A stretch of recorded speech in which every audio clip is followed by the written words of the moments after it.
In a dark, gloomy forest, shrouded in an eerie silence and bitter cold, the moonlight seeped through the dense branches. Under that elusive, dim light, the figures of a few mysterious individuals emerged. This assembly of individuals moved gracefully among the branches, swiftly to the point where the naked eye couldn't catch their movements, and there was no sound emitted. After a period of scouring every nook and cranny of the forest as if in search of something, each of them settled down on a chosen tree branch, encircling an empty stretch of woodland. The group of individuals is standing above, observing. Below, a small flickering fire illuminates the surroundings. Next to it lies a round sleeping bag, resembling an insect curled up in a cocoon. A sinister figure from the group suddenly pulls out a sharp dagger, a wicked grin on their face as they eagerly gaze at the still, round sleeping bag lying on the ground. A few assassins exchange glances, then silently nod, signaling readiness for an ambush. The one holding a dagger, likely the leader of the group, narrows their menacing eyes, targeting the person within the sleeping bag. In the blink of an eye, the assailant springs into the air with agility, simultaneously thrusting the dagger straight down, slamming it into the center of the sleeping bag. This position, by speculation, is likely right at the chest of the target. The dagger easily pierces deep into the sleeping bag without causing any significant disturbance. However, it fails to achieve the desired outcome of claiming the target's life because upon closer inspection inside the bag, there is no one lying there. The assassin, having just thrust the dagger down, is now startled to realize they have been deceived, attacking an empty bag. Suddenly, a voice echoes from behind him. Over here. The sound shatters the eerie silence of the gloomy forest and startles the assassins. On a tree branch not far from where the group is standing, a young man with bright, wolf-like eyes is glaring intently towards the assassins. Under the fading and shining moonlight, the face of the young man becomes clearer. He seems to be reserved and quiet, but very sharp and strong. He calmly raised his bow and asked the others, "You carry weapons and still try to provoke us, so, can I kill all of you?" The young man spoke while reaching out to break a small branch from a tree. So, this is a defense, huh? Later, he slowly fitted the branch into the bow, replacing a regular arrow. He raised the bow high to chest level, aiming directly at the direction of the assassins ambushing them, his gaze sharp and unwavering. The assassins, upon seeing him use a small branch as an arrow, burst into mocking laughter. "What's this, a tree branch? Ha ha ha." The bald-headed assassin sneered. "You're joking, aren't you?" While every mocking word escaped his mouth, the sharp branch swiftly flew towards him, hitting right in the middle of his forehead. The branch flew like lightning, impaling straight into his head, leaving him no time to react, and he died in agony without closing his eyes.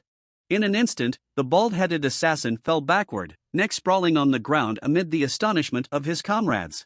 The leader of the group's face quickly turned pale, his eyes widening in fear and disbelief at what had just happened. The assassins looked up towards the young man, still in shock and unable to utter a word.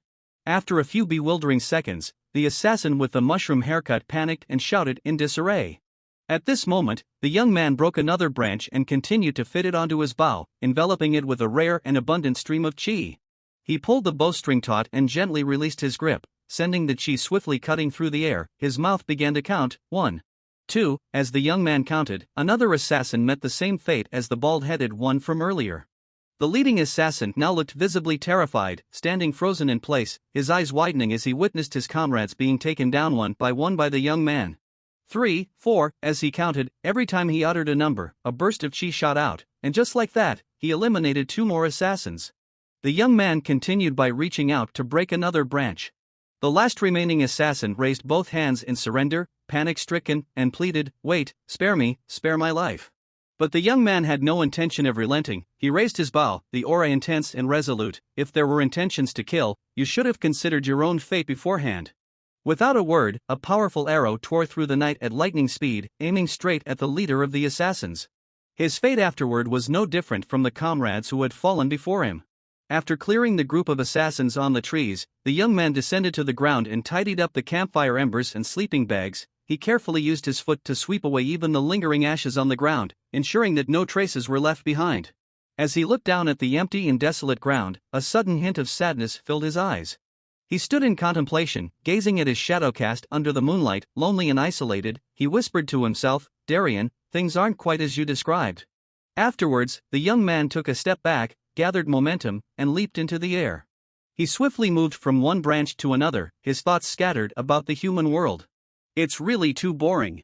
A long time ago, in a high-level conference, the nobles questioned the king. It has been so long, and the traces of the demon lord are still intact, aren't they? The king calmly replied, if you are referring to the primeval forest, any living creature possessing magical power cannot surpass the barriers, so there is nothing to worry about. Afterwards, the king, chin in hand, pondered and said to the nobles, but the concerning matter is that the forest itself is also shrouded in magical power. The fact that we cannot utilize such a vast piece of land is also an issue, the nobles agreed. Suddenly, the king smiled cunningly, oh, if it's a forest filled with magic that makes people never return once they step in. We can bring those who deserve to die into it, can't we? While the nobles were still astonished, the king continued to persuade them that there are always troublesome individuals that we can only deal with in this way. Apart from that forest, there's no other convenient place to eliminate them. At this point, the nobles, blinded by their own interests, enthusiastically supported the king's idea, disregarding morality. Oh, that can work, not a bad idea, they said. Gaining the support of many nobles, the king immediately ordered, if that's the case, we shall proceed with it. Afterward, the new punitive laws were announced and enforced. However, this legislation led to many tragic tales. One night, amid the echoing trees, cries of agony rang out, no, please take me instead, spare my innocent child. After a brief struggle, the soldier managed to grasp the child and pushed its mother away. He tried to persuade her, please let go, the seed of darkness has already sprouted within this child. In the midst of the mother's desperate cries, the soldier laid the child on the cold ground and commanded, begin. Immediately, the wizards surrounded the child, chanting their incantations. After the intricate incantations were recited, a brilliant beam of light erupted from the child. The mother, now helpless, could only scream her child's name one last time as the magical forces spirited the child away into exile in the Forbidden Forest. Helmet. The Forbidden Forest, a place of exile where no one could survive, not even brilliant scholars, brave commanders, or extraordinary wizards. Prisoners will be thrown into the forest. By magical. If they can escape from there alive, their crimes will be forgiven. And one day, a child was born carrying the seed of darkness within. People say its very existence is a crime. It was cast into the realm of spirits, where no one has ever escaped alive. The forest, brimming with dark magic, left the child shivering in the cold, battling hunger. But within its body, a seed grew in its heart, its energy surging and enveloping the child. 10 days passed. And the baby continued to resiliently survive. That day, when a majestic white leopard inadvertently found it still surviving after many days of hunger and cold in a forest full of monsters. The majestic white leopard roared mightily and seized the child in its jaws, and its fate was sealed. 10 years later, still in that same forest, the once baby has grown. It is now sprinting after a nimble rabbit, saying, pause right there. The child, closely tailing the rabbit, screamed in anger, you darn rabbit. Then he leaped high, towering over the rabbit, and commanded, stay put there for me. The boy landed right where the rabbit was heading, swiftly captured it in his hands, and it wriggled in fear. Having caught the rabbit, the boy excitedly showed off to the relaxed white leopard lounging in the cool shade on a nearby branch. Ilaga, I got it. Ilaga immediately leaped down from the tree. It extended a sharp claw, swiftly ending the rabbit's existence in the blink of an eye. Ilaga turned to ask the boy, so, Helmet, have you gotten used to hunting? Helmet replied with a reserved tone, yeah, but I've only been able to hunt rabbits so far. Ilaga extracted 2 peculiar small stones from inside the rabbit, then took the time to explain to Helmet, look closely, these are called magic stones, all magical beasts possess them. While Helmet was curiously admiring the magic stones, Ilaga continued to explain to him that if you consume magic stones, you will become stronger. It also replenishes your vital energy and increases your lifespan. However, this rabbit is quite small, so its magic stones are also limited. Seizing the opportunity while Ilaga was still engrossed in imparting survival knowledge, Helmet reached out and snatched the magic stone. After all, this is the spoils of the prey him hunted. However, Helmet underestimated Ilaga's sharp senses. Ilaga immediately swung his tail, tossing him aside, and said, not fast enough. Helmet, sprawled on the ground after being pushed over, lay there sobbing, give it back to me, he pleaded. Ilaga, nonchalant, replied, no way. Seeing Helmet's disgruntled expression, Ilaga explained, you're a human, not a monster. If you eat this, you'll turn into a monster. And if that happens, you'll have to live in this forest forever. Feeling the seriousness of Ilaga, Helmet smirked and said, well, quite a grim sense of humor. Even if I don't eat it, I'm still stuck in here, Helmet said, dragging the spoils on the ground. He expressed his dissatisfaction to Ilaga, it's not like eating it will make me stronger, is it? Carrying the rabbit on his shoulder, he sighed and complained to Ilaga, I'm still too weak, can't go anywhere beyond your territory, Ilaga. Seeing Helmut a bit downhearted and pitiful, Ilaga couldn't help but say, "You can get out." Helmut looked at Ilaga in surprise and asked again, "What?" Ilaga bent down, looking at him seriously, and reaffirmed, "I mean it, you can leave this forest." Helmut asked in confusion, "How do you know? Didn't you say we couldn't leave?" Ilaga contemplated, looking into the distance, and said, "I've never seen anyone escape before, so I thought it was impossible, but someone told me that it could happen." Helmut curious, "Who told you that?" Ilaga replied, "A human I met before." Helmut's eyes widened in astonishment, "A human?" Ilaga understood the thoughts crossing the young boy's mind and dismissed them. "What, are you thinking about finding that person?" "Forget it, he's probably dead somewhere in this forest." Helmut questioned with suspicion, "Could that person still be alive? Have you witnessed that person's death with your own eyes?" Ilaga looked at the puzzled boy, his eyes revealing a clear expression of concern. He tried to convince Helmut that the person is old now, he used to be very strong. But a human, no matter how strong, will weaken because they cannot withstand the dark magic in this forest. It's just that you can't feel it because you have the seed of darkness. The last time I saw him was a long time ago, he must be around 90 years old now. Helmut persisted in his questioning, "Didn't you say that humans could live beyond 100 years? Where did you meet that person?" Ilaga, hearing this, got annoyed and used his tail to hit Helmut on the head. "I've fed you, raised you, and now you're determined to leave? How outrageous!" Helmut quickly defended himself, "You told me to take care of myself, didn't you?" Ilaga pretended to ponder for a moment. Maybe he's not there either." Helmut still didn't give up. The boy shouted, "If he's not there, then I'll come back here." Seeing that the kid wouldn't give up no matter what, Ilaga scowled. It then yelled at Helmut, "Do whatever you want, then. Go ahead." Helmut seized the opportunity and immediately asked, "So where is it?" Ilaga blurted out, "To the east, in this direction." Having pinpointed the location of the other human, Helmut immediately turned and ran in that direction. Ilaga stood in astonishment, watching the mischievous kid sprinting towards the east, into its own territory. It roared suddenly, and at that moment, Ilaga realized he had been deceived. It called out to Helmut with a threatening tone, warning that if he died on the road, he would leave the body there. However, Helmut simply ignored those menacing words, charging ahead without even bothering to look back. He laughed gleefully. Little did he expect that within this forest, there was still someone alive. And this individual was incredibly strong, a person untouched by the darkness. Helmut excitedly thought, "A person, just like myself." After running straight towards the eastern territory of Ilaga, Helmut suddenly came to a stop, standing there panting heavily. The boy halted when he saw a sturdy wooden fence erected between two rows of trees and some rocks. He stood in awe, gazing at the fence, muttering to himself, "There's a barrier like this here too." Immediately after, Helmut swiftly crossed over the fence and entered inside. As soon as his feet touched the ground, Helmut was met with an even more surprising sight, a wooden house. He murmured to himself, "I'm sure of it. Only humans could build something like this, after all." Before Helmut could finish his sentence, he was suddenly pinned to the ground by a muscular hand pressing firmly on his head. Attacking Helmut was a burly man with long white hair. He raised a clenched fist, vigilant and wary of the unfamiliar boy. He gruffly inquired, "Who are you on? Who sent you here?"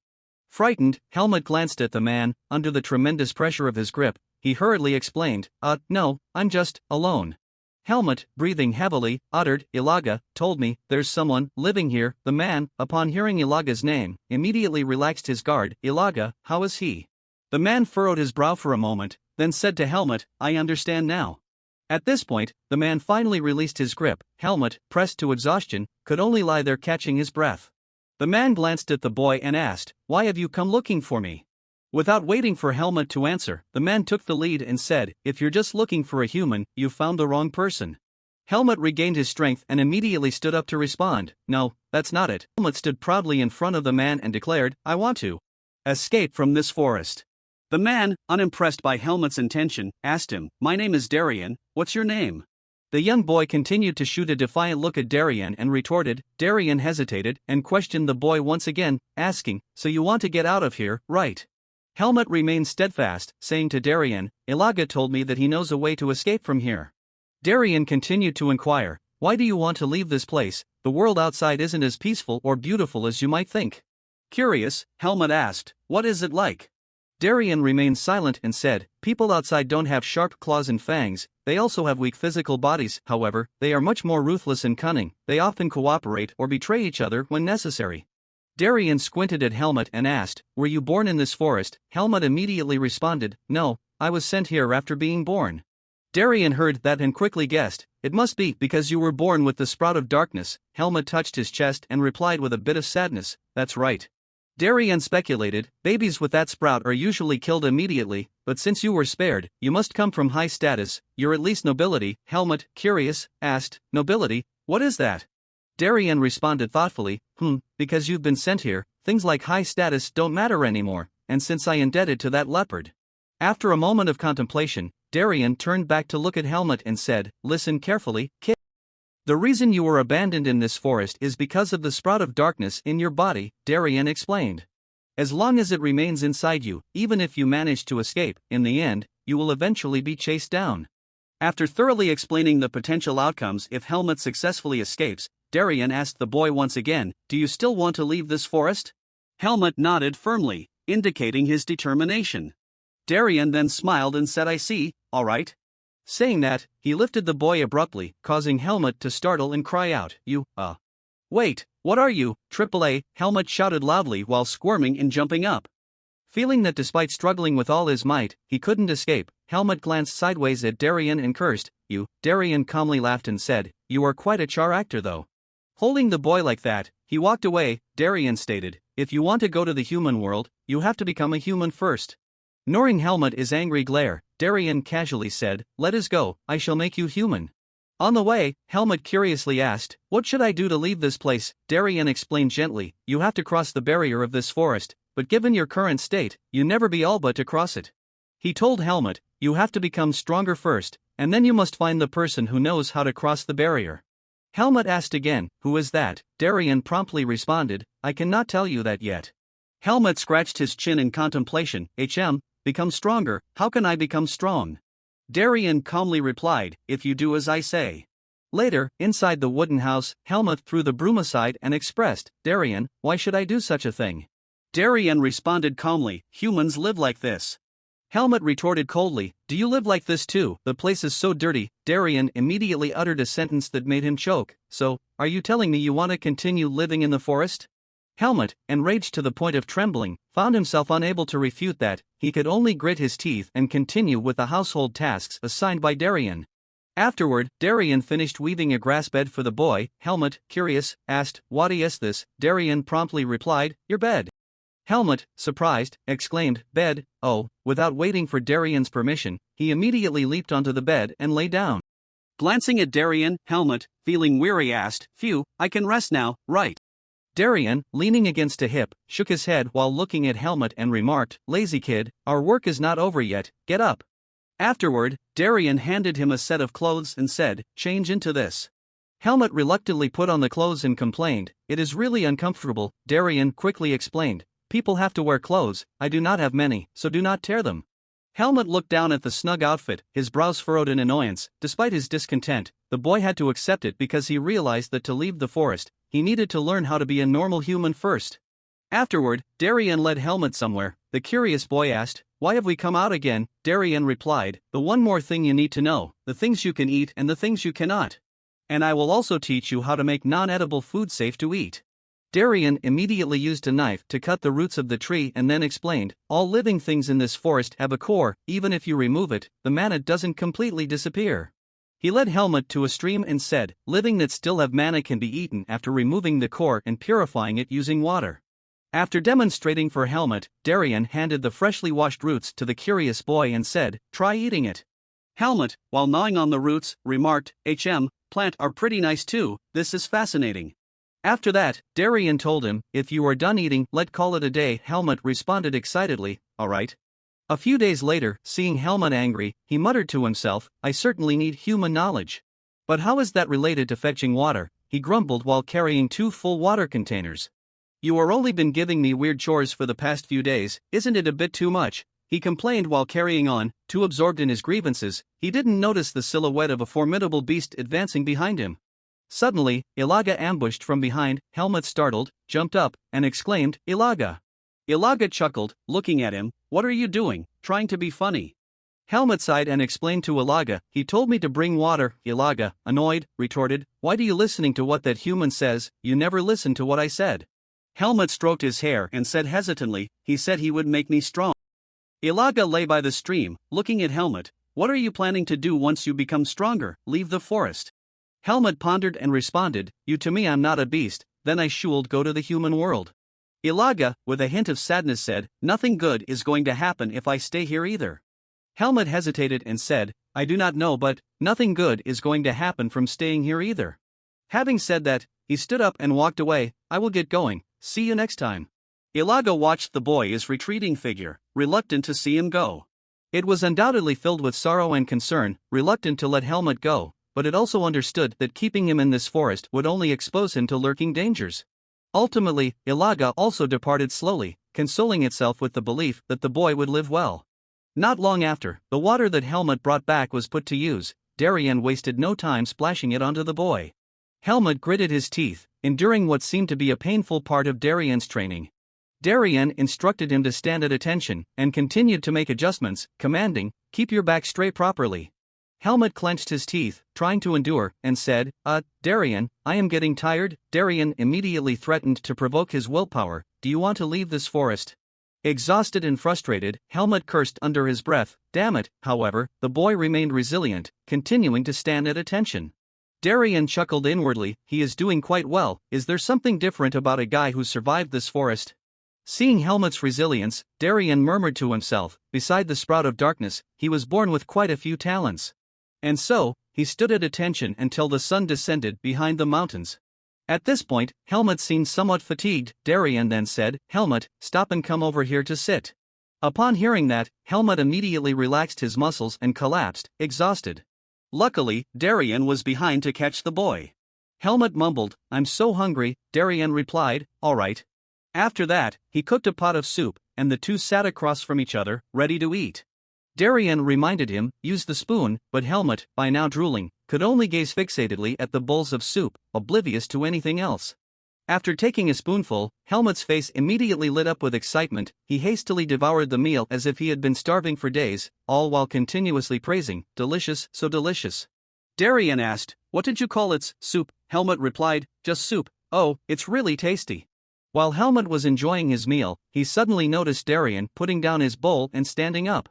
Surprised, he asked, Darien, where are you going without eating? Darien tied his hair back and replied, listen while you eat. Helmut, you come to me in order leave this forest, and now, you're trying to get stronger. However, you're not a beast of the forest, you're just a weak human without teeth or claws. No matter how much effort you put in, your body has its limits. Darien spoke while grabbing a wooden stick and waving his hand, so. I'm planning to teach you the sword tomorrow. But before that, I'll show you what the sword is. Darien raised the wooden sword, gently running his hand along the blade. Then, he directed the sword towards a large rock in front of him. Darien said to Helmut, look closely. Darien flexed his wrist, spinning the sword a few times in the air. His face hardened, sharp eyes focused on the target, and his breath became heavier. He exerted force and brought the sword down, a powerful surge of sword energy emanating from it. The sword energy slashed across the ground, sending rocks and debris flying. Helmut exclaimed in amazement, just now a light from that tree. However, Darien's performance wasn't finished, he continued to swing the sword once more. The sword then swung upward from a low position near the ground, creating a powerful surge of sword energy even more formidable than before. The sword energy cleaved through the rocks in front of Darien, creating numerous cracks. At that very moment, the rock shattered into hundreds of pieces, leaving Helmut astonished. He stared in awe at the scattered fragments. Helmut gaped at the shattered rock, and on the ground beneath it, there remained a deep cut. Darien told Helmut, this is the way of survival. Helmut looked in astonishment at the wooden sword, saying, just now that. Darien raised the wooden sword, emitting a radiant golden energy, and explained to Helmut, like the magic that demons hold, this is the invisible power that humans can use. Even though the sprout of darkness inside you has different properties than those of others, you still possess a source of power just like everyone else, Darien explained. Helmut whispered to himself, so, this is the power I felt when I met Ilaga and Darien, he exclaimed excitedly, amazing, I want to learn how to use that too. Suddenly hearing a cracking sound, Helmut was stunned. Darien tapped Helmut on the forehead and said, "Don't be impatient like that, your body is not prepared to accept it yet." Darien advised the boy, "Now, the important thing for you is to understand what a sword is." Darien looked at Helmut and pondered for a moment. Afterward, he told the boy that this is going to be so hard that you will suffer and sometimes even painful. "Don't quit it and follow my steps. If you put your heart whole into it, and the sword will reward you," Darien said as he handed the wooden sword to Helmut. Helmut graciously accepted the sword with both hands. He chuckled confidently in response, "Yes, sir." After that day, Helmut began learning swordsmanship, but many days passed without much progress. Darien remained patient, encouraging him to stay focused, but Helmut, growing impatient, shouted, "Gra, how many days has it been? Didn't I do it right?" Darien raised an eyebrow, reproaching him, "Oh my, did you decide to rebel now? Also I told you to speak formally." Helmut, wiping off his sweat, reluctantly replied with forced politeness, "Didn't I do it correctly?" However, Darien insisted, telling him, "No, not at all." Helmut then asked, "Exactly what is the problem?" Darien sighed and said, "Well, this blockhead, just because you are positioning yourself properly doesn't mean you are doing it right. Think about it." Helmut, with a puzzled expression, asked then. Darien replied, "Do I need to tell you one by one for you to understand?" Helmut, in frustration, exclaimed, "Of course, why didn't you tell me properly from the start? If you tell me otherwise, then I can't understand it well, damn." Darien looked at the hot-tempered kid and whispered to himself, "The more I look at him, the more eccentric he become, even thought he has no sense of learning, he is quick to accomplish something more than I can expected. His sprout of darkness has naturally ferocious disposition, moreover, he is a kid who grew up with a devil. However, unlike how he look, he is quite reasonable, he not docile but he has guts and doesn't give up easily, something is different." After a moment of contemplation, Darien approached Helmut and said, "Well, I'll teach you." Having spoken, he swung his sword. And he delivered a blow to the hilt of Helmut's sword, causing the boy to cry out in pain, "AAA." Darien laughed and said, "You've gotten better at exaggerating your pain, brat." Then, he swung his sword and struck Helmut's shoulder once again. The boy, furious, exclaimed, "AAA, why did you hit me twice?" After the strike, Darien immediately asked, "Well, do you see the difference?" Helmut didn't bother to think and replied immediately, "Nope." Darien, seeing that he wasn't getting much thought from him, decided to tease and said, "Answering like that, it seems you don't want dinner tonight." Helmut, upon hearing this, blushed and exclaimed, "What?" He quickly changed his attitude towards learning. "You can't, wait, I think I remember." Helmut tried to contemplate, yeah, the intensity of pain is different, the speed and the spot you hit also differ." He scratched his chin, pondering, but why, even thought his movements were almost the same, that's strange. Darien then suggested, "Have you understood now, it's not just an imitation of appearance?" He began to elaborate in detail, pointing out the subtle differences in the use of Helmut's muscles, the slight movements in his fingertips, and the nuances in his overall motion and footwork. "And also, the harmony between your mind and the sword," he added. "All of these things must be done under your control." Darien emphasized, "Only then can you say that you've mastered it, once your movements mirror your heart and soul. You will be able to awaken your true self." Darien lightly tapped Helmut's forehead as a reminder, "Right now, you're just swinging your arms aimlessly, and if that sword is nothing but an axe." After unlocking Helmut's understanding of swordsmanship, the two returned to their training. Darien continued to loudly encourage the stubborn kid, "Come on, do it again." After some time, Helmut was given a break, and he strolled down to the edge of the stream. He stood thoughtfully by the stream, reflecting on what Darien had said. Taking breaks is also part of training. In fact, not swing an actual sword is kind of boring, he pondered.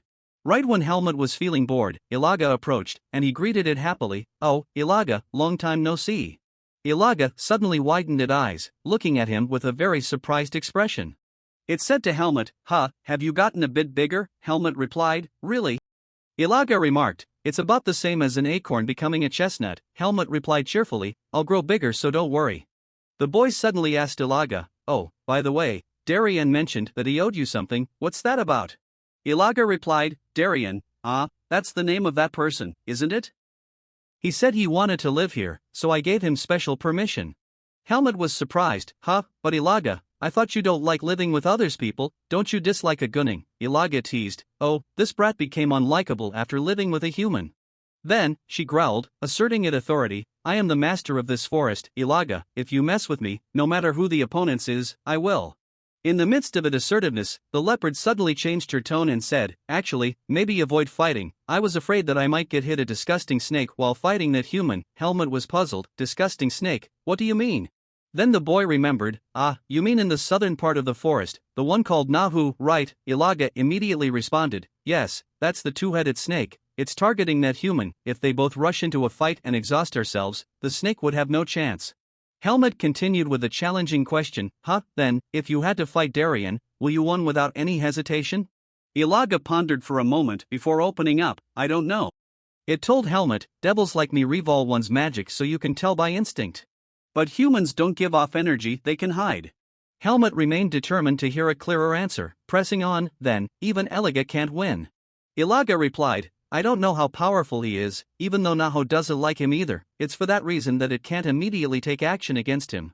Helmut still had lingering curiosity. "Wait, why does Naho hate that human?" Ilaga replied with sadness, "Because that human destroyed the disgusting place Naho built."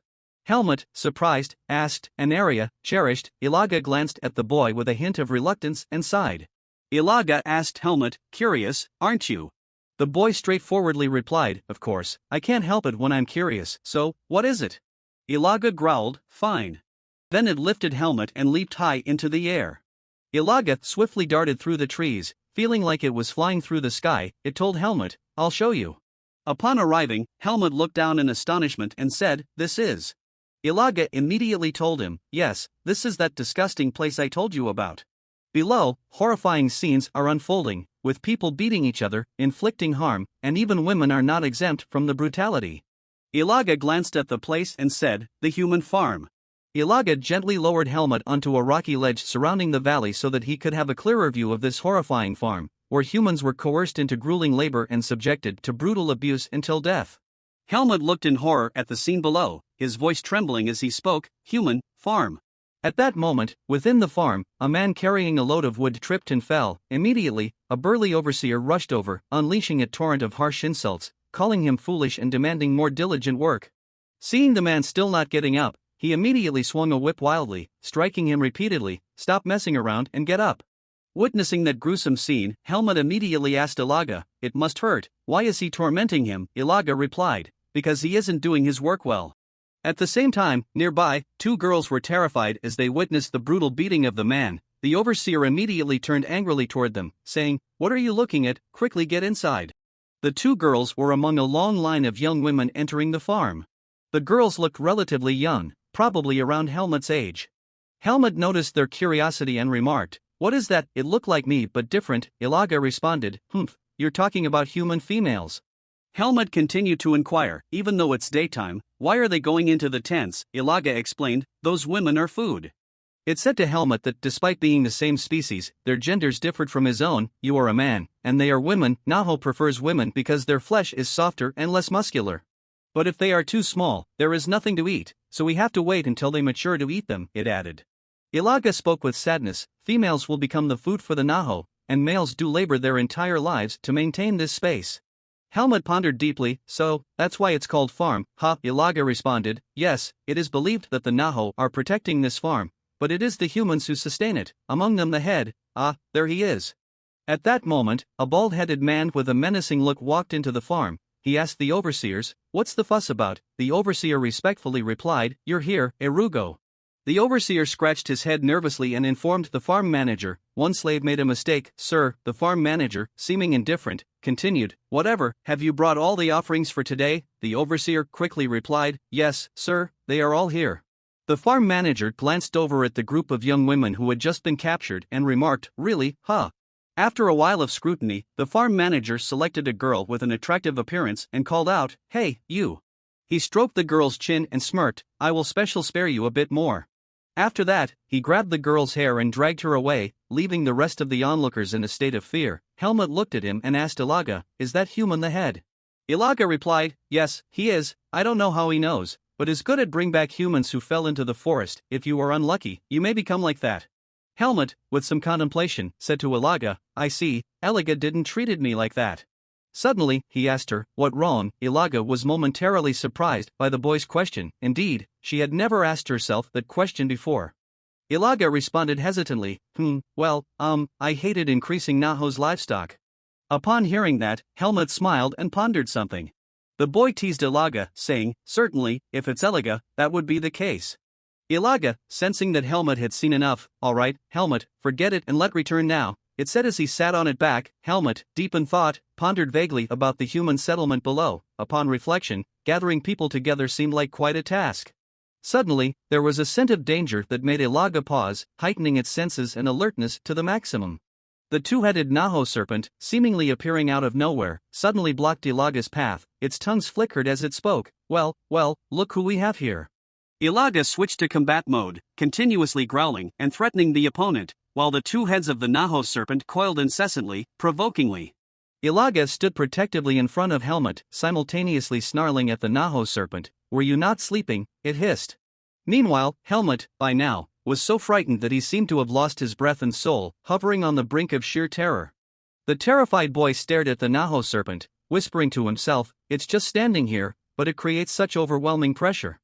The Naho serpent looked at Helmut with a greedy glint in its eyes and said to Ilaga, "Is that child the human you said you were raising? Males are delicious when eaten young, ha." The Naho serpent then adopted a sly tone and said to Ilaga, "Could I have a taste?" Ilaga glared at the Naho serpent and replied, "I refuse, don't you eat females, he wants sweet your tats." The two-headed Naho serpent chuckled wickedly and said, "Ha, that's right, the human Arugo prepares are especially delicious." Although Helmut, frozen in fear, the Naho serpent didn't let up on the boy. It began sniffing and then said, "But wait, the scent." The Naho serpent moved closer to Helmut, scrutinizing him with a probing gaze, and asked, "What's your relationship with Darien?" Helmut, overwhelmed by the pressure from the serpent, was on the verge of tears, but Ilaga swiftly lunged forward to shield him, simultaneously slashing its claws to strike the serpent on the side of its head. Ilaga roared in anger, "You bastard! How dare you bring your disgusting face so close?" Though the Naho serpent managed to dodge Ilaga's strike to its ear, it retreated a few steps in the face of Ilaga's protective stance over Helmut. It chuckled slyly and said to Ilaga, "Hee, don't get angry, I am a pacifist." The Naho serpent defended itself, "I smelled that bastard on his clothes, so I just wanted to make sure. Just a few years since that bastard destroyed my farm, being cautious of him is only natural," the Naho serpent explained. Ilaga growled, warning the Naho serpent, "He is not related to Darien at all, it just stole clothes to wear." The Naho serpent, still mischievous, continued its threatening antics. "Oh really, what a relief, if you weren't here, I could be scooted," it taunted. Ilaga immediately glared and growled as a warning, "If you touch a single strand of his hair, I will tear you apart into 100 pieces." The Naho serpent replied with a mocking tone, "How scary, just kidding, I don't want to fight you, after all, we have known each other for quite some time, right?" The two-headed Naho serpent, sensing the unfavorable situation, changed its tone and said, "More than that, if you are done your business, could you leave, and for your own good, I hope you never come again. For flying all over my territory is unpleasant." It wasn't until the Naho serpent turned around to leave that Helmut could gather himself. The trembling boy clung to Ilaga for a bit of emotional support. As the Naho serpent turned to leave, it said, "Then, I'm off."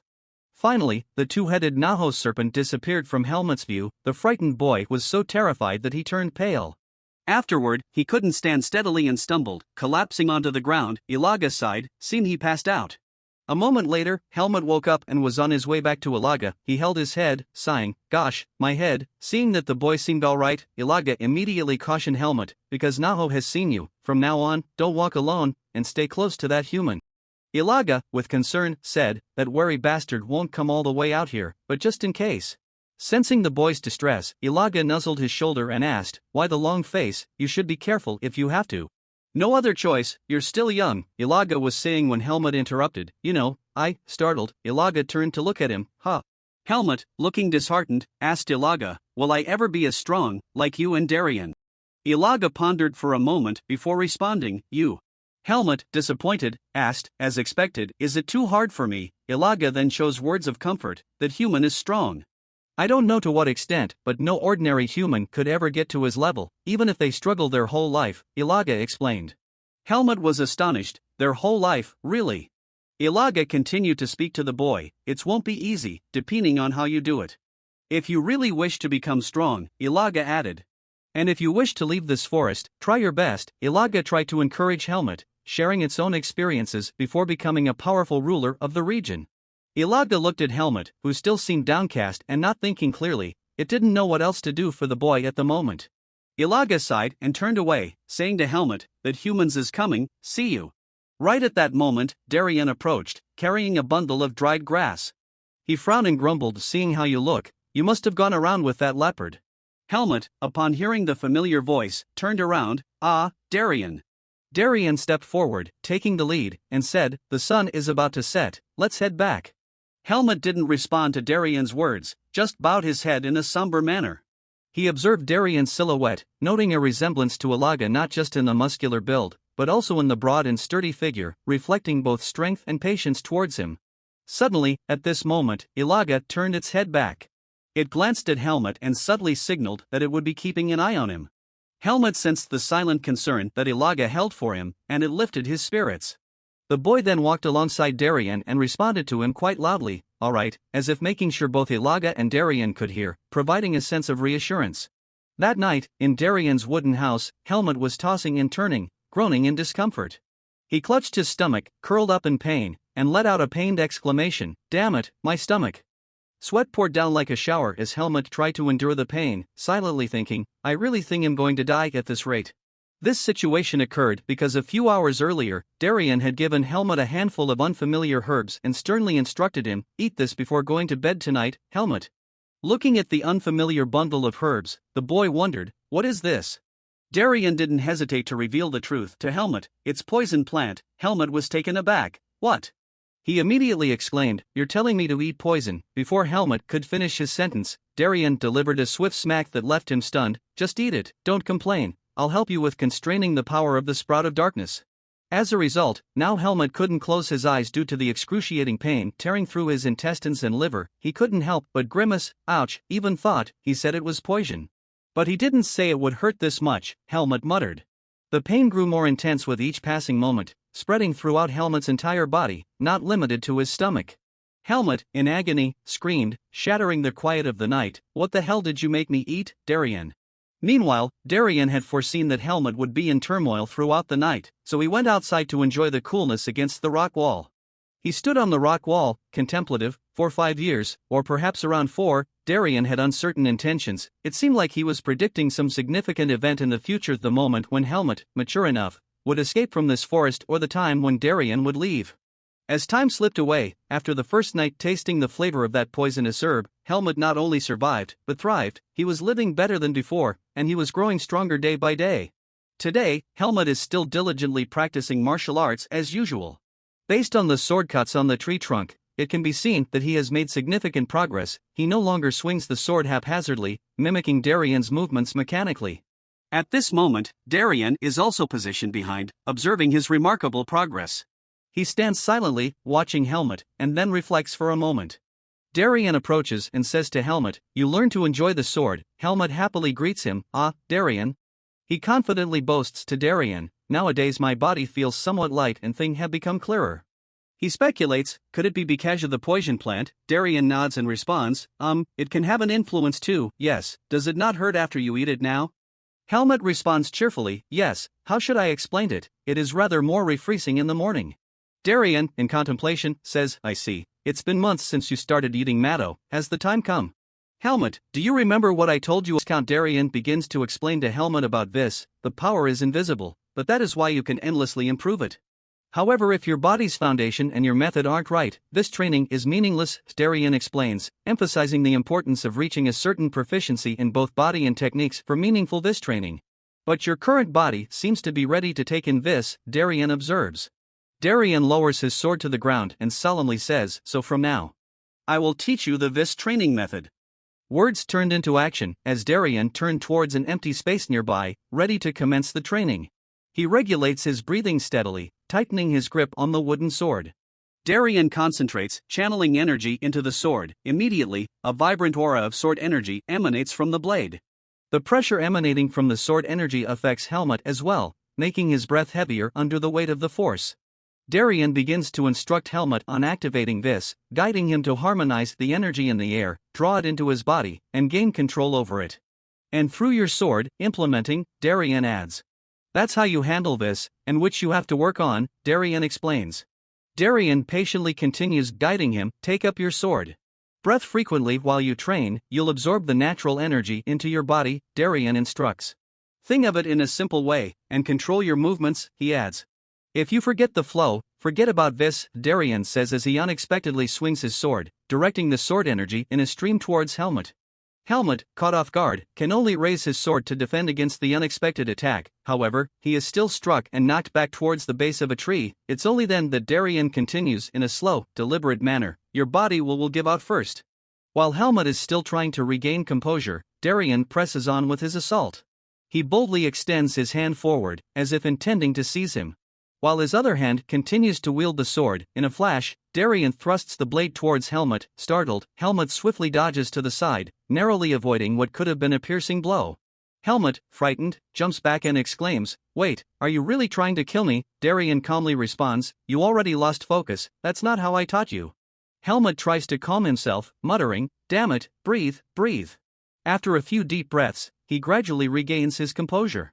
Then, Helmut takes a deep breath, and his eyes suddenly change. Suddenly, he brandishes his sword forward. He then unleashes a flurry of attacks against Darien, but this has yet to be activated. Darien easily parries all of his attacks with one hand and calmly says, "Using your sense, take in more of energy, so that you can feel the full power." Suddenly, Helmut is pushed backward. With a simple swing of his sword, Darien manages to push Helmut back a few steps. He calmly continues, "No one can execute it perfectly from the first attempt. From now on, this will be your training. It's fine even if it take time," Darien declares. This time, after being pushed back, Helmut quickly regains his composure and immediately takes an offensive stance. Without hesitation, he swings his sword towards Darien with increased force compared to the earlier attacks. Darien, in turn, has to exert more effort to block Helmut's strikes. Darien smiles contentedly and says to Helmut, "Show me your determination." At that very moment, Helmut charges forward, consecutively executing a series of sword techniques, applying all the moves he has learned so far and putting his full life force into the training. Days later, Darien continues to push Helmut to unleash his latent strength. There's no rest, only continuous movement forward. "Don't forget the flow, keep going," Darien urges. "Little faster. Melt all the energy into your body," Darien advises. Under Darien's dedicated guidance, Helmut tirelessly trains day after day, passing through seasons from one to another. With time, he appears more composed and less impulsive than before. On a winter day of that year, Helmut stands before the tree that endured his strikes every day. He takes a deep breath and concentrates, compressing the energy within his body. Finally, he unleashes the sword energy, successfully materializing this after months of rigorous training. 4 years later, in the midst of a freezing winter, a loud noise echoes through the forest. Helmut, once again, fells another tree with his sword energy. By now, he has grown significantly, shedding the innocence and impulsiveness of the young boy from years ago. Gazing at the freshly fallen tree before him, Helmut slowly regulates his breathing. He sighs, looking at the worn wooden sword. "Well, should I call it a day?" At this moment, Darien approaches from a distance and says, "4 years have passed." Helmut, spotting him, greets happily, "Ah, Darien, were you watching me?" Darien smiles and says, "You've become somewhat useful." Helmut modestly responds, "Useful you say, I still don't think him good enough." Darien suggests, "Before that, Viscount." Helmut immediately objects, "No, I don't want to. Last time you said I wasn't good enough and you didn't train with me." Darien insists, "Quit babbling and do it." Helmut reluctantly complies with Darien's request, concentrating his energy and releasing his sword energy. Darien observes the potent energy flow from the young boy and falls into contemplation. He mutters to himself, "Even thought that's what I said. It's remarkable to manifest this so clearly at such a young age. This kid is growing stronger in an unbelievable way. For someone who has a sprout of darkness to have such talent," Darien reflects. "If at this kid, he should be able to flip the world on its head. Whether in prosperity or engulfed in the fires of hell," Darien murmurs. "Now is the time for me to send you." Helmut, Darien silently calls his name, as if quietly bidding farewell to his last apprentice. After moments of contemplation, Darien finally speaks up, "It seems the time has come, Helmut." Surprised, Helmut asks, "What do you mean? Could it be that?" Darien calmly replies, "Yes, that's right, I mean it's time to leave this forest."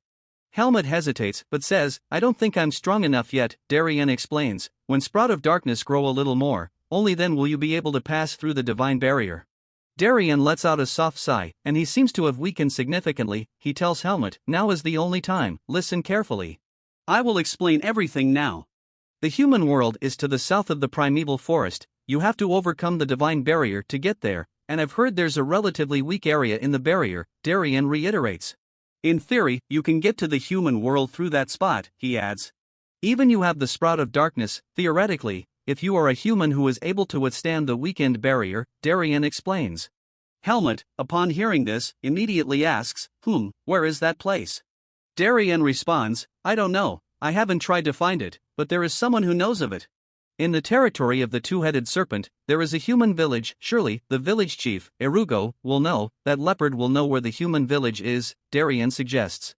Helmut suddenly recalls his first visit to that village 4 years ago. Mentioning the two-headed serpent, Darien refers to Naho, and Erugo is the one who governs the humans in that village. It turns out to be him.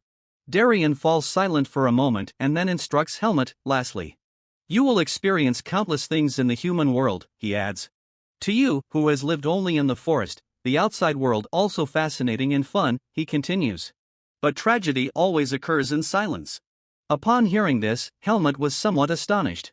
Darien is imparting to Helmut the lessons he himself has experienced throughout his lifetime in the human world. It's not something that can be simply prevented by vigilance, and one cannot escape it either. When that time comes, you will feel helpless and in profound pain. You may experience anger and despair, or even reach out to embrace the darkness.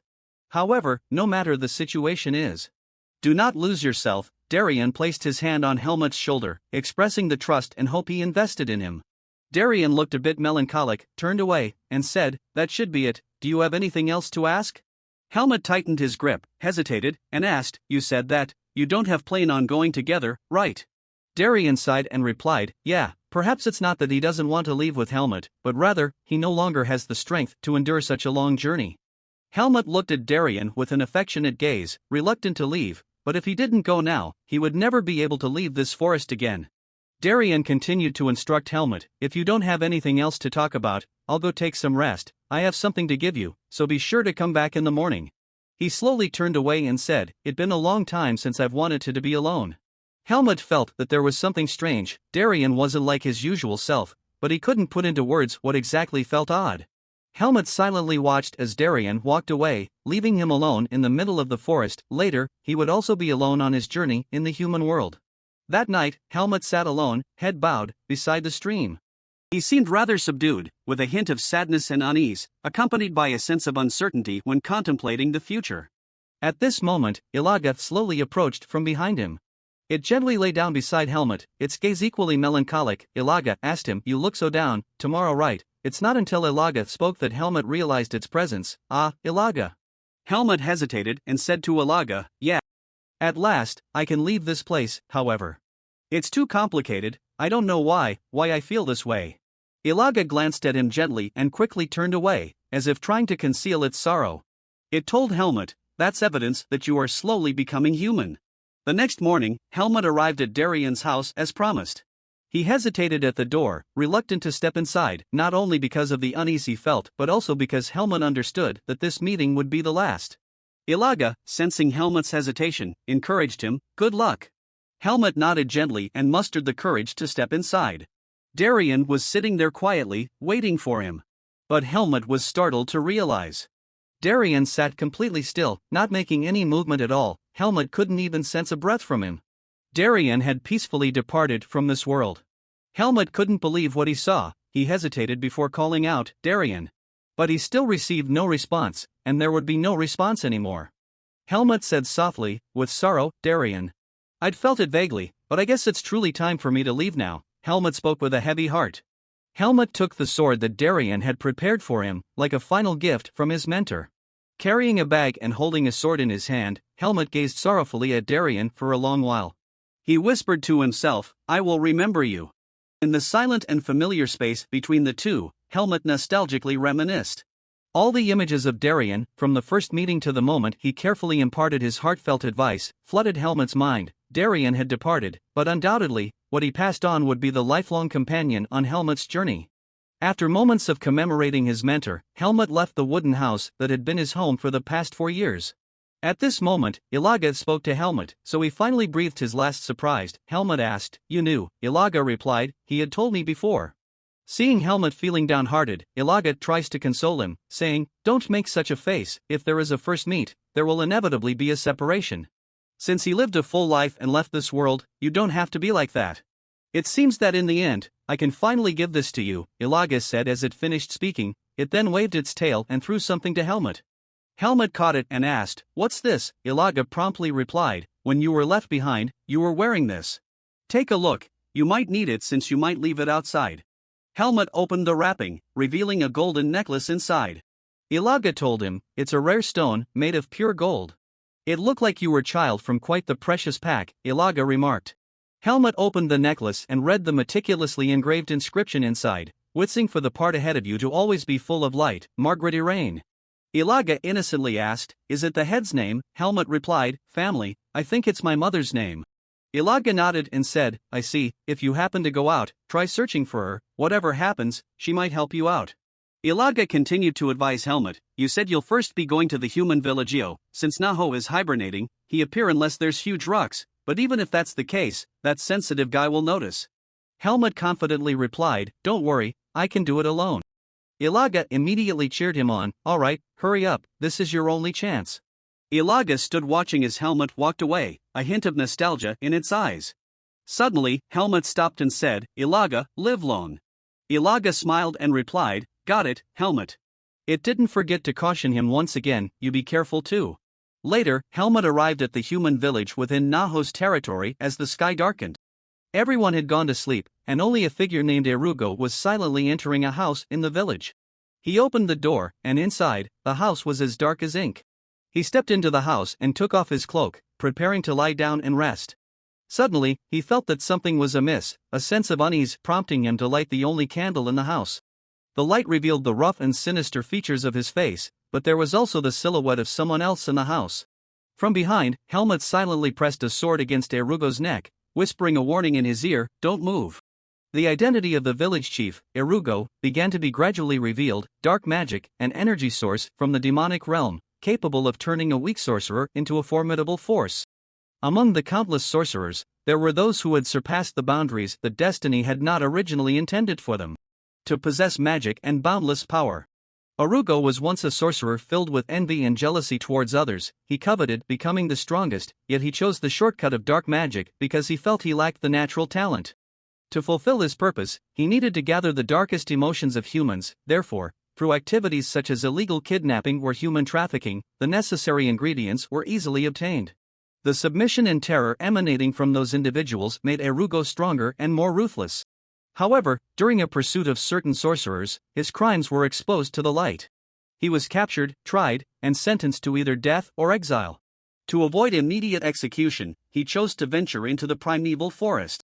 In the end, here he encountered the two-headed serpent, and he was allowed to stay within the serpent's territory as a reward for his obedience and reverence. Erugo employed magic to assemble all those exiled to the forest. To avoid immediate execution, they, in turn, submitted to the dark magic, subduing themselves under the control of the demonic creature. And that's how the human farm was made. Erugo became the king of this place, while the others were treated no better than animals. The real owner of this territory, Naho, never bothered to intervene in Erugo's affairs, as long as he continued to offer tributes. Therefore, while obeying Naho, Erugo once started to fulfill his desires again. However, every time winter arrived, he couldn't escape being nervous. Because once Naho entered hibernation, the surrounding demons attacked this place every day. Even such a crisis, his new life provided him satisfaction in its own day. Back to the present, with a sword pressed against his neck, Erugo sarcastically said, "Damn it, winter is always a source of trouble, what do you want?" Helmut coldly questioned him, "The way out of this forest, I've heard you know the method, spill it, even if your life is on the line." Despite the threat to his life, Erugo continued to curse, "You, young brat, have a foul mouth." He sneered and said, "I heard that Darien is raising a disciple, is that you?" Helmut brushed aside his taunts and continued the intimidation, "Tell me the way out of the forest." Erugo retorted, "Why should I tell you?" Helmut pressed the edge of his sword lightly against Erugo's throat, "Because if you don't, you'll die." Erugo, still defiant, spoke arrogantly to Helmut, "If I die, Lord Naho will wake up from hibernation and appear. If that happens, you will die too." Erugo threatened, "Do you think you can stand against Lord Naho? You're trivial human." Helmut calmly cut him off, "It doesn't worry matter." Helmut glared at Erugo and sneered, "Can Naho resurrect the dead? You're surely a dead man, so I have nothing to worry about." Helmut warned him, "Don't attempt any tricks." Arugo still refused to submit, adopting a threatening tone. I am the only one who knows how to escape this forest. If you kill me now, you'll never find your way out here, right? Helma chuckled in response. That absurd. I've heard that the mages are crazy about records. I'll eventually figure it out if I search your how. I just want to simplify this process. At this point, Arugo had run out of ways to reverse the situation. He sneered while casting a sidelong glance at Helmut. You are really not easy one, are you? Alright, I'll tell you how to get out of the forest. Arugo led the way, guiding Helmut down to an underground hideout. They descended through a long, winding staircase, leading deep below. Arugo instigated, asking Helmut, "What's your name?" Helmut replied coldly, "You don't have to know it." Arugo continued, "Alright then, but let me give you a piece of advice. The method I found is purely theoretical, no one has tried it nor was anyone able to. What you're trying right now is pretty much useless, though I don't know if it's the same for Darien. Seeing that you have come here means he has no intention of leaving this place." Arugo suddenly turned to look at Helmut and chuckled sinisterly. What happened to him? Seeing Helmut silent, Arugo sneered, "No response, he's probably dead." Arugo chuckled maliciously while grabbing a book. Helmut immediately ordered him, "Give me that right now." Arugo pulled his hand back and said calmly, "Wait." He unexpectedly suggested, "What do you think of being my successor and living here?" Helmut looked at him sternly and replied, "Nonsense." Arugo continued to plead, "You are worthy considering you are disciple of Darien, the ones here are all weak, I'll give you everything here." Helmut didn't want to hear any more of his filthy words. He tightened the grip on the sword in his hand. Then, he straightforwardly raised the blade to Arugo's neck. "I don't need anything you want, give to me, I'll survive and escape from this wretched place." He pointed the tip of the sword at Arugo's face and ordered, "Shut up and hand it over." Arugo reluctantly replied, "Fine, if that's the case, then there's nothing that can be done. This is the book I found in Mage's hideout of a sorcerer before settled here. He must have had a knack for stealth magic, but sadly, it looked like he was unable to escape. According to that book, at the southern end of the forest, there is a large waterfall. The water along with the evil energy weakens the power divinity you could pass through from here. Of course, even if the barrier is weak, there is still a formidable divine barrier around the forest. Those who have even the faintest trace of evil energy will turn to ashes. That's all I know." Helmut retrieved his sword after obtaining the information. He glanced at Arugo and said, "Alright, I'll let you live." Helmut muttered to himself, "He is really an annoying but." Helmut recalled, "Don't take weight of your life lightly, you too survived, because of the leopard's mercy." He reminded himself that it was something Darien had taught him. With that in mind, Helmut only gave Arugo a punch that sent him flying. Arugo was beaten to the point of foaming at the mouth and fell unconscious. Helmut quickly used a rope to tie him up while he was still in a daze. Afterward, he identified certain points on his body and struck them. Helmut told Arugo, "You will be released after a while, from now on, refrain from wrongdoing." Arugo shouted helplessly, "Damn it, my power, you arrogant bastard!" He yelled in frustration, "You think you can survive and escape from this forest?" Helmut turned back to look at him and replied with a confident smile, "Of course." After that, he left joyfully, leaving the grumpy sorcerer tied up in the secret chamber. He was so furious that veins bulged on his face. Ugh, how dare that brat! He tried to activate dark magic. He tried to use magic despite being sealed by Helmut earlier, causing blood to flow incessantly. He laughed sinisterly and shouted, "Your confidence, I will crush it into pieces." He gathered all his magical energy to awaken Lord of the Forest. "Lord Naho, please wake up." Arugo just finished speaking, and the entire secret chamber immediately shook violently. The floor was pushed up by a powerful surge of magical force, causing it to crack and break apart. The two-headed serpent Naho, awakened from its slumber, burst forth from the ground, shattering the floor in its powerful ascent. It angrily asked, "Arugo, don't tell me you woke me up for something useless." Arugo hastily explained, No, it's a very important matter, I'm sure you'll understand after I explain." Arugo shouted, "Darien has died, and his disciple is now here." The serpent listened and immediately bared its fangs, easily manipulated by the words of Arugo with just half the truth. The serpent immediately burst into laughter joyfully, "Ha ha ha." It surged up and said, "I understand now, it's truly a perfect opportunity for me to get rid of all the traces of these eyesores of human. I be back," it said, then swiftly darted upward, piercing through the ceiling and emerging into the open sky. Arugo laughed triumphantly, "He, the darned brat is dead. Do you think you'll escape unscathed after treating me like that? There's nothing free in this world, you'll have to fend for yourself." Meanwhile, Helmut is unaware that Naho has awakened. He is still diligently hopping through the branches, heading towards the waterfall that Iruko mentioned. Helmut swiftly soars through the air, his nimble footsteps seemingly the only movement in the forest at this moment. But suddenly, there are echoing noises nearby. Helmut quickly becomes alert, gripping his sword. Damn it! Seeing the evils running swiftly nearby, Helmut mutters to himself, should I kill them? Then he notices that the evils are fleeing without bothering to glance at him. Helmut silently pondered, they are afraid, that means. He is horrified to realize that perhaps the most terrifying evils in this area has awakened. Helmut takes a deep breath and then braces himself, steeling his spirit. Then he accelerates, telling himself internally that he has to run like mad. After a while, Helmut comes to a stop. He pants heavily, thinking, I'm still not out of their territory. Looking up at the sky now tinted with deep purple, Helmut sighs, damn, the dark magic has engulfed the entire territory. Suddenly, he senses a powerful aura of dark energy very close to him. Helmut immediately tightens his grip on the sword, becoming extremely vigilant as he looks up at the sky. A few seconds later, a tremendous pressure descends upon his body, an unmistakable sensation. Yes, it is the same overwhelming pressure he felt the first time he encountered Naho 4 years ago. Now, in their second encounter, Helmut is no longer as terrified, and he can withstand the tremendous pressure from the two-headed serpent, standing defiantly as he looks at it. Naho speaks to Helmut, hello, kid, I knew you would return to my territory. I've been expecting a guest, I can't just let you leave so easily, Naho adds, eyeing Helmut. Helmut responds defiantly, well, I can just kill you and go. The two heads of Naho immediately sneer, ha, yes, you're braver than last time, weak humans, what can you do with that little body of yours? Naho laughs mockingly, don't resist in vain. Then it roars and charges at Helmut, and get inside my belly, quickly. Its two heads simultaneously lunge at Helmut to bite him, thrusting with such force that they bury their heads into the ground. A deafening explosion resounds throughout the forest, sending clouds of dust and snow soaring into the air. Helmut, quick-witted, manages to evade the attack from the two-headed serpent, carefully sliding backward out of harm's way. Helmut stands outside the dust cloud, his vision completely obscured. He mutters to himself, damn it, I first need to get a clear view.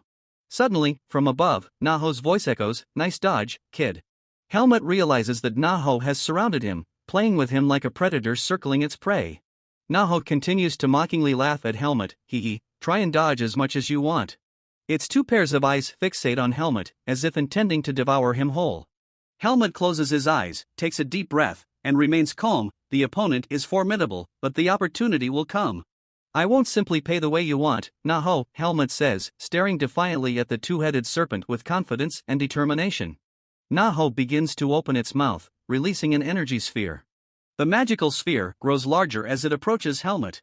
Helmut swiftly dodges the massive magical sphere by bending backward. He thinks to himself, now. In an instant, Helmut darts forward, heading straight towards the wide-open throat of Naho.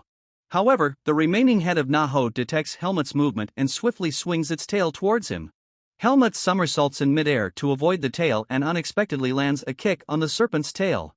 Helmut runs swiftly along the length of Naho's tail, heading upward. As he charges forward, Helmut draws his sword, silently pondering, no matter how strong the magic is. The spot my bis can break through.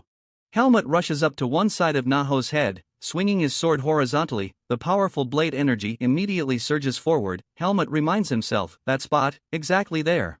The eye, at this moment, the blade energy from Helmut's sword slashes across one side of Naho's eye. The head that was just blinded by Helmut immediately screams in pain, blood spurting relentlessly from its eye. Seizing the opportunity while Naho is still in shock, Helmut quickly jumps down to the ground. He tells himself that he has tried to buy some time, and if he can defeat it, great, but this is the best he can do with his current skills. Having expended too much bis for that attack, Helmut realizes that continuing the fight would lead to his demise. He quickly retreats, hiding behind the cover of tree trunks.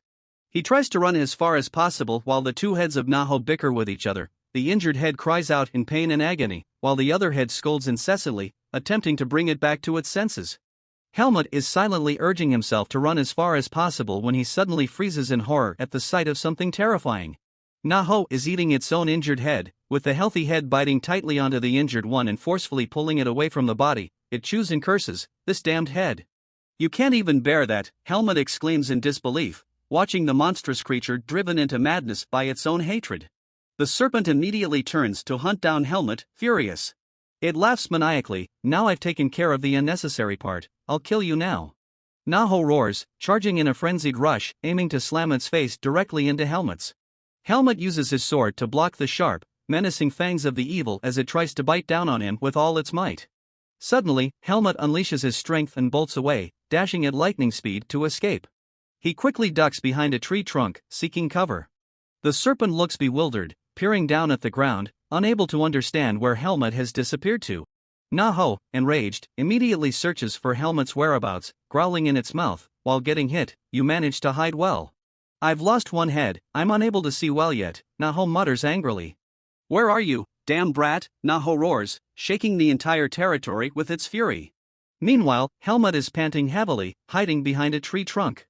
He chuckles while holding his sword, telling himself, "I know it's powerful, but I still dare to face it, all I can do is strike at its eyes." Helmut encourages himself, at least I can still buy some time, this is the only chance, I have to escape quickly." As soon as he stands up, he feels the pressure from Naho approaching once again. It turns out that it is emitting magic to search for him rather than relying on its sight. The serpent chuckles in delight, "Ha ha, finally found you, you wretched brat." Naho's magic is getting closer to Helmut, and he feels it right behind him. Naho laughs triumphantly, "Do you think you could hide from me in this forest?" Helmut grits his teeth, accepting his fate, and prepares to face Naho once again. At this moment, the serpent has reached the tree behind which Helmut is hiding. Naho opens its mouth, ready to lunge forward, determined to end Helmut's life in an instant. But Helmut is not about to let Naho fulfill its desire so easily. He quickly brandishes his sword, ready for a life and death struggle with the serpent. He tightens his grip on the sword and charges forward, thinking, "Damn it, I can't die like this."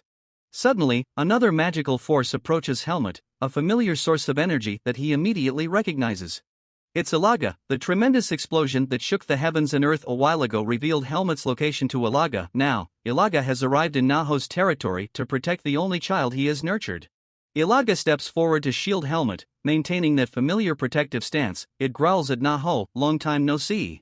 Naho immediately expresses its dissatisfaction at being interrupted by Ilaga.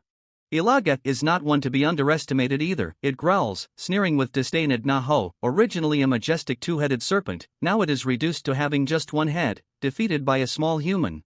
Helmut, astonished and taken aback, stammers, "Ilaga."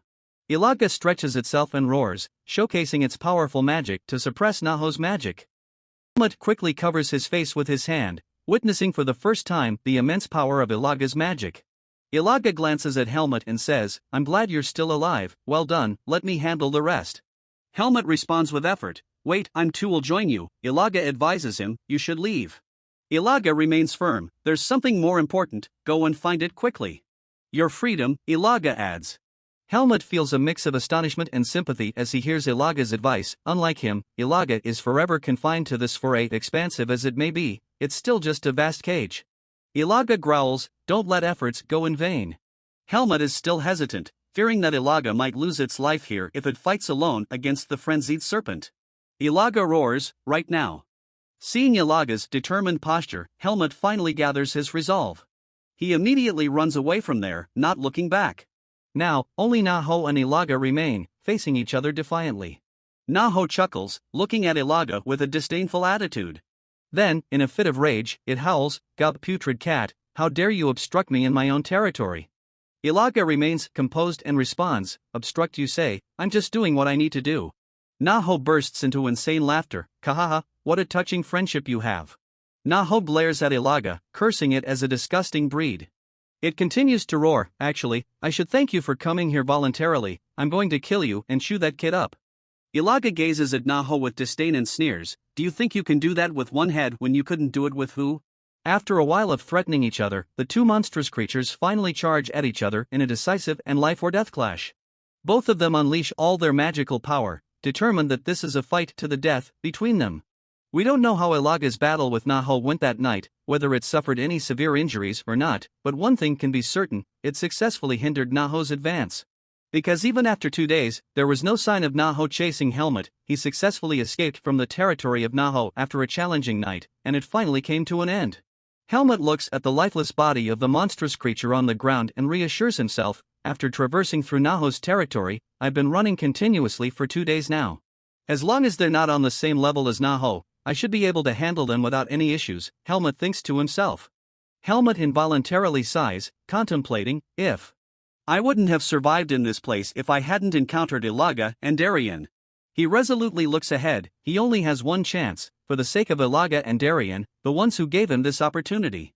I must leave this forest. Helmut has arrived at the waterfall, the gateway that could lead to the world of humans.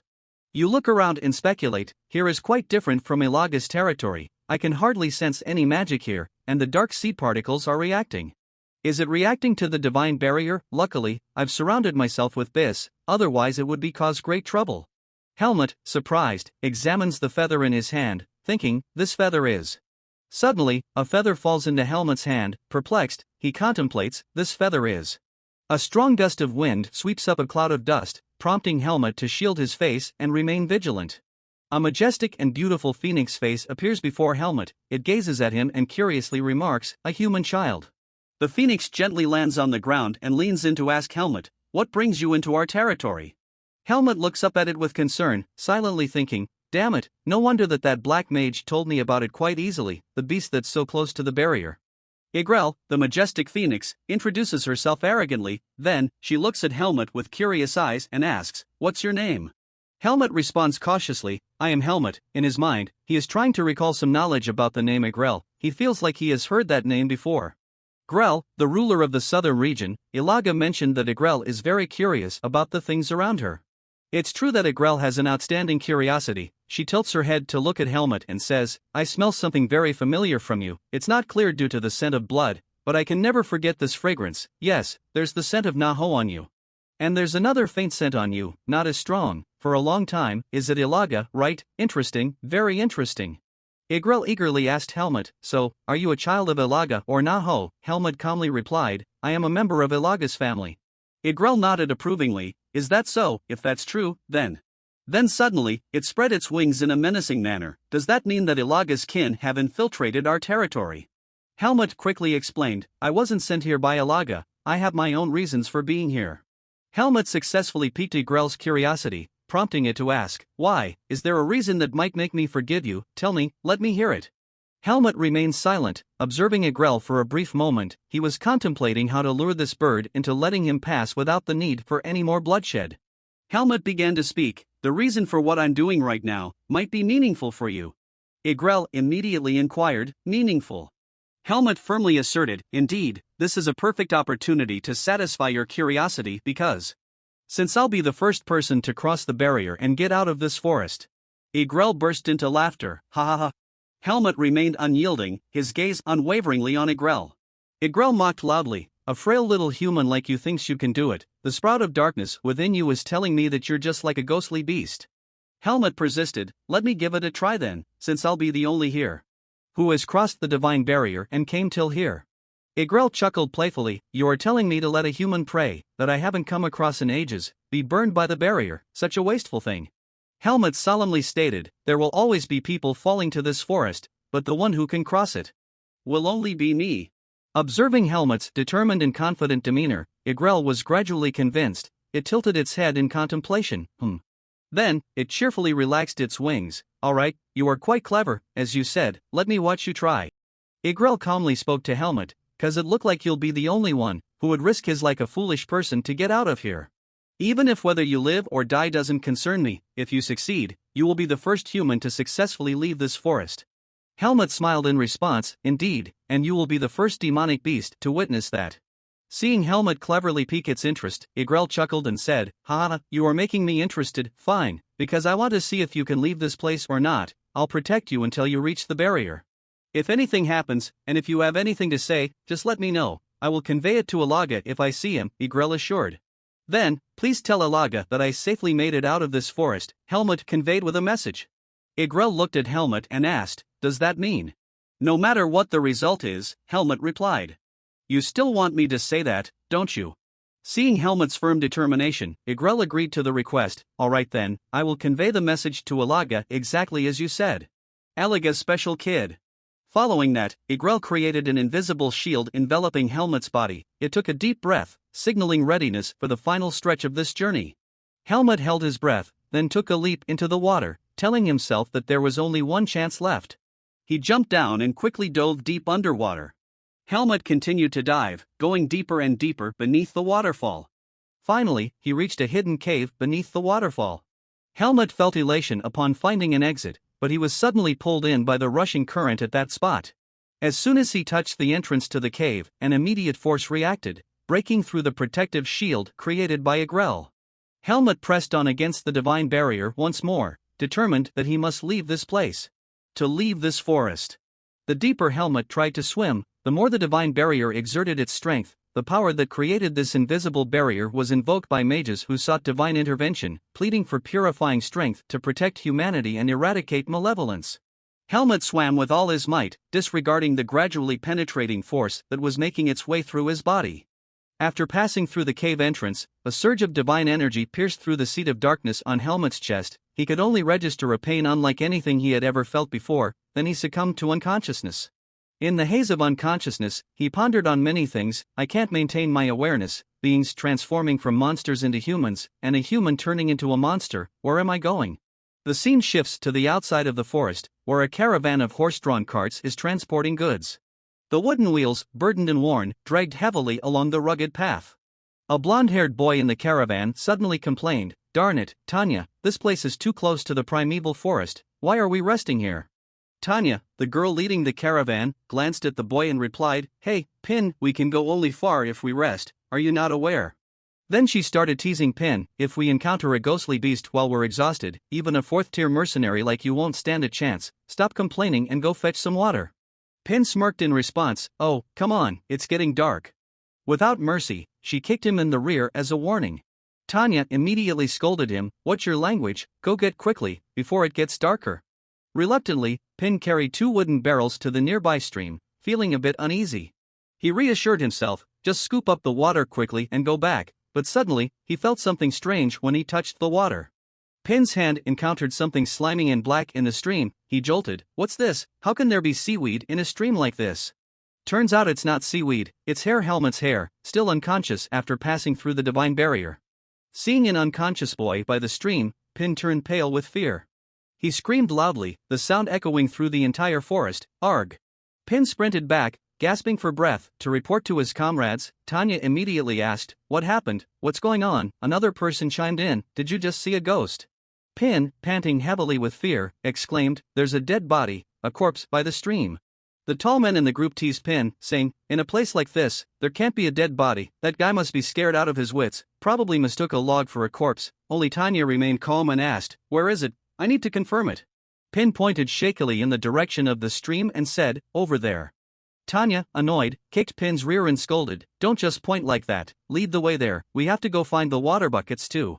Later, Pin led Tanya to the stream. He stammered, I am sure it was somewhere around here." Tanya threatened, "If you just saw it wrong, I'll kill you," and Pin firmly responded, "No, I swear." Suddenly, he shouted and pointed to the riverbank, "Ah, over there." The two approached the riverbank and indeed found a young man lying there. Tanya was also taken aback, confirming that it was indeed a dead body. Pin stammered, I told the truth, come on, let's hurry back, I don't want to look at it anymore." Tanya examined the body closely and suddenly told Pin, "Wait." Tanya said, "Pin, come back here quickly." Tanya supported Helmut, who was gasping for breath, and felt his pulse. It's not a dead body, he's still alive. Afterward, the two of them carried Helmut to a resting spot. A moment later, he slowly opened his eyes. Pin cheered, "Oh, he woke up." Tanya asked Helmut, "Can you hear me?" Helmut, holding his head, thought to himself, "Where am I? Have I gotten out of forest?" Tanya comforted him, "Don't worry, you are safe here." She recounted the situation to Helmut. "This guy went to fetch water and accidentally saw your disheveled hair," he screamed, "so I thought you were dead, but thank goodness you're all right." Tanya then asked, "What's your name?" Helmut, still groggy, replied, "Helmut." Tanya tried to gather more information. "Is there anything else?" Helmut shook his head, saying, "I don't remember." Tanya expressed concern, "Really, this is going to be difficult. He doesn't seem to have an external injuries. Did he hurt his head?" After saying that, Tanya extended her hand for an introduction. "Oh, by the way, my name is Tanya. I'm a third-level mercenary with a silver medal, part of the Mercenary Legion." Helmut mimicked, extending his hand to greet Tanya. He whispered to himself, "A human other than me."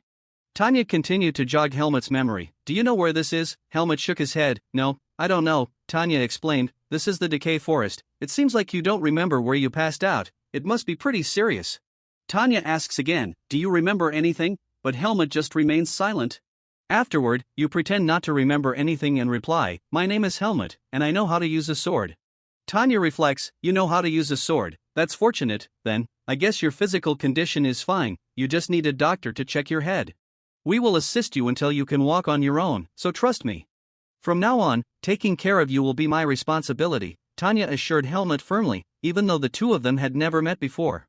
Silent for a moment, Helmut hesitated, unsure whether to trust this group of strangers. Finally, he spoke, thank you. Early the next morning, as dawn was breaking, Helmut found himself alone, inspecting his health and assessing his vis state near a rock. He whispered to himself, I'm still alive, but it's going to take a while to recover. Now, I'm in a worse condition than when I first started training.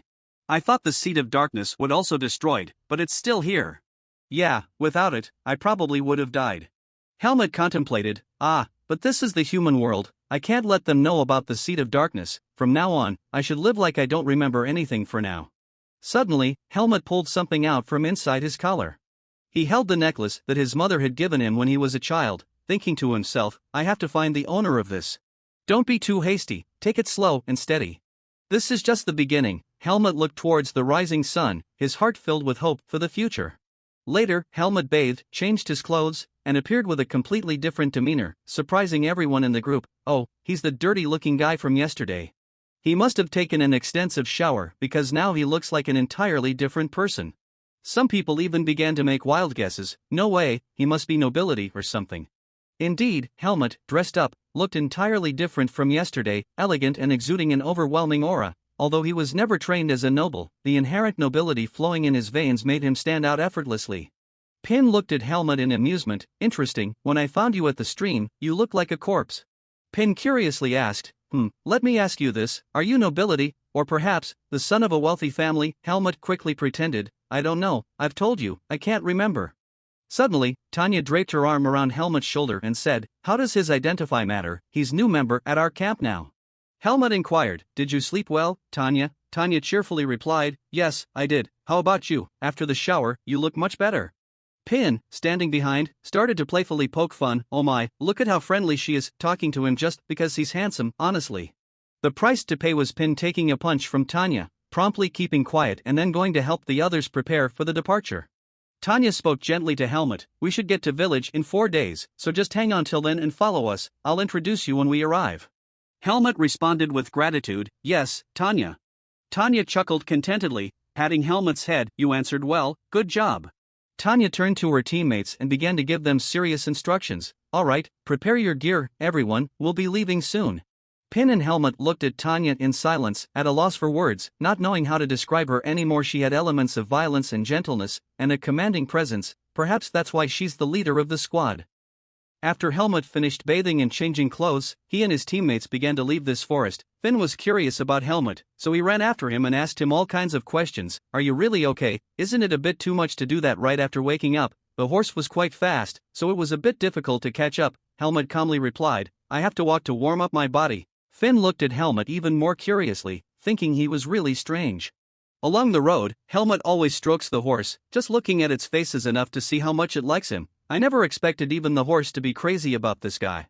Finn hesitated and asked Helmut, I guess you really like horses, don't you? Helmut pondered for a moment and replied, yeah, I guess so.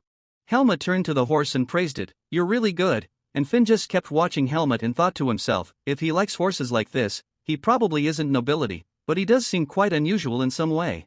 The kid keeps wondering, what could it be? For sure he's around my age, but he looks more mature. Finally, she looked at Helmut's back and thought to herself, a strange calmness suddenly came over him, and Helmut seemed a bit unsteady on his feet. Finally, he anxiously called out, Helmut, and then ran over to see how he was doing. Helmut gasped and said to Finn, oh, I'm a bit out of breath. Finn replied, just get on the horse and ride, if you go slow like that, you'll just be left behind. Helmut insisted, I won't be left behind. Seeing Helmut so determined, Finn could only sigh helplessly, well, then do whatever you want. The kid just walked behind and kept complaining, oh my god, he doesn't think about those who are worried about him at all, so heartless. While Helmut can handle so much, he's just busy thinking about why he's so tired. He muttered to yourself, strange as it may seem, even in the primeval forest, it never takes me more than a day to recover. After that, Helmut was panting and trying to keep up with the convoy. He automatically encouraged yourself that if you keep walking like this, I will definitely get better. A few hours later, they arrived at a village, where Tanya and Finn took Helmut to see an experienced doctor. After a general examination, the doctor said that Helmut seemed to have no abnormal symptoms and was physically healthy. People like him recover quickly. Tanya looked at the doctor suspiciously and said, "Are you sure you've examined him thoroughly, Doc?" The doctor was taken aback and replied, "How dare you? I'll prescribe some medication and you can use it when needed." Tanya didn't back down either. She yelled at the doctor that I said he was unconscious and just woke up a moment ago, at least diagnosed properly or something, or are you just a quack, right? The doctor and Tanya continued to argue vehemently, with no resolution in sight. It seemed like they were going in circles, discussing Helmut's condition endlessly without reaching any conclusion. Finn, observing Tanya's frustration, decided to change the subject and asked the doctor about Helmut's memory loss, wondering when it might return. The doctor angrily threw a packet of medicine at them and ordered, "Take the medicine and get out, damned troublemakers, even that young one dared to call me a quack, ridiculous."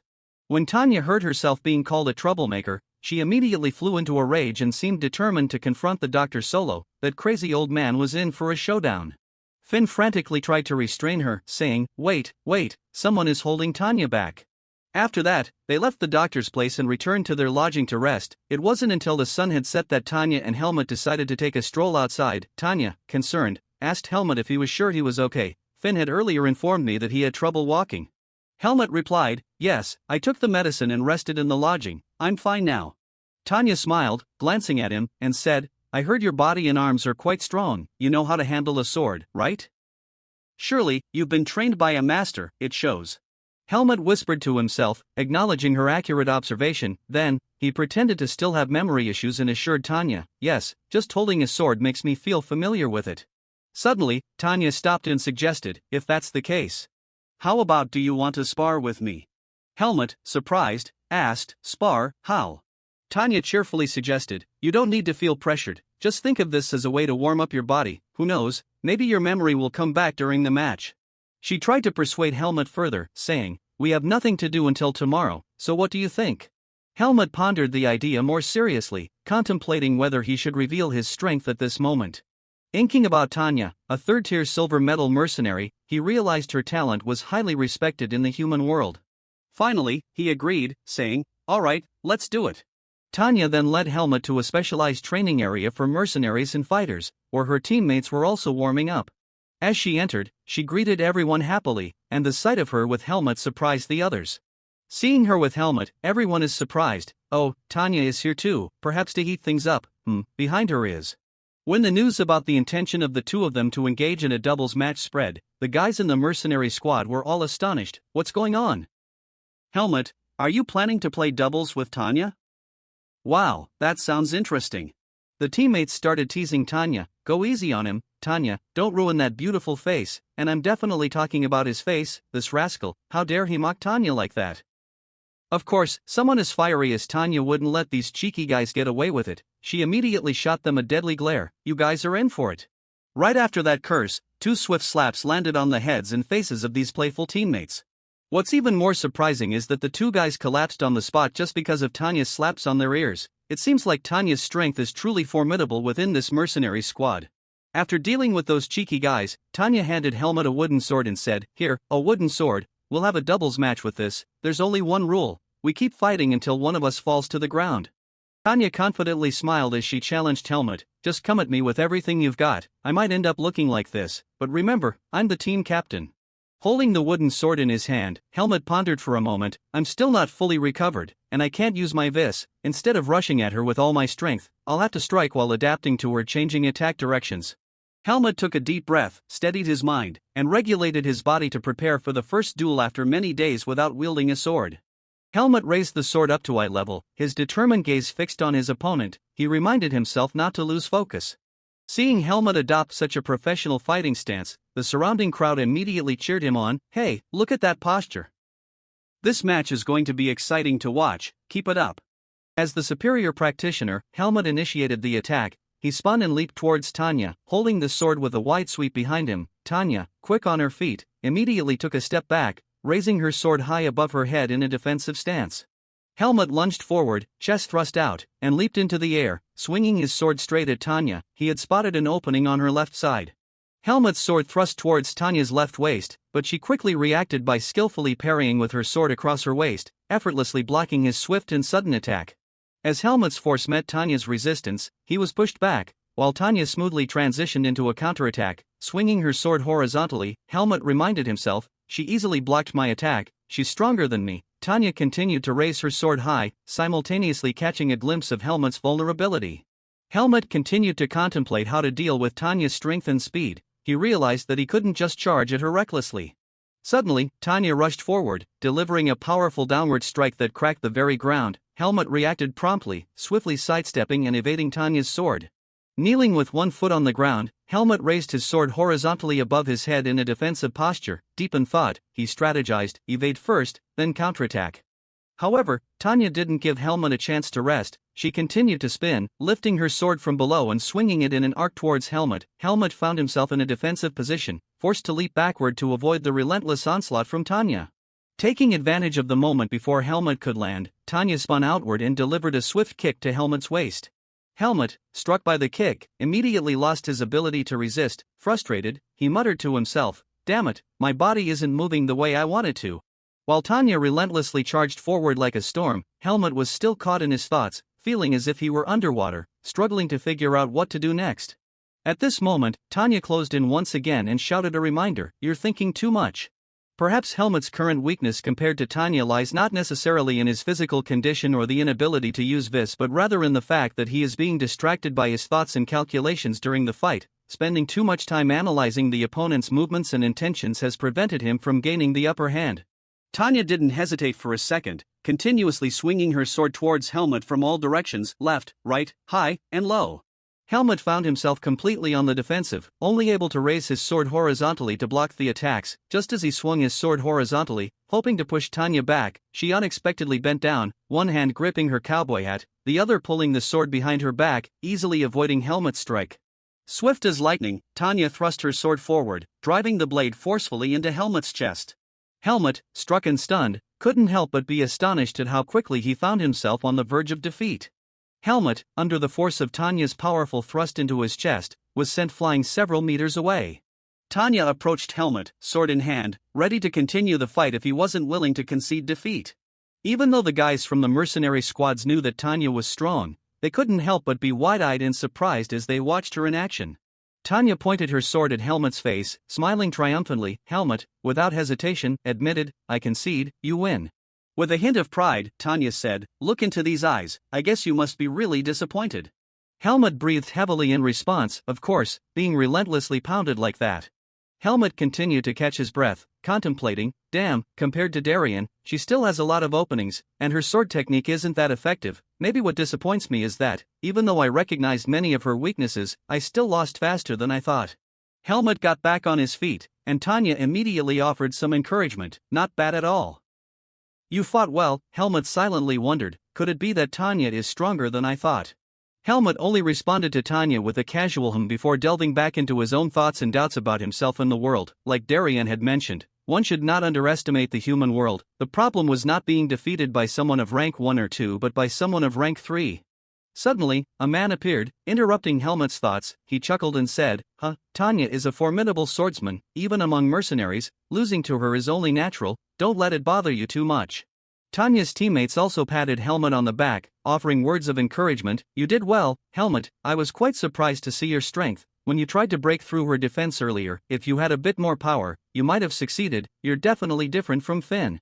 Helmut, curious about the unfamiliar man, asked, "And who are you?" The man replied, "I'm Fien, the captain of the mercenary squad, and a 2-time gold medalist mercenary of rank 2. After introducing himself, Fien suddenly congratulated Helmut, saying, "Well done, Helmut. You've passed the entrance exam." Helmut, with a hint of suspicion, asked, "Entrance exam? What entrance exam?" Fien quickly explained, "We saved you, so we didn't want you wandering outside without any memories. We thought, why not bring you along with us? So, we decided to test you." Fien continued, "Of course, our mercenary squad isn't just an open group that anyone can join. That's why when we arrived in this town, people watched you from a distance.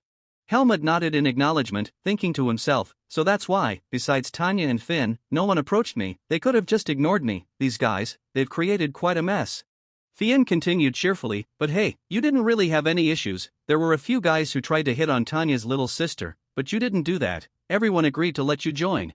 Finn handed Helmut the paper that Tanya had given him earlier and instructed, here's your mercenary certificate, rank 4, this is the temporary number we've assigned you, so make sure to register officially with the mercenary guild afterward. After that, Finn excitedly draped an arm around Helmut's shoulders and officially introduced him to the others. Now, Helmut is our teammate, everyone, get to know each other. The team members began introducing themselves one by one from left to right. I'm Byrne, a mercenary of silver rank 3, said the first, and I'm Uter, also rank 3, added the second. Next, the blonde-haired guy spoke up, Maros, silver rank 3, the guy beside Maros playfully winked and remarked, we really have to say it, huh? Anyway, besides Finn, we're all rank 3, I'm Sean. Finally, Finn shyly raised his hand and added, alright, I'm the rank 4, Finn. Helmut looked at the strangers gathering around him, contemplating with a hint of doubt, teammates, huh? Darian said not to trust humans too much, nothing bad will happen, right? Suddenly, he turned to Finn and asked, I want to make sure of something, if I join the mercenary squad, how long do I have to stay? Helmut explained, I might regain my memories and have to go somewhere. Finn pondered for a moment and then set a condition, Ishem, you can leave the squad anytime you want, but if you accept a mission, you have to accompany us until it's completed. Helmut replied, okay. Helmut reassured himself, well, maybe in the end, this is a good thing, instead of wandering aimlessly, perhaps this will help me find my roots faster. And, I also want to know, what is a teammate? After recruiting the new member, Finn had to do an important task, convince the contract owner for this cargo transport to agree to Helmut's participation. However, the owner became furious, slammed the table, and shouted, I told you it's an important mission. Not just any rank 4 mercenary can join. We accepted your request to add your runaway to the team, and now you act like this? The angry man interrogated Finn. Finn remained calm and tried to persuade, Mr. Miles, this kid will definitely be useful, we've been cooperating for a long time, you must know it's not without reason that we decided to bring him along. Mr. Miles pondered for a while and said, I hope you can take responsibility for those words, because you're the face mercenaries, I'll agree, but only this time. Finn replied, thank you, Mr. Miles.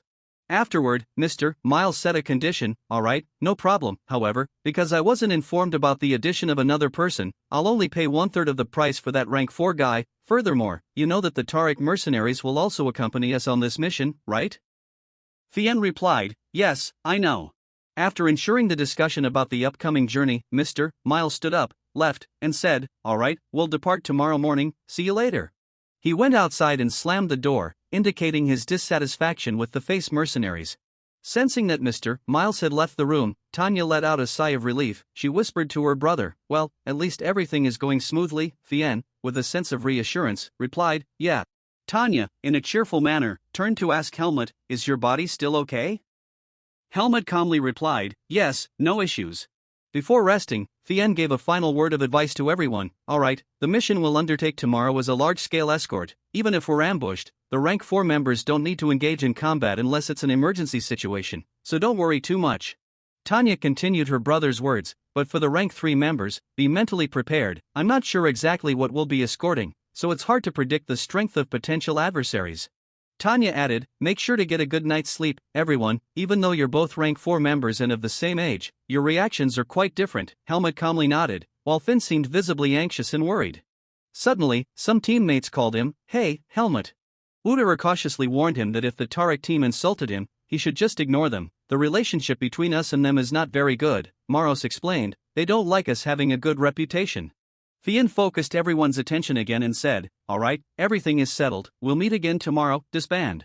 That night, Helmut returned alone to the training ground of the mercenaries. He pondered about the dual hand-to-hand combat in the afternoon, and a lingering discomfort still tugged at his heart. He reassured himself, saying, it's frustrating, truly. And then, a series of images from the battle rushed into his mind. Helmut clenched his fist tightly, trying to use his vis and thought to himself, saying that he still hadn't fully recovered. It's just a pretext. There are certainly many shortcomings, he just can't outpace Tanya, his current self isn't strong at all. Looking up at the star-filled sky, Helmut took a deep breath, determined to regain his strength. He contemplated, realizing that being unable to use vis at the moment was not a problem. Now, starting with physical training, Helmut recognized that his current body lacked the strength to contain this, therefore, he needed to build up his stamina first. Recalling the early days when Darien taught him sword techniques, Helmut wasn't strong enough to approach this immediately. Now, he reassured himself, it's like the first time he trained in the primeval forest. It had to be just like that. The next morning, the mercenary team hit the road quite early. Fien addressed everyone. Alright, the mission begins, it's crucial, so let's be careful, we're earning a lot from this mission, so let's wrap it up smoothly. The response was enthusiastic, with everyone agreeing. Tanya glanced at Helmut and smiled, saying, of course, we'll work up to the price. Unexpectedly, Finn's stomach growled loudly. The kid immediately hugged his stomach, complaining, ugh, I ate too much soup this morning. Finn, still concerned about himself, turned to tease Helmut. Hey, you weakling, you okay? Things are going to get tough from today onwards. Helmut glared at Finn, annoyed at being underestimated after just one failure. He suppressed his anger and replied coldly, I can handle it. Finn wouldn't let it go, patting Helmut on the shoulder as if he were the older one, saying, come on, don't be like that, I'm just worried about you, why so serious? Anyway, do well, this is our first mission together, huh? Helmut maintained that icy gaze and replied, understood. Finn also felt a bit uneasy looking at that frosty expression. Helmut's indifferent attitude made Finn feel awkward, and he could only laugh it off. After a while of moving, the mercenary team face had reached the gathering point in the forest. Fien immediately greeted, Sir Miles, we've arrived. Mr. Miles replied solemnly, welcome. He pointed to Fien, saying, these are the items you will escort today. Face team, guard the rear. Fien promptly responded, understood. Then, he directed everyone, alright, face team, line up at the back. Finn glanced back and whispered to Helmut, hey, Helmut. It seems like those people are from the Tarek team. Finn, curious, was observing the other group when, at that very moment, a burly guy with a ponytail glanced over at the face mercenary team. He sneered and mocked Finn, hey, you skinny kid, what are you looking at? Looking that frail, how can you handle a sword? Helmut merely cast a glance at the provocateur, while Finn, visibly irritated, retorted with a few choice words. Unexpectedly, the guy with the ponytail shifted his sarcastic focus to Helmut, laughing and saying to Finn, who's behind you? A woman? Pohaha, hilarious. You two can hide behind and follow along. Helmut smirked at him but still didn't let anger show on the surface. He thought to himself, they've mentioned that the relationship between the two sides isn't good, they're testing us. Observing the burly guy with a small brain, Helmut reminded himself to assess strength compared to opponents, whether they be human or supernatural beings. The one who spoke is their team leader, huh? He doesn't seem that strong, Helmut thought as he glanced at the guy with a cautious look in his eyes. When the so-called mission concludes, I will have to keep an eye on him. Over the next few days, the mercenaries from the Tarek team persistently bullied and harassed the two kids from the face team who were ranked lower. This time, the guy with the ponytail tripped Finn, causing him to fall face first to the ground. Chuckling, he mockingly said, sorry, my bad, I keep making this mistake every day, I'm just so clumsy, poah. Finn, furious, turned around and criticized the others, you wretched bunch. Now, every break, you guys, how long are you planning to keep this up? The arrogant guy mocked Finn, I told you it was an accident, if you're so angry, why don't you hit me? If possible, he continued, while glaring with hawk-like eyes, and the entire Tarek team surrounded Finn, looking at him like wolves eyeing a young lamb. Feeling his vulnerability, Finn lowered his head in fear without responding. He fully understood that he lacked the capability to confront any of them, let alone an entire group. Seeing Finn intimidated, Helmut stepped forward to reassure him. The guy with the ponytail continued to taunt Helmut, pointing the tip of his dagger towards him. Oh, Helmut, isn't it? You really look like a girl. Next time I see you on the road, I'll buy you some flowers. Helmut merely glanced at him for a moment and then ignored him, not bothering to respond. He turned to Finn and said, let's go. Afterwards, Helmut and Finn moved to another location, while the members of the Tarek team expressed their irritation, glaring after them. The guy with the ponytail grumbled and cursed at Helmut, that jerk. And that chubby guy beside him is whispering something too. I think ever since the mission started, he's been ignoring us. The bulky guy next to him chuckled and taunted, I believe he's a bit special, I'm worried, should we continue teasing him like this? Everyone is watching. The guy with the ponytail sincerely admitted, it's not because my hand is injured, I got drunk and was banned from going outside. Immediately, the guy with the ponytail aggressively grabbed the collar of the honest guy, threatening, shut up. Say another word, and I'll kill you. The honest guy quickly apologized, I'm sorry. The guy with the ponytail grumbled, cursing himself, damn, it's all my fault, honestly, this is punishment, dropping me to rank 4 just for a few fights, damn it. Recalling the words his older brother, Paul, had said back then, the guy with the ponytail responded reluctantly, "Fine, I understand." But in his heart, he couldn't accept it. He thought, just because he's rank 2, he dares to look down on me. The guy with the ponytail recalled the words his brother, Paul, had said back then, warning that if he caused trouble again, he would be kicked out of the team. The honest guy meekly replied, "Okay," but deep down, he was not satisfied, thinking, just because he's rank 2, he dares to look down on me. Growing angrier, the guy with the ponytail's eyes turned red, and he grumbled furiously, "Since the first day, this guy has been annoying me with his arrogant attitude. Today, he even disregarded me like that. I want to kill him." After that, he angrily threw away his teammate, nearly causing them to fall. He snarled, "Hey, you guys." His teammates all jumped in fear, thinking he wanted to attack them. The guy with the ponytail started to plan something and said, "All right. Later, you guys have to help me with something, and I'll treat you to a good show." He chuckled arrogantly, clearly plotting some kind of retaliation against Finn and Helmut.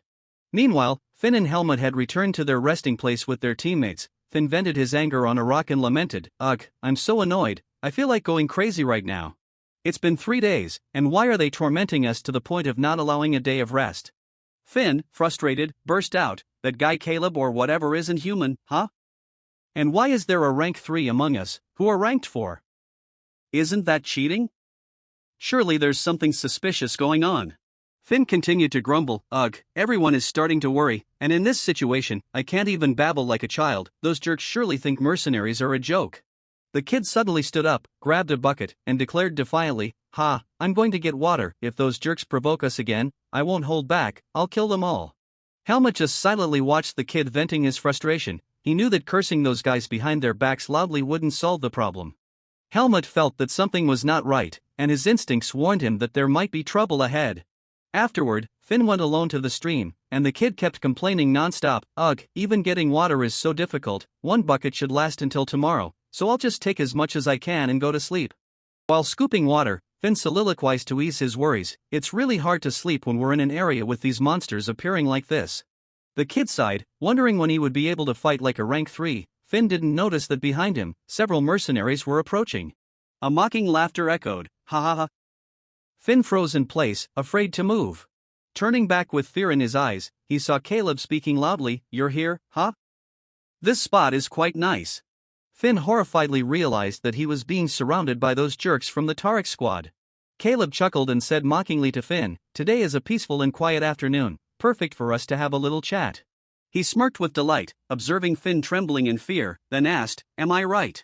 Later, Finn was gradually forced out by Caleb. He kicked Finn under his feet and taunted loudly, targeting Helmut, Hey, your buddy, have you ever taken a bath with him?" Although battered, Finn still tried to protect Helmut. What's this jerk talking about? You're starting to think about weird things, he's definitely a man." Caleb sneered and said provocatively, "Cuckoo, if you haven't witnessed it with your own eyes, shut your mouth, we can verify it together, I'll call him over here." Finn shouted, "I don't want to know," but the kid's resistance was immediately crushed by Caleb's strong warning. Right at this moment, Helmut walked up. Caleb immediately turned to look and said, "Oh. Brought him over, huh? Good job." He spoke to his accomplice before turning back to mock Helmut, "Cuckoo, you look so obedient coming here." Helmut remained silent, not responding. He thought to himself, "I know something is going on." Watching those who trampled the weaker beneath their feet to assert themselves, Helmut reassured himself, even though monsters were present in the primeval forest, engaging in battles for promotion through strength. But these are humans. Up to this point, there is no difference between humans and monsters anymore. Standing amidst this ruthless crowd, Helmut pondered and wondered if these people were the kind that Darien warned him not to trust. Caleb, seeing him silent and unresponsive, grew excited and said to his companions, "Well then, should we check on him?" Helmut quickly assumed a defensive posture, ready to face the surrounding mercenaries from the Tarek team. He observed the situation, contemplating that despite his continuous recovery, he still couldn't use his vis. A slight sense of concern crept in, but he remained vigilant. "I have fought Naho in the jungle, I just need to stay vigilant." Helmut raised his hand to the sword hilt, narrowed his eyes, and focused on observing every move of the approaching group. Cautiously assessing the situation, if Finn's assessment is correct that these people are all rank 4, they would be weaker than Tanya, a rank 3. Helmut decided to adopt a defensive stance and target the weakest opponent first. Helmut gripped his sword tightly, ready for battle. He reassured himself that if he couldn't withstand them, he would resort to Darien's sword techniques.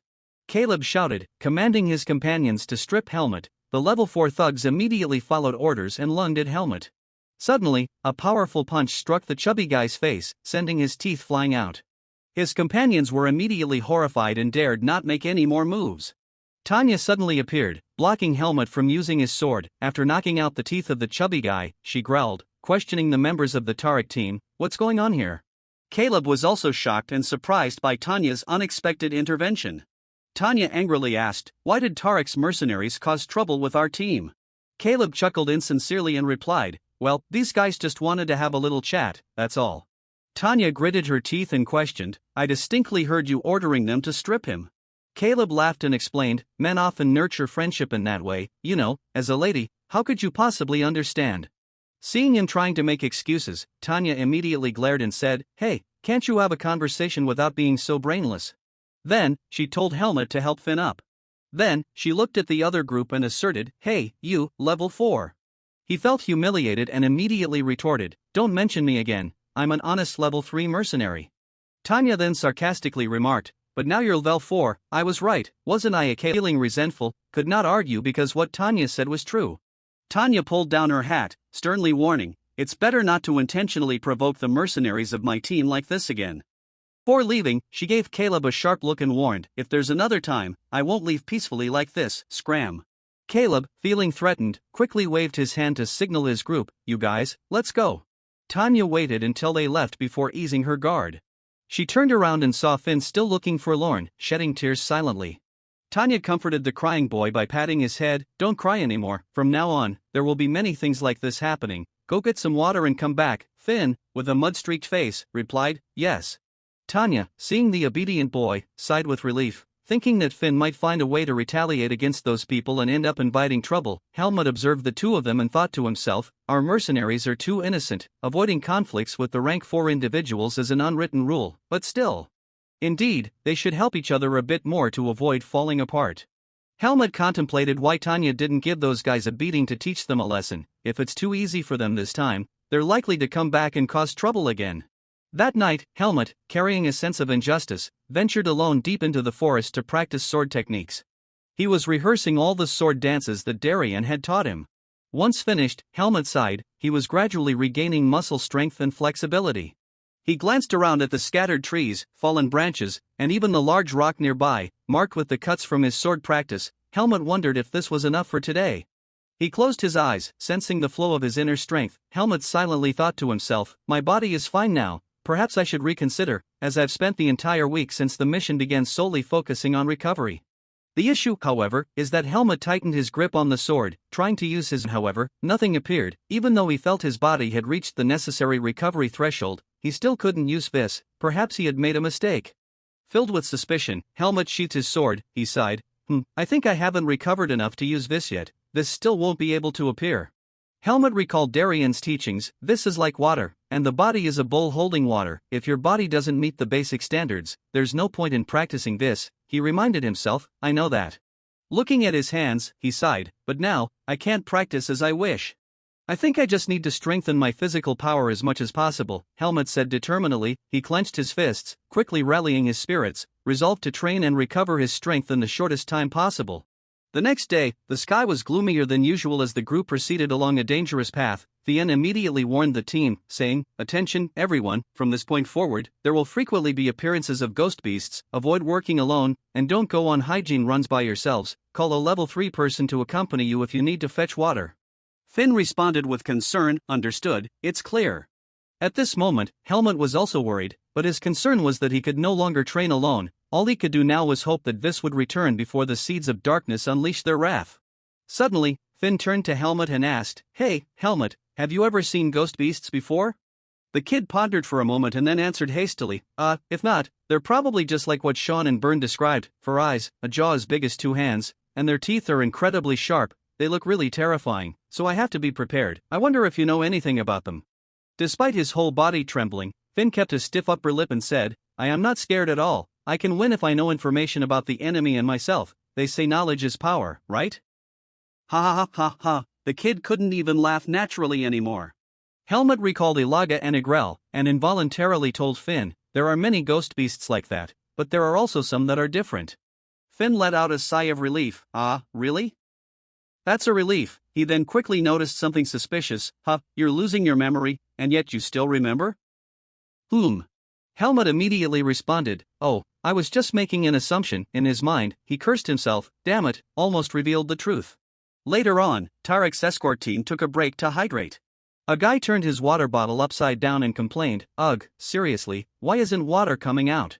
His teammates chuckled and reminded him, Kukuku, just buy a new bottle, you're always saving money in useless situations. The young man shook his bottle and replied, after this mission, I'll get a fancy new one. He furrowed his brows and sighed, if I had money, I wouldn't take on these missions that require us to travel so far. His teammate cheerfully tried to console him, but hey, nothing ever happens beyond what we anticipate, right? Once we get there, we'll have plenty of money, finish the mission, and then we can go buy water. Excitedly, he bragged, my village has excellent dark beer, I want to go there this time. The other guy raised his frozen water bottle with enthusiasm, oh, dark beer sounds great, you get beer, I get grilled chicken. However, before he could finish his sentence, something abruptly snatched half of his head away. Blood sprayed in a shocking display of horror among the team. The other teammate was left stunned, unable to utter a word of exclamation. His teammates were so shocked that they were frozen in place, some even unable to utter half a word of outcry. Before him stood a four-eyed ghost beast, with a jaw as big as two hands and razor-sharp fangs. It was leisurely savoring the half-head it had just captured. The entire mercenary team under Tarek's command immediately surrounded the ghost beast, but none dared to make a bold move to attack it. Meanwhile, the ghost beast nonchalantly chewed on the remains of its fallen comrade's head, its gaze challenging the soldiers before it. Fueled by anger, one of the soldiers drew his sword in an instant, determined to avenge his fallen comrade. As he swung his sword and charged forward, he yelled, you accursed monster. A teammate, seeing the perilous situation, immediately intervened, hold on. Charging recklessly won't help. Despite his efforts to halt the impulsive actions of his comrade, it was too late. The ghost beast swiftly raised its claws and effortlessly put an end to the young man in the blink of an eye. The ghost beast gloated, raising its blood-stained hands as if to boast about its strength and demonstrate its bloodthirstiness. The onlookers around stared in horror at the ghost beast, questioning, what is this? Where did this horrifying creature come from? Fien, too, was shocked, his brows furrowed in worry. Damn it, we've become too complacent. I never thought a monster would appear in a place with so many mercenaries. It was evident that this ghost beast was not an ordinary creature. It dared to charge into a heavily armed group of mercenaries, clearly confident that its strength could overpower them. Suddenly, the ghost beast lifted the corpse of the fallen mercenary and swung it back and forth. It then looked up at a tree, and several other ghost beasts emerged, poking their heads out, eagerly waiting. Without hesitation, the ghost beast tossed the corpse towards the smaller ghost beasts eagerly gathering below. The smaller ghost beast swiftly pounced on the corpse, tearing it apart into pieces with lightning speed. Tanya immediately raised her sword and warned everyone, there are more of them. Fien quickly gave orders, everyone, get ready to move. The entire escort team swiftly raised their swords, poised for combat. Helmut, filled with concern, wondered, is it going to end like this? Tanya shouted as a reminder, Finn, Helmut, quickly hide under the carriages, don't get involved. Helmut nodded calmly, while Finn, visibly frightened, desperately searched for a hiding spot. Finn hurriedly pushed Helmut away, saying, Helmut, go quickly, move to the back, keep going far back. Helmut, feeling helpless, clenched his fists in self-blame. I still can't use this. There were still so many ghost beasts lurking here. If things went south, everyone would. Finn pressed Helmut's head down and urged, Helmut, what are you doing? Move quickly. Helmut reluctantly crouched under the carriage with Finn, who expressed his worry, damn, this is going to be tough. Helmut strained to observe the massive ghost beast, silently evaluating its strength. He thought to himself. That colossal creature may not be as powerful as Ilaga or Naho, but it's still formidable. Is it the leader? Among the mercenaries, Helmut believed that only level 2 mercenaries could use visual. He couldn't contribute much. Helmut silently blamed himself, feeling truly helpless and useless in this moment. The situation remained tense. The battle had yet to begin, but everyone could sense the formidable strength of the ghost beast. The ghost beast initiated the massacre with a thunderous roar echoing throughout the forest. At the same time, the entire mercenary team rushed forward, with the level 2 mercenaries leading the charge. Fien quickly activated Vis, creating a stream of energy blades. He leaped up and swung his sword down from above the ghost beast's head, while 2 level 2 mercenaries from Tarek's team circled around to create a pincer formation, enclosing the creature. The ghost beast immediately lifted its hand from below, slashing its razor-sharp claws towards Fien, who was striking down. The clash between the sword and the claws caused Fien to be thrown back, somersaulting over the head of the ghost beast. The ghost beast was taken aback as Fien's energy proved stronger than it had anticipated. It stared in bewilderment at his unexpected maneuvers. Fien safely landed on the ground after a few acrobatic spins in the air to regain balance. Sean, positioned behind, not only handled the smaller ghost beasts but also praised Fien. Wow, look at that, this power, truly amazing. You're indeed the captain. Maros, noticing this, immediately shouted, hey, don't slack off. Stay focused, smaller monsters are approaching. Sean confidently declared, I'm at level 3. Not one to mince words, he immediately showcased his combat skills alongside his teammates in face, swiftly annihilating the approaching ghost beasts. Meanwhile, at the front line, Fien spoke to the level 2 mercenaries on Tarek's side. Alright, just keep going as we are. Paul immediately instructed his teammates, Max, just start slashing from the beginning. Afterwards, the three of them unleashed the power of Vis and leaped in to attack the ghost beast from 3 directions. Fien took responsibility for the head-on assault, wielding his heavy sword to deliver a powerful strike from the front of the ghost beast. The ghost beast roared in fury and charged directly at Fien. Fien leaped once more and aimed a direct strike at the head of the ghost beast, but it quickly crossed its arms to form a shield on its head, deflecting the blow. Simultaneously, Max with his dagger and Paul with his broadsword also launched coordinated attacks on the ghost beast. With both hands occupied deflecting Fien's heavy sword, the ghost beast was entirely defenseless against simultaneous attacks from both sides. Max and Paul managed to inflict deep wounds on its waist. The ghost beast roared in pain, caught off guard by the coordinated assault from the 3 mercenaries. Tanya, witnessing the seamless collaboration of the level 2 mercenaries and the significant damage they inflicted on the ghost beast, praised their teamwork. Excellent. Meanwhile, Helmut lay beneath the carriage, curiously observing everything. As he watched them surround the ghost beast and execute complex tactics, he quietly pondered, how did they become so strong? They're more powerful than I thought. The level 2 mercenaries who knew how to use Vis were drawing the attention of the monster's leader, while the others were employing their own unique strategies. Helmut reminded himself, this is the way humans fight. Just as Darien said, one shouldn't underestimate humans. The ghost beast's leader was now significantly weakened, clutching its wounded waist in pain, breathing heavily with each labored breath, its body swaying unsteadily. It looked around as if calculating something, perhaps assessing how many smaller ghost beasts it still had for support. After a moment of contemplation, it gritted its teeth in anger, observing the level 2 mercenaries with disdain. Paul discussed with Fien, now we just have to deal with the smaller ones. Fien, you still have Vis, right? Fien sighed in relief, I think I have enough for another round. Max, still enthusiastic, said, not bad at all, everyone's exhausted, so let's finish this quickly. Suddenly, the ghost beast leader crouched down. Then leaped into the air. It quickly clung to the surrounding branches. Then, in a flash, it leaped from one branch to another to escape. Paul exclaimed in surprise, what? Fien, with calm composure, said, looks like it wants to escape whenever it can. Tanya immediately asked Fien's opinion, should we chase after it? Fien shook his head and replied, forget it, our mission is to transport the cargo, not to pursue and punish, take care of the injured first, and then the mercenaries can start cleaning up the aftermath. Tanya walked over to Finn and Helmut, teasing them with a wink and a smile, hello, my little chicks, are you two still alive? Now that both of them could go outside, when they saw Tanya approaching, Helmut immediately crawled out from under the carriage. However, Finn seemed to be struggling. The little one grumbled, hell, Helmut. Drag me out, please, I think my leg is cramping. Helmut and Tanya were left speechless. This kid was truly something to be reckoned with. Fien gathered everyone and commended, well done, everyone, you did a great job. After checking the carriage, we just need to handle the corpses of those ghost beasts, make sure they are completely dead. Helmut, surprised, asked, how do we handle the corpses? Maros explained, well, things like ghost beast skin and shadow seeds can be sold for a high price. He pulled a shadow seed from a ghost beast's body and showed it to Helmut, saying, see, this is a shadow seed. Sean immediately expressed disgust, saying, EW, keep it away from me. Maros chuckled and responded, Kakik, you should try finding a ghost beast and see for yourselves, it might come in handy someday. While everyone was joking around, Helmut was deep in thought, I never thought I could see shadow seeds here. Finn, eager to share his knowledge with Helmut, explained, based on what I've heard about shadow seeds, they can destroy a person's mind from within and gradually turn them into ghost beasts, but, we've never seen people like that. Usually, they die before birth, or they're sent into the primeval forest if they want to live.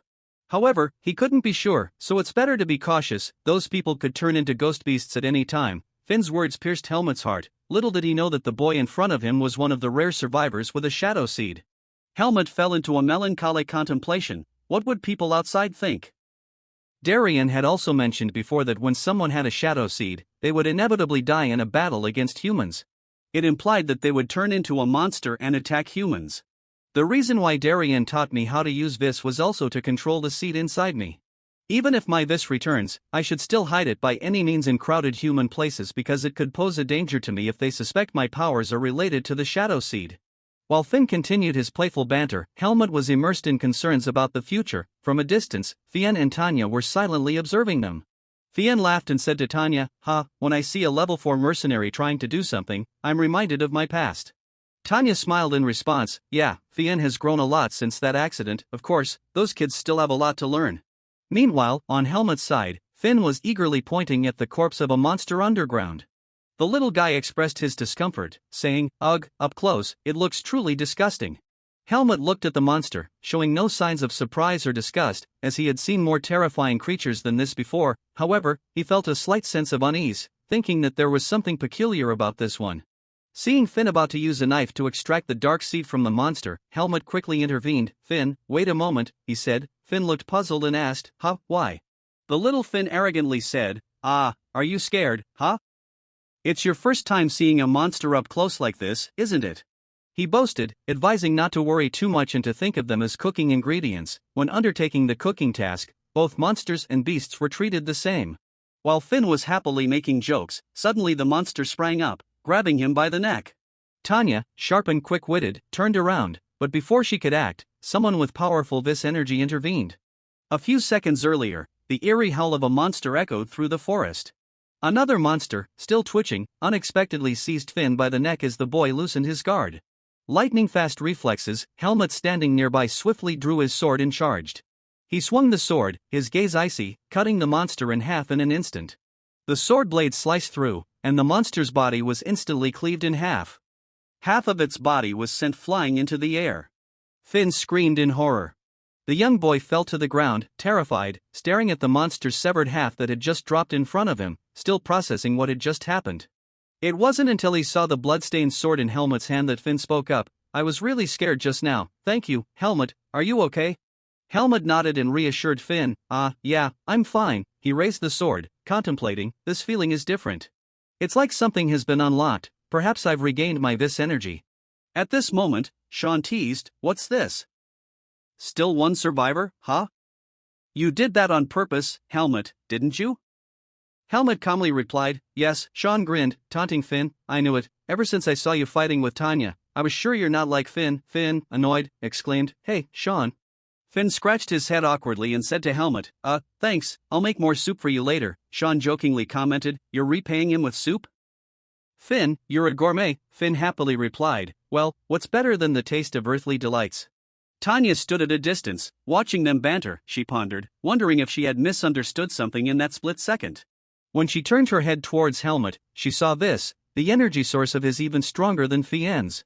Tanya was astonished for a moment, but the vis quickly disappeared after that moment. Now Tanya is extremely puzzled, unsure if it's her illusion or if Helmut is trying to conceal something. So, Tanya silently stands and watches Helmut for a while, perhaps contemplating whether she should directly ask him or not. That night, Helmut quietly goes to a secluded corner of the forest to practice. This time, he just sits in one place, silently sensing the energy within his body. After a while, Helmut became certain. I have regained my vis, Helmut thought to himself with a sense of accomplishment. He was surprised to realize that simply wielding the sword instinctively allowed him to use vis, thanks to Finn. Anyway, I still have to recover the lost amount of vis in 3 days. If I focus a bit more, then. Suddenly, Finn called out, Helmut, where are you? We're setting up night watch. Helmut had to end his cultivation and return to the gathering point. Fien assigned tasks to everyone, will pair up for guard duty, divided into 3 shifts.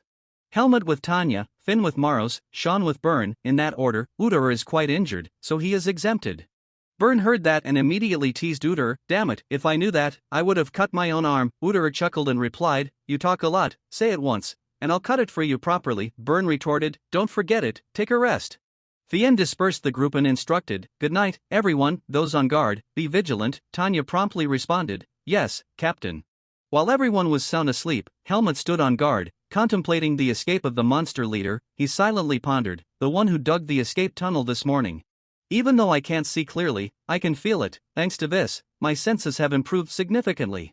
When the guard shift ended, Tanya approached Helmut and asked, "Aren't you tired, Helmut?" He calmly replied, "I'm fine." Tanya commented, "Really, you seem so healthy, but tomorrow, we have a long journey ahead. Wake up the next shift and then get some rest." Helmut responded, "Yes, Tanya," but in his heart, he had different thoughts. He reassured himself, "The monsters are waiting for us to sleep. I'll keep watch and, at the same time, replenish my vis energy." After that, Helmut walked around the area to check, and coincidentally, he was spotted by Caleb. Caleb, who seemed to be on duty as well, furrowed his brow and looked at Helmut with a mischievous expression. He silently observed Helmut's actions and muttered, "That guy." Suddenly, he grinned maliciously, "Geek, the opportunity has come." After wandering around for a while, Helmut found a location not too far from the gathering point, just enough for him to keep watch and at the same time replenish his vis energy. Helmut, feeling pleased with his progress, thought to himself, "I've improved a lot. At this rate, I'll replenish my vis by tomorrow morning." Suddenly, a noise from behind made him more vigilant. Helmut glanced toward the source of the sound and wondered, "Is it a monster?" Helmut, being sharp-sensed, detected, "No, it's not a magical creature. I can't sense any demonic energy. There's someone there." At this moment, the figure had left the shadows and approached Helmut closely. Caleb sneeringly called out, "Yo!" He began taunting, "Hey, little brat, what are you doing here alone? It's dangerous to be alone, you know." Caleb challenged with a taunting tone, "Why are you carrying a sword if you don't want to fight?" "I'll spar with you if you dare," Helmut responded coldly, "I'm not interested, leave." He remained calm and replied, "Your words don't affect me. I suggest you leave before things escalate." He kept his composure, ignoring the provocations. "I don't need anyone to teach me about my attitude. If you have no business here, move along. I'm not interested in wasting my time with you." Taking advantage of the situation, "I could teach you a lesson right now. Even if you end up with a broken arm or leg, it probably won't matter much, right?" This guy, seeing that Helmut didn't bother to respond, continued to smirk arrogantly, saying, "You need to get beaten a couple of times to get smarter. If you end up dead, it just means you're too weak. Don't blame me for it." Helmut calmly asked him, "Is that all you have to say?" He cast a disdainful look at Caleb and remarked, "Do you talk so much just because you want to fight?" Caleb was taken aback by Helmut's reaction and asked, "What's wrong?" Helmut calmly spoke to him, "Members of the mercenary squad Tarek, if you are a human, live with decency. You, on the contrary, behave like those monsters. If you're a human, live with decency, fourth-class mercenaries of the Tarek squad." Helmut's words hit Caleb hard, leaving him momentarily stunned. After a while, he burst into laughter, mocking Helmut's words as meaningless rhetoric. After laughing, he sneered at Helmut and said bitterly, "Ha, nothing enjoyable, huh? Living kindly like humans, right?" He angrily raised his hand, smashing the layer of mud, and then lectured Helmut loudly, "You probably don't know, humans grow stronger by trampling on those weaker. You look down on the rank 4 because I bandaged my hand, huh? It's healed now, you miserable one. I'll show you who's superior." Caleb rushed forward, throwing a punch at Helmut. "I'll make sure you won't look down on anyone anymore by gouging out your eyes and crushing them." Unfortunately for him, Helmut easily grabbed his wrist. He struggled to pull his hand free from Helmut's grip, but no matter how hard he tried, he couldn't break free. Helmut gently twisted the wrist, causing him to cry out in pain and kneel down. Caleb was horrified by the strength he felt. He still dared to shout, What devilry is this, ha, you scoundrel?" Helmut glared down at the contemptible figure and spoke in a menacing tone, "I thought you were like a monster, but your eyes are even more wretched than theirs. If you want to distinguish yourself, choose a worthy opponent.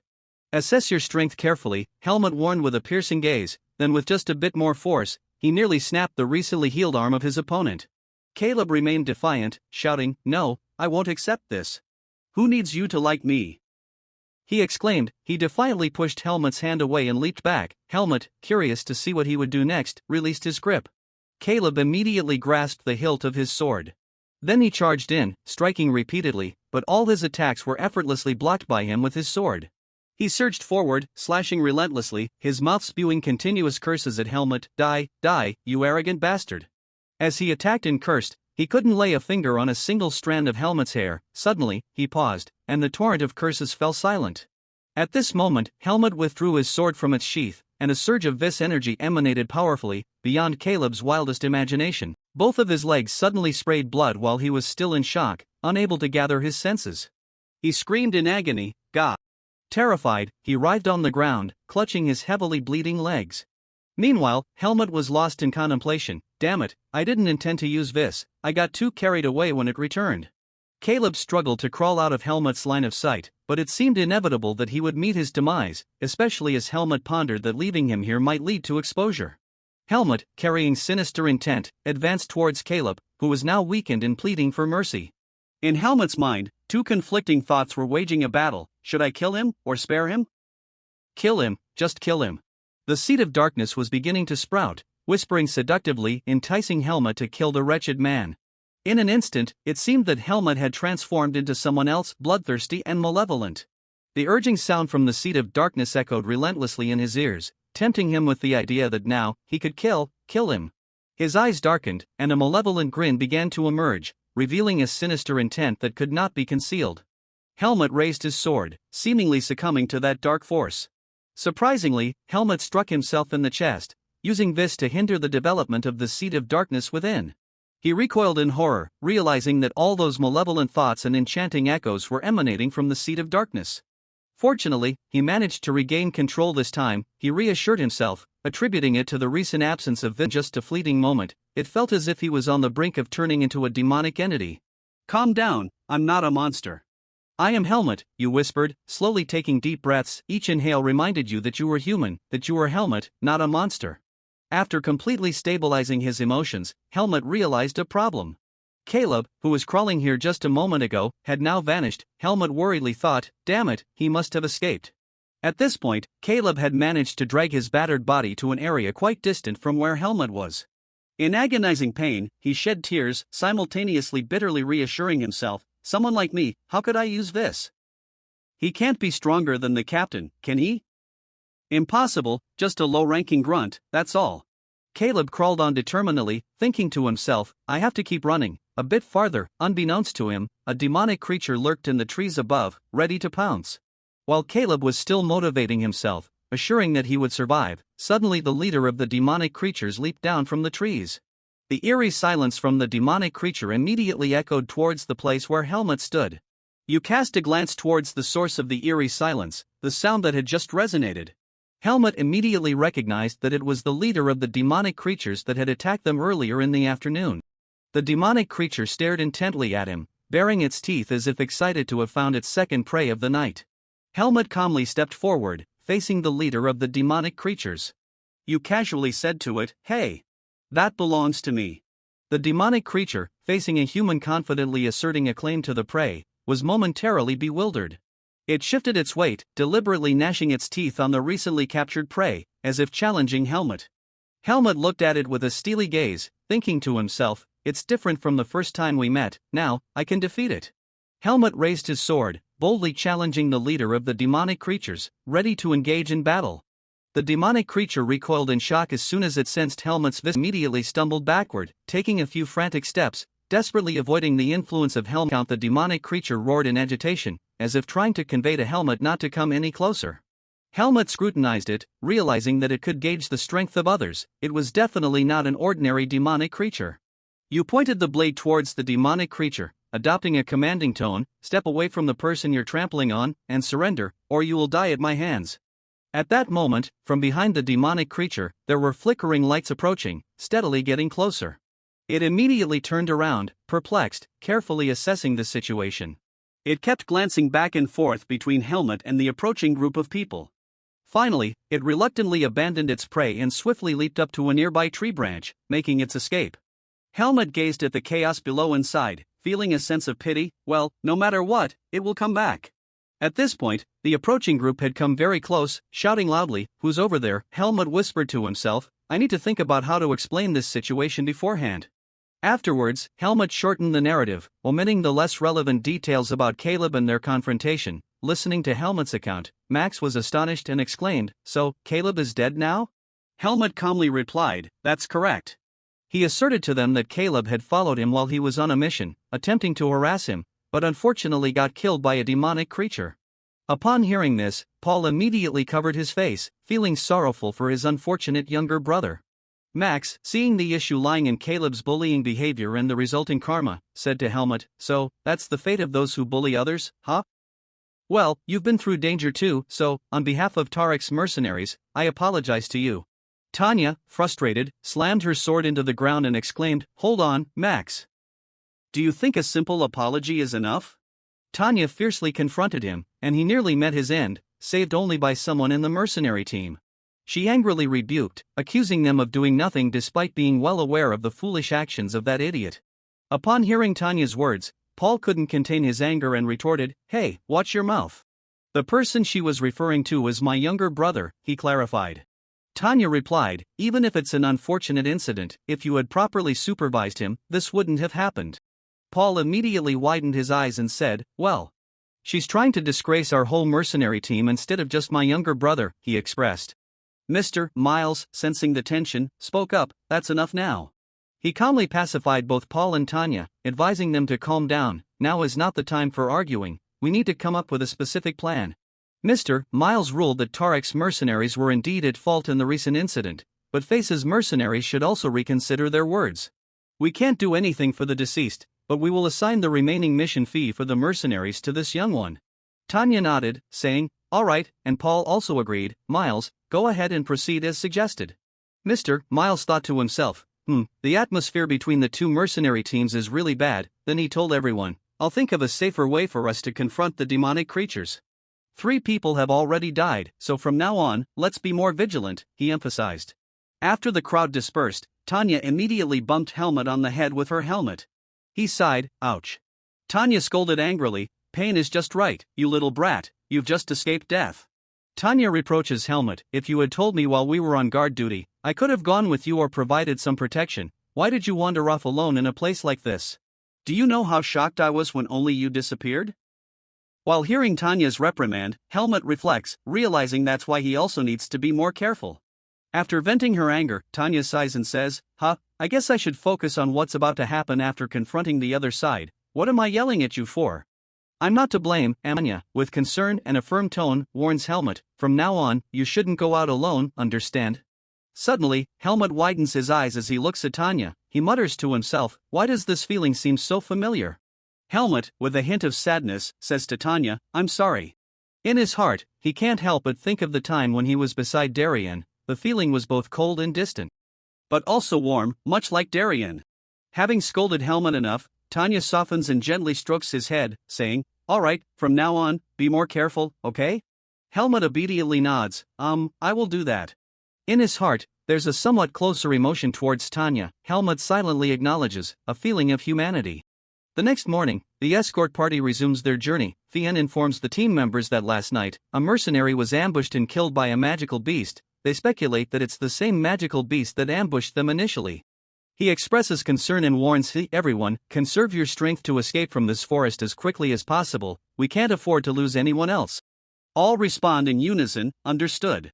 Afterward, just as they predicted, the horde of magical beasts continues to ambush and attack relentlessly on their journey. Everyone fights bravely and manages to defeat many magical beasts.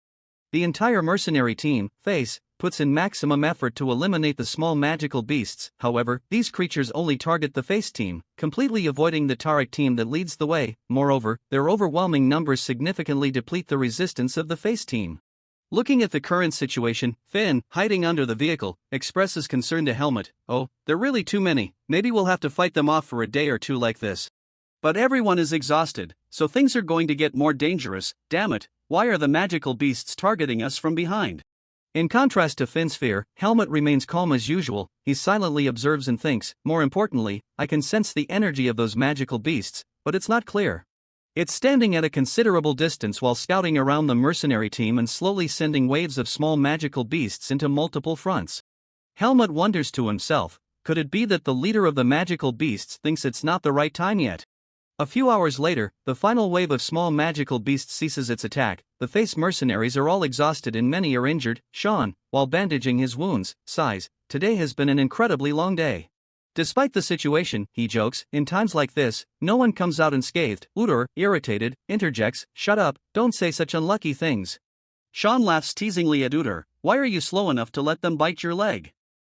Are you a caterpillar or something?" Udur retorts with a grumble, "Do you think I got bitten because I wanted to? I tried to avoid them, too."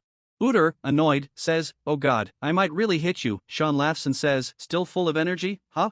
Thien looks at his injured comrades with empathy. Damn it, first Uter, then Maros, and now Sean is injured too. Tanya, feeling saddened, comments, "I didn't think they would attack us relentlessly day and night like this." Thien sighs and says, "Well, we should be grateful that no one died. Helmut and Finn helped during the night, and they did better than I thought." Tanya looks at the two young men playing around and tells Fien, Helmut can use some sword techniques, so he can also watch out for Finn. As for Finn, he's good at dodging attacks, thanks to his survival instincts.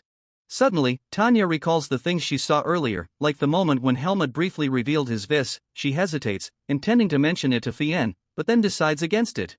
Fien, pondering, tells Tanya, "What's more important in the current situation is that those magical beasts are only targeting our mercenary team. I don't know why they're doing that, but the other faction really hasn't engaged in any battles today." Tanya responds, anyway, 3 members of the Tariq mercenary team were killed, and a few days ago, we were still in conflict with them. They probably won't help us, we should still rely on ourselves for protection."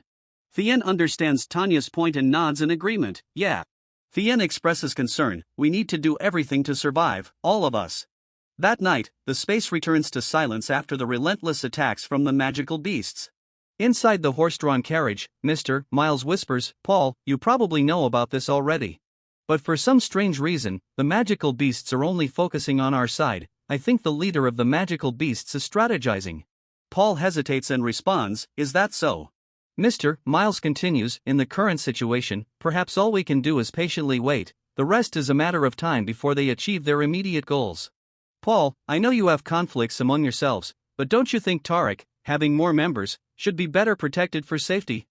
Paul responds nonchalantly, I don't think so." Mr. Miles is completely taken aback by his attitude. Paul gives him a sinister look and says, "You just mentioned it yourself, if we let things go like this, they will achieve their immediate goals. Instead of choosing safety, we aim for efficiency." Mr. Miles wonders, "Efficiency?" Paul explains, "It's simple, when the mercenaries at the front line misdirect the magical beasts, the remaining team can quickly exit the forest. Besides, the Tariq mercenaries also have essential supplies." Mr. Miles immediately objects, What is this?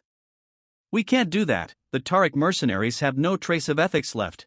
Paul smirks and says, "Mr. Miles, now is the time to keep a cool head. Ethics, beliefs, those are beautiful words. But isn't survival more important?" He uses his persuasive tongue to convince Mr. Miles, stating that the horde of magical beasts threatening them could annihilate their entire faction, they're just waiting for them to become exhausted. And if all the mercenaries and traders die, Mr. Miles won't be able to compensate for the losses in both property and personnel. Of course, if Mr. Miles has a better plan, we're willing to follow. I'm just mentioning some possibilities. Mr. Miles, under the psychological pressure created by Paul, seems to have decided to compromise and make a difficult decision. The next day, on the winding road, Tanya sighs and says to Fien, it's really disheartening, just thinking about being ambushed every few days. Both people and horses on our side are exhausted, and we don't even know how far we have to go. The wretched Tariq bunch, of course, won't bother to help. They've been observing us all morning, even before we had conflicts with them. They should know not to exceed limits." Fien responds with a sense of sadness, "I know, if this continues, when the magical beasts arrive, something really terrible will happen." Suddenly, Tanya notices some strange behavior from the Tariq mercenaries. What are those guys up to? They unexpectedly accelerate. Surprisingly, the Tariq group, along with the caravan of traders, takes a quick turn and disappears. It's clear that those people are doing their best to separate from the face mercenaries. Tanya shouts in alarm, "What the heck are you guys doing?" Sean, still tired, asks her, "Wait, where are they going?" At this point, it seems Fien has realized their intention. He says to everyone, "Wait a moment. Because our team has been focused on the magical beasts, they plan to use us as bait openly." At this moment, from within the forest, hundreds of glowing eyes are eagerly watching the face team. Fien, furious, curses, "Damn it, we've been lured here." He disappointingly tells the team, "We've been abandoned." Seeing the unfavorable situation, Helmut thinks to himself, "So it will end like this." It's too late to catch up. The horde of magical beasts has already surrounded them. Helmut, unable to bear the injustice, mocks, using another team as bait to save himself.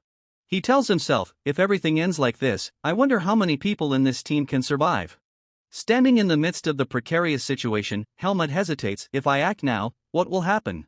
Fien is directing the whole team. The magical beasts will gather again as long as our forces are outnumbered. Everyone, get ready. They're here. After the howls of the magical beasts, the chaotic sounds of slaughter resonate throughout the forest. Everyone is trying to fight with their last bit of strength, even though they've been injured in the previous encounters. The magical beasts rush in, one after another, attacking relentlessly to wear down the resistance of the mercenaries. Watching the members of the face team fighting to their last breath, Helmut hesitates and wonders if he intervenes now, will they question his identity? Maros is still fighting vigorously, saying, "Damn it, being a mercenary like this, it's worth dying." But Sean dismisses it right away. "Nonsense. If you die here, it's just a meaningless sacrifice, we can't get out without you."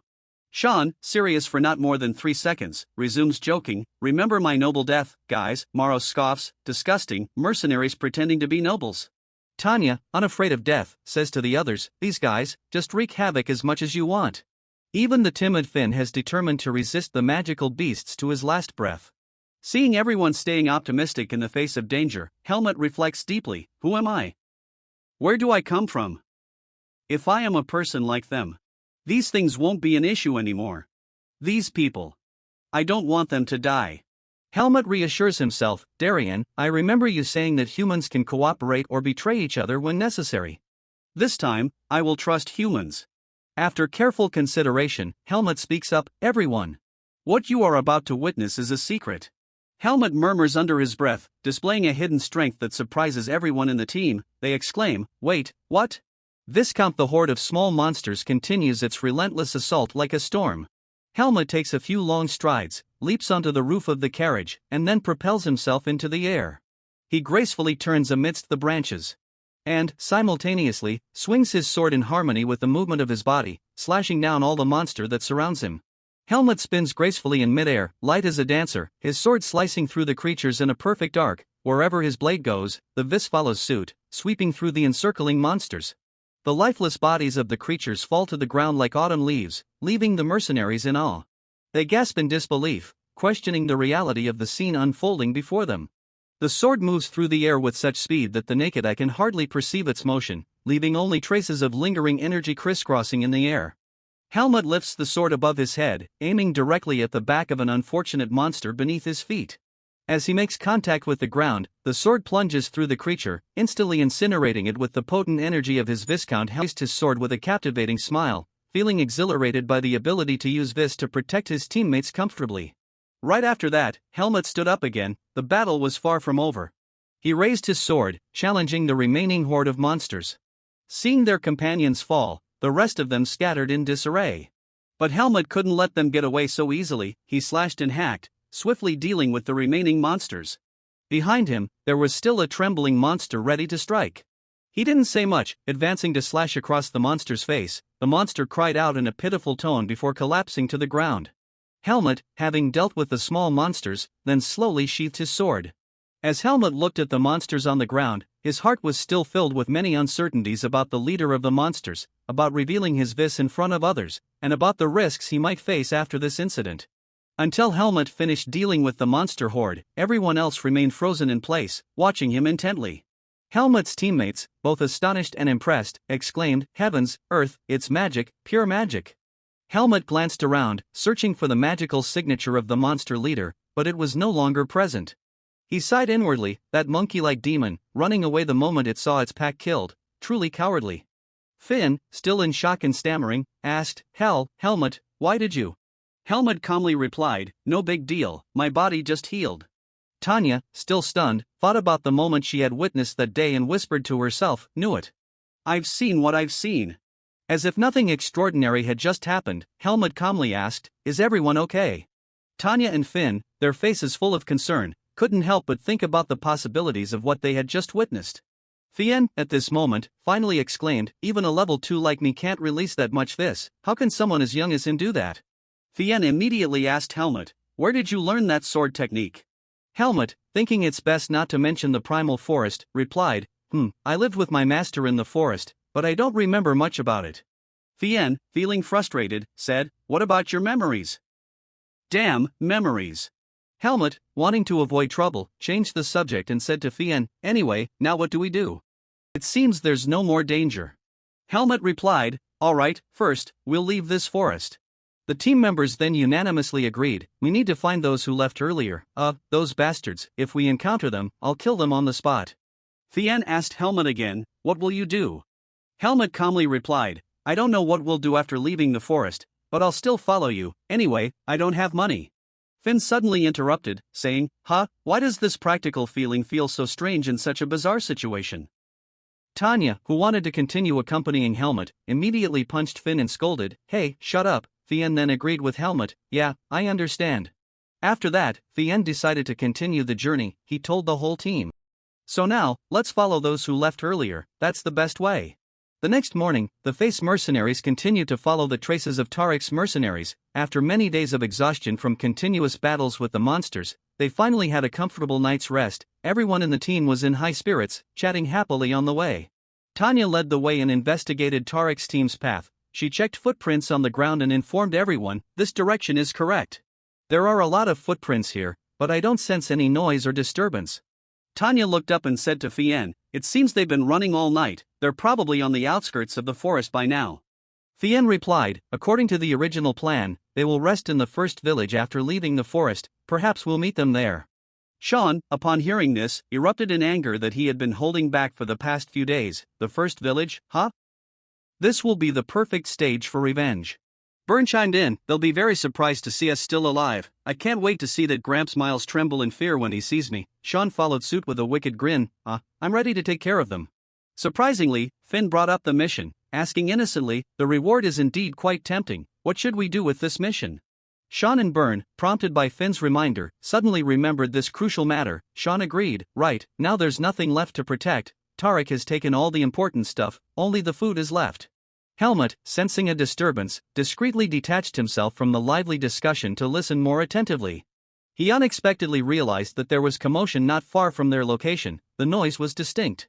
Helmut moved away from the chattering group to better discern the distant sounds. Finn, sensing Helmut's unusual behavior, anxiously called out to him, hey, Helmut. Helmut didn't respond immediately, absorbed in trying to use his heightened senses to discern what the distant sound was and where it was coming from. Tanya, suspicious, asked Helmut if he could sense anything, while Sean also expressed curiosity, can you feel anything? Helmut informed the group, I sense the presence of demonic energy around here. It seems like there's a battle going on, and I believe Tariq's mercenaries are involved. Sean, excited, responded, fantastic. Those rascals are not far away, let's go and check it out. Helmut estimated, at this speed, it should take us about an hour, there's even a leader among them. Thien, surprised by Helmut's abilities, asked, wait, you sensed something that happened an hour ago, and you what level are you? Helmut didn't answer Thien's question but hurriedly prepared to move. He told the group, if we hurry, we can save time, Tariq should be able to hold on until we get there. Sean immediately protested, damn it. Are we going to face those monkeys again just to save the damn Tariq? Can't we just leave now? Maros promptly punched him and said, you idiot. We need to get our money first. Thien also agreed with Helmut's opinion, stating, we're mercenaries, not avengers, the most important thing is to complete the mission. He told the team, focus on the job first, we can think about those damn Tariq later. Tanya cheered everyone on, yeah, we're the Face mercenaries. We're completely different from those Tariq bastards. After that, they immediately set off following Thien's lead. Tanya added, alright, let's go. Protect the client and the items. Meanwhile, the Tariq mercenaries were struggling with a horde of monster beasts. They had managed to defeat a significant number of them, but they also suffered considerable casualties. Another soldier got severely injured, and Paul immediately gave orders, on the right, hold the line. After directing his subordinates, he swiftly returned to the battle against the horde of monster beasts. Frustrated, he muttered curses to himself, damn it, it's only been one day. Suddenly, from behind him, a powerful surge of magic emerged. Unbeknownst to him, the monster beast leader had been right there, seemingly having just finished devouring another soldier from the Tariq squad. Paul felt the chilling force at his back, instilling fear to the point where he dared not turn around, only managing a sly glance. He muttered to himself, from one obstacle to another, I never thought they'd persistently pursue us like this.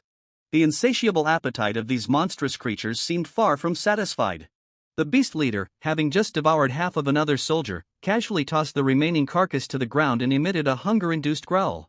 With lightning speed, the monster swung its claws down at Paul, who narrowly managed to leap aside, avoiding the devastating attack. Managing to evade the monster's attack, he immediately leaped and sprinted. While soaring through the air, he silently muttered, "Gotta run." Subsequently, he landed right beside Max, expecting a scene where the two brothers would stand shoulder to shoulder, grappling with the monstrous threat together. However, one should not overestimate the righteousness of these guys. Paul immediately persuaded Max that at this rate, everyone would die. If they tried, they might kill a few of the smaller creatures, but the leader was out of reach. "Look at its strength, I think the face mercenaries are done for," Paul said. Hearing this, Max quickly grasped the point and nodded, "Got it." Paul didn't hesitate and responded, "Yeah." He suggested, "If we run right now, all witnesses will disappear, and our reputation will be safe." Max immediately grinned cunningly and agreed with Paul, "Great idea." In a fit of rage, Max, holding the position of the team leader, immediately issued the order to disband. The bewildered soldiers in the team asked him in confusion, "What are you talking about, Max? What does disband mean?" However, there was no explanation from the commander, only the shadow of someone gracefully passing by this place without a word. When the hired soldiers looked up, they only then realized that they had been abandoned here by those two cowardly and treacherous individuals, inside the horse-drawn carriage. Mr. Miles, upon hearing the mercenaries shouting the names of the betrayers, felt a deep sense of regret. He completely collapsed, his blood pressure plummeting uncontrollably. His mouth mumbled words of lamentation, "Oh, heavens, oh earth." The merchant caravan's horse-drawn carriage, now devoid of its protectors, became the prime target for the horde of monsters. Mr. Miles could only blame himself now, realizing that he had made a wrong judgment. Placing trust in the mercenaries, especially Tarek's hired soldiers, was a grave mistake. He should have foreseen that abandoning the mercenary team would lead to such dire consequences.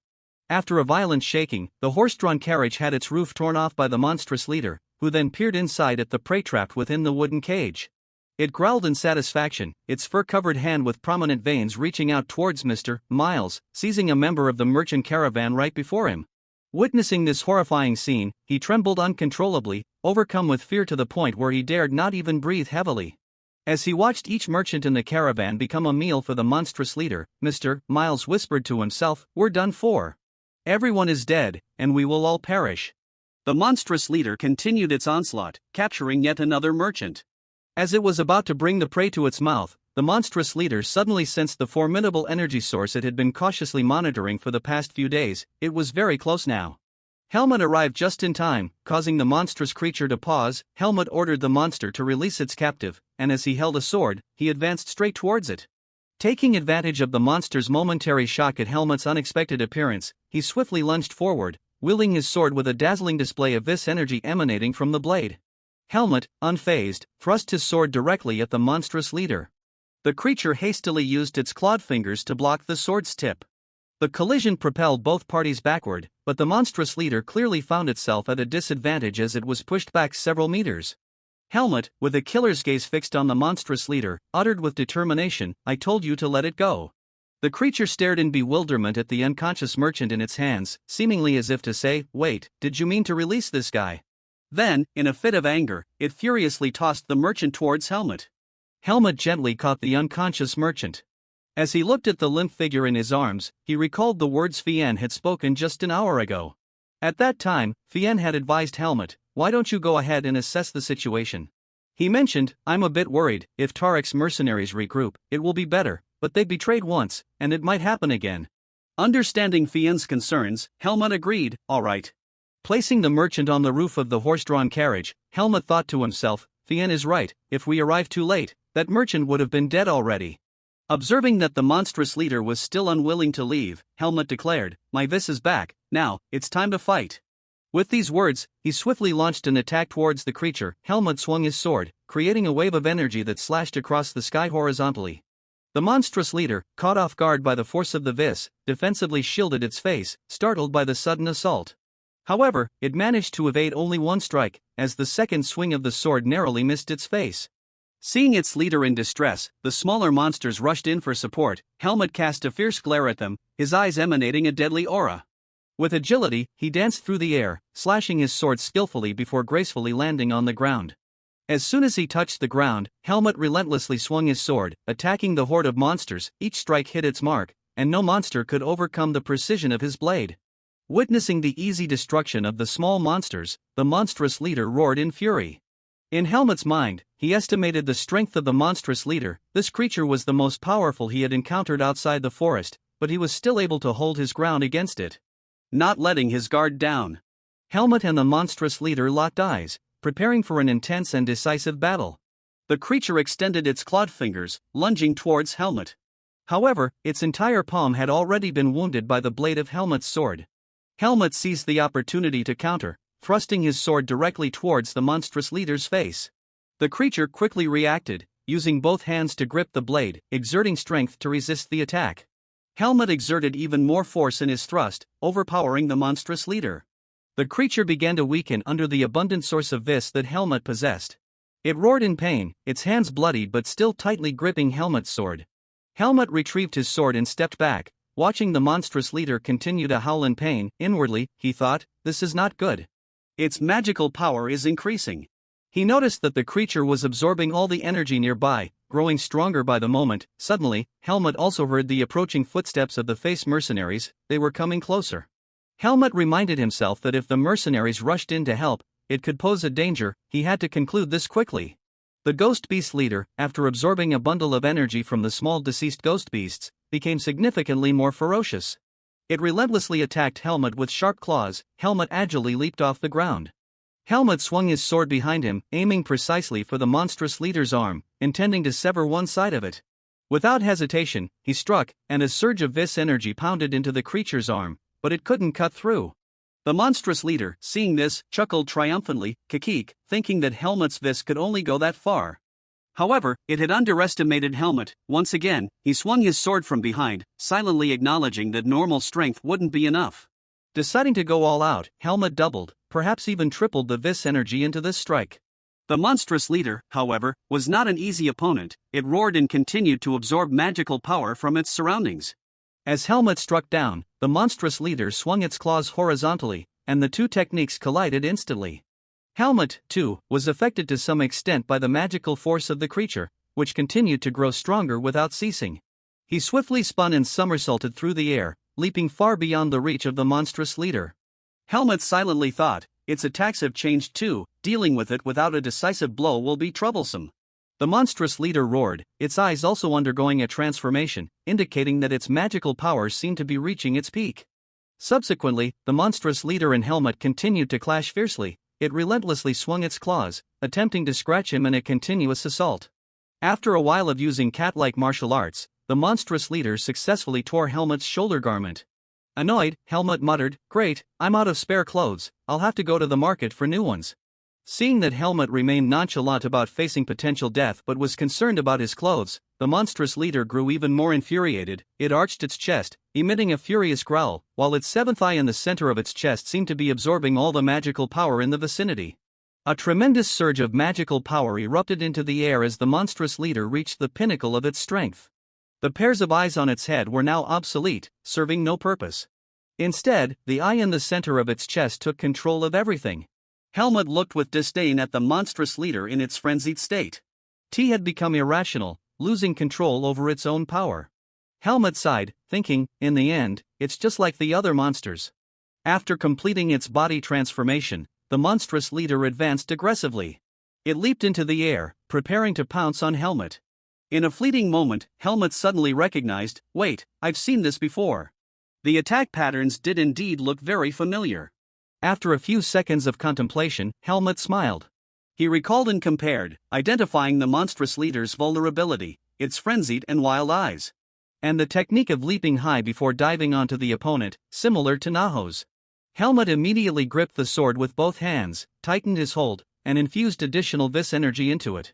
With the sword held behind him, lowered across his hips, Helmut stared intently at the crazed monstrous leader before him, thinking, even after absorbing all that magical power, you're still weaker than that person.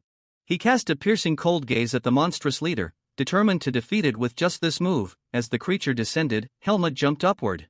He swung the sword from behind, releasing a vis energy even more powerful than the magical power the monstrous leader had just absorbed.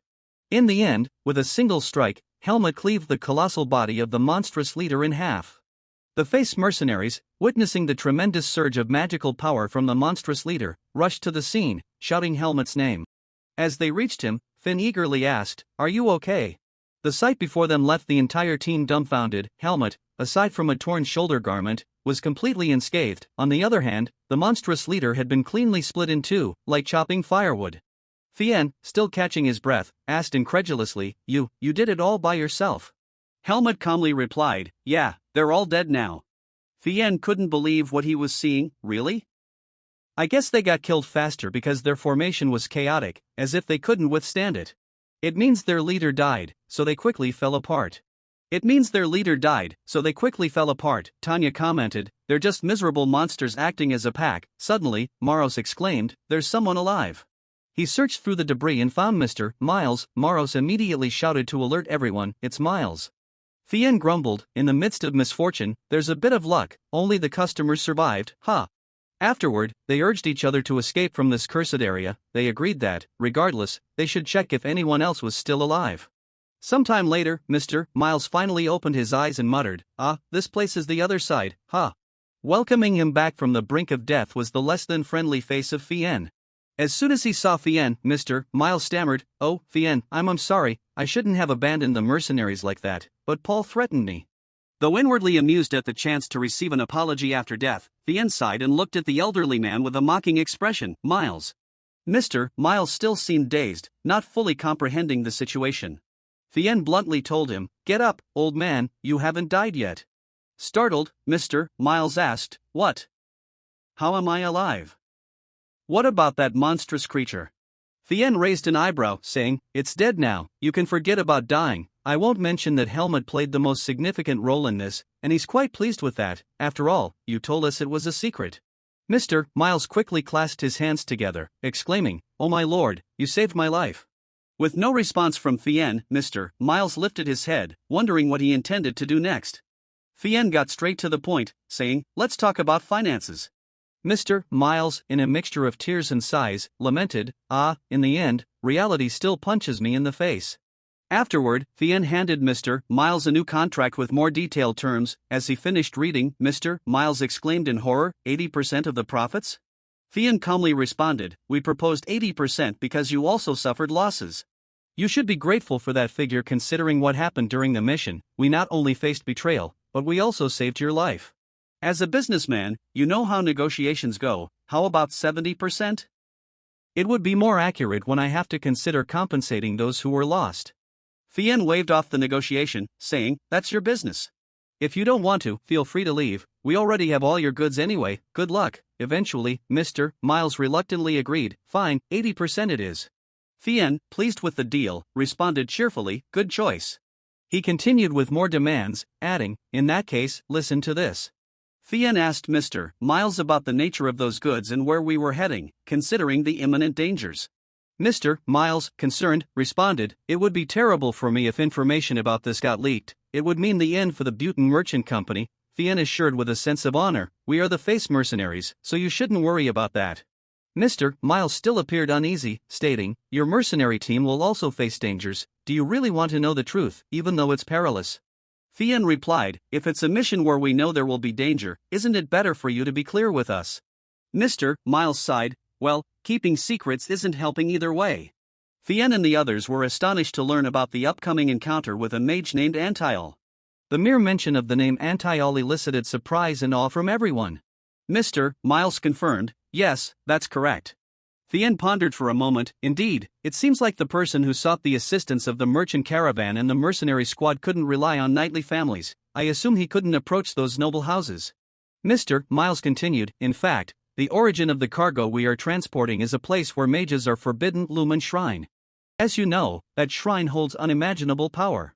A group of individuals managed to defeat the demon lord 1,000 years ago, although they are no longer as prominent as they once were. While they were the ones who protected the world from dark magic during that era, they eventually surpassed their limits. They sought sacrifices and power under the pretext of guardianship, and most kingdoms adhered to their rules in exchange for divine energy. However, there were consequences. Fien now understands the problem. If those beings find out that the Butin Merchant Guild has handed over that particular item, the guild is at risk of annihilation.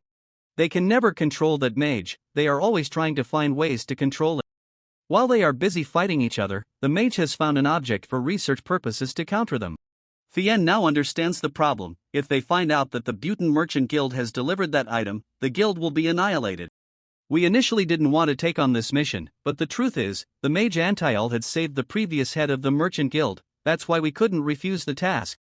Helmut suddenly wonders why the mage Antiol is famous. Maros quickly explains that a few years ago, the holy power boundary was nearly destroyed. Helmut is surprised, asking about the holy power boundary.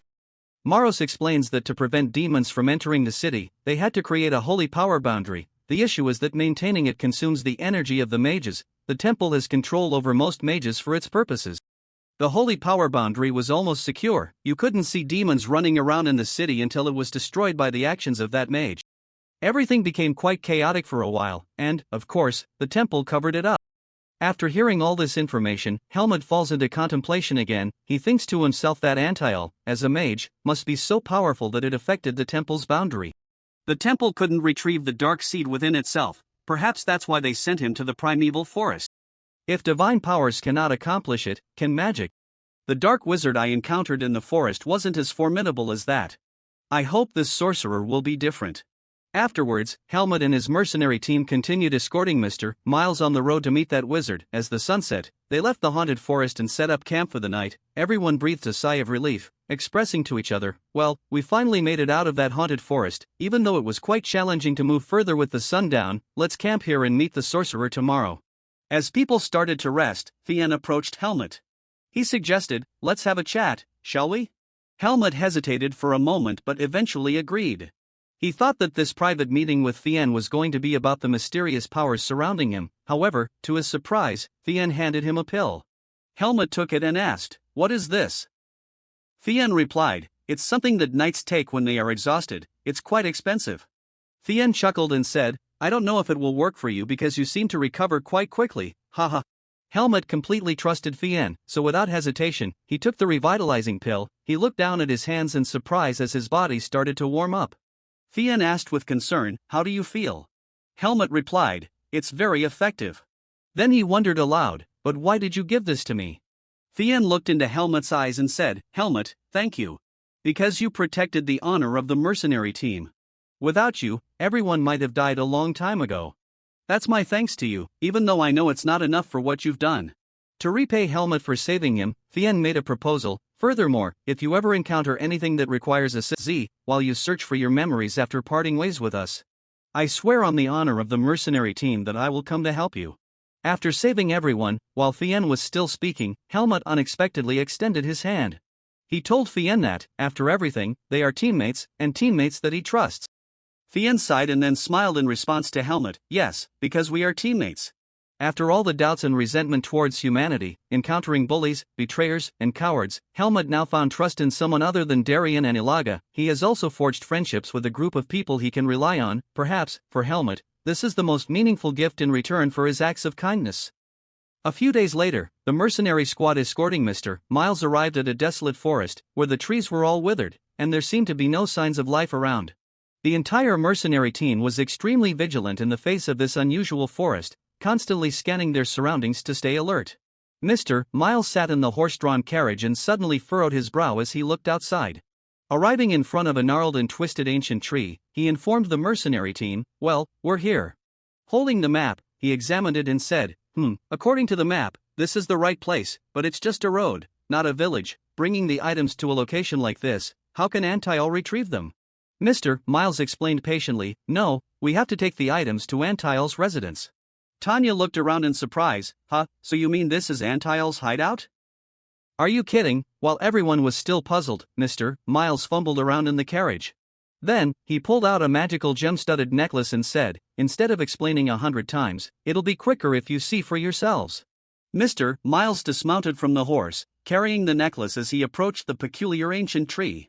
He held the magical necklace towards the tree, and unexpectedly, the necklace floated in the air before slowly being drawn into the bizarre hollow at the center of the tree trunk. As the necklace moved closer to the hollow, its gentle, soft blue light expanded further. As soon as the necklace touched the tree's hollow, a stream of green light enveloped the entire space around the mercenary squad. They gasped in astonishment, realizing, this is magic, it's truly amazing. Helmut, who had experienced many mysterious events in the primeval forest, was also somewhat surprised by this magic. At that very moment, Mr. Miles and the entire mercenary squad found themselves standing within a magically created teleportation gate. Thean quickly informed everyone, "We are jumping through time." He exclaimed in amazement, "I've only heard rumors, but this is beyond imagination, so, this is the ability of a grand sorcerer." Helmut, feeling somewhat skeptical, asked, "How do you know?" "This could just be an illusion," Thean firmly responded. "If this were an illusion, the temperature wouldn't be dropping so rapidly. The noticeable difference suggests we are arriving at a distant place."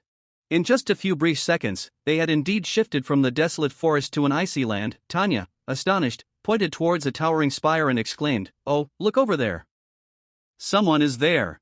At this moment, the entire escort team and their cargo had safely arrived at the delivery destination, and before them stood a man patiently waiting. This man had a particularly distinctive long beard, with strands of green interspersed among the silvery white, neatly trimmed and dignified. He smiled and addressed the escort team, saying, "Finally, you've all arrived." The man also carried a magical staff hovering above the ground, undoubtedly the Grand Sorcerer Antiel. He leisurely clasped his hands behind his back and said, "Welcome, esteemed guests from the Butin Merchant Guild." Afterwards, the sorcerer carefully inspected the goods on the horse-drawn carriage. Once satisfied, he spoke to the merchant Miles. "All right, everything is here. There are a few items that are quite rare to find, so well done, I am very pleased." The sorcerer looked around the horse-drawn carriage and pondered, "Besides, there are fewer people than I anticipated. There are traces of struggle all over the carriage. Have many perished?" Merchant Miles bowed his head and replied, "Yes, that's correct. Many lost their lives at the hands of a colossal ghost beast we encountered on the road. Only about a third of our initial members are left here." Sorcerer Antiel immediately offered words of comfort. "Oh heavens, I'm sure you've all been through a lot to get here. I sense a considerable amount of magic from within the carriage. Are those ghost beast remains?"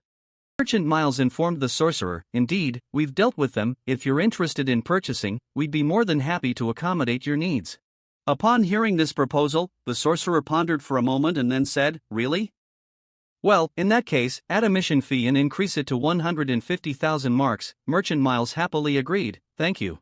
Finn, who was pulling the cart of food, overheard the sorcerer's statement and exclaimed in amazement, "What, 150,000 marks? "That's crazy." Wooter, also surprised, commented to Finn, "I've heard that grand sorcerers have immense wealth, but it seems they spend as much as they make."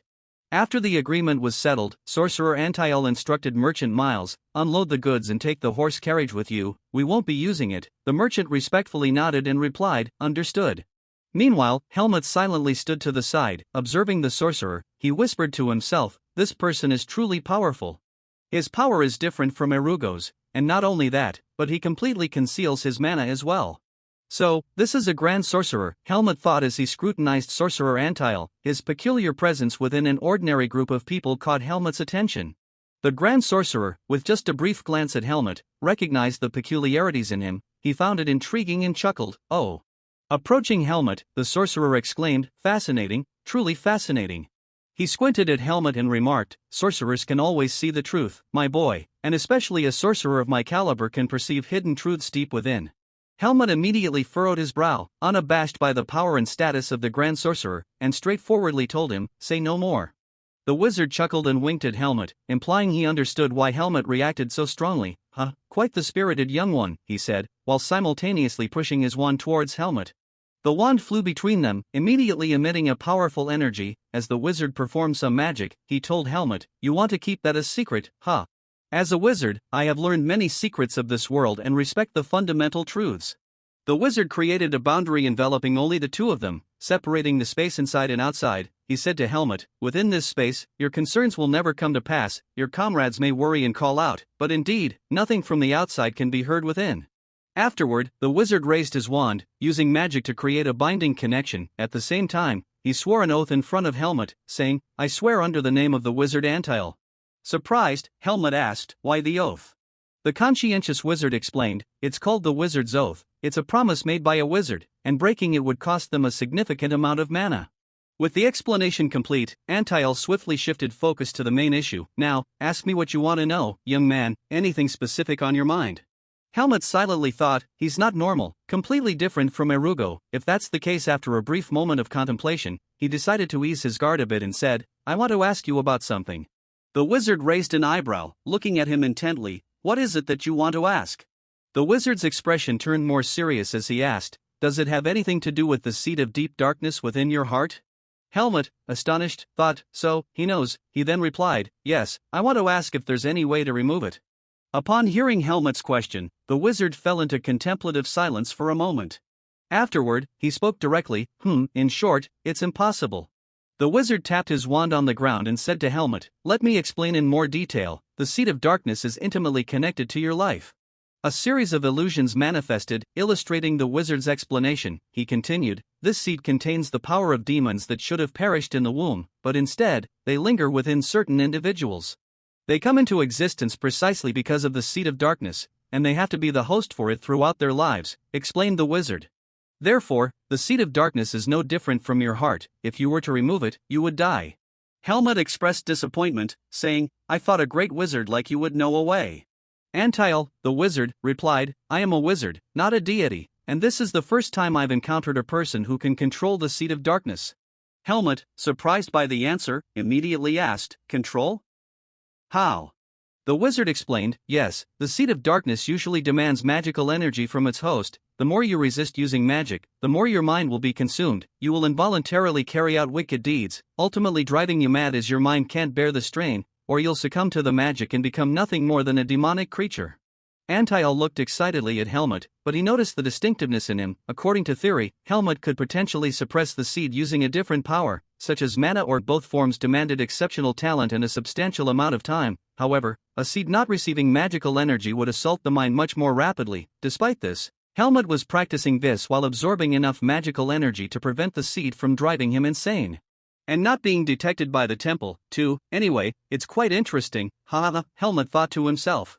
He chuckled internally, realizing that Antiel had yet to consider his origin from a primal forest, uncertain whether he should feel relieved or not. The wizard added, even the monks of the Lumen would find it challenging to trace the seed unless they examine your body carefully. Even I, a grand wizard, would only detect it because it reacts to the dense magical energy here. If not for that, it would have gone unnoticed. Hearing that, Helmut reminded himself to avoid areas with a high concentration of magical energy as much as possible. Antiel also revealed a glimpse of Helmut's future. He said, currently, you don't have a straightforward bright path ahead. You will grow stronger and become a formidable individual. If you can manage to avoid the temple until then, all the better. He also issued a warning that, like those who possessed the seed of darkness before and had become criminals or monsters, eventually, that seed would consume Helmut. His blade would then bring destruction to the world, and his hands would snatch countless lives. It was the common fate of those who possessed the seed of darkness. Helmut abruptly cut off the wizard's words, asserting, that won't happen. Because I am human, he spoke with a rare confidence and maturity for someone of his age. The wizard, somewhat surprised and amused by Helmut's demeanor, laughed and said, true, you are right. Because humans are those who predict fate, and they are also the ones who change it. The wizard spoke cheerfully, it's been a while since I found something interesting like this. I'll be observing you, special young man. Then, he returned to a serious tone and warned, if you can't overcome it, I may have to intervene. Instead of offering a rebuttal or lengthy argument, Helmut just maintained that determined gaze on the wizard.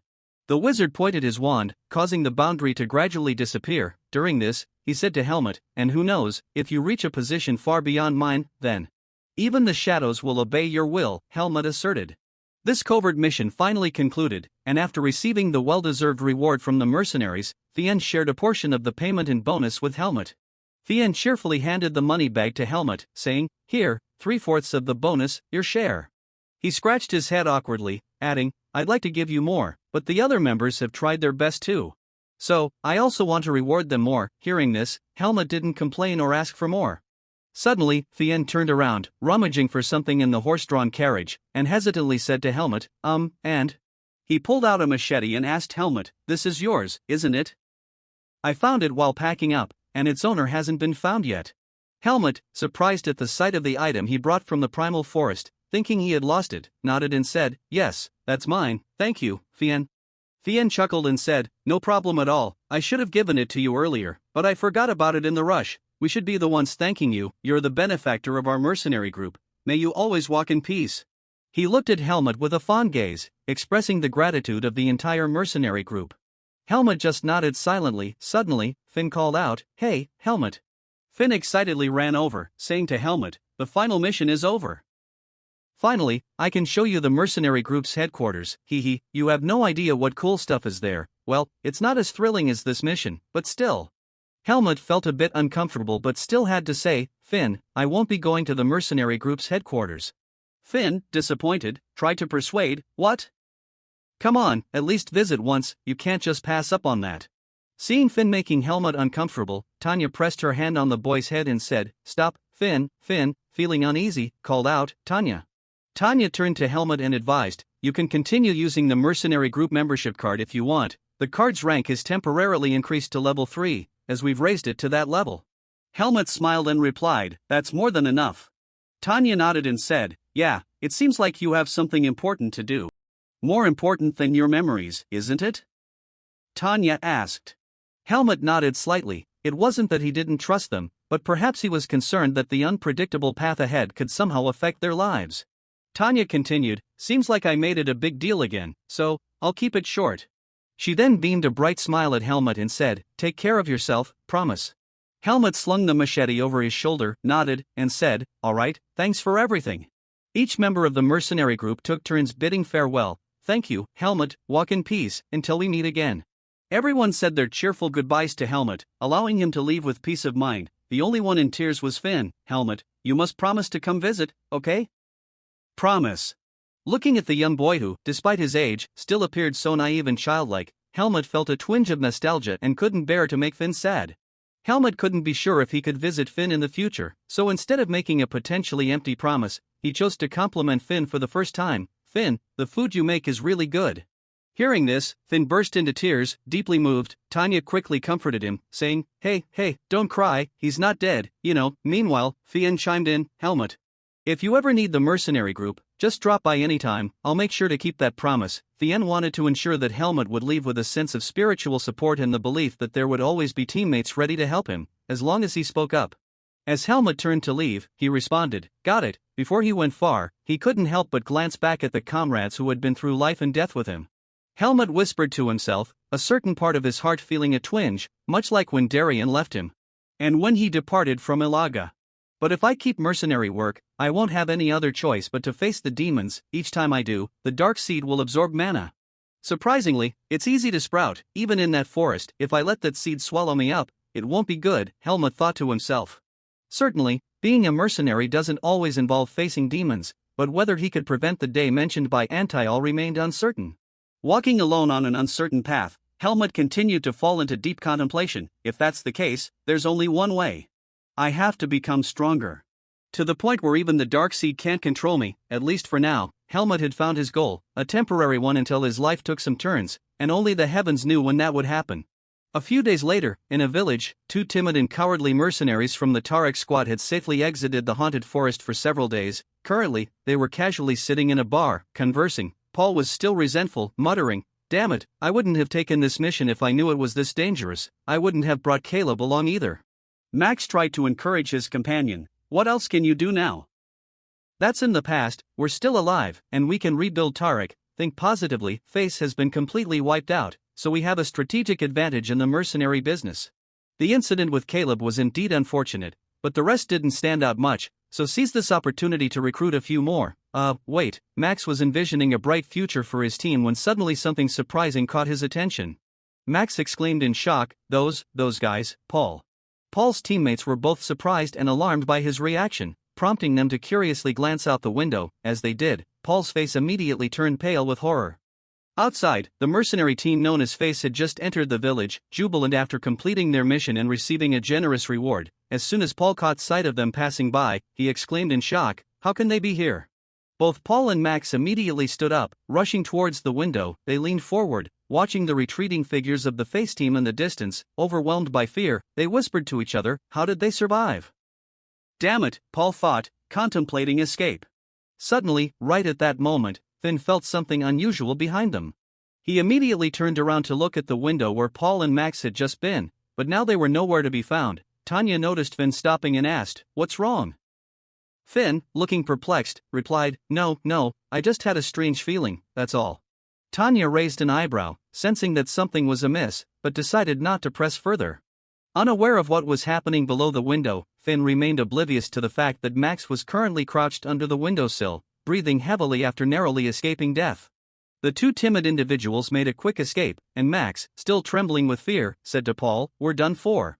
Afterwards, Max and Paul slipped into a dark alley, discussing their situation. It would be better if we lay low for a while before coming back. The monster gang probably has some unexpected weaknesses now, and we should have taken matters into our own hands and finished off the face mercenaries, Paul suggested.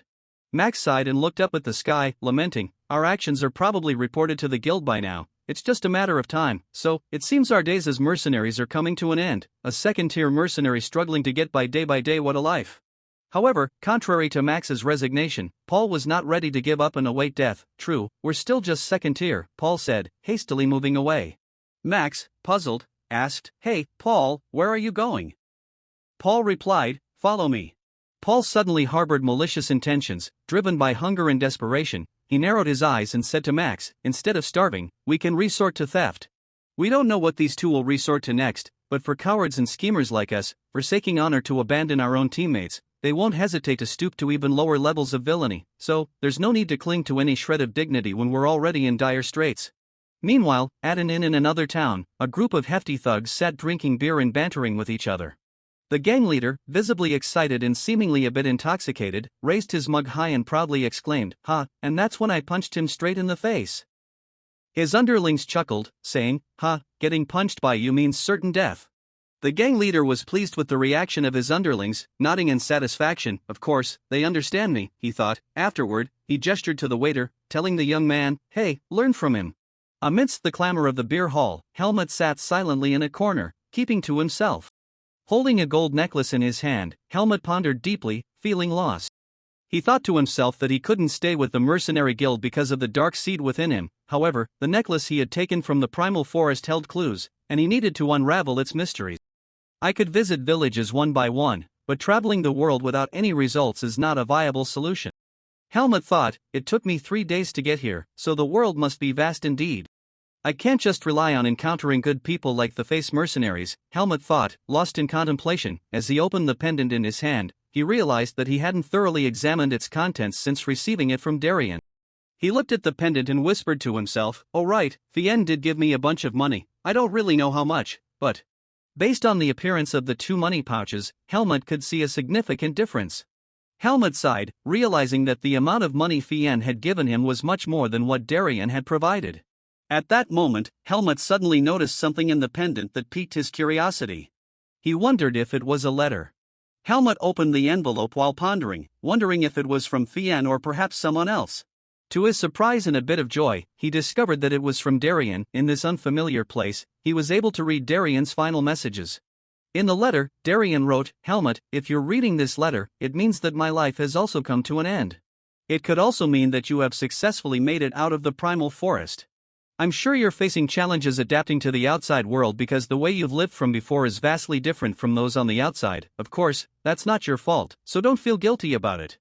I'm certain my time is truly running out, but I'm worried about you. Let me get straight to the point. If you're currently wandering without a clear goal, try heading to Baden. There's a place called the Greta Academy, where you'll meet children around your age. Learn how to be a person, things that I haven't taught you yet. It's a place where commoners and nobles alike study equally. No one will inquire about your origins, and they won't care either. Of course, you can't enroll on your own, so find a man named Ethan Kudrow. If you show him the sword I gave you, he'll know you're my disciple. We made a pact, and he'll help you. Helmut, the human world might be more dangerous and frightening than you think. It's not a place where strength can solve all problems, however, because you managed to overcome all the rigorous training I gave you. I believe that somehow you'll navigate through this trial as well. Take care. Helmut held the letter in his hands, making an effort to read and memorize Darien's final instructions. These were likely words that Darien had wanted to express for a long time, but a person as reserved as Darien found it difficult to speak openly. In the end, this letter became the only place where he could fully convey his care and trust for his disciple. Helmut focused intently on reading the letter over and over, silently acknowledging that the crooked handwriting had a certain charm to it. Helmut couldn't help but feel a pang of sadness as he realized that when Darien wrote this letter, he might not have had enough strength even to write, yet, he chose to be alone that night, probably wanting to leave an impression on Helmut as a strong and resilient mentor. Carefully folding the letter, Helmut whispered a silent thank you to Darien in his heart. With the guidance from Darien's message, Helmut now had clarity on the path ahead, and his destination was likely determined. He felt a sense of joy, thinking, I was confused about where to go, but thank goodness I read the letter. At this moment, the waiter brought the dish to Helmut and cheerfully said, Here is your meal, sir. He continued, 15 marks, sir. Helmut quickly calculated, 15 marks, so the food here only costs 15. Afterward, Helmut took out a gold coin from his pocket and handed it to the waiter. The waiter looked surprised at the sparkling gold coin in his hand and exclaimed, "Oh, this is a gold coin, 1,000 marks." Helmut quickly explained, "I intend to stay here for the night, so the money is for covering everything." The waiter understood immediately, responding enthusiastically, "Oh, you mean renting a room?" Sure. They casually discussed the large sum of money without realizing that the drunken thugs nearby were becoming greedily interested. Helmut, lost in thought, realized that he had received 90,000 marks from the mission a few days ago. The value of that money was probably more significant than he initially thought. Today, I'll stay here and leave tomorrow, he decided. As Helmut was making plans, the thug disrupted the atmosphere. He approached Helmut, laughing loudly, "Ha ha ha, oi, little brat." Acting obnoxious. He sat down and banged the table, saying, "You're pretty wealthy too, huh?" Helmut remained calm, not bothering to respond to the thug's half-hearted remarks. At this point, several of his companions joined him, all looking at Helmut with greedy and arrogant eyes. The loudmouth thug sarcastically asked Helmut, "You seem to have a lot of money, how about lending us some more for a drink?" "I think 20,000 marks is reasonable." Helmut flatly refused, saying, "No." In his heart, he wondered, what's wrong with these people? The leader, seeing that Helmut was ignoring him, became furious. "What?" He burst into mocking laughter, "Ha ha ha ha." After laughing, he slammed his fist onto the table, knocking over the plate of food Helmut had just ordered, depriving him of the chance to enjoy it. He yelled angrily, "Are you crazy? How dare you defy me?" Helmut tilted his head, looking at the thug with composure, and calmly asked, "Who are you?" The infuriated thug swung his fist towards Helmut while cursing, "What, you scum?" Helmut effortlessly raised his hand, easily blocking the thug's punch. Helmut tightened his grip on the thug's finger joints, coldly reiterating, "I told you, didn't I? Are you deaf?" The thug gritted his teeth, exerting all his strength to pull his hand back, but it was futile. How could a kid be so strong?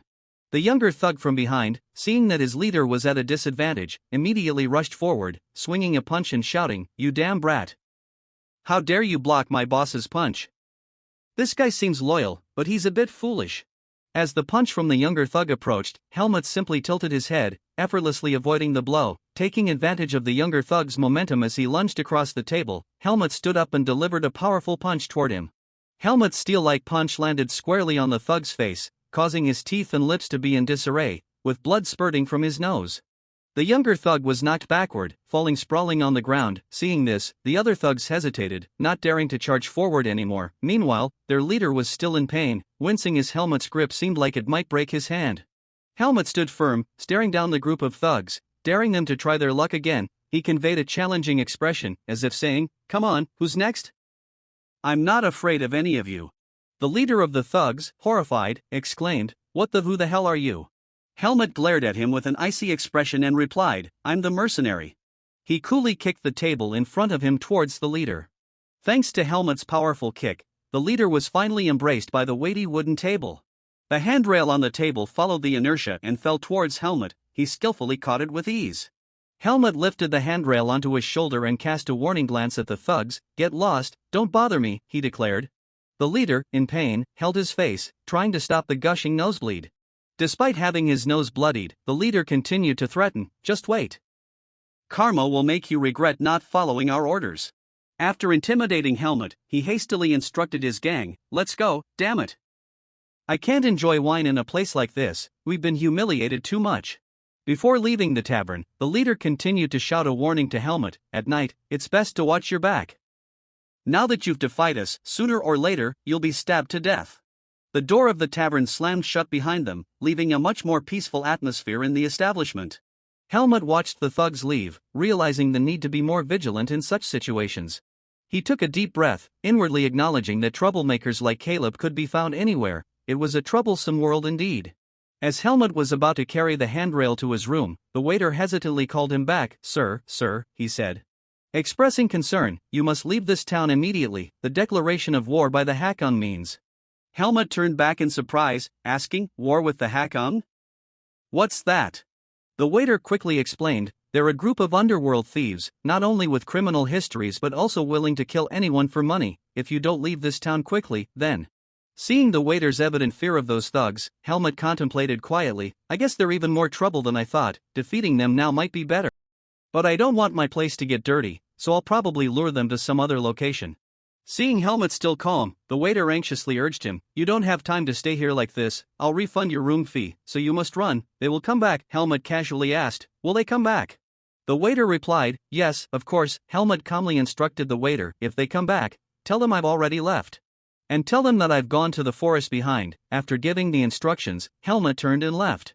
The waiter, still confused, called out to Helmut, excuse me, sir, wait.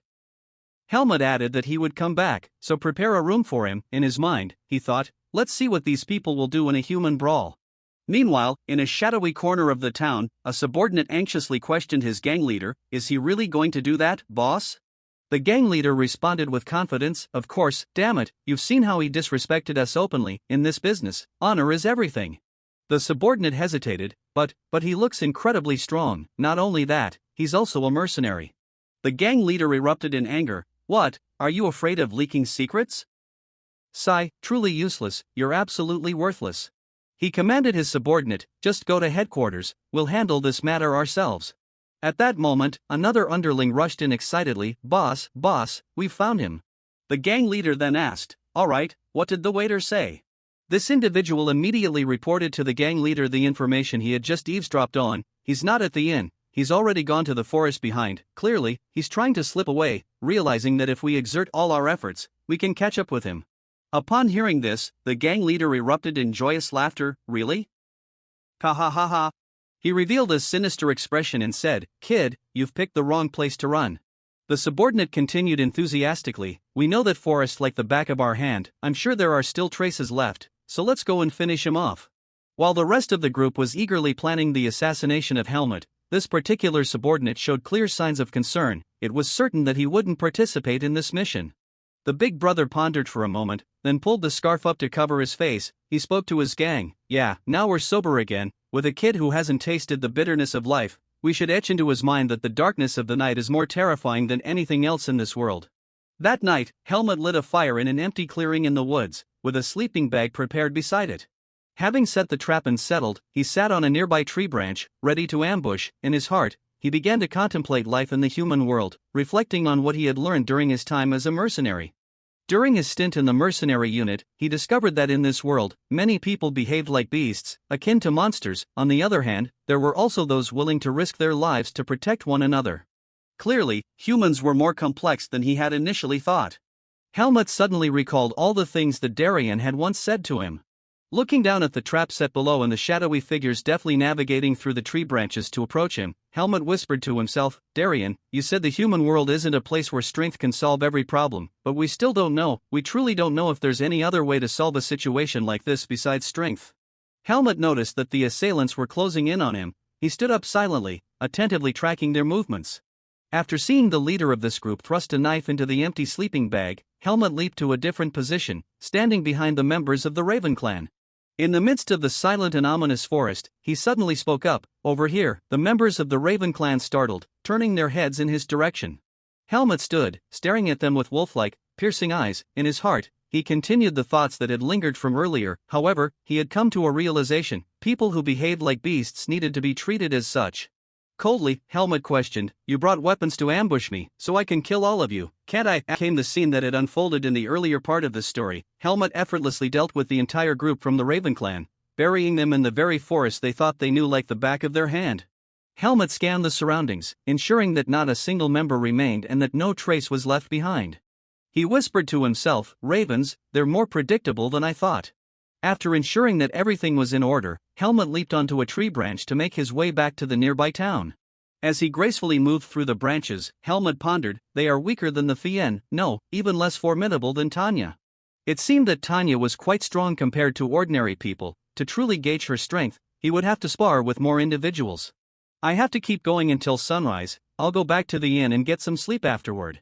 However, his plans encountered an unexpected obstacle as the seeds of the night shadows, for some inexplicable reason, flared up at this moment. Helmut, in pain, clutched his chest and collapsed.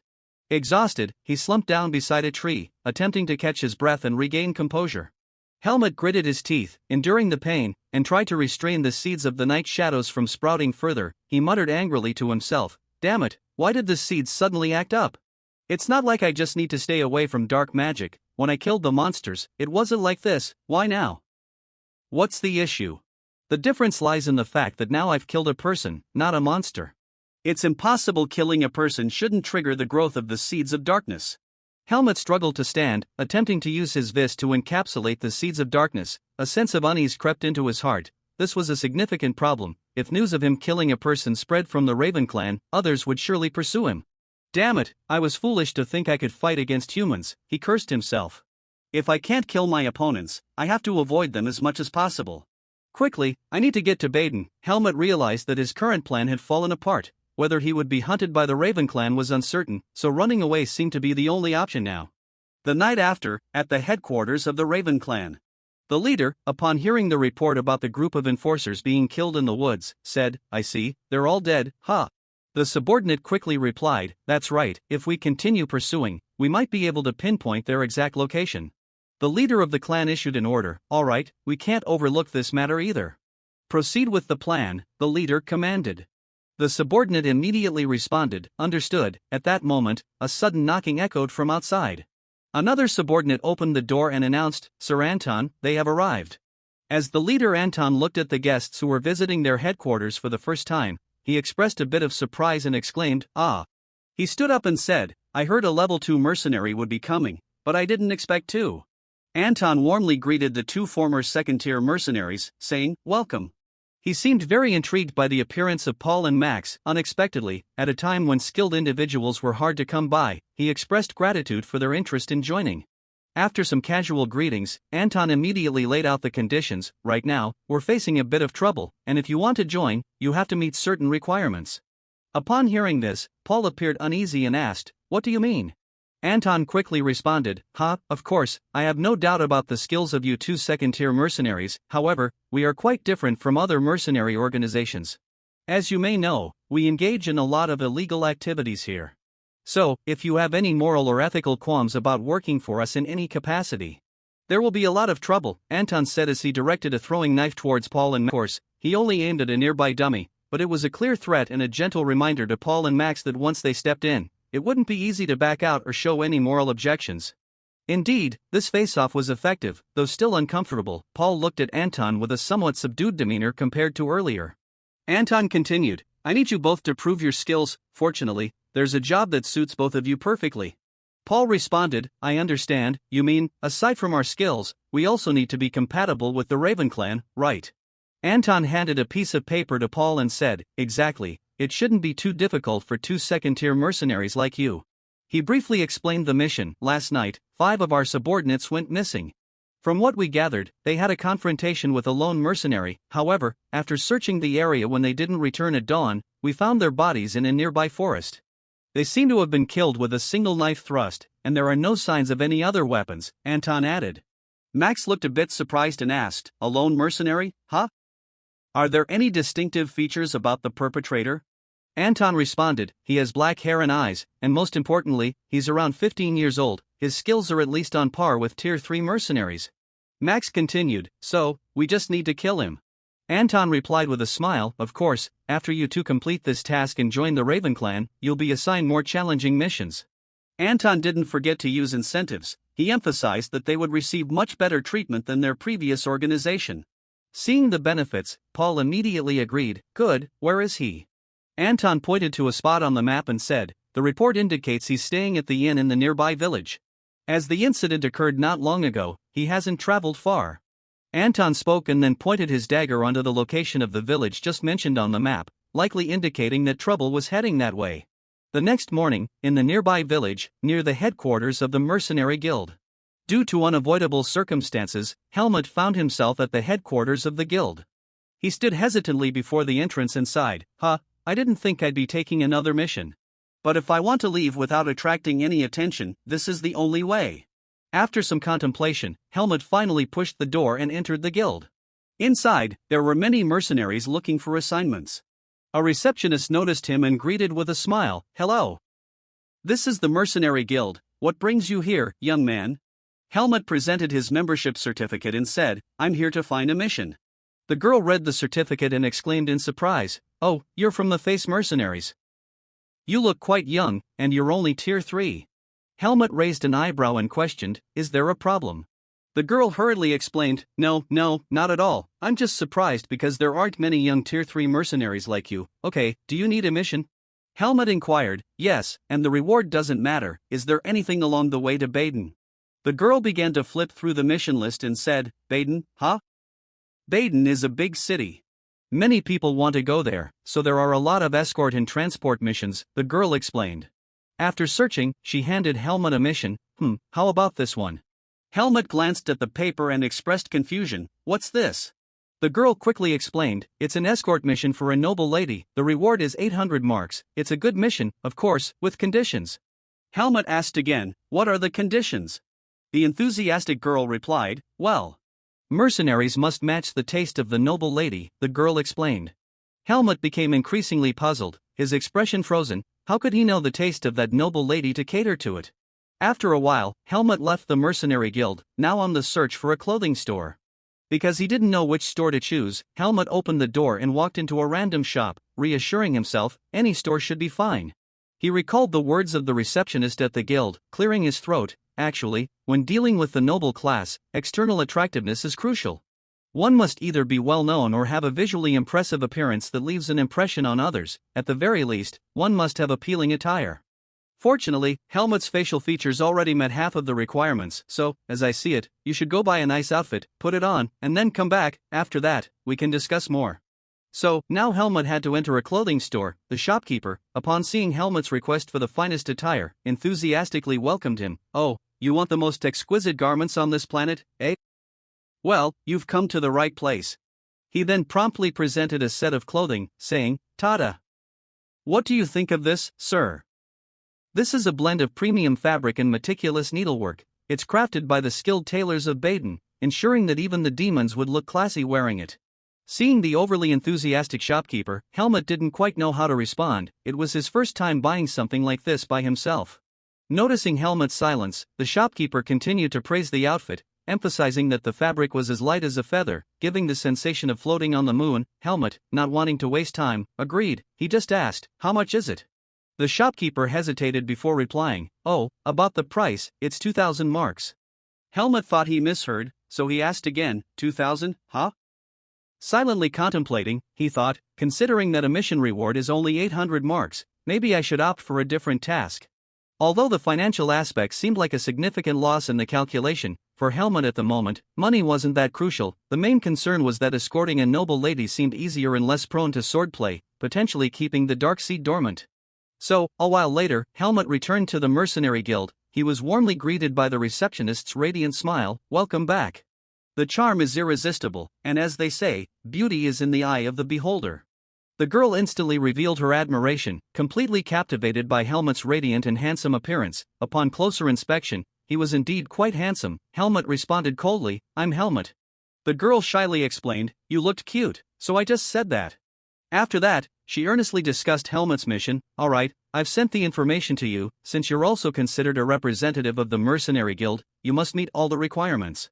Finding a mercenary whose taste matches that of the noble class is quite rare. You are simply perfect." While they were talking, a tall man entered the headquarters. The receptionist glanced at him and said to Helmut, "Oh, there he is." Helmut turned and nodded in greeting to the man. The receptionist said to the man, "Welcome, sir. May I ask if you are from the Charingen family?" The man replied earnestly, "Yes, I've come to approve the chosen mercenary for the mission." Then, the man glanced at Helmut and asked, "Is he the one?" He walked over slowly, carefully observing Helmut from head to toe and silently assessing him. He said to the receptionist, "I've heard he's young, tall, and carries himself well."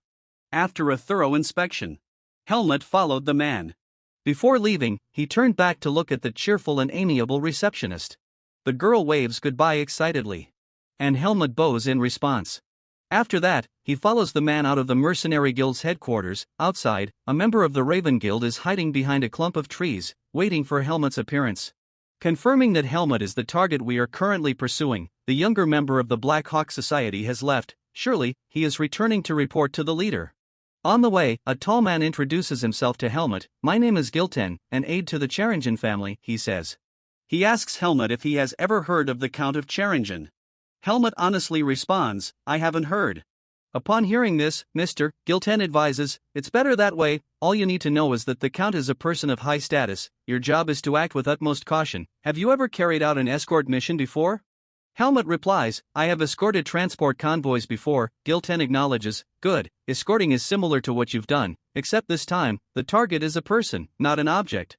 He instructs Helmut, if you find it too challenging, just follow the guidelines given by the knights. Once the mission is completed, you will be rewarded additionally.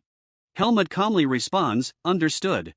Mr. Gilten unexpectedly smiles and says, you're concise, aren't you? Good, humility is a virtue essential for someone in the escort business. After that, Mr. Gilten takes Helmut to a vast and luxurious mansion. Stepping inside, Helmut is even more overwhelmed by the opulence and grandeur of the furnishings adorned with gold and silver. Helmut follows Mr. Gilten into the mansion and is somewhat surprised by the magnificent scene. After all, this is his first time entering such an extravagant place. Helmut quietly asks Mr. Gilten, where is this? He replies, this is the hotel where the Countess is temporarily residing. Helmut whispers to himself, so, this is the life of the privileged. In the lobby of the hotel, a knight steps forward to greet them. The aide, here you are. Surprised, he looks at Helmut and asks Mr. Gilten, the mercenary, isn't he? Looks quite young. Mr. Gilten responds, I checked with the Mercenaries Guild, there's no mistake. If there's any oversight, guide him accordingly. The knight extends his hand to greet Helmut. I understand. Nice to meet you, I'm Kedrick. Helmut, being succinct, responds, Helmut. Mr. Gilten asks the knight, where is the mistress? Kedrick responds, the mistress is having breakfast at the restaurant. Mr. Gilten tells Helmut, all right, let's head there. Inside the restaurant, the noble lady is having breakfast with her companion. The young man with silver hair quietly enjoys his meal, while the talkative lady beside him keeps chatting incessantly. Oh, you're so considerate, my lord, you're truly kind. The blonde lady seems quite youthful, while the silver-haired young man remains incredibly composed. The blonde miss continues to chatter. The food at this hotel doesn't suit my taste much. The chefs at my home prepare delicious meals. If occasionally you could visit our mansion, that would be wonderful. Despite the blonde lady's playful nudges, the silver-haired young man remains stoic and doesn't respond. At this moment, Mr. Gilten guides Helmut into the dining area and greets Miss Genia. Genia glances at him and asks, Gilten, what are you doing here? Mr. Gilten introduces Helmut to Genia. This is the new hired mercenary. Genia glances at Helmut and responds with annoyance, so what? I don't care. With a cold expression, she tells Mr. Gilten, if you think he's fine, then you handle it. But when she turns to the silver-haired young man next to her, Genia changes her tone. I have something to discuss with you, Arya. Arya suddenly stands up, interrupting Genia, no, because we have to hit the road early, so I need to make some preparations. Genia sighs in boredom, well, why can't you sit with me a bit longer? However, Arya doesn't respond to her and leaves the table, heading straight for the door. In the brief moment when Helmut and Arya cross paths, he suddenly feels something peculiar about this young man. Helmut gazes after the mysterious figure. Silently whispering to himself, there's something very strange about him. Helmut instinctively turns his head to follow Arya as he walks out the door. He suddenly feels the need to be cautious around Arya, certain that he's not mistaken. It's just that at the moment, Helmut doesn't know what it is exactly, but there's something very peculiar about this person. After Arya leaves, Genia speaks sharply to Mr. Gilten, I think I should go back to my room too. Then, she quickly follows after Arya, calling out, Lord Arya. Helmut immediately asks Mr. Gilten, is that person named Arya also a warrior? Mr. Gilten replies, no, he's a guest of Miss Genia. It seems he's quite famous at the Greta Academy in Baden. I happened to pass by him once, but the young miss recognized him, so he came here. Helmut, surprised, asks, the young miss also goes to the academy in Baden? Mr. Gilten responds, yes, the young miss went there for an entrance examination, as she is also 14 years old. Hearing that, Helmut feels a sense of joy within. My initial goal was also Greta Academy. At this point, Mr. Gilten assigns tasks to Helmut. I think we have about 2 more hours. Prepare to depart and fetch a horse from the stable. After you're ready, you can join us near the carriage.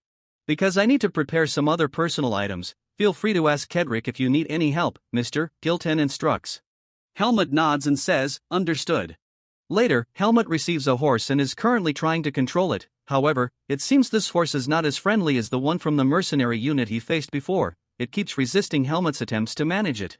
Helmut looks at the unruly horse and mutters to himself, "This little troublemaker, daring to cause a ruckus at the horse carriage." When Helmut approaches to take the horse and tries to mount it, the stable keeper panics and exclaims, "Please, please be careful. I apologize, but it's the only horse left," and it tends to be quite assertive.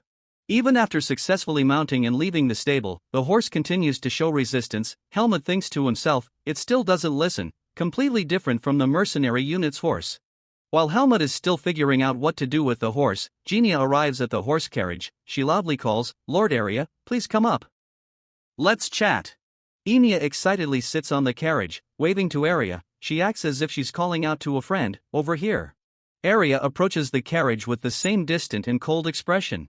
He moves slowly and calmly, his steps exuding a cool aura, but there's a hint of aloofness that makes him a bit elusive. His demeanor is completely different from the lively and playful Genia, the little miss. In this moment, Arya once again glides past Helmut, seizing the opportunity to observe more closely and uncover the peculiarities of the mysterious young man. Looking closely, Helmut now senses a clear stream of magical energy emanating from him. He silently thinks, "Ah, I see, he's a wizard." Later, Helmut follows the escort of knights, accompanying Genia as they set off with her horse as the sunset slowly descends. On the journey, he once again begins to contemplate the enigmatic area. Yes, if it's magic, everything makes sense, which explains why I feel it's so peculiar. Helmut wonders, however, what type of magic it is exactly and why he can cast spells upon himself. Throughout the journey, Helmut keeps staring at the horse-drawn carriage, telling himself, "How curious, I should keep an eye on him."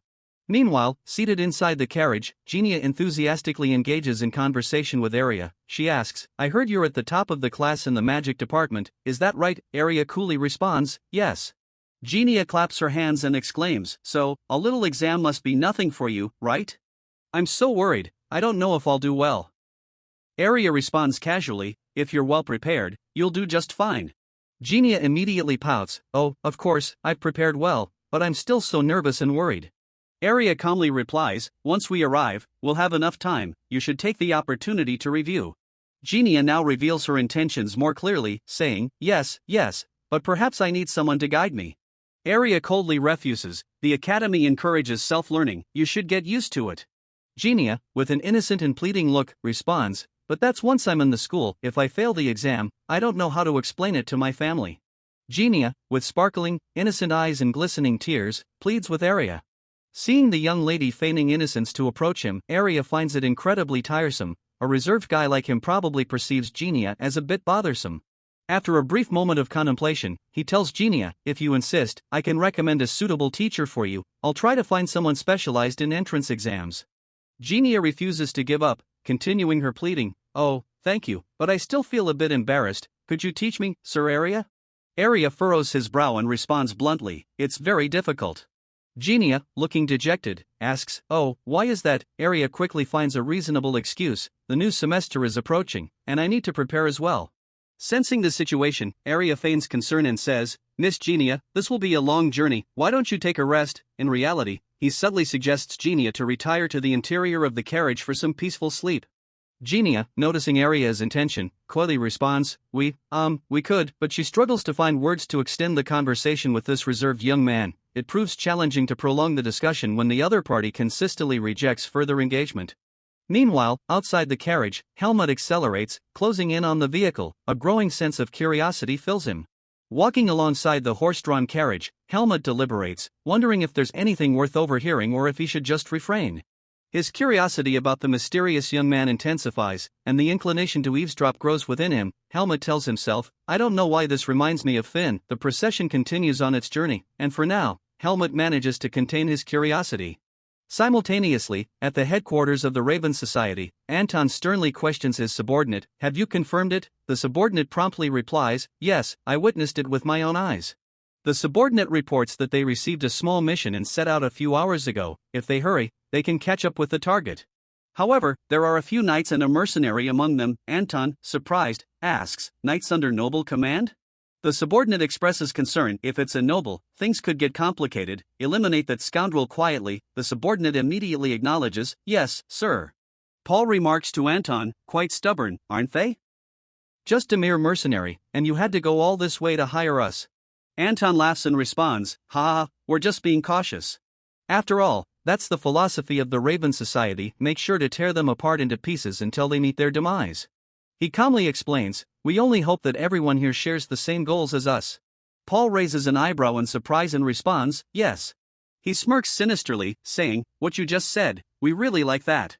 Upon arriving that night, the escort party reached an ordinary inn. Genia complains to Gilten, ugh, is there no better place? Gilten consoles her, this is the only inn around, please endure it for just one night. The innkeeper, sensing the commotion, comes out to greet them, saying, welcome. It's already late, I'm sure you've had a long journey. Gilten expresses gratitude, innkeeper, thank you for allowing us to stay, we will definitely pay in full. The innkeeper warmly responds, this is just a small home in a tiny village, I hope you all have a good rest. Midnight, and Helmut quietly slips outside to practice alone. After a session of refining his techniques, he lets out a sigh of relief. Helmut reassures himself, my proficiency has improved significantly, compared to the time I spent in the primeval forest. However, he senses that something is being held back. Helmut ponders, lately, I haven't been practicing physically, nor have I been refining my vis in a suitable environment. He wonders, will I be able to concentrate on training more once I enter the Greta Academy? More importantly, I need to gather information about the Dark Seed. Suddenly, a sinister and echoing laughter startles Helmut. He looks up at the sky, where the sound seems to emanate, but aside from the sparkling stars, he sees nothing suspicious. Helmut gazes at the sky, thinking, thought there was something here.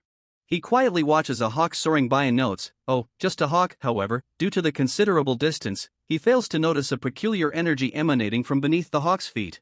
Meanwhile, in a nearby lodging, a mage is in the process of retracting their magic, sighing in satisfaction and releasing the built-up energy. The mage reflects, he's quite perceptive, if I had continued observing, he would have caught on.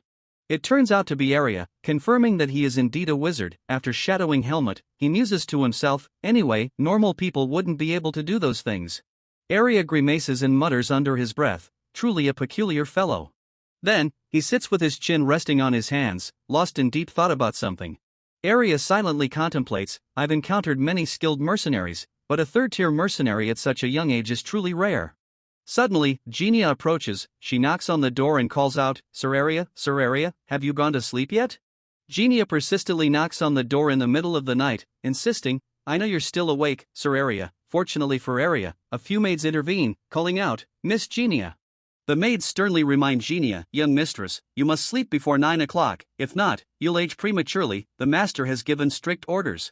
They then escort Genia back to her room. The young lady protests, I just wanted to talk for a bit, just 1 minute. Arya lowers his head in a weary manner. The previous night, despite the late hour, the commotion caused by those people in his room persisted. Genia's screams echoed through the hallway, and her maids were just as loud. Arya recalls, how can someone still be applying makeup at this hour? Genia exclaimed, tonight might be my last night. Finally, the inn regains its tranquility. Arya, the stoic man, quietly laments, too tired. The next day, the escort party continues its journey to Baden. As lunchtime approaches, Genia becomes restless, questioning why they haven't stopped yet. Gilten calmly responds, yes, we're almost there. Genia insists, stop so I can have some water before lunch. Under Genia's insistence, the escort party is forced to halt for a rest. Gilten, spotting a clean water puddle by the road, exclaims, oh, there's a real water source here. Kedrick responds, it seems like a common stopping point on the way to Baden. Kedrick proceeds to the puddle, scoops up water, and drinks heartily. After enjoying the water, the cheerful young man turns to Gilten and remarks, this tastes like wine, not kidding, it's both refreshing and sweet. Gilten enthusiastically agrees, oh, fantastic. He then announces to the group, all right, let's have lunch here. Shortly after, a feast of well-prepared dishes is served. The maids carefully bring trays of food to the vicinity of the horse-drawn carriage, eliciting admiration from the soldiers nearby. One soldier exclaims, wow, it looks splendid. Look at that spread. Another soldier whispers to his comrade, they're enjoying salads and meat, while we only have a loaf of bread with a piece of dry meat. The soldiers continue to sigh together, realizing they'll need to drink water to ease the hunger pangs. They express, finishing this journey will take at least half a day. The knight continues his lamentations, living like this is so dull and miserable. Meanwhile, Helmut quietly finishes his meal, reminiscing, I missed the food Finn used to cook. After taking a sip of water, Helmut suddenly senses that something is amiss. He looks at the cup and wonders, what's going on? He gazes at the water puddle and mutters to himself, the taste of this water is a bit strange. Helmut wonders, is it poisonous? But everyone else seems perfectly fine. He realizes, maybe I confused its taste with something else.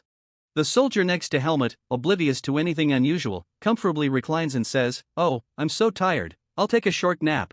A while later, Gilten, appearing somewhat weary, comes over to inspect the carriage. He addresses Genia, "Miss, you've finished lunch, I can see you're a bit tired." He looks at the carriage and suggests, "The luggage has been arranged, I think we should." However, as Gilten opens the carriage door, he is startled to find Genia slumped over the table. He exclaims, "Miss Genia." Genia suddenly mutters, Tonight will be our last night, Sir Area." Gilten quickly grabs a cloth to wipe the sweat from her forehead, sighing with relief. It seems the young miss is just talking nonsense. Soon after, Gilten suddenly feels dizzy and his face turns pale.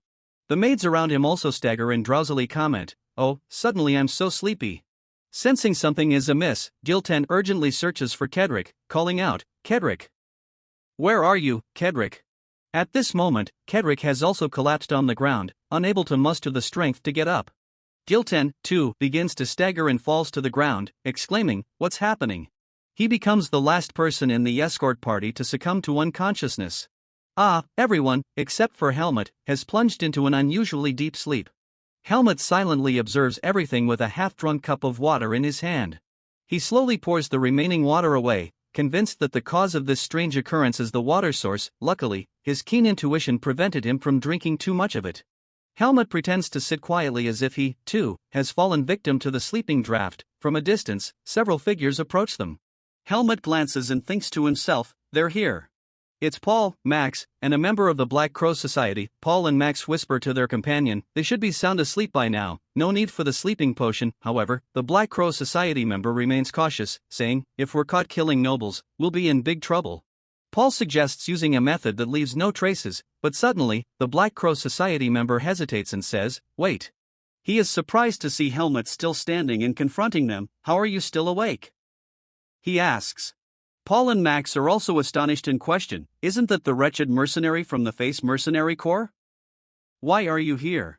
Paul, now suspicious, realizes the truth. "Wait, don't tell me." He expresses concern, You're the one who took down some black crows as the rumors say, aren't you?" Helmut straightforwardly exposes him, "You're a second-rate mercenary from the Tariq Mercenary Corps. When your team was attacked by the Royal Guards, we couldn't find any traces of you. So, you joined the Black Crows, huh?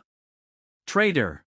Max, upon being exposed, immediately attempts to charge forward, shouting, "What, this scoundrel!" However, Paul restrains him with a satisfied grin. "What a scoundrel," Paul taunts, cautioning Helmut, "Kid, before you start talking big, at least know your place. Now, you've become our prey."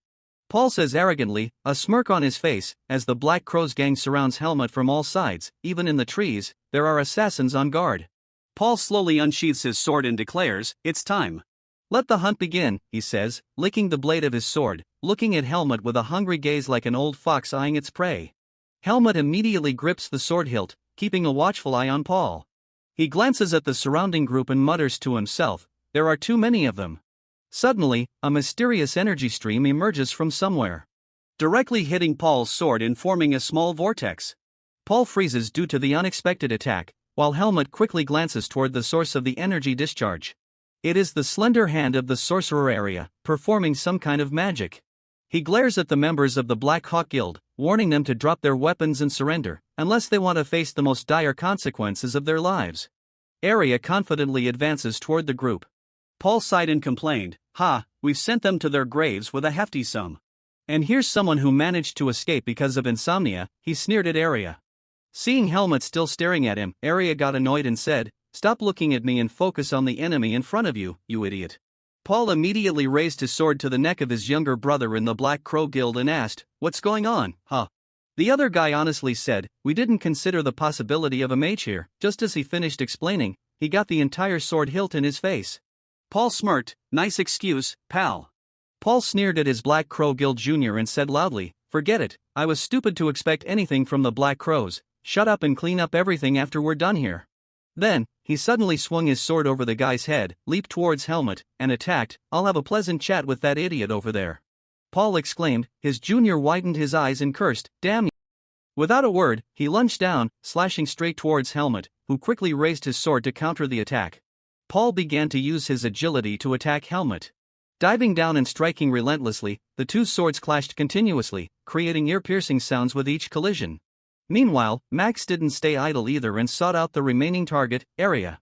He arrogantly told Arya, "If you stand still, I'll give you a quick and painless death, like a pink feather." Arya coldly looked at him, showing no sign of fear in the face of Max's threat. Arya formed an energy sphere in his hand and said slowly, "A mage who doesn't act is a dead mage." At this moment, the sky remained peaceful and quiet. Until a figure swiftly darted through the trees, shattering the tranquil space. Helmut and Paul continued to leap through the branches, engaging in intense combat while on the move. Paul arrogantly said, "What's wrong, huh? You talk a big game." However, it seemed strange as Helmut kept evading and parrying, simultaneously moving as if trying to escape from Paul's sword. He could easily handle him with just one move. It seemed odd that he was avoiding the confrontation. Perhaps he was worried that the seeds of darkness would grow stronger. Ignoring the taunting provocations from the other guy, Helmut continued to ponder in his mind, two mercenaries and a second-rate thief. Dealing with them individually would be challenging. However, he considered himself fortunate, thinking of the cold and composed mage. With his abilities, dealing with the remaining foes shouldn't be too difficult. Meanwhile, Paul, still excited, rushed forward for a close attack, continuously cursing, "Die." Seeing Helmut descend from the tree, Paul followed suit, simultaneously using this to unleash a stream of energy swords straight at Helmut. Of course, Helmut had keenly anticipated the actions of his opponent, and for his sharp senses, this was not a difficult feat. Energy swords approached, clashing with Helmut's own sword. A powerful explosion rocked the forest, dust and debris filled the air, and a large area was instantly covered in scattered soil and sand. Paul arrogantly spoke to Helmut, "What's wrong with this little mouse? Even worse than I thought. What happened to your arrogance from before?" He continued to mock him, "There's something off about your former confidence." Within the thick haze of dust and debris, Helmut's figure stood tall and defiant. He calmly responded to Paul, "No need to worry. We've only just begun." Helmut reappeared as the dusty haze slowly dissipated. He stood in the same spot, unaffected by Paul's attacks, showing no signs of being pushed back or scratched. Paul was both horrified and enraged to see Helmut unharmed after his recent assault. He gritted his teeth and muttered, "What the?" Helmut coldly stepped out of the dust and addressed Paul, "Thank you for accompanying me this far." Paul was incredulous and questioned, "What are you talking about? I'm the one who brought you here." Helmut, only now unleashing the full power of his vis, calmly responded, "Not worthy to face me." He fixed his cold, wolf-like eyes on Paul and continued, "Now, the hunter becomes the hunted." Helmut intentionally lured Paul into a desolate area, but with a short-sighted individual like him, the trap remained unnoticed. Seeing the formidable energy enveloping Helmut's sword, Paul widened his eyes in horror and exclaimed, "This, really?" Even in the midst of panic, Paul didn't stop his stream of curses, "You miserable piece of..." He raised his sword once again, preparing to launch another attack on Helmut. Fueled by anger to the point of madness, Paul snarled at Helmut, "A lowly fourth-rate trash like you dares to speak like that to a second-rate like me." As soon as he finished speaking, Paul thrust his sword straight ahead, launching a frontal assault on Helmut. Attacking head-on like this was akin to charging into certain death. Helmut, however, exerted minimal effort. He simply leaned slightly to the left, easily evading the straightforward attack. In the blink of an eye, Helmut swiftly leaped behind Paul. He immediately turned around upon realizing that Helmut had vanished from the reach of his sword. However, his reflexes were too slow. By the time he turned, Helmut had swung his sword down from above. The powerful energy flow from Helmut left Paul dead on the spot, unable to react in time. He was easily knocked down by Helmut's single attack. Paul fell to the ground, blood spilling from his mouth as he screamed in agony. After incapacitating Paul, Helmut landed gracefully on the ground. Paul took a sword thrust to the chest and could only lie there gasping, staring up at Helmut.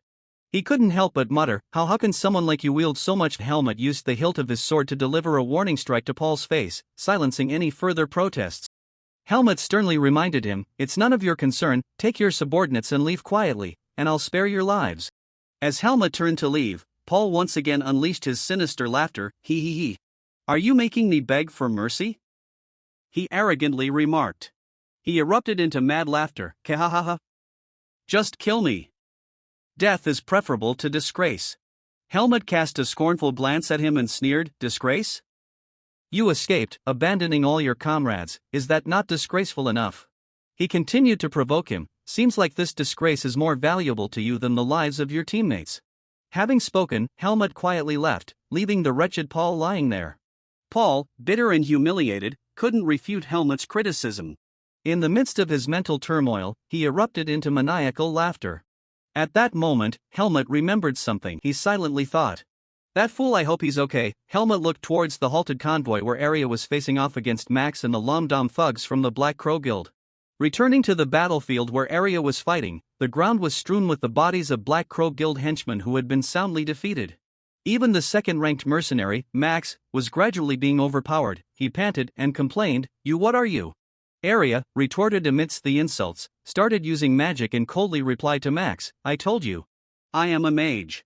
Several Black Crow Guild henchmen still had the strength to wield their swords and charge forward, cursing all the way. However, before one could finish his insult, his sword was already knocked out of his hand.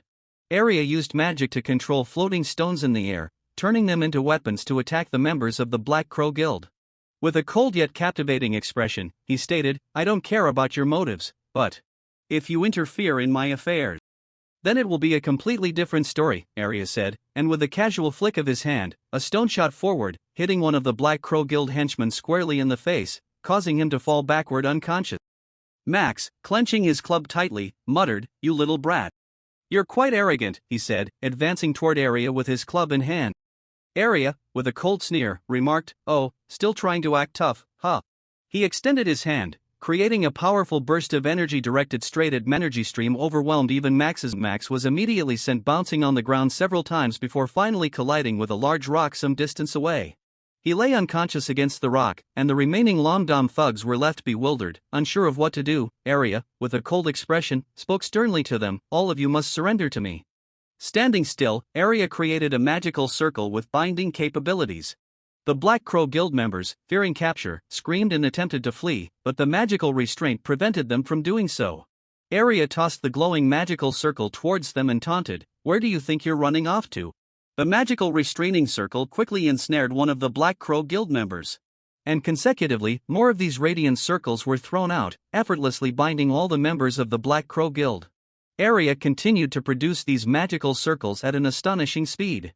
He then swung his arm, sending all the magical circles towards the Black Crow Guild henchmen. Seeing a few still trying to escape, Arya smirked and said, "Run fast, huh?" With most of the group now captured, those who remained fled in disarray, Arya turned his attention back to find Max, saying, "Well, I've taken down what seems to be the leader." But when they turned towards the large rock they were at a moment ago, Arya froze in place. "Oh, they ran away. That guy Max has been gone for a while now, leaving only a deep dent and blood splattered on that rock. At this point, Max has managed to escape quite far. He's running for his life, gasping desperately for breath." He clutched his wound while his mind raced in confusion. How could this happen? A dark eagle targeting him, a kid named Face. And to make matters worse, nobody mentioned the possibility of a sorcerer.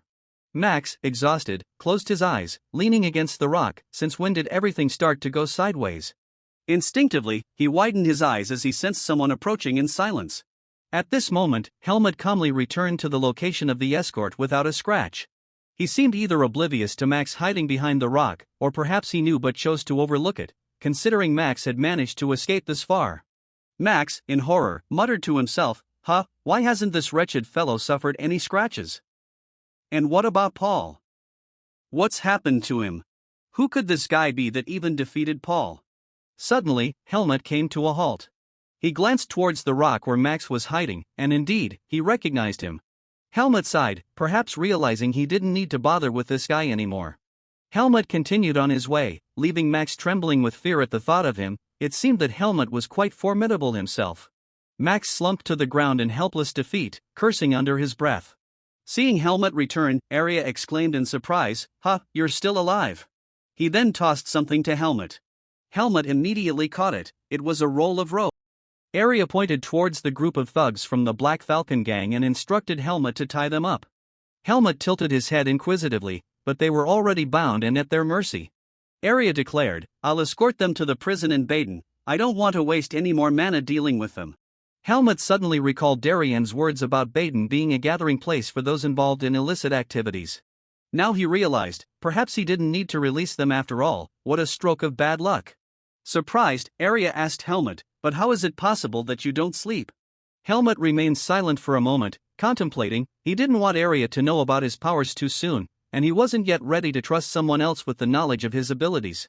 Helmut came up with an excuse, saying, "It's because I didn't drink water from that spring." Arya, frustrated, shot a magical lightning bolt towards Helmut.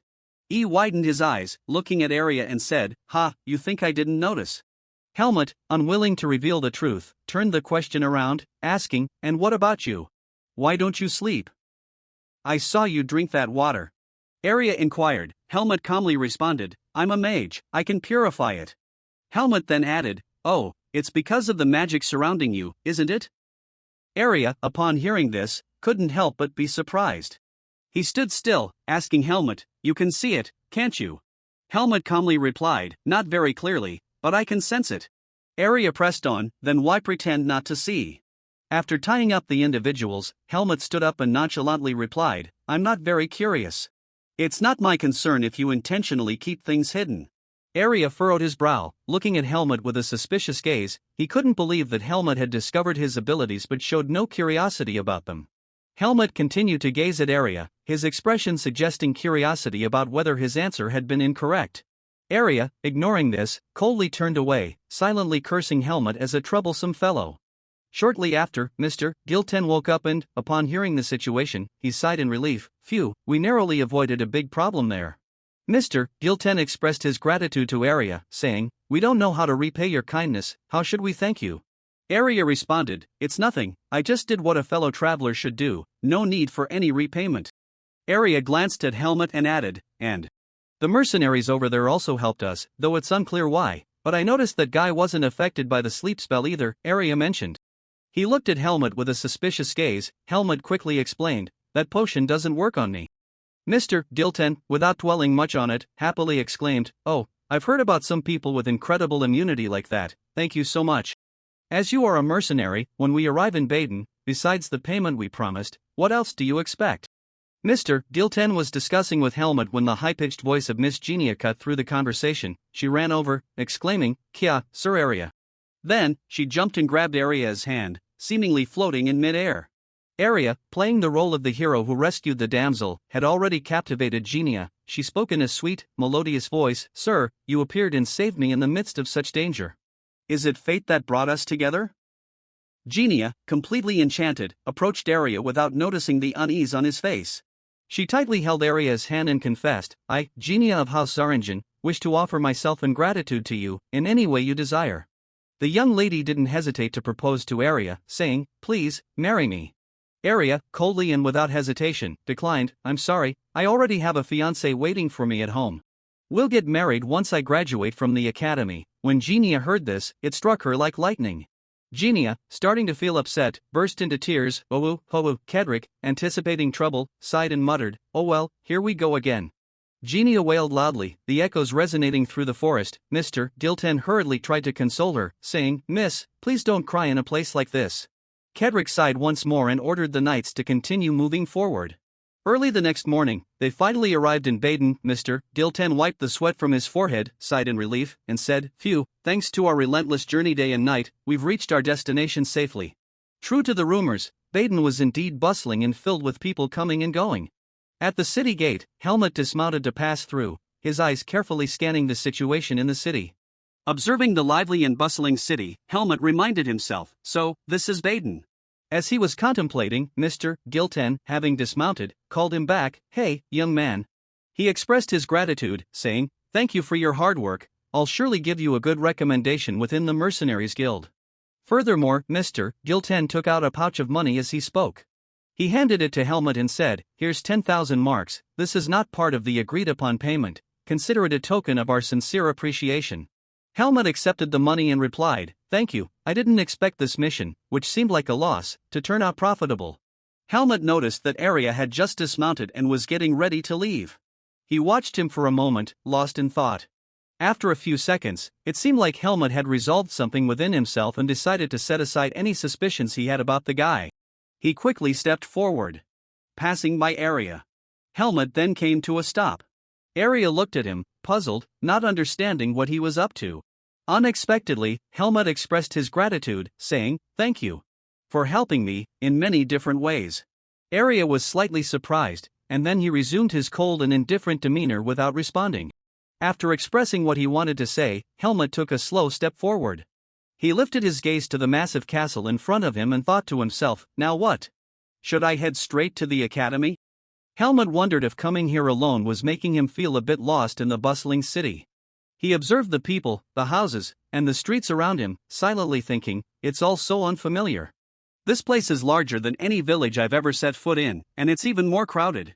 So, this is what they call a city, huh? Helmut wandered alone, searching for the Greta Academy. Finally, he arrived at the academy gate, and Helmut sighed to himself, this place is so vast, it's hard to find. He was somewhat surprised to see that the Greta Academy was grander than he had imagined. Looking up at the entrance gate, Helmut whispered, so, this is it. Greta Academy. Helmut stepped into the academy, noting that everyone here seemed to be around his age, and they didn't appear to be the unruly type. Standing in the grand hall of the academy, he suddenly felt a bit disoriented. Helmut wonders where he should find a man named Ethan Kudrow now. As he glanced around, he spotted a librarian sitting nearby. He quietly approached her. But even when he reached the table, she didn't react. Helmut placed his hand on the table, startling her. She exclaimed, "Ah! You scared me." The girl hesitated before asking, what brings you here? Helmut replied, Ethan Kudrow, I'm looking for someone with that name. The girl quickly remembered, oh, you mean Ethan Kudrow, the swordsmanship instructor. Helmut confirmed, yes. He then told the librarian, I'm an acquaintance of his, can I meet him? The girl cheerfully said, sure, I understand, please tell me your name. Helmut coldly responded, Helmut. After registering his name, the girl led him into a building within the academy. She cheerfully guided him, saying, this way. She then used a magical card as a key to unlock the door. The girl told Helmut, would you mind waiting for a moment? Helmut replied, no problem.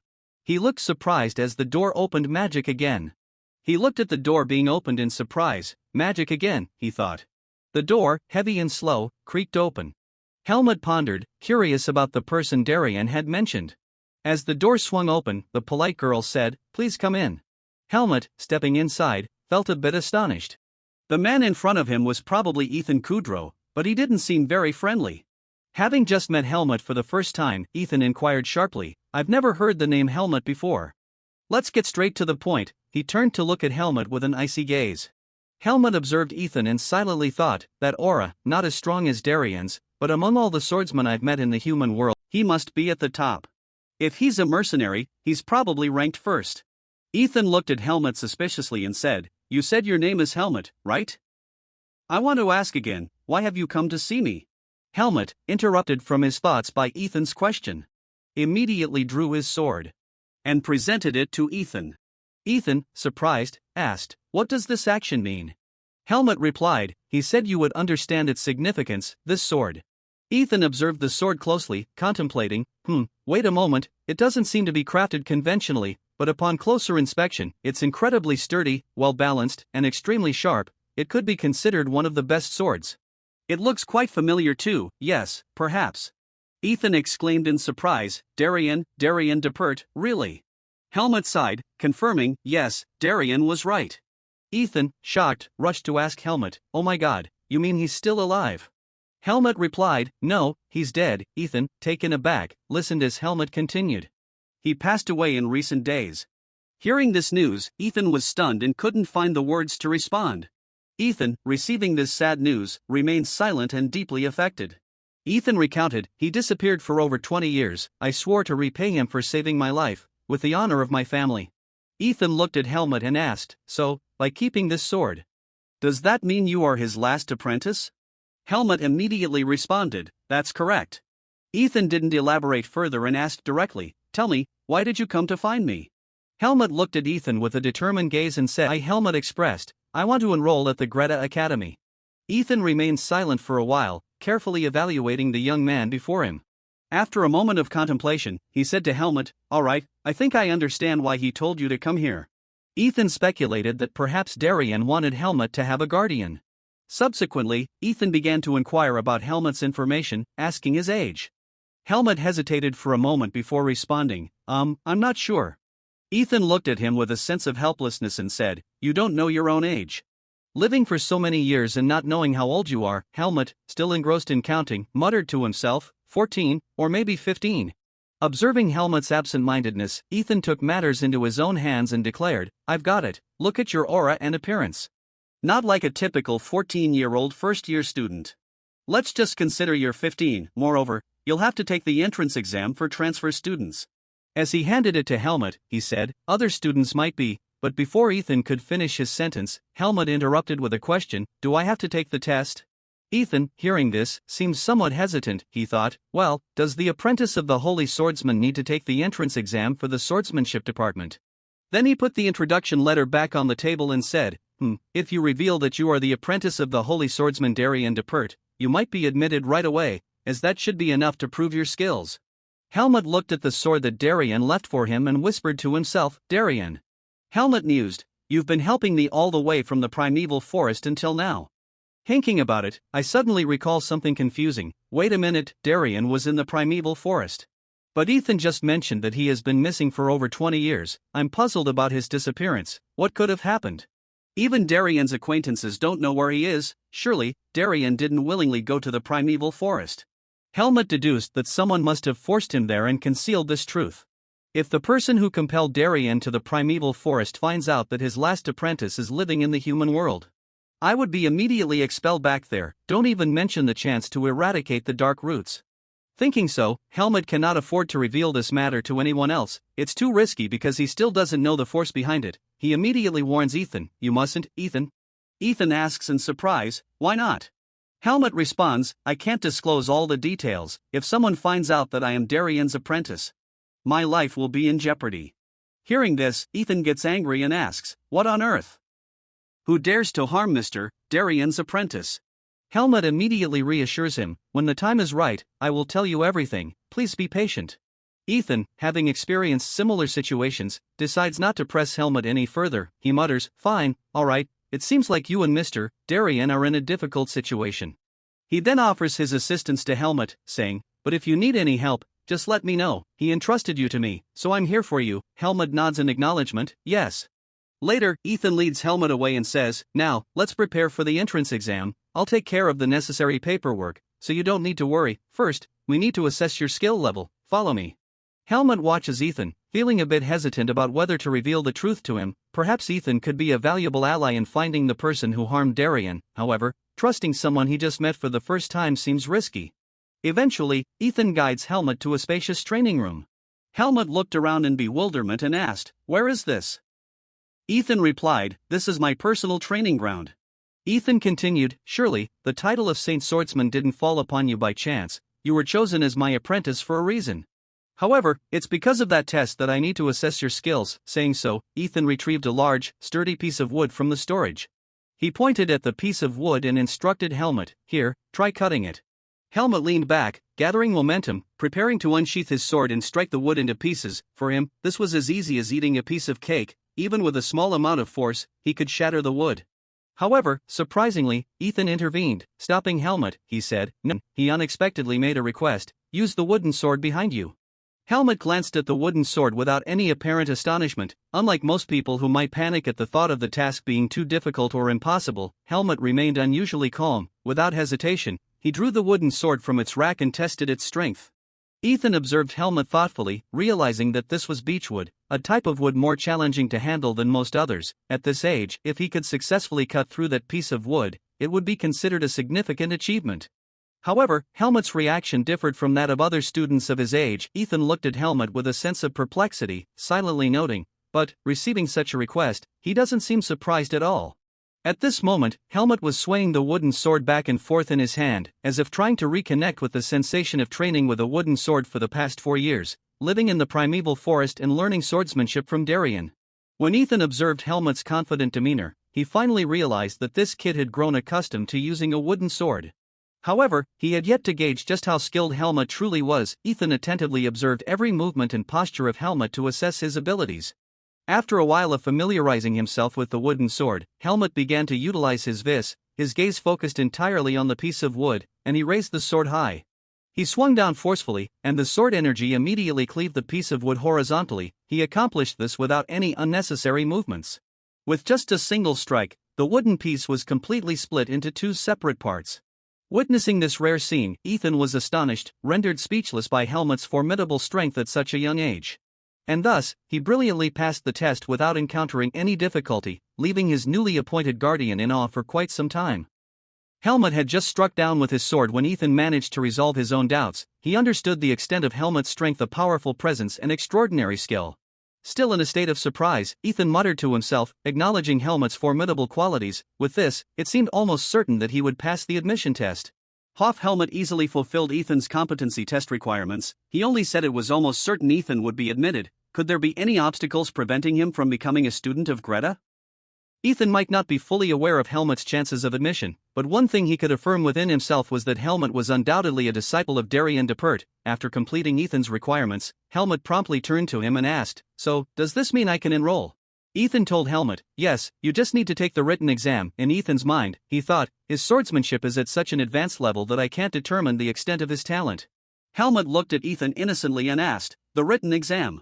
Subsequently, Ethan had him take the test in his office. Having spent his entire childhood in the forest, Helmut had never acquired the basic cultural knowledge, let alone the level expected by a prestigious academy. Therefore, the result was unsurprising. Ethan glanced at Helmut's test and couldn't help but feel a sense of despair for him. Trembling, Ethan held each exam paper, and with a horrified exclamation, he noted, "The average score is 4, just writing randomly couldn't possibly result in such a low score."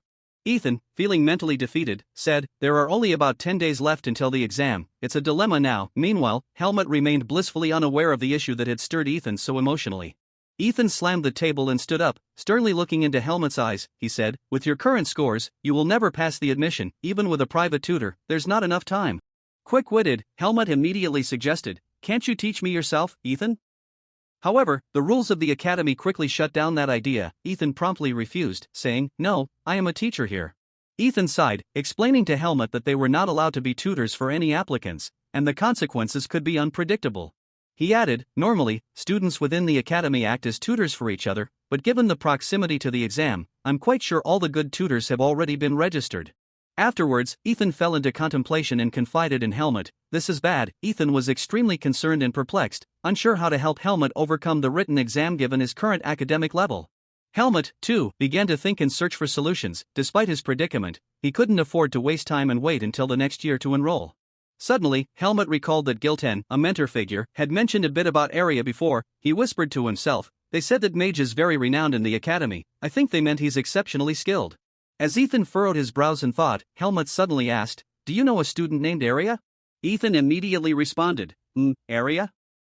"Of course, I know. When he enrolled, he topped the class with a perfect score. It was the first time in the academy's history, but why do you ask?" Helmut didn't answer Ethan directly. Instead, he pondered deeply. "Topped the class, huh? Well, that surely means he can teach me." As Ethan furrowed his brows in thought, Helmut suddenly asked, "Do you know a student named Arya?" Realizing that Arya might be the savior he needed at this moment, Helmut quickly turned to leave. Before heading out, he didn't forget to inform Ethan, "Well then, I'll go ask that student." Ethan, both surprised and concerned, questioned, "You're planning to rely on the student Arya?" At this point, Helmut reached the door and spoke up, "One thing's for sure, that student is skilled enough to tutor me." He left Ethan alone, bewildered and filled with questions. "Wait, how do you know Arya, Helmut?" Ethan wondered aloud. Finding a renowned figure like Arya in the academy was indeed quite easy. Within moments, Helmut had quickly located him. After explaining his reasons and goals, Arya responded with a raised eyebrow, "What's going on? Why are you suddenly coming to me with this nonsense?" Helmut shared his concerns and purpose, to which Arya responded, "Really? You just randomly came here to meet me." He spoke loudly to Helmut, "Did we agree to meet again? I don't recall making any promises like that."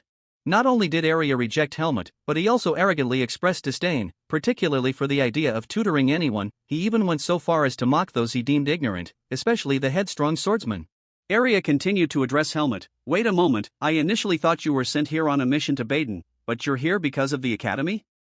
How absurd." He scrutinized Helmut suspiciously. "I don't know what a mercenary is doing here, but if you want to apply, you can learn on your own. I have no intention of becoming your tutor." Helmut honestly replied, "I just need to pass the exam. They say you're really skilled." Pleased with the compliment, Arya still maintained an air of arrogance, stating, "I don't want to, so I won't help you." After Arya's refusal, he turned away and walked inside, dismissing Helmut with a cold demeanor. "You've heard what you needed to, now go. I don't have time to talk with you here," Arya stated. It seemed that flattery had little effect. Helmut quickly changed tactics and told Arya, I didn't say you would teach me for free, I'm willing to pay. Helmut then observed Arya's reaction in silence, thinking, in this world, material things determine consciousness, and it seems this strategy works. Arya paused upon hearing the offer of payment, evidently affected by the mention of compensation. Despite being somewhat moved by Helmut's offer, Arya maintained his arrogance, scoffing at the idea of buying his knowledge with money. He turned back to look at Helmut, raising an eyebrow disdainfully, so tell me, how much money does a mercenary like you have? Without hesitation, Helmut calmly asked Arya in return, how much do you want? A seemingly ordinary question, but Arya exaggerated his response, thinking that Helmut underestimated the value of his time. Arya assumed that Helmut was disrespecting him, which irked him. He silently wondered, why are you like this? In his irritation, Arya turned back to Helmut and demanded, 100,000 mark, no credit, pay it all up front. If you think you can pay in installments, forget about it. Contrary to Arya's expectation that Helmut would give up, unable to earn such a large sum in a short time, Helmut responded calmly and without hesitation, sure. Arya was stunned by Helmut's confident response, left speechless and unable to say anything more. Helmut, unperturbed, calmly finalized the arrangement with Arya, stating that he would prepare the money and start the tutoring the next day. Still in disbelief, Arya hesitated and questioned, what? Are you serious? Are you sure? He couldn't fathom that the random, angry amount he had thrown out could actually be met by Helmut. Still puzzled, Arya questioned Helmut again, emphasizing the substantial amount he demanded. That's a significant sum, you know, I'm asking for 100,000 mark, are you not hearing correctly? Helmut silently recalculated the money he had earned from the 2 recent escort missions, 90,000 mark from the mercenary guild, and 10,000 mark from escorting Lady Genia to Baden. It added up to the exact amount Arya demanded. After doing the math, Helmut assured himself, I have enough money to pay. Without hesitation, he confidently informed Arya, there's not much time left, so I think we should start the lessons tomorrow. Arya, genuinely intimidated by Helmut's determination and confidence, couldn't comprehend how a young man like him could possess such a large sum of money. Helmut finalized their agreement, saying, see you here tomorrow. Before Helmut left, though still somewhat astonished, Arya sternly warned, if you don't have enough money ready, I won't be your tutor. Turning away, Arya added, come here tomorrow morning, if you try anything, be prepared for the consequences. Arya, with a hint of irritation, headed straight into the library. He was clearly annoyed, either at the sudden role reversal of becoming a tutor or at Helmut's nonchalant attitude towards his unreasonable demand. Fuming with anger, Arya forcefully opened the door and stormed inside, completely oblivious to the green-haired mage standing nearby who was observing the situation with interest. Helmut was left alone, standing quietly in front of the library. Taking a deep breath, Helmut thought to himself, well, I guess it's all right now. Feeling satisfied that everything was arranged according to his plan, Helmut turned and walked away. Meanwhile, from behind the library door, through a small window, the green-haired mage silently watched Helmut until he disappeared from view. This curious young mage stood there, lost in thought, for quite some time. Watching Helmut's retreating figure, the green-haired mage couldn't help but smile with amusement. He murmured, this is interesting. The green-haired mage chuckled to himself, thinking, Arya, and now there's another interesting person. The next morning, as dawn broke, illuminating the academy grounds with a majestic and solemn beauty, characteristic of prestigious, long-standing institutions, Helmut arrived at the library early, true to the agreed-upon time. Arya, keeping his word, was already waiting for Helmut in front of the library. He continued to scowl at Helmut, displaying a somewhat disgruntled expression. Even in the early morning light, his face was already set in a stern expression, truly fitting the image of an aloof and difficult individual. Seeing Helmut's arrival, Arya immediately cursed under his breath, thinking, this nuisance, he actually came. Without wasting any time, he bluntly asked Helmut, where's the money? Helmut, without hesitation, reached into his pocket and pulled out a hefty bag of money. Helmut calmly handed over the bag of money to Arya and said, here, exactly 100,000 mark. Arya took the bag, giving it a light shake to feel the weight. Maintaining his cold expression, he told Helmut, all right, if you've decided to do this, then follow through, but remember, I already told you I won't tutor anyone, so, if you fail, don't come asking for your money back. Helmut nodded promptly, no problem. Seeing Helmut's nonchalant reaction to the possibility of losing both the money and the effort, Arya became increasingly irritated and puzzled. He mused to himself, I should have just refused outright yesterday, it's my own pride that made me demand such a high fee. Despite these thoughts, Arya pushed them aside. He sighed and decided that, in the end, he would go through with teaching Helmut. Turning to enter the library, Arya instructed Helmut, wait here, I'll be back shortly. By now, the sun had risen high, casting warm rays over the entire academy, seemingly heralding a bright day. Arya sighed to himself, thinking, well, maybe it won't be that bad, probably won't need to teach much. However, just a few minutes later, a gloomy cloud cover rolled in, giving a foreboding sense of unease. It appeared that Arya had underestimated the difficulty of tutoring Helmut. Despite this, Arya and Helmut entered the library to begin learning the essential knowledge needed for the written exam. The two of them sat at the same study table, forming a contrasting scene with one side black and the other white, a peculiar arrangement indeed. Helmut was deeply engrossed in writing something, while Arya rested his chin on his hand, attentively observing his reluctant pupil. Arya kept scrutinizing Helmut with his gaze, muttering to himself, this stubborn fellow. As Arya closely observed him, he realized that Helmut had more issues than he initially thought. Watching Helmut earnestly studying, Arya pondered, his learning ability far surpasses all the students in the magic department. Suddenly, Arya spoke up, "Hey, did you really emerge from the forest by means of self-birth and self-destruction?" His unexpected question startled Helmut. He immediately paused and gave Arya a wary look. Helmut affirmed to himself, "Just as I suspected, I noticed this during the last mission too. But this mage is no ordinary person, I should be more cautious when around him." Reminding himself to stay highly vigilant around Arya, Helmut, after a few seconds of contemplation, counter-questioned him, "Why do you ask?" Arya subtly raised an eyebrow, realizing Helmut's attempt to sidestep the earlier question. He then straightforwardly pointed out Helmut's distinctive qualities. "Well, I can see that your ability to concentrate is excellent, and your memorization skills are impressive. I've also noticed your diligence." However, abruptly changing his tone, Arya shifted from praise to interrogation. He clenched his fist tightly in frustration and loudly questioned Helmut. "However, why do you lack any ethics and common sense?" Arya vented his frustration, slamming his hand forcefully on the table. He started pouring out a stream of harsh words, criticizing Helmut's lack of moral values. "Look at your ethics test score, it's truly dreadful. You've made mistakes all over the place, honestly, I can't understand it." Arya picked one of Helmut's test answers randomly and challenged him. "Oh, what's this?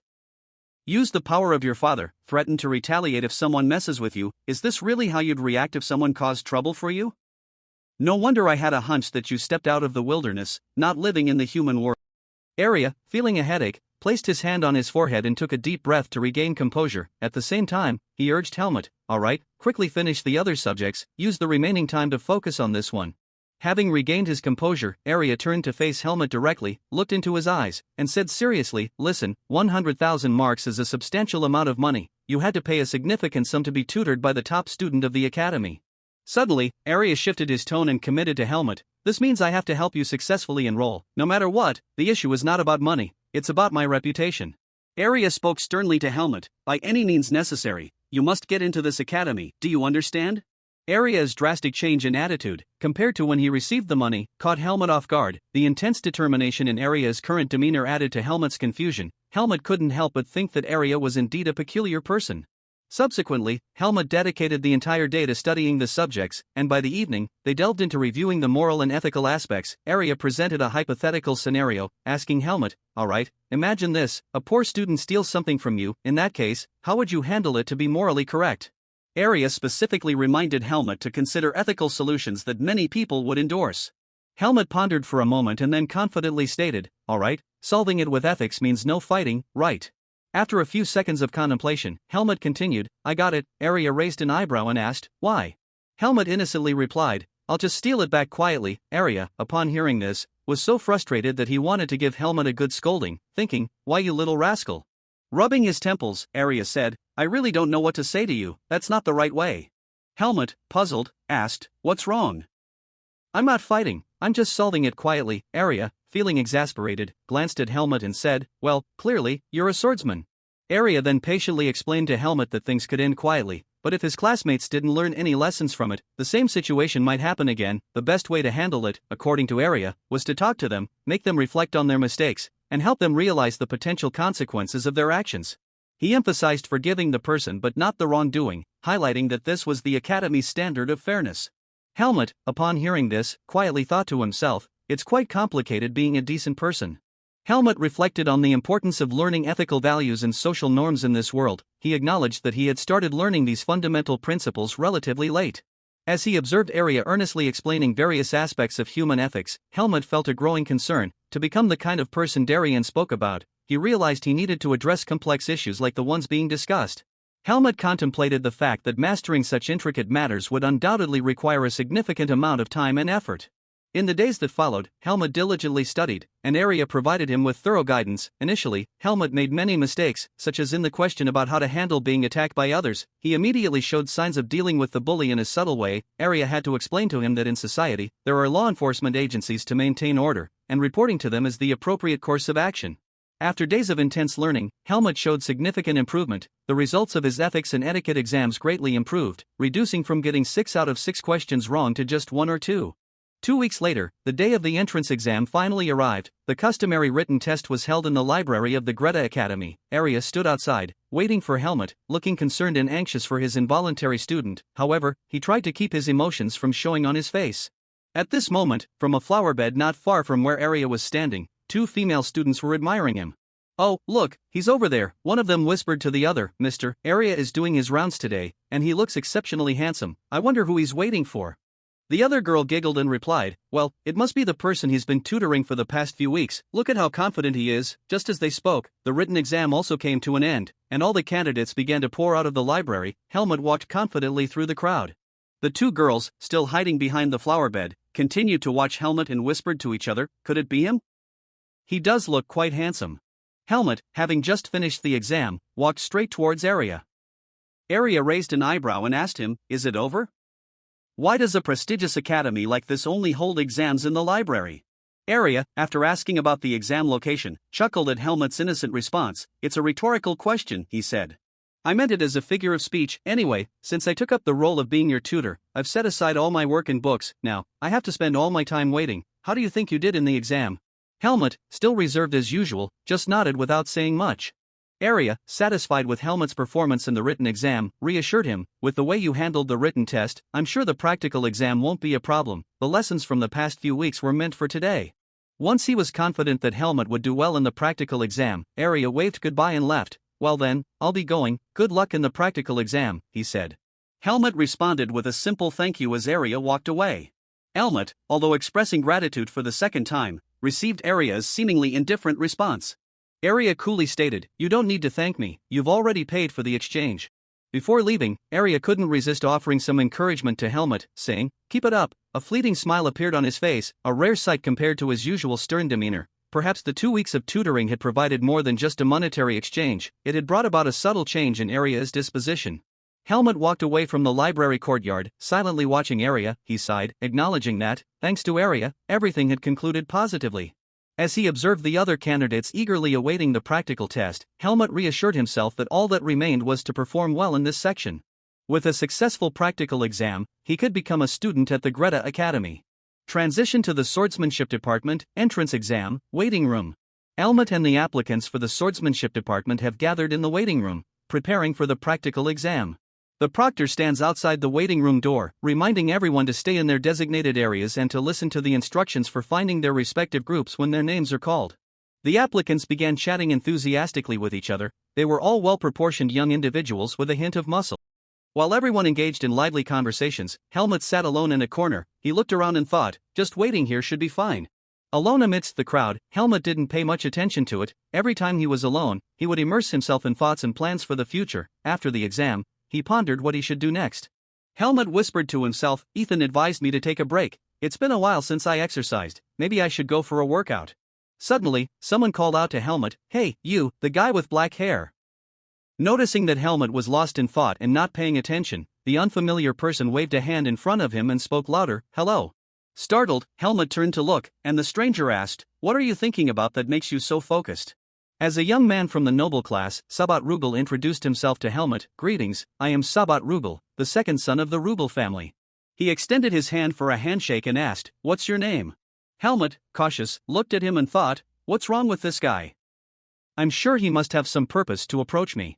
Seeing Helmut not responding, the nobleman persisted, "Hey, what's the matter?" "It's just the school's regulations, relax, we're already students here." Helmut, still puzzled about the school's regulations, straightforwardly asked the nobleman, "Why are you talking to me?" The nobleman chuckled and said, "No need to be so defensive, I'm just trying to be friends with a fellow transfer student." The nobleman grinned maliciously as he looked at Helmut, secretly thinking that the rumors about him being Arya's student might work to his advantage. Despite being from a lower class, knowing him could be beneficial. Outwardly, Helmut appeared obedient. Helmut responded tersely, "Just Helmut." The nobleman adopted a mocking tone. Helmut, huh? Quite an ordinary name, but it suits you well. What's your family name? The nobleman arrogantly said to Helmut, "It would be better if I knew which noble family you come from, wouldn't it?"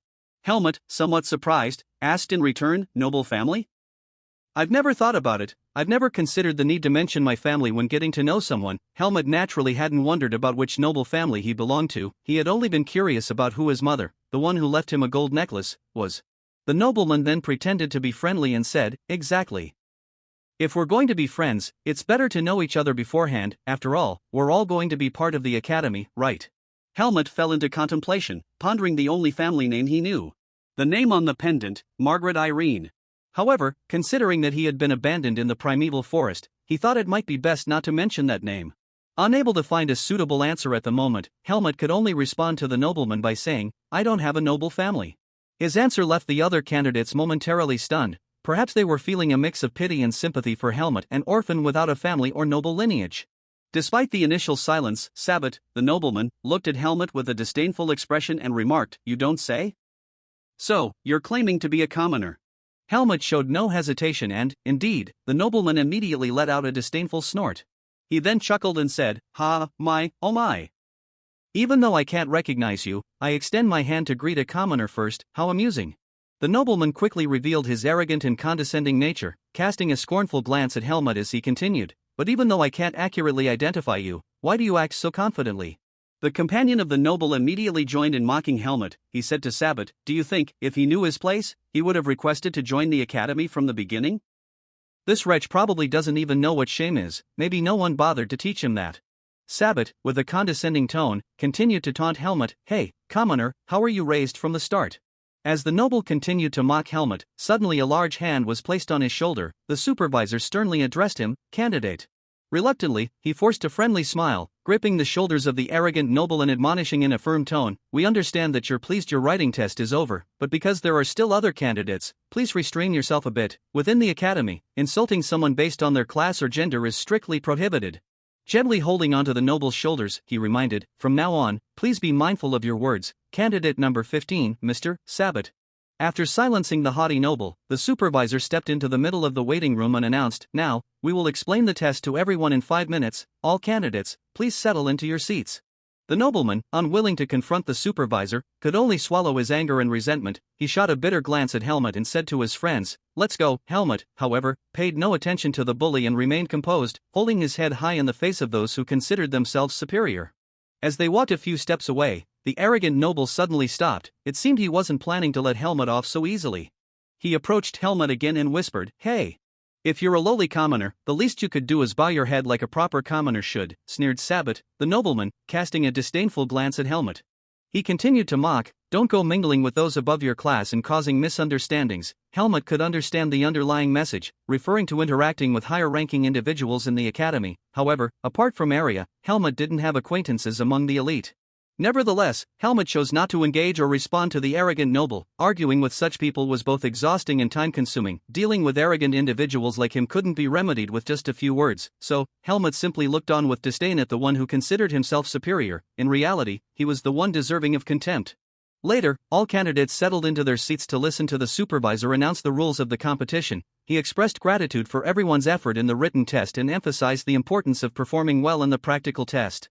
The supervisor continued to explain that the practical test would be conducted in groups, divided into 2 rounds.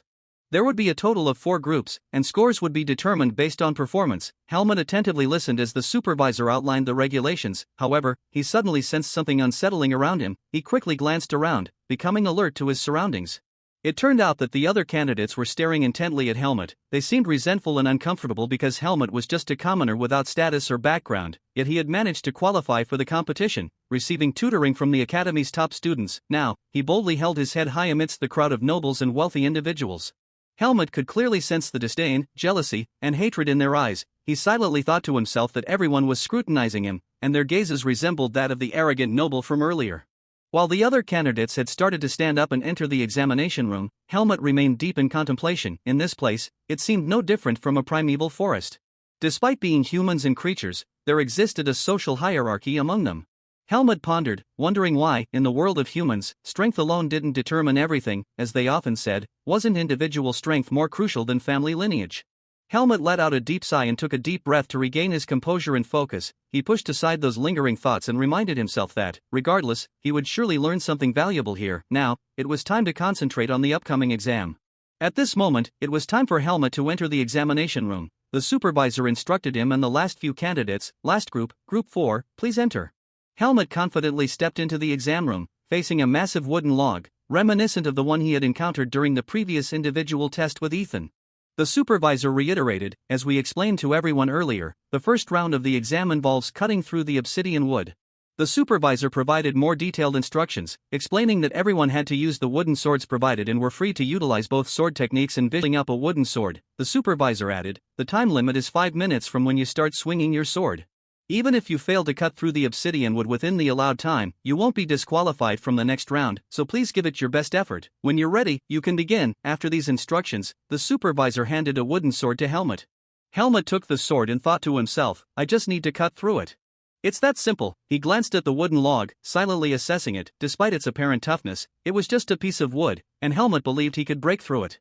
Taking a deep breath, he raised the sword above his head, activating his vis. However, he hesitated for a moment, wondering if he should go all out. Perhaps, he speculated, Ethan might be concerned about drawing unnecessary attention if Helmut's full strength was revealed. Thinking along those lines, Helmut decided to use only a portion of his vis energy. Without hesitation, he swiftly directed the sword straight down, opting for a vertical strike, an unconventional choice for this particular test. The supervisor's mouth dropped open in astonishment as he witnessed the flow of Helmut's vis energy. He marveled, this is the kind of power a 15-year-old student can possess. In the blink of an eye, Helmut's sword made contact with the wooden log. In an instant, the wooden log split in half, akin to chopping firewood. Before even reaching the full 5 seconds, with just a single strike, Helmut managed to cut through the log effortlessly. Even the metal-clad bottom of the log was sliced off, and the floor bore the consequences, cracking significantly. The supervisor, astonished, stared at Helmut, thinking, as a supervisor, I have to swing several times to cut through an obsidian wood log, and he manages to split it in one strike. Incredible. Seeing the supervisor standing there in awe without announcing the result, Helmut couldn't help but ask, is it done? The supervisor, startled by the sudden call, shouted, oh, yes, yes. You've passed the first round of the exam. Helmut let out a relieved sigh upon hearing the confirmation. In the waiting room, the remaining candidates were buzzing with conversation, eagerly anticipating the last group to exit the examination room. Before long, the door to the exam room creaked open. Sabbat, the nobleman, and his companions, engaged in conversation, turned their attention to see who the members of the last test group were. Helmut emerged from the exam room with an unchanged expression, still exuding confidence and composure as he did when he entered. Sabbat, seeing Helmut's nonchalant demeanor, guessed that he had successfully passed the test. He sneered and mocked, what's this? Did they use some exotic wood instead of obsidian wood? I think I need to ask the supervisor about it. Instead of verbally explaining how he excelled in the test, Helmut just coldly stared at the arrogant noble. Shortly after, the appearance of the supervisor behind Helmut silenced the arrogant noble once again. The supervisor addressed everyone, stating that, because the last group had gathered, they would now explain the next round of the competition. The supervisor slowly explained, for the second round of your examination, it will be a paired combat. Under the watchful eye of the supervisor, individuals will compete one-on-one, utilizing their own sword techniques to confront each other within an 8-minute time frame. The final outcome for each participant will be determined based on careful evaluations. The opponents will be randomly selected, and the results will be decided regardless of whether someone emerges victorious. Therefore, please showcase your most exceptional skills within the specified time.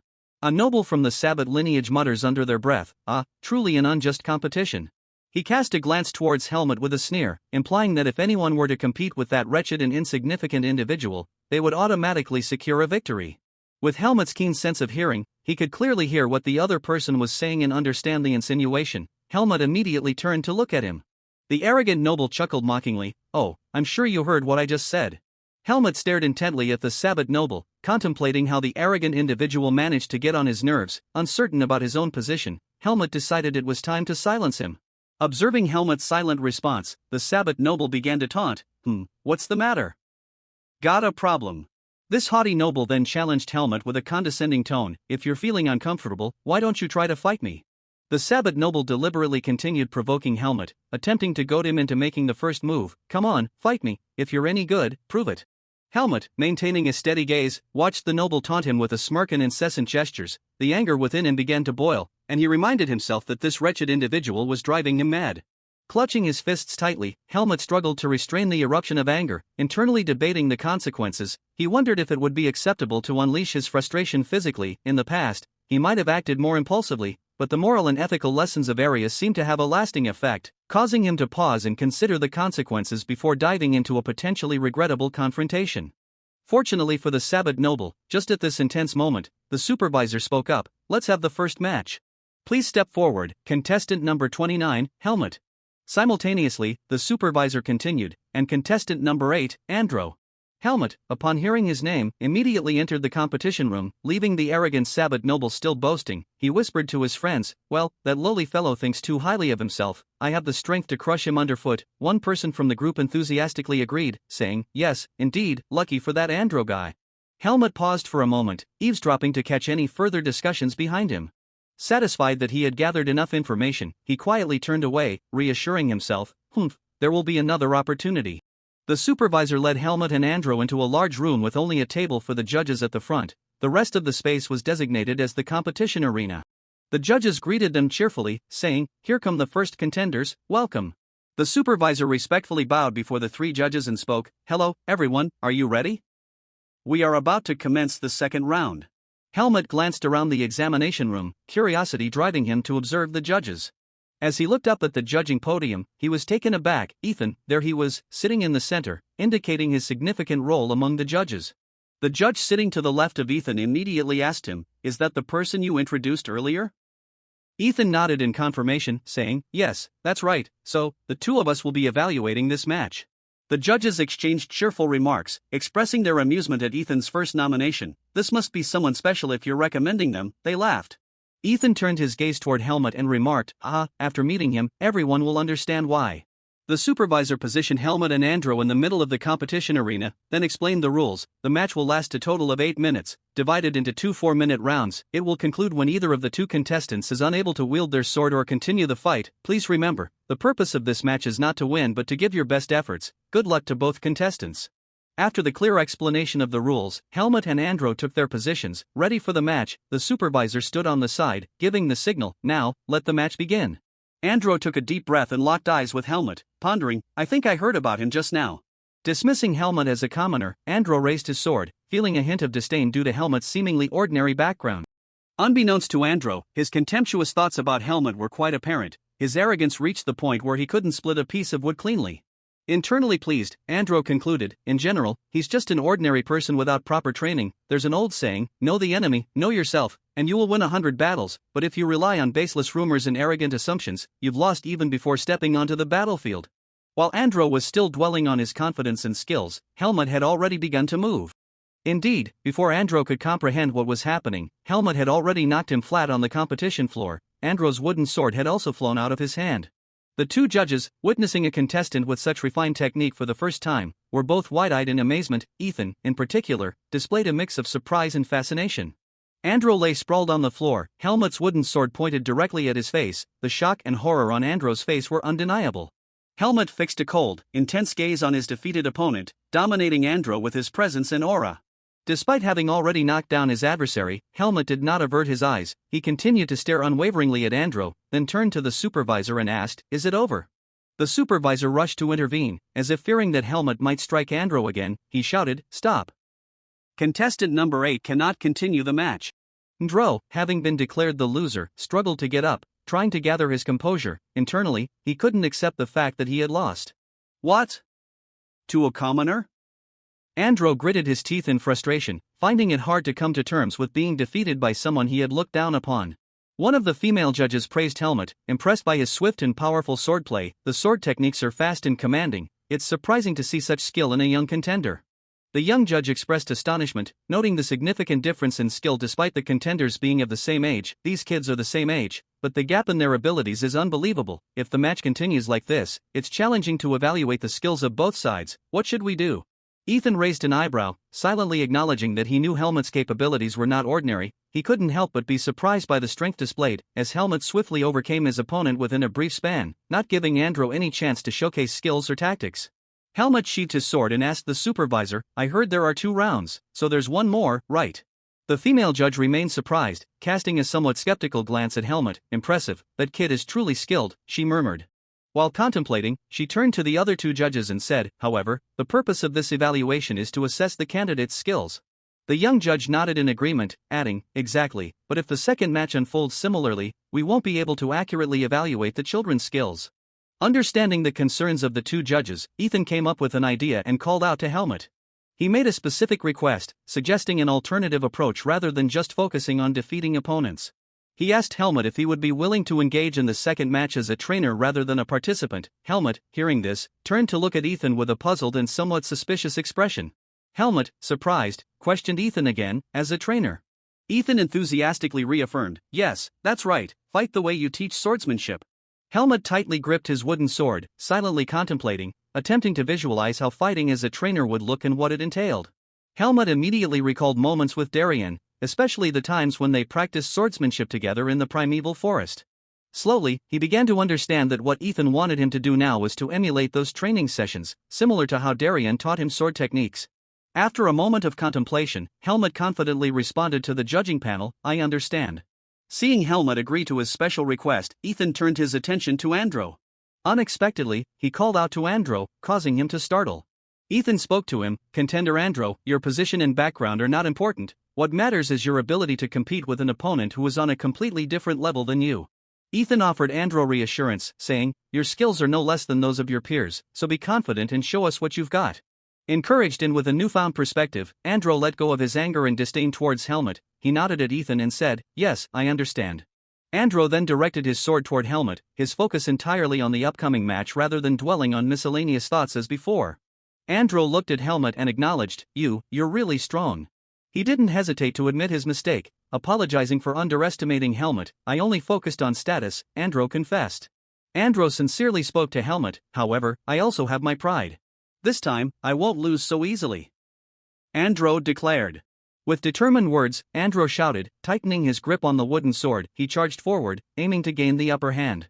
Andro moved swiftly, closing the distance between them. Once near Helmut, he wasted no time and launched a direct attack. Andro swung his wooden sword upward, aiming at Helmut's face. Helmut, however, stood still and gently raised his sword to block the attack. While deflecting Andro's strike, Helmut also pointed out the weaknesses in his opponent's technique. He realized that Andro needed to be quicker in his attacks, as the wide range of his movements made it easier for the opponent to counter. Andro, caught off guard by the observation, momentarily froze. He hesitated and took a step back, re-evaluating his approach. Seizing the opportunity, Helmut swiftly launched a counterattack. He gracefully maneuvered his sword from one side to another, delivering 3 or 4 strikes in the time it took Andro to execute one. Before Andro could clearly see the trajectory of Helmut's sword, he found himself struck.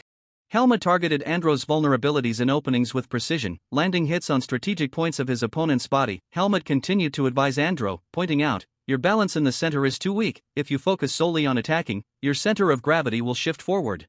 Andro, feeling the pain from the multiple strikes, cried out, Arg! Despite the discomfort, he immediately attempted another attack on Helmut. Shouting, I won't give up. Andro rushed forward once again, launching an assault in a somewhat uncoordinated manner. This time, too, it was a direct attack. Helmut gracefully shifted his body to the side, easily evading Andro's strike. Helmut continued to point out the technical flaws in his opponent, explaining that launching direct attacks would make it challenging to change the direction of the assault and emphasizing the importance of considering both sides when attacking. Andro, in the midst of his charging attack, missed his strike, finding himself off balance and stumbling forward. Seizing the opportunity, Helmut swiftly delivered a hit to Andro's back, emphasizing the importance of maintaining balance. Helmut acted like a seasoned swordsmanship coach, advising Andro on positioning and urging him not to attack recklessly. Ethan observed the scene, unable to suppress a smile. He sensed a familiar feeling, reminiscent of the past and someone he hadn't encountered for a long time, Darien. In that year, Ethan was still a knight. During a battle against a high-level demon, he suffered severe injuries and was on the brink of giving up hope for survival. Ethan forced a smile, his body marked by a large wound across his lower back. Gasping for breath, he uttered, my life ends here. The demonic creature prepared to strike just as Ethan closed his eyes, resigned to his fate. Suddenly, a surge of vis energy illuminated the entire sky, powerful and swirling like a storm, leaving the demons bewildered. A deep and resonant voice echoed throughout the space, hey, you. The holy swordsman with the strongest vis energy at that moment had timely appeared. He immediately shattered the demon's arm into pieces. His booming voice jolted Ethan back to consciousness. "If you keep sitting there like that, you'll really die." Ethan opened his eyes, astonished to find himself still alive, thanks to the timely intervention of the powerful vis energy swordsman. Darien stood tall and proud, blocking Ethan's path with a majestic and radiant presence that Ethan would never forget throughout his life. Darien not only saved Ethan's life but, more importantly, reignited the hope to live and the desire to fight for his life during Ethan's most desperate moments. At that time, Darien provided the motivation for Ethan with a simple phrase: "Stand up and fight." Now, back to the present on the candidate's arena, Helmut was saying the same to Andro: "Stand up." His resolute and composed demeanor resembled that of a mentor, providing encouragement and guidance to his counterpart. Although Helmut had the appearance of a 15-year-old teenager, his demeanor surpassed that of his peers, all thanks to Darien's refinement and guidance. Darien helped Helmut shed his impulsive, erratic nature, making him more composed and calm. Ethan observed Helmut, noticing a resemblance to Darien, and smiled to himself, acknowledging that Darien's influence had indeed made a lasting impact. The swordsmanship competition continued with other pairs of candidates participating. Finally, the judging panel convened to discuss the results. Ethan remarked, I believe we have found suitable candidates. It seems that the candidates, including Helmut, have demonstrated their skills and potential, and the judging panel is ready to discuss their findings." The young male judge nodded. "Seemingly so, this year's candidates show a significant diversity in capabilities." The cheerful female judge remarked, "I have high expectations for them, at least for now. I wonder how far they will go." Ethan carefully organized the selected candidates' profiles, and he couldn't help but smile when he saw Helmut's dossier. He said to the two judges, "This kid is going to become outstanding." A week later, on a bustling street in the center of Baden City, Helmut was wandering alone, searching for something amidst the vibrant urban landscape. He looked around while thinking, the last time I was here, it was around this area. Helmut suddenly stopped when he saw a large signboard. He whispered, "Ah!"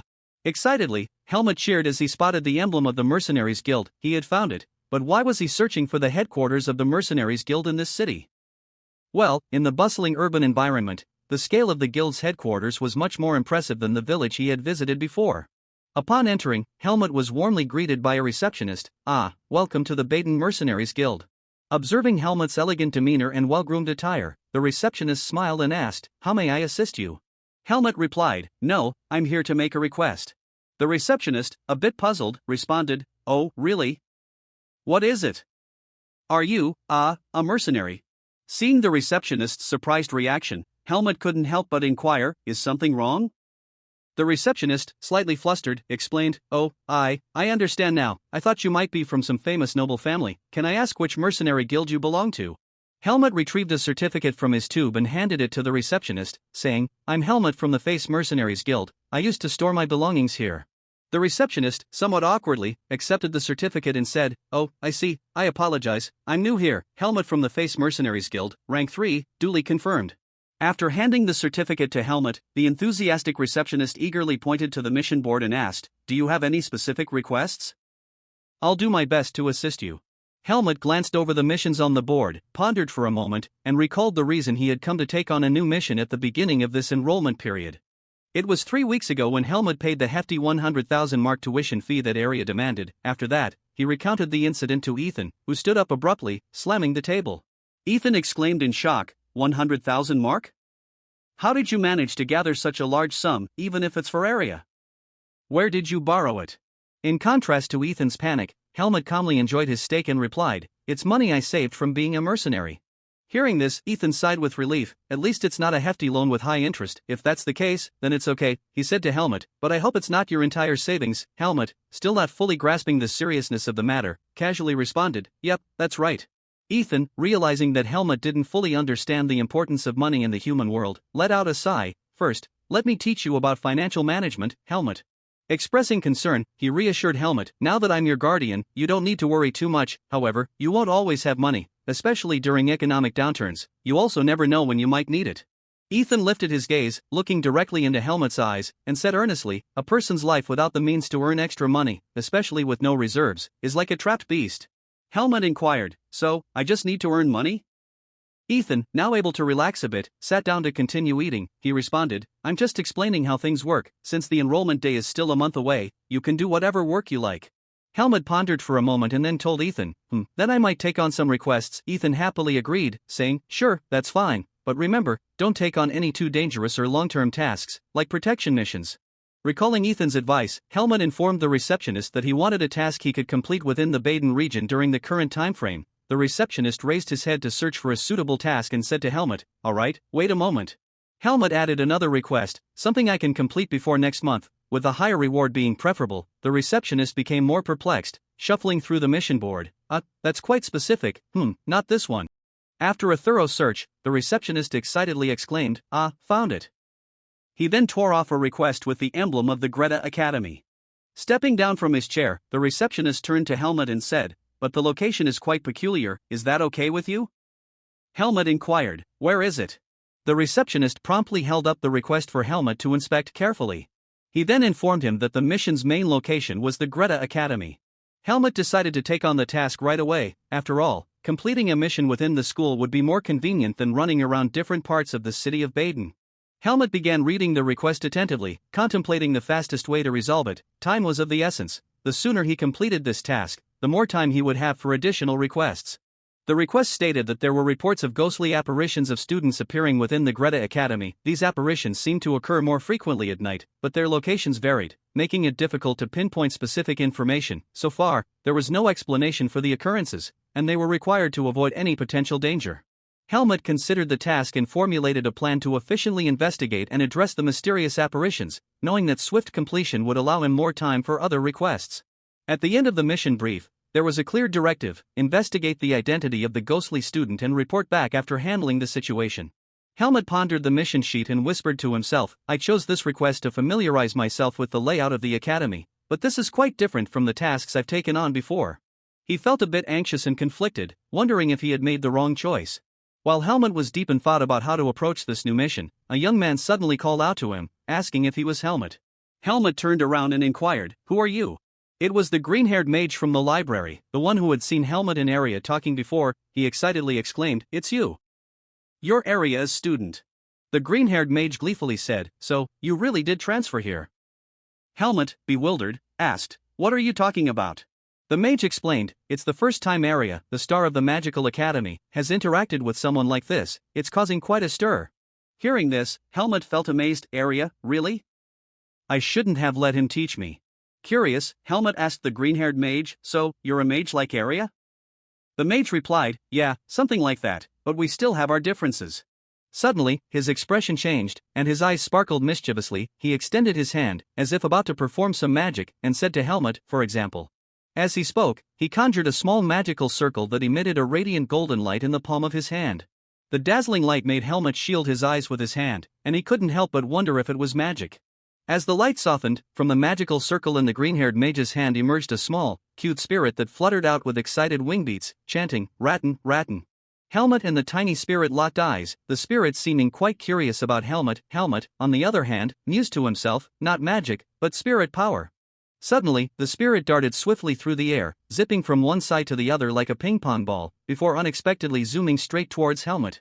Startled, Helmut clenched his fist tightly, raising his eyebrows as he watched the spirit approaching like a rocket. Inwardly, he wondered if it was going to attack. As the spirit neared, Helmut swiftly swung his fist, making solid contact with it. However, it suddenly froze, appearing to contemplate, as Helmut's fist connected with the glowing spirit. Helmut's punch went straight through it, or more precisely, his entire hand seemed to pass through the spirit. Strangely, the spirit showed no signs of injury or pain. Disappointed with the lack of impact, the spirit pouted, swiftly evading Helmut's grasp. It ascended in midair like a playful flame and, with a mischievous look, seemed to mock Helmut. Helmut, astonished, pulled his fist back, his mind puzzled by the lack of impact from his attack. At this moment, the green-haired mage burst into laughter, exclaiming, "Ah! Oh, dear! You're the first one to try to punch Ratten." Ratten, wearing an irritated expression, glared at Helmut. It seemed that being punched in the beak for the first meeting wasn't a pleasant experience. Afterward, Ratten began flying around Helmut, inspecting him while expressing discontent. Helmut, bewildered, looked at Ratten circling him and asked the green-haired mage, "What is this?" The mage explained, "This buddy here is a light spirit named Ratten. It's a bit mischievous but harmless. Ratten is just a bit annoyed because you tried to attack it earlier, and it doesn't like that." The green-haired mage added, "Even if it does cause harm, you can't physically stop it. Spirits don't have a physical form." As he spoke, he waved his hand casually. Hearing the snap of the fingers, Ratten gleefully flew back to the mage's side, the mage continued explaining to Helmut, only a few mages are chosen to control spirits like Rattan. Proudly, the mage added, and one of those fortunate few is me, Sion. The first elemental mage of the Greta Academy. Look at the playful nature of Sion and Rattan, they are quite the perfect match. Seeing that Helmut was more interested in Rattan than his introduction, Sion gradually lost the smile on his face. He said, well, answer me, Sion. Unaware that Helmut was still lost in thought, Sion continued, I think it's possible to catch it. Interrupting Helmut's contemplation on how to capture Rattan, he responded to Sion, alright, nice to meet you, Sion. Helmut inwardly noted that Sion seemed like a humorous companion, but now he had business to attend to. He quickly turned away, stating, I'm currently working on a request, I'll see you around. Curious, Sion asked, a request, huh? Are you a mercenary? If it's a request within the academy, oh, maybe it is. As Helmut heard Sion mention the academy ghost, he quickly turned back, surprised. He asked Sion, what? You know about this request too? Excitedly, Sion replied, of course, I know. I'm quite intrigued by that rumor. Sion and Rattan both seemed enthusiastic. Sion asked, how about it? Want my help? That night, under a starless, moonless sky, at the Sword Techniques Institute within the Greta Academy, the atmosphere was eerie, the thick clouds obscured any trace of light, and the haunting cries of owls echoed through the chilling air. Helmut, accompanied by Sion and Rattan, ventured to this place in response to rumors about the Academy ghost. Rattan, with its inherent ability to emit light, unintentionally became an involuntary light source for this ghost-hunting expedition. While Rattan trembled in fear, Helmut, seemingly unperturbed, calmly asked Sion, so, where is the latest sighting of the ghost? Sion promptly replied, right here. Sion sighed and explained, it's just an ordinary building within the Sword Techniques Institute. However, ever since the ghost appeared, it's been completely deserted every night. At this moment, on the second-floor corridor of the academy, a dark figure lurked in the shadows. It stood there, gazing intently towards the staircase, where Rattan's light and the echoing footsteps revealed its presence. As the footsteps drew nearer and the light grew brighter, the shadow swiftly vanished. Curious, Helmut asked Sion, is this ghost really that scary? Sion replied, I believe not. The wizard explained to Helmut, unless it's an evil spirit summoned by dark magic, but in that case, I think the professors would have intervened. They probably know it's not dangerous. As they delved deeper into the Sword Techniques Institute, Rattan grew increasingly frightened. Despite seeing this, Helmut coldly said to Sion and Rattan, so what? It's fine, let's split up here. Sion hesitated, split up? How?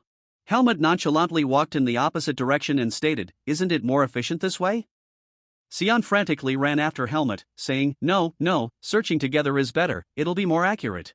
Sion anxiously asked Helmut, but what will you do after finding it? Hick, Helmut casually replied, of course, I'll eliminate it. The two of them, along with Rattan, quickly moved out of the hallway, leaving the dark shadow to reappear once again. It glared with demonic eyes towards the end of the hallway, and a chilling, ominous atmosphere enveloped those present. A heavy wooden door creaked open, and the squeaky sounds echoed through the air. Sion and Rattan, with fear in their eyes, peered into the pitch-dark room. After the three entered and thoroughly inspected the space, Helmut spoke, there's nothing here. Helmut continued to open each wardrobe in the classroom and search. Sion speculated, yes, that's right, perhaps it has moved to another building. Helmut carefully examined every nook and cranny of the wardrobes and said, it can't be that simple. Closing the wardrobe doors without finding anything, Helmut thought to himself, we are missing a lot of evidence. He then turned to call Sion, perhaps it's. Helmut was surprised as he turned back to see Sion staring down at the floor, and even Rattan was intensely observing something. After standing and watching Sion for a while without any response, Helmut approached and asked, did you find something? Sion quickly replied, no, nothing, but there's definitely something strange. Sion immediately suggested, let's go to another classroom, and Helmut nodded in agreement, saying, sure. As they exited the room, Sion walked ahead and spoke to Helmut, who followed behind. Helmut, when did you say you would complete the request from? Before finishing the sentence, Sion suddenly fell silent and widened his eyes as he glanced outside the hallway. Helmut, now stepping out of the room, responded, about 10 more days. Seeing Sion frozen in fear, Helmut inquired, what's wrong? Sion, trembling, pointed towards the hallway, there.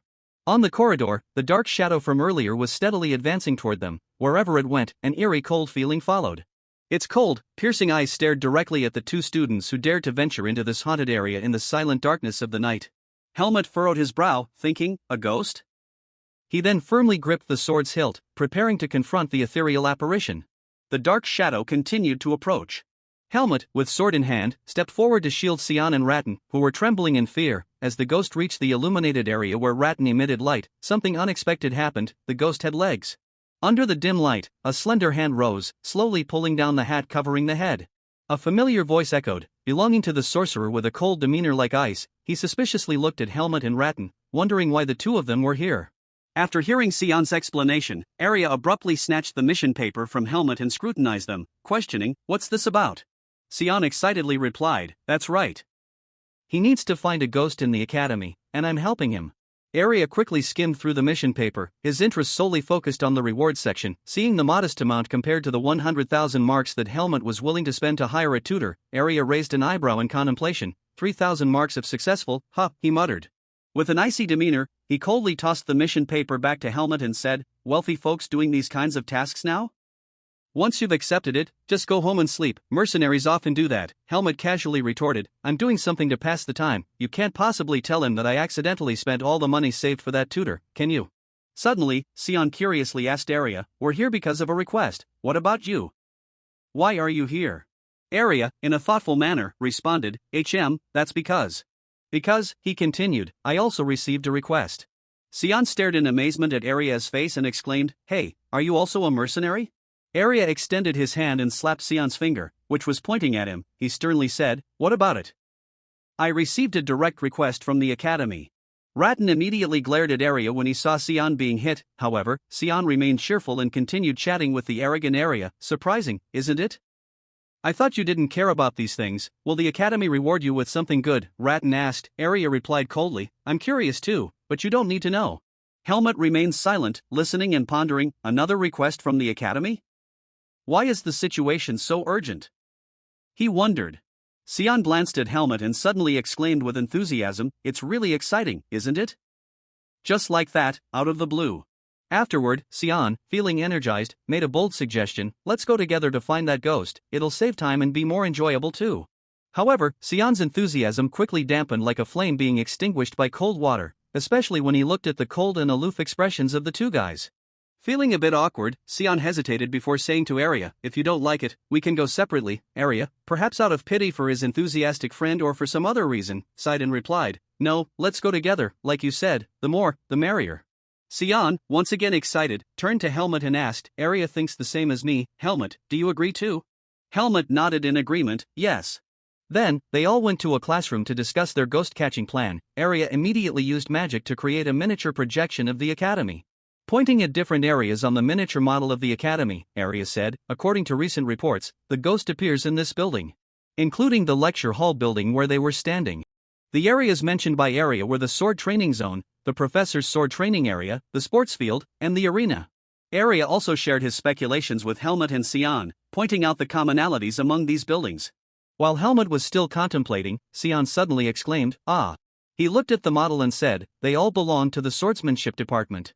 Arya nodded in agreement, "Exactly, I don't know why, but that ghost doesn't seem to appear in the magic area." Helmut then voiced his speculation, "Could it be because it was created by a mage?"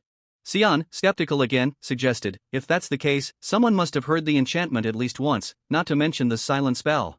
Arya immediately dismissed Sion's speculation, explaining, "High-level mages wouldn't bother with such trivial things. If it's not the work of a regular person, then it's possible that the ghost is avoiding mages deliberately." Sion immediately agreed with Arya, "Exactly, perhaps it doesn't dare to confront magic because it's too weak." Helmut remained silent for a while before speaking again. "Because ghosts cannot be harmed physically, that's why it came to the swordsmanship area instead of the magic area." Both Arya and Sion were surprised and asked Helmut, "How do you know that?" Helmut proceeded to tell them that before coming here, he had asked Ethan about the existence of ghosts at the academy and gathered some information from him. Ethan had confirmed the presence of the ghost, saying he had heard about it. Curious, Helmut then inquired, "Do you know anything about it?" Ethan didn't hesitate to share what he had learned from other students. Yes, there was a courageous student among those who encountered the ghost. When they confronted the ghost, she swung her sword. But the sword went right through it. Hearing Helmut's recount, Sion was both surprised and concerned. "What? It's really a ghost?" The three of them looked at the miniature projection of the academy, feeling perplexed. With the situation as it was, using force to catch the ghost seemed nearly impossible. Perhaps the only solution was to rely on the magic of Arya and Sion. While the other two were contemplating how to deal with the ghost, Helmut couldn't help but break into a rare smile. It was one of those few moments when he smiled at the thought of others. Helmut pondered to himself, "Come to think of it, have I ever had the chance to express my opinions on an equal footing? Even in casual conversations, I either get scolded by Ilaga or ignored by Darien. Even with the mercenary face group, I haven't really been like this before.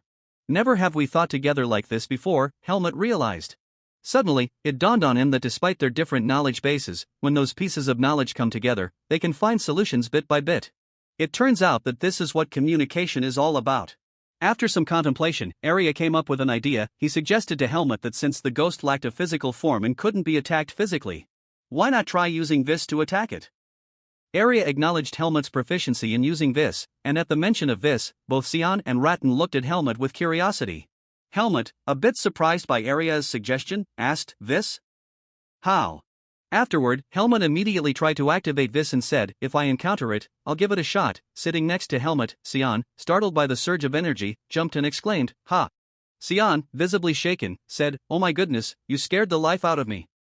Helmut glanced at Sion, sensing that his reaction was unusually intense. Even if surprised, it wasn't to the extent of being terrified. Helmut had no intention of attacking him. While the discussion continued, Sion appeared fatigued and said, Anyway, I can't think of anything else right now. Using fatigue as an excuse, Sion suggested, Tomorrow, we need to thoroughly search all the buildings of the swordsmanship department, but I'm tired now, I can't think anymore. Afterward, he quickly stood up and left, saying, I'm going to rest now. Before leaving the room, Sion awkwardly smiled and added, Don't push yourself too hard, okay? Stay safe. After Sion closed the door and disappeared, Arya glanced at the closed door and then turned to Helmut. Helmut, too, looked at Arya. Both seemed to sense that Sion's behavior was somewhat unusual. Arya spoke first, Helmut. Do you have any thoughts? Helmut nodded slightly, recalling what he had done with Rattan earlier in the afternoon. He whispered to himself, I figured something out. Things without a physical form. They all avoid mages. And love to play pranks. After recalling that feeling, Helmut identified the suspicious point in Sion's recent actions. He then spoke up, Arya, I think I know what's going on. Helmut asked, To find a spirit, where do you look? Arya winked at Helmut, smiling proudly. It turns out I'm a good teacher after all. Arya had realized that Sion knew something about the ghost, and he was subtly trying to guide Helmut to see if he could deduce it. Arya then explained to Helmut, Unfortunately, I'm not a spirit mage, so it's difficult for me to sense spirits. Helmut immediately asked, So what should we do? Arya flashed a mischievous smile and replied, What do you mean? Did you forget? We already have a talented spirit mage. While Helmut and Arya were discussing, outside, Sion was catching his breath, feeling exhausted. Sion was making an effort to run with all his might, seemingly heading somewhere urgently. He didn't appear to be sluggish or sleepy as he had mentioned earlier to Helmut and Arya. After discovering the lead, Helmut and Arya quickly ran out of the swordsmanship department, chasing after Sion. Curious, Helmut asked Arya, Where is Sion going? Arya replied, He's probably chasing the spirits, I'm sure he can sense them. Helmut looked at Arya with suspicion, wondering how he could sense it so quickly. Suddenly, Helmut recalled Arya's actions earlier. Normally, someone as aloof and solitary as him wouldn't easily suggest, Let's go together, the more, the merrier, as he did with Sion. And it was also him who led the way for Helmut to reveal the details about the ghost being impervious to physical attacks. And it was also Arya who suggested to Helmut, What if you use Vis? As Helmut reflected on everything, he understood it all. Arya had intentionally led Sion astray. Helmut gave Arya a sidelong glance and said, You knew it from the beginning, that it was a spirit, you just wanted to make Sion go find it. Arya calmly replied, I got lucky, that was the only way I could think of. Helmut eyed Arya warily. This scheming individual was clearly taking advantage of Sion. While not necessarily malicious, Arya's calculated nature made Helmut feel the need to be more cautious. After running out of the swordsmanship department, they lost sight of Sion. Arya came to a halt right in front of the swordsmanship department's courtyard. Helmut was surprised and asked, Not chasing him anymore? Arya replied, We just need to know the general direction he went. After that, Arya planted one hand on the ground. He immediately chanted an incantation, using magic to locate Sion. A magical network covered the entire courtyard, and Sion's footprints instantly became visible. Sion followed the footprints and said, This way. The training ground of the swordsmanship department was their destination. Having found the footprints, Arya stood up, brushed off his hands, and told Helmut, I'm sure Sion won't be able to pinpoint the location accurately. So, we need to find the spirit before he does. Helmut remained silent, growing more suspicious of Arya's motives in joining this ghost-catching endeavor. Together, they quietly set out to locate the spirit. The gate to the swordsmanship department's training ground was still locked. It seemed that Sion had not reached here yet, or perhaps he lacked the ability to open the gate. Meanwhile, Arya, being one of the top mages among the academy's students, easily handled the locks. he casually flicked his hand, and the gate to the training ground swung open. Arya remarked to Helmut, not everyone can enter the swordsmanship department's training ground. Moreover, they also value rankings. So even within the department, students are separated into classes and levels. I'm sure the spirit is hiding in the least frequented area, where it can stay quiet. So, besides the training ground, it could also hide near the area where the high-achieving scholarship students gather. We need to look there. As Arya was explaining, he suddenly noticed Helmut staring at something. He called out, "Helmut." Helmut looked up at the door in front of him and said, "Ethan has a private training ground at home." Arya also looked and asked, "Is this Professor Ethan's training ground?" Helmut pondered and said, "So, I guess no one really uses this place." Arya immediately understood Helmut's point. Since Ethan had a private training ground at home, the one at school would almost never be used, making it a perfect quiet spot for the spirit to reside. Helmut opened the door and walked in. Arya hesitated and asked, "Are we allowed in without permission?" Helmut replied, "We're on a mission, I'm sure he'll understand." As they entered Ethan's training room, Arya began to sense something peculiar. He told Helmut, "I sense something similar to what Sion felt." Arya immediately smiled, "Yes, it's definitely here." At this point, Helmut didn't hide his thoughts anymore and asked Arya directly, "Arya, did you really receive a mission from the academy?" Arya glanced at Helmut, perhaps trying to find an excuse or hesitating whether to reveal the truth to him. Finally, Arya spoke frankly, "Well, at this point, there's no point in deceiving you." He chuckled mischievously and said to Helmut, "Truth be told, I don't like our academy having only one spirit mage." Helmut straightforwardly responded, "You'll catch that spirit and study it." Arya began using magic and said, "Exactly, and you'll automatically fulfill the mission requirements." After that, Arya flicked his hand and uttered a silent incantation. Immediately, a magical array appeared beneath his feet, and magical circles emanated in the air. Faint, shimmering lights enveloped Arya, and he told Helmut, "I've erased all traces of myself because I'm a mage." Arya sat down, maintaining the silent magic, and said, "From now on, help me, because I'm helping you too. I need you to trap it." Helmut asked, "What if I refuse?" Arya brought up the old story, mercenaries pay their debts this way, right? While they were talking, something was creeping out from the crack in the wall. Helmut, keenly aware of the presence of that strange thing, turned to look at it. A ghostly aura was seeping through the wall, slowly expanding. Arya noticed Helmut's silence and turned to ask, "What's going on?" Arya furrowed his brow and pressed, "Why did you suddenly stop?" Suddenly, the ghost appeared in front of the two, a spherical form but still looking menacing. Helmut calmly responded, "I think it came out, the academy ghost." Arya, excited, jumped up and rushed forward, "Well done, Helmut." He grinned mischievously and began preparing for a spell. Arya raised his hand towards the ghost and used the magic spell wall, creating a series of magical wooden bars. The wooden bars shot straight towards the ghost, making it startle and twist in surprise. However, unfortunately, those magical wooden bars couldn't prevent the ghost. It moved swiftly, running towards the wall with its agile, boneless body. Seeing the ghost attempting to escape through the cracks in the wall, Arya continued using another spell. He shouted, "Don't even think about running." Arya immediately employed the sealing charm. He used it to create a dimensional lock, keeping the ghost trapped inside the room. Helmut, surprised, asked, "What is this?" Arya immediately responded, "It's a sealing charm. This wretch won't be able to leave the training ground.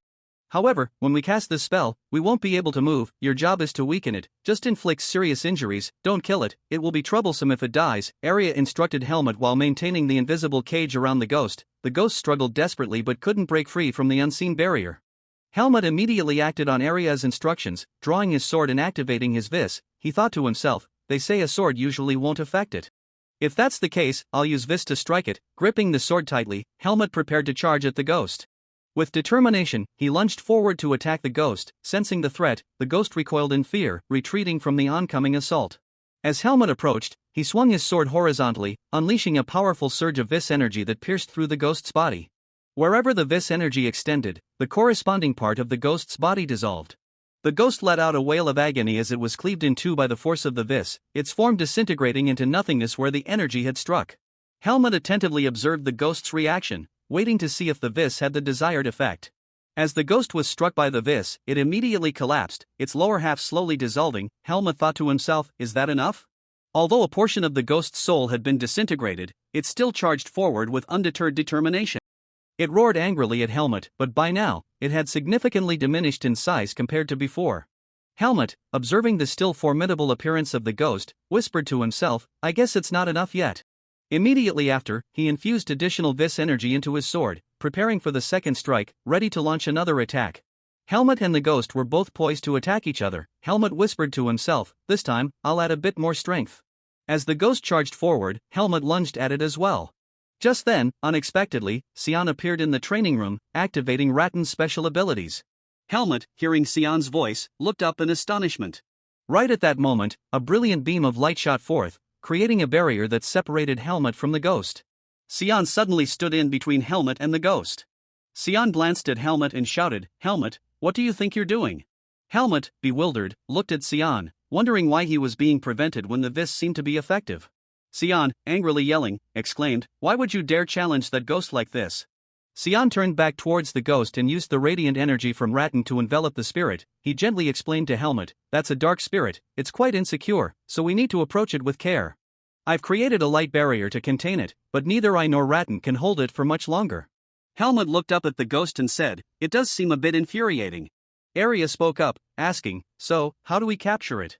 Xian, surprised to see Arya present, exclaimed, "Arya, you." Xian immediately confronted Arya, questioning him about his intentions to capture the child and subject it to experiments. Arya quickly denied any such plans, insisting, "No, Xian, I would never do that." However, Xian remained skeptical and criticized him, expressing disbelief that Arya could treat such an adorable child in such a way. Arya doesn't deny it anymore, but he hesitates to respond, "Well, it's because you don't want to collaborate on soul research with me, and you're the only spirit mage at the academy." Xian, angered and critical of Arya, "Is because you want to conduct some terrifying experiments." Xian's worried gaze turns towards the dark spirit. "We've only just found it, and now it will be completely sealed off." Xian, worried, warns, "Losing it will be very dangerous. Keep up the barrier." Arya, realizing his excessive actions, reluctantly cooperates with Xian.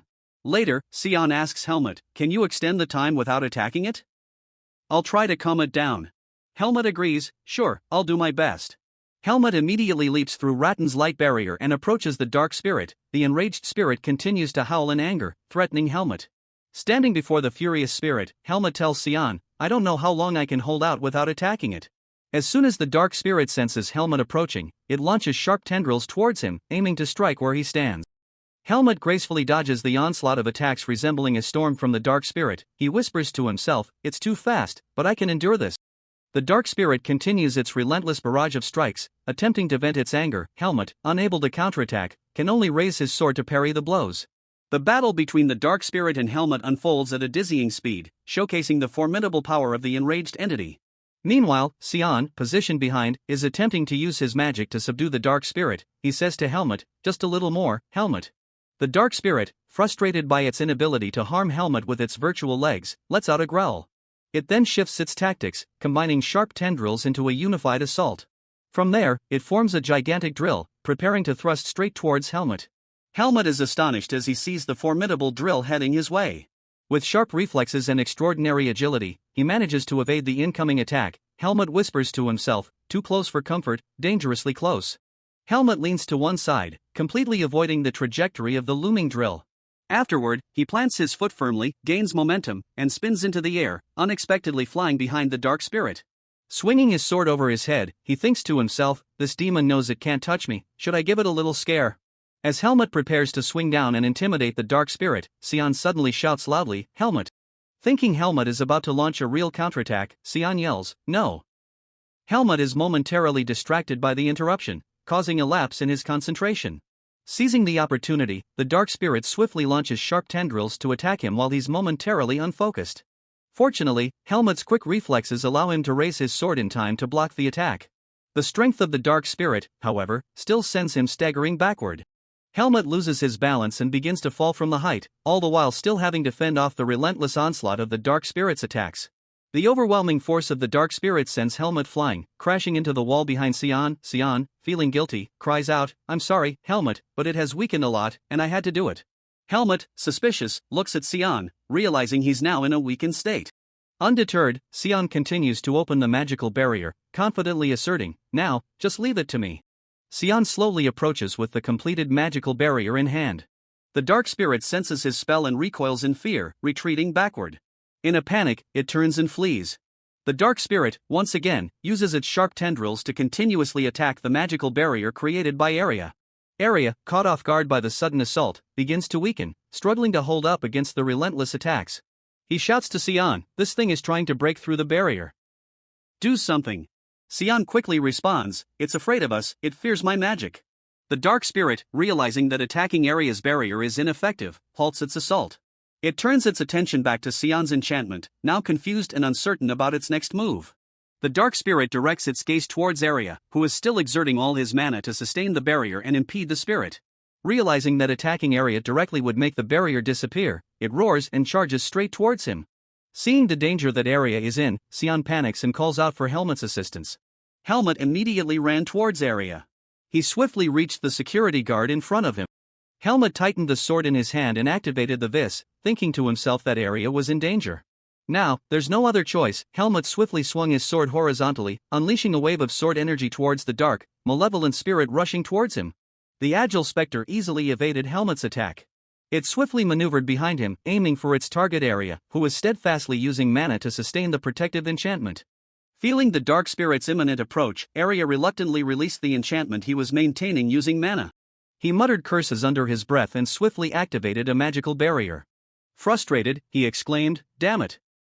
As he noticed the malevolent spirit's satisfaction upon realizing that Aria could no longer sustain the protective enchantment. It no longer attacked Aria but instead separated itself into two, circling around him. Afterward, the two parts of the spectral entity merged back into one and darted away with its head down. Sion, realizing its intentions, shouted, no, it's escaping. Helmut immediately utilized his maximum speed to closely pursue the spirit heading towards the wall. He extended his body, leaping forward, and managed to intercept the spectral entity just in time. Helmut kicked off the wall, propelling himself high into the air above the dark spirit's head. The spirit looked up, its face turning horrified as Helmut raised his sword over its head, activating the magic imbued in the blade, ready to strike down on the ghostly entity. The spirit couldn't conceal its fear in the face of Helmut's power. Helmut shouted, signaling to Sion, now. Then, he immediately thrust his sword down towards the spirit's head. However, unexpectedly, the blade stopped just a few millimeters in front of the ghost's face. Witnessing the trembling and terrified demeanor of the spirit, Helmut, with a hint of mockery, taunted, what's wrong? Scared, are you? Seeing Helmut successfully weakening the spirit, Sion quickly turned around and shouted in approval, well done. He swiftly pushed the completed magic array towards the dark spirit. Sion shouted at the spirit, over here. You must turn back. Sion commanded, and without further words, he forcefully pressed the magic array onto the dark spirit.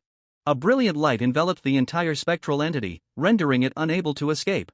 Sion continued to channel mana into his massive magic array. The light emitted by the magic array grew increasingly dazzling, something condensed in the palm of Sion's hand, and the dark spirit gradually vanished into the void. The radiant magic array astonished both Helmut and Aria, who hadn't expected the young mage to possess such formidable abilities. After the enchantment concluded, only a faint mist lingered, gradually dissipating. As the smoke cleared, Sion was left cradling a small spirit in his hands. He breathed a sigh of relief, content that he had not let it slip away and that no one was harmed. Sion excitedly showed off the newly captured spirit to Helmut and Aria, proudly declaring, see that. Looking at the adorable spirit in his hands, even though it seemed a bit mischievous, Sion proudly stated, only mage spirit tamers can handle souls like this.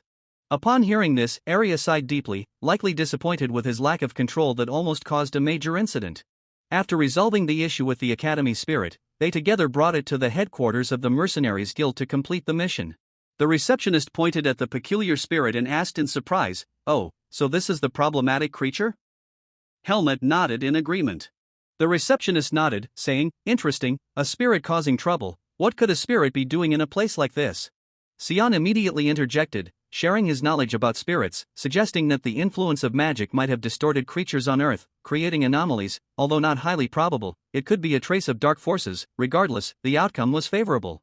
Sion continued to boast to the receptionist, I know Helmut got the mission, but if it weren't for me, Sion, the sole elemental mage of the Academy area, irritated by Sion's bragging, nudged him and said, hey, quiet down, why are you explaining so much? After completing the handover, the three of them happily left the Mercenaries Guild headquarters. Sion pondered, we've shown them a dark spirit, why haven't they rewarded us yet? Aria replied, well, they did mention it earlier. The receptionist had mentioned that they needed to ensure the creatures wouldn't reappear and instructed them to return in 3 days. Aria reminded Sion, he did say that, you know, and why are you so eager? It's not like it's your money. Sion cheerfully replied, come on, don't say that, now Helmut is also their friend, right? Helmut glanced at Sion, contemplating, friend, huh? This is the first time someone else has called me that in my life. Sion exclaimed excitedly, exactly, friends. He then elaborated further for Helmut, our current circumstances have formed a relationship where we help each other. If it's not friendship, what is it? I could tell from the beginning that fate had something in store for us. After explaining, Sion extended his hand towards Helmut, wanting to officially commence their friendship with a handshake. Sion smiled and said, come on, from now on, pay more attention to me, okay? Helmut looked at the cheerful and naive kid in front of him and thought to himself, friends, huh? He recalled Finn, noticing a similarity between Sion and him. Both kids had their unique strengths, but what they shared was a genuine kindness and concern for others. Recalling the moment when Helmut left the mercenary group, Finn had tearfully bid him farewell, unable to bear the separation. It seemed that Finn had also considered Helmut as a friend, and vice versa. However, at that time, Helmut didn't fully comprehend what friendship meant. Reflecting on this, Helmut didn't want to miss the chance with his new friend. He happily took Sion's hand, silently thinking, well, it might not be so bad after all. After shaking hands with Helmut, Sion turned enthusiastically to Arya, extending his hand and asking, your turn, which one do you choose? However, Arya, known for his aloof and cold demeanor, wasn't one to easily shake hands or make friends. Without a second thought, he just walked away, muttering to Sion and Helmut, no, fools. Sion, unwilling to give up, purposely teased Arya, hey Helmut, what's the friend of your friend called? Another friend? Should we ask our wealthy friend Arya to buy us some meat? Arya scowled and snapped back, don't drag me into this, we don't have time for food now, we still need to clean up, you even destroyed the training ground this morning. Sion sighed, well, you're right, we did mess things up early in the morning. A few days later, at Ethan's dining hall, Helmut was attentively reading the enrollment notice he had just received. He noticed a puzzling piece of information and decided to ask Ethan, it says here, 3rd floor, room 301, what does that mean? Ethan explained, I assume that's the dorm room assigned to you. All students at the Greta Academy are required to stay in the dormitories. Are you ready to start the semester? Helmut replied promptly, yes. Ethan nodded and said, good, the opening ceremony will be tomorrow, but since you have some time now, I suggest you go take a look at where you'll be staying. It's probably a good idea. Following Ethan's suggestion, Helmut made his way to the academy, somewhat surprised by the sight before him. Helmut thought to himself, just a few days ago, when I was searching for missions, the whole academy was eerily silent. This is the first time I've seen it like this. The academy was now bustling with activity as new students hurriedly entered, preparing to move into the dormitories.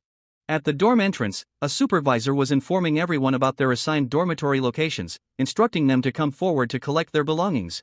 Helmut thought, I guess I have to go over there, and approached the supervisor, presenting his enrollment notice. The supervisor cheerfully took the notice, saying, hello. You've been assigned a dormitory, please wait a moment.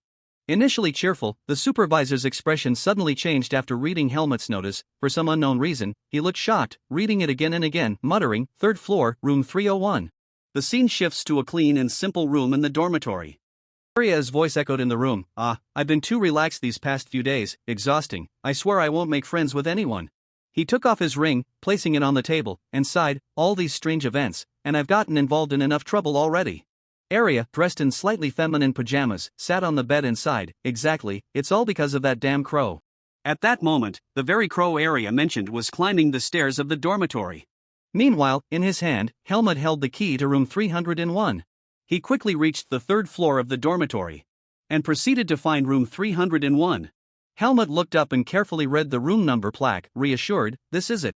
Meanwhile, Arya let her long, shining silver hair flow freely. Oh, wait a minute, something seemed off, so Arya is a she, not a he.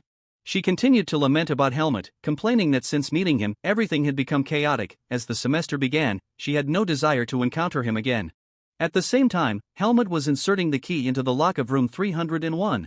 He turned the key and opened the door. What would happen in room 301 that left the supervisor looking so shocked? As for Arya, she kept reassuring herself that she would never meet Helmut again, but was she really sure about that? Such matters would likely only become clear in the future. The scene shifts to a hidden corner in a village late at night.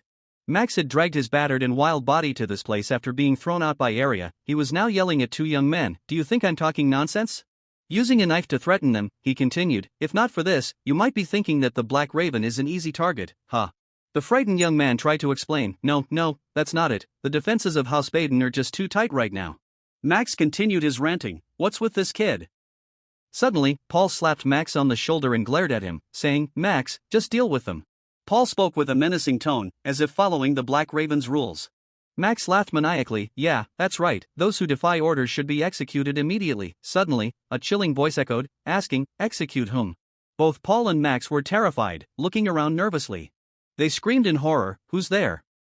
The mysterious voice continued, accusing the two of disrupting innocent lives, even failing to kill a child with measles. A shadowy figure emerged from behind them, and the chilling sounds persisted. Thanks to that, I could easily track you down. You fools always claim to be the Black Raven, but in reality, you're just idiots destroying your own lives, just like you did now. Paul, agitated, looked back and shouted at the mysterious figure, how dare you? He swiftly turned, attempting to strike the mysterious person with a powerful blow. However, his attack couldn't match the agility of the other. With a swift movement, blood sprayed into the air. The blood from his comrade splattered on Max's face, leaving him stunned. He turned to look at Paul, only to find a headless corpse. Max was now completely mentally shattered and overwhelmed with panic. He waved the knife aimlessly through the air and yelled, who are you? Don't hide like a coward, show yourself. The mysterious voice echoed again, hide? Who's the coward hiding and sneaking around all this time? Before Max could regain his composure, a blade was pressed against his throat. Once again, blood spurted out in all directions. The two young men from earlier hadn't fled, perhaps the horror had paralyzed them, leaving them unable to run. The mysterious figure turned out to be a member of the Black Raven Guild. He chuckled triumphantly, looking at the headless bodies of Paul and Max, saying, they dared to tarnish the reputation of the Black Raven, and for so long, they've been impersonating us. Gotta admit, they were quite lucky to survive this long. After sharing a few words with the headless corpses, the Black Raven Guild member turned his attention to the two young men. He said to them, I forgot I have a few questions for you too. Can I ask now? The two inexperienced teenagers, overwhelmed with fear, screamed loudly, shaking the entire neighborhood, and that terrifying scream temporarily concluded a night full of mysteries. In Era's room at this time, the sun was shining brightly, the new semester was approaching, so many people in the dormitory were busy moving their belongings, but only this room was completely quiet. Ara stretched out his shoulders after a long yawn, enjoying his own peace. It seems that in the past few days, I've pushed myself a little too much. Now I feel really exhausted, even though I declare that I won't bother to make friends with anyone. But I still get involved in weird things, all the time, everywhere, all the time. Era, complaining in frustration and then taking off the ring and putting it on the table to prepare to wash my face. She had just sat up on the bed and thought about the face of the person who had caused her so much trouble lately. Yes, it was him.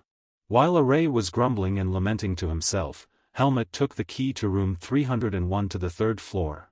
The corridor was very quiet, some rooms were open, but the door to room 301 was locked tightly, and Helmut's footsteps crept softly closer to the door of destiny. At this time, Array had just brushed his hair, looked at himself in the mirror and kept complaining, things began to go off the rails as soon as I met him. I should stay away from him at the start of the new semester. While Helmut knocked softly on the door and a rattling sound came from the lock of the room to signal that someone was looking into the lock. Because he thought they were the same boys, Helmut just knocked on the door to announce that someone had entered politely and then opened the door directly. Arya, who was complaining, suddenly heard a noise outside, was startled, frowned, turned to look at the door. I must have it. No one answered the knock, so Helmut casually pushed the door open, a silence filling the room. Helmut looked around the room once. The space was clean though not too spacious, with two single beds. Helmut only took one turn to know what kind of place he had moved into. He snorted in satisfaction when he didn't smell anything in the room. Even though he was a swordsman and a man, he hated the smell of men's sweat. Helmut went deeper to examine the room carefully and nodded in satisfaction. This is the dormitory room. Everything looks a little inferior to the Kudrow mansion, but compared to sleeping in the forest, this is already very high-end. Thinking back to his time in the forest, Helmut couldn't help but marvel at how fast time had passed. He remembered after leaving the primeval forest. He has agreed to go with the mercenary society, go through a long and challenging journey and make new friends. The most important thing is that now Helmut has been accepted into Greta Academy as expected, which makes him excitedly clench his fists. Helmut secretly made up his mind in his heart. He finally felt like he was starting a new journey, and from now on, he would focus on increasing his strength. Then Helmut, who was sinking into a stream of thought, was interrupted by a small noise. When he looked up at the direction where the noise was coming from, it was a hidden corner behind the wall right next to the door. Helmut hurriedly raised his guard, reaching out his hand to draw his sword according to his natural reflex, because the other party had been silent just now, so he thought that the person did not have good intentions. However, when he touched the place where the sword hung on his waist, Helmut was startled and remembered, yes, I didn't bring a sword with me today. However, the encounter was inevitable. Helmut resolutely jumped up to see who the opponent was and was ready to fight. Aray had just dressed up as a man and appeared from behind the wall. Ara's eyes widened in surprise, the corners of his mouth twitched in surprise. Helmut. Helmut was equally surprised, however, he still calmly nodded his head in greeting. Ara. Are you also in this room? Hearing the question of the person who came later. Ara, what are you talking about, and how did you get into my room? I almost beat you up. Helmut innocently explained, since I was also assigned to room 301, Ara's expression was immediately distorted. What? It can't be. Helmut was suspicious or tilted his head. How could it not be? He was satisfied with the result of this assignment because it seemed that Arya was living a very clean life, but Arya didn't like it at all and grumbled in frustration. Of course it was impossible. How the hell could this happen? Wait, don't say. Right after, she seemed to remember something and glanced at the two beds in the room. Arya murmured in frustration and took off his pajamas right in front of Helmut as if she were really a boy. Damn, how could there be two beds here? Because of her ingenious camouflage, Helmut didn't notice the problem at all. Seeing Arya take his coat and go straight to the door, Helmut asked curiously, "Where are you going?" Said Arya grumpily, "Toilet. Why do I have to answer such questions?" As soon as he stepped out of the door of the room, Arya suddenly turned his head and glared at Helmut in warning. "I warn you, don't touch anything in this room, or I'll definitely blow you up literally. And don't wander around, stay there for me," said Arya, slamming the door into Helmut's bewildered gaze. Helmut looked at the closed door in confusion, silently lamenting, what had I ever done to be hated so much? After Irahan left the dormitory, he went straight to the main building of the academy. The largest office was located on the 4th floor, where there were wide windows that overlooked the entire academy.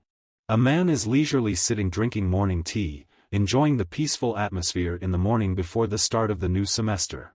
That laid-back man was Liam Weiss, the abbot of Greta Academy, who looked only about 30 years old but was actually twice as old. He maintained his youth through magic, but even if he was a skilled witch, he didn't expect that this would be his last peaceful moment this morning, because the thunderstorm is coming.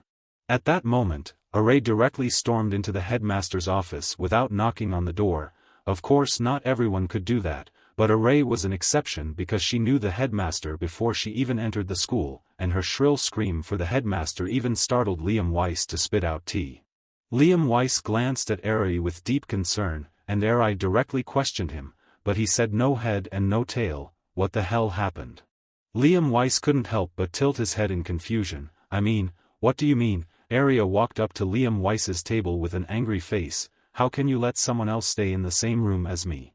I have the right to use my own room as the most elite student of Greta's Magic Institute. Surely you can't forget this. Yes, I have my privilege. Ara's voice is getting harsher and more disrespectful even when facing her as the headmaster. Liam Weiss's surprised eyes began to sink because of Ara's harsh reaction. It seems that she already knows the story. I also expected to react like this, but... After a moment's silence for Ara to calm down, Liam Weiss cleared his throat and explained in a confused voice, "Sorry for not informing you in advance, Ara. In fact, not long ago, in preparation for the new semester, some maintenance work was done in the dormitory, so there are not many rooms available. I hope you understand." Ela lowered his voice but still didn't want to back down. Even if that was the case, he still had to keep his original promise. Seeing that Liam Weiss still didn't seem to give in, Ari clenched his hands and glared more harshly. "You know I need to have my own room. What if he finds out I'm a girl? Should I kill him so that he can shut up?"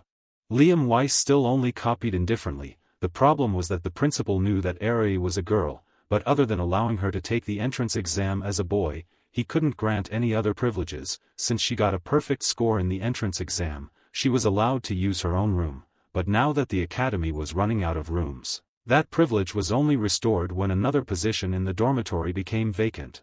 After thinking for a moment, Liam Weiss chose to advise Ara, "You just need to be more careful. You possess the magic of a powerful archmage, and with that disguise, a student from the sword department won't be able to detect anything."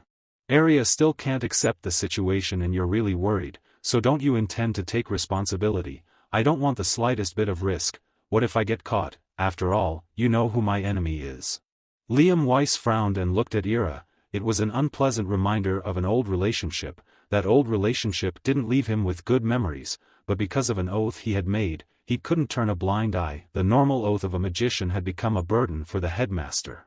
But Liam Weiss couldn't help but be interested in Ira. It was hard not to be attracted by a talented genius who was striving. In the end he could only lower his voice convincingly again. Ira, don't you think that the fact that you have your own room when there are no rooms left is too biased? I'm the headmaster and can't allow so much blatant bias. Moreover, I've already tried to arrange for you to be a roommate. So please try to endure this semester, at least for me.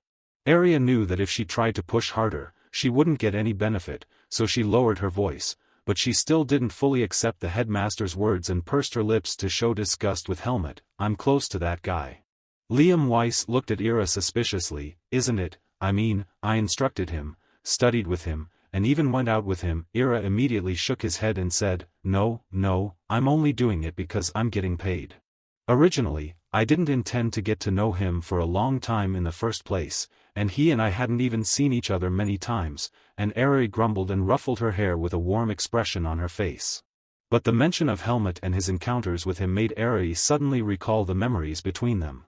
When she thought about it, her frowning face gradually relaxed and turned into a confused look, because she had actually met Helmut quite a few times in the recent period.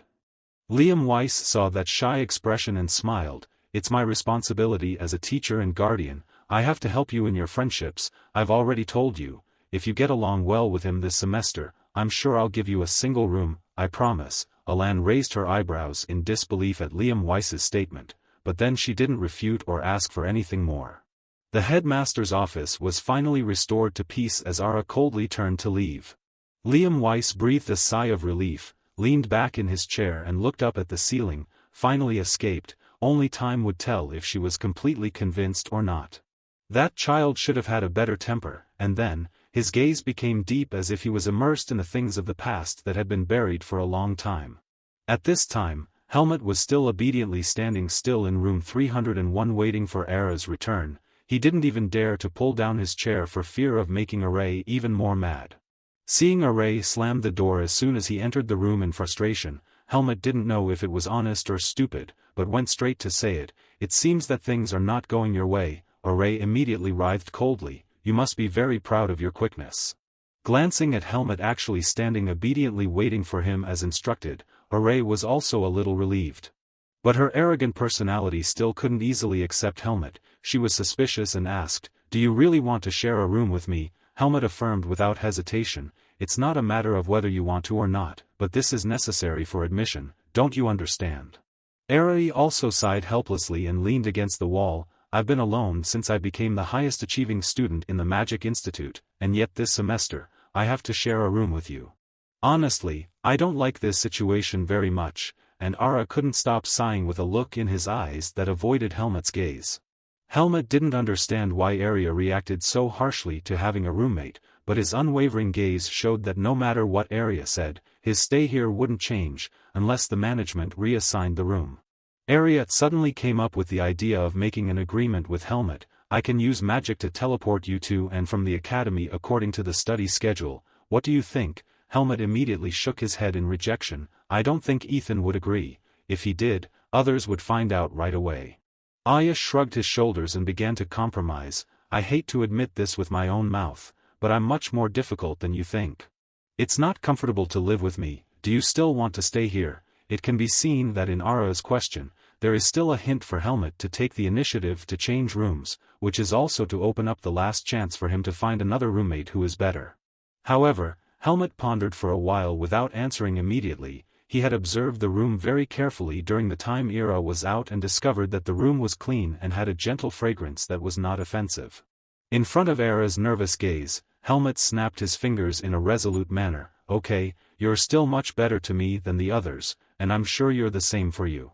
Arya was a little surprised and shaken when she heard those words, and now she remembered that if she chased Helmut to another room, there would still be someone else who would come here to replace him. Moreover, Ara, who also talked to Helmet more than anyone else in the academy, she couldn't deny that being with Helmet looked cleaner than hanging out with the other guys of the Sword Academy. The smell of their sweat could make her kill. Ira swallowed dryly, although he had silently accepted to be in the same room with Helmet in his heart, but inevitably there was still a feeling of discomfort muttering in his mouth, I shouldn't have helped him in the previous day's test. Finally, the matter ended well, and after confirming his room, Helmet returned to his current place of residence to collect his luggage.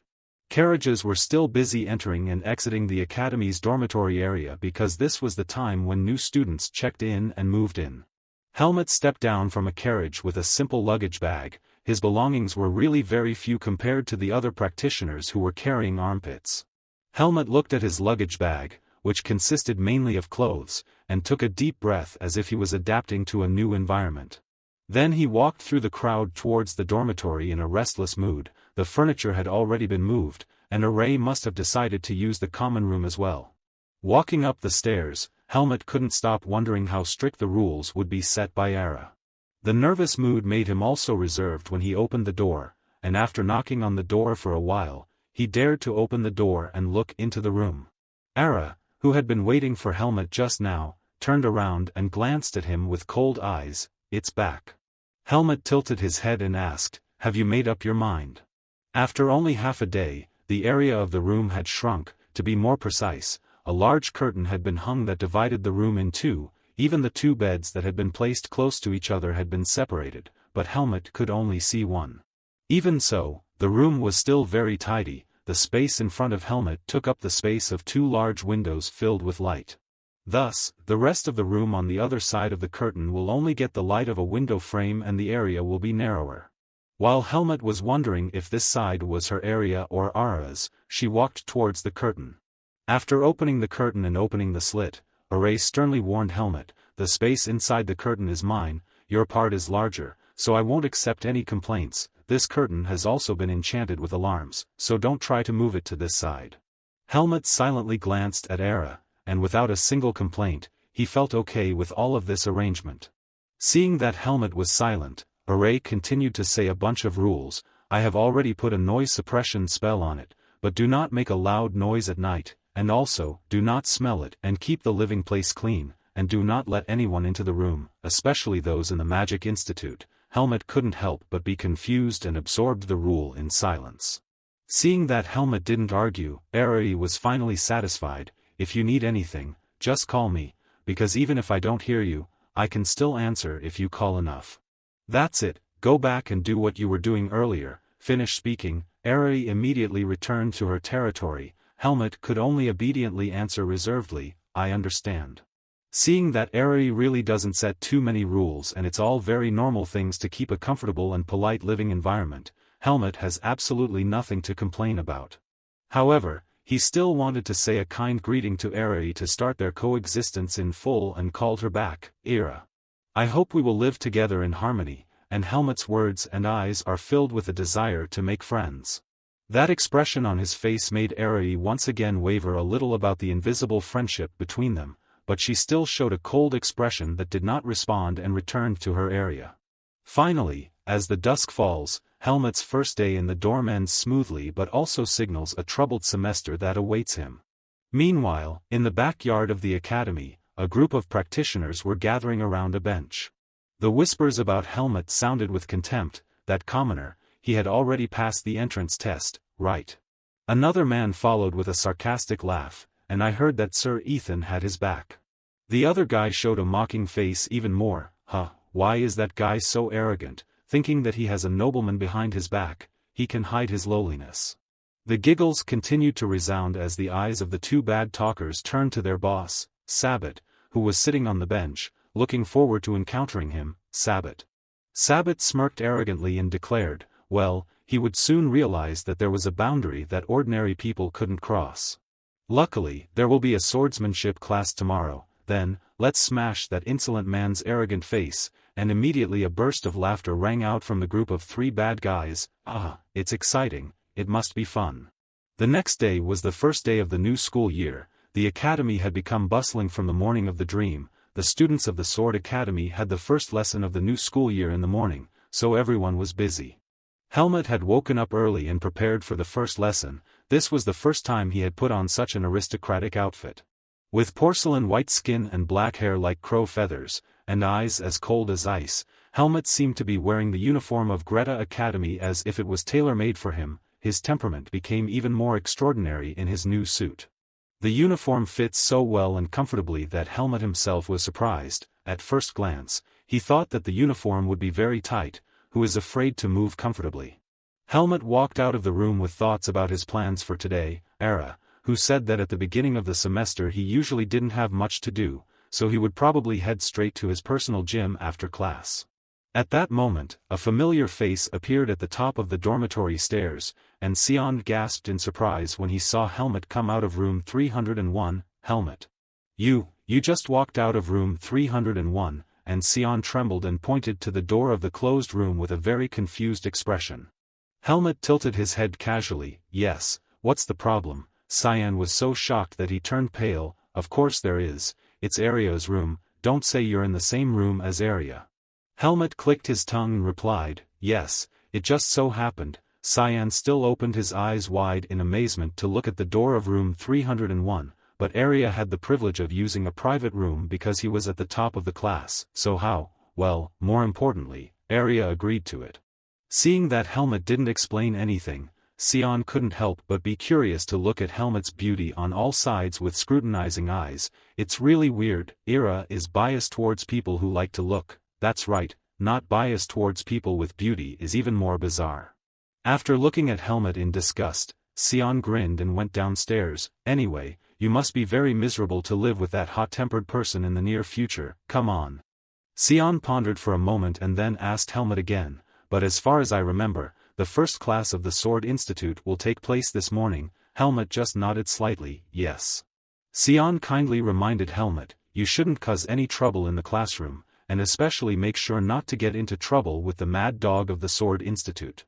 Helmut innocently asked Sion again, does the Sword Academy have dogs? Sion couldn't help but be stunned by Helmut's stupidity. What's the matter? What I said was just a nickname. You're strangely stupid in ordinary matters.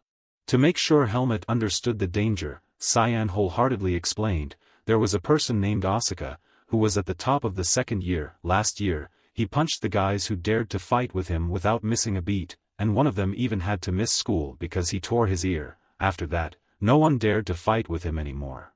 Helmut pondered silently for a moment, feeling in his heart that it was normal for those who caused trouble to deserve to be beaten. However, he wasn't sure what the rules of the academy were, so he asked Sion, are we allowed to do that? Sion shook his head immediately. Of course not, but because he was so talented, the school stopped suspending him and sent him back to school. He thought that in such a short period of time, he would be able to change his temperament. Anyway, remember to be careful. Before saying goodbye to Helmut and heading towards the library, Sion happily waved to Helmut, do the best you can. By the way, I'm in room 307, if Era is irritated and vents his anger on you, just come and find me. Helmut never thought he would have to flee from Era's wrath, but he also didn't want to reject Sion's good intentions, so he just answered through the loudspeaker, okay. Afterwards, a group of students gathered in the courtyard of the academy, where the first session of the new school year was about to begin. The practitioners wore navy blue uniforms with red trim on their necks and sleeves, and below the cross-sword badge on their sleeves were 2 stripes, indicating that they were second-year students of the Sword Academy. Immediately afterwards, an instructor approached the group of students who were gathered. It was a familiar face. He was beside Ethan during the exam. Alan shouted in a powerful voice, 2 years of attention, lined up in 4 rows in front of me, immediately. The practitioners replied in unison, sir, and then they quickly moved into the formation. Helmut didn't understand what it meant to stand in 4 rows, so he could only act slowly and follow everyone. Alan opened the session with a gentle question, did you guys have a happy holiday? Everyone was in unison, yes, teacher. Alan was satisfied to continue to say, because today is the first day and we are also the first class of the semester, I will start with the basic physical training exercise. It just so happened that Helmut and one of Sabbath's group of friends, Aaron, were standing next to each other, and Aaron kept glancing at Helmut with cunning eyes. Alan paused for a while and finally gave the order, I believe that the students of the Greta Academy Sword Academy will not use the holidays as an excuse to be weak, so run 20 laps around the field. Repeat, how many laps? Everyone shouted to show enthusiasm. 20 rounds, sir.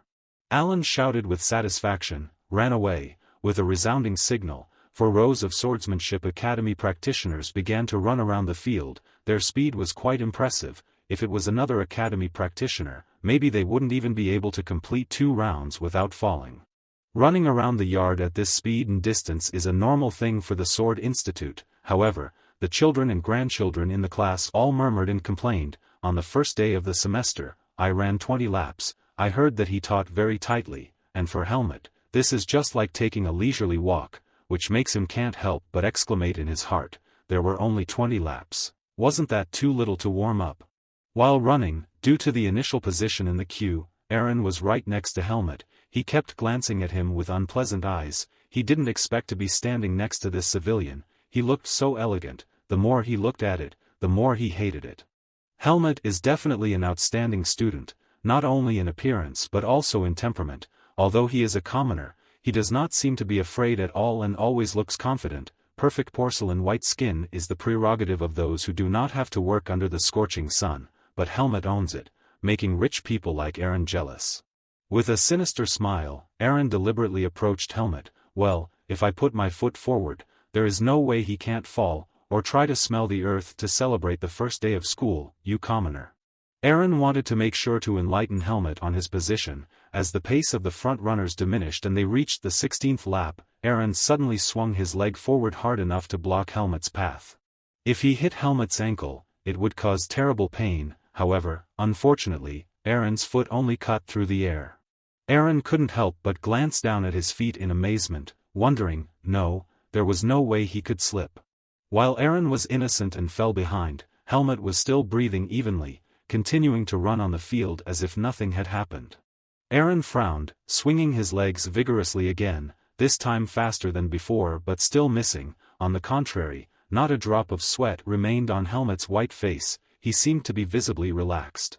Aaron was sweating profusely because he had to chase Helmut constantly, but he still stubbornly refused to give up. He was trying to avoid himself so as not to get in the way, this arrogant bastard. To see how dodge you this time. Shortly afterwards, Aaron tried to get over Helmut again and put his left foot in front of Helmut's right leg. This time he decided to keep his foot on the ground for more than a second before lifting it up to make sure he would stumble. However, Aaron was wrong. As soon as Helmut's ankle reached his heel, he kicked a hard cut through the air that caused him to lose his balance and stagger. As a swordsman, Aaron tried to regain his balance by waving his arms, but his actions were nothing more than a struggle in despair. In the blink of an eye, Aaron's body fell forward, smashed one shoulder and slammed his face on the field humiliatingly. As a result, he was left in the last running position, causing Alan to shout urging, "Hey, what are you doing?" Helmut only then turned around and glanced at Aaron. He realized his deliberate act of causing trouble. But he chose to remain silent as if he didn't know what was happening to watch what he would do next. It was obvious that with Aaron's gritted teeth and spiteful eyes, he wouldn't give up on just that, but for now, he couldn't do anything other than curse in his heart. The sun was fast approaching the top of their heads, and the students' sloppy footsteps became slower and slower. After completing 20 laps around the course, the run was over. Everyone was sitting rolling on the field in different positions and panting.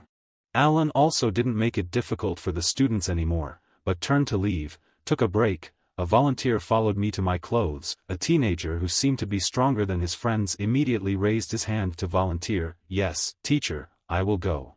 Meanwhile, Helmut seemed to sit leisurely in one place with a sigh of relief. He was not tired from running, but only felt hot because it was almost noon. When Alan had left, Aaron dared to walk up to Helmut. "Hey, that guy." Helmut glanced indifferently at his face bruised by his fall. "Whatever." Aaron angrily waved his hand to grab Helmut's collar and question, "You asked me because you don't know the truth. Why did you dare to stop my leg just now?" Helmut took a quick step back and easily dodged his hand. "Even if I did, it was because you deliberately blocked my leg first." Aaron, who was exposed, frowned even more and threatened, "Look at the commoner with a formidable mouth. You will regret it if you look down on today's matter." Seeing that Helmut still had a cold face, Aaron immediately approached and kept making a creaking sound as if his teeth were about to break. "You think that with just a few tricks you will save this life when you get out of the academy? are already civilians, be aware of your status. At this moment, Sabbat intervened to stop Aaron. Aaron, stop, running is tired enough, and yet you can waste your energy on such things. It was okay to leave him alone, go to the dueling ring and retaliate later, and the other students immediately chuckled in agreement with Sabbat's proposal. Aaron finally left, but still angrily threw Helmut a look full of anger. Just wait. Helmut also began to glance at Arun with a frustrated look. In his heart he didn't bother to let these weak students in his eyes, but he still couldn't help but get caught up in nothingness. A feeling of anger gradually invaded Helmut's mind. A weak bastard like him who dared to brag, couldn't believe that he dared to challenge himself while not even being able to defend well. Right here, right now, should I teach him a lesson? In his anger, Helmut clenched his fists to release a little of his vis energy. At that moment, a voice came from the entrance to the training ground and interrupted Helmut's dangerous thoughts. You just talked about civilians. When Helmut and the others looked towards the direction where the voice came from, a boy with blue hair like the sea appeared, a hair color that was not common. He also seemed to be smaller than the students of the Sword Academy. When Helmut looked up at the blue-haired boy, the aura emanating from him instantly made him feel different from the others in the Sword Academy. Although he didn't have a completely feminine appearance, when he laughed, the blue-haired boy had delicate lines and a gentle look. Compared to him, Helmut seemed extremely masculine, so much so that no one would think that he belonged to the Sword Academy if he didn't wear a uniform. Not only does he look elegant, but he also has a unique temperament. His eyes are slightly upward, and the round dots under his eyes make his appearance even more distinct. In contrast to the seemingly friendly smile, the blue-haired boy's voice and even the way he spoke were as sharp as knives. Maybe it was you, referring to me. Arun didn't know anything about the blue-haired boy's identity at all, but that white skin once again made him even more jealous and irritated. Who else are you? The blue-haired boy walked down the courtyard with a sarcastic voice. You don't know me, I don't know you either, you're a transfer student. Without giving Aaron a chance to open his mouth in response, the blue-haired boy smirked defiantly, and I kept hearing someone ranting about one commoner after another. So I was wondering what was wrong with you. The blue-haired boy's provocative words ended with a half-hearted smile. Sabbat aggressively walked towards the blue-haired boy and glanced at him from top to bottom with contempt. Why is this swordsmanship department so many civilians? We can't stand your insolence anymore. The blue-haired boy still has a bright smile on his face. Okay, I don't like to put up with things like dog shit. Immediately the blue-haired boy approached Sabbat's face defiantly. Come on, if you want to show me if you can't stand it anymore, what will you do? The hot-blooded Sabbat rushed up furiously. This bastard, however, he was immediately stopped by his friend named Jerome. Sabbat, wait, that's enough. Then, Jerome whispered in Sabbat's ear something that made his face turn pale in shock as he glanced at the blue-haired boy.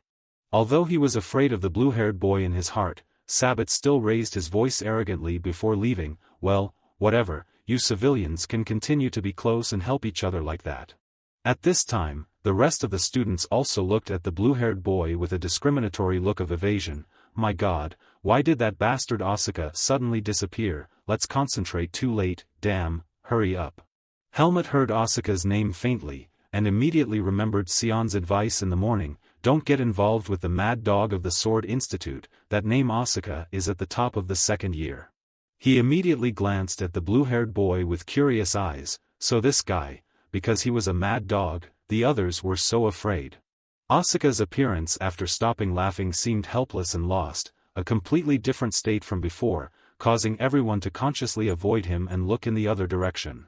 When Alan returned with the 2 wooden sword crates, the tense atmosphere had subsided. Alan stood solemnly directing the students who were still messing around, gathering, lining up in the order I called and receiving a wooden sword. After everyone lined up, Alan immediately noticed that Asuka stood out from the crowd. Asuka, look at how clumsy you are, come up here and see. Why are you so late? Asuka scratched her head in confusion. I'm sorry, I'm so busy asking for Patricia's advice that I forgot about the time, haha. Alan bluntly exposed Asuka's clumsy lie that made him speak up. Miss Patricia has asked for leave today. Lying must also be done with a heart.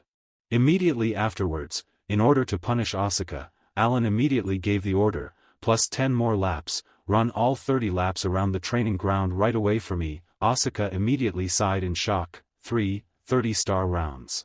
Alan immediately raised his eyebrows to look at him. What do you have an opinion? Asuka sighed languidly amid the excited laughter of the students around him. No, no.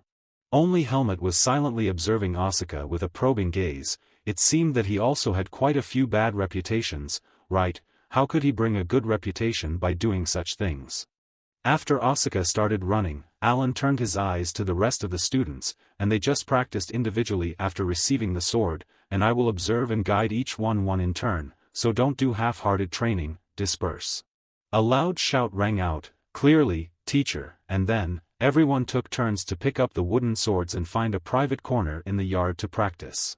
The training ground is very spacious so Helmut can train without colliding with others, but when he swings his sword, he still has to weigh his options carefully. This is not the place to show off the swordsmanship he has learned from Darien, not to mention the risk of revealing his identity. He will also be more troublesome when he shows his ability to be too superior. In the end, Helmut decided to demonstrate only basic training techniques and common sword techniques of the continent, but even with simple moves, his talent was clearly revealed. Helmut's every move was as fast and decisive as a professional assassin aiming at his target. From his eyes to his movements did not waver at all. Even for a moment, Helmut's eyes could be seen flashing with a strong aura even though his face was still cold, without any emotion towards murder. Many people paid attention to new students like Helmut. Even Alan glanced at Helmut with curiosity, because his guardian was Lord Ethan, whom he had always respected, so his curiosity was even more. After noticing that Helmut was training normally like his peers, Alan walked away. Helmut also stopped practicing on his own and rolled his eyes to look around. Helmut had heard Ethan say that the first day would be nothing special, but it felt a bit disappointing, because it was his first time taking a class at an educational institution. So far, he had only been tutored privately and had never studied in such a large group, so he was hoping for something attractive and different. While Helmut was clicking his tongue in his heart to wait to see how the next lessons went, a pair of slender legs approached him. It was Asuka. He started talking to Helmut with a big smile. Hey, what are you? You weren't going to thank me. I stopped you from getting involved in a fight just now. Asuka giggled with a sweaty sweat. He hadn't run all 30 laps, but everyone was so focused on Helmut that no one noticed. Helmut glanced at Asuka from head to toe and shrugged indifferently. But I didn't ask for your help, Asuka grumbled. You're so arrogant. I heard you're a commoner. I'm also a commoner, so from now on, let's get along. Asuka held out her hand towards Helmut with a friendly smile. Although Asuka had taken the initiative to extend his hand with a smiling face, Helmut remained indifferent and did not shake his hand, although he was not openly hostile, but he did not feel any goodwill on his part. The blood vessels were rising on his hand and a stream of energy was leaking, indicating that he was willing to squeeze painfully if they really shook hands. Maybe his physical strength was not enough to hurt Helmut, but he also didn't want to fall into such a petty trick easily. Seeing that Helmut was keenly aware of his intentions, Asuka immediately chuckled and shrugged his shoulders. His intuition was good. After that, Asuka suddenly put her hand on Helmut's shoulder. Well, let me warn you about this. Don't try to be close to me just because we're both commoners. I find it annoying to be followed by someone else asking for help, you know. While warning Helmut, Asuka deliberately grabbed his shoulder hard as if he wanted to dislocate his shoulder. Undeterred, Helmut only frowned slightly, wondering how many times he had been challenged since arriving in Baden. While he tried to be obedient, the current students from Aaron, Sabbat, and Asuka seemed to have naturally ranked him lower than them.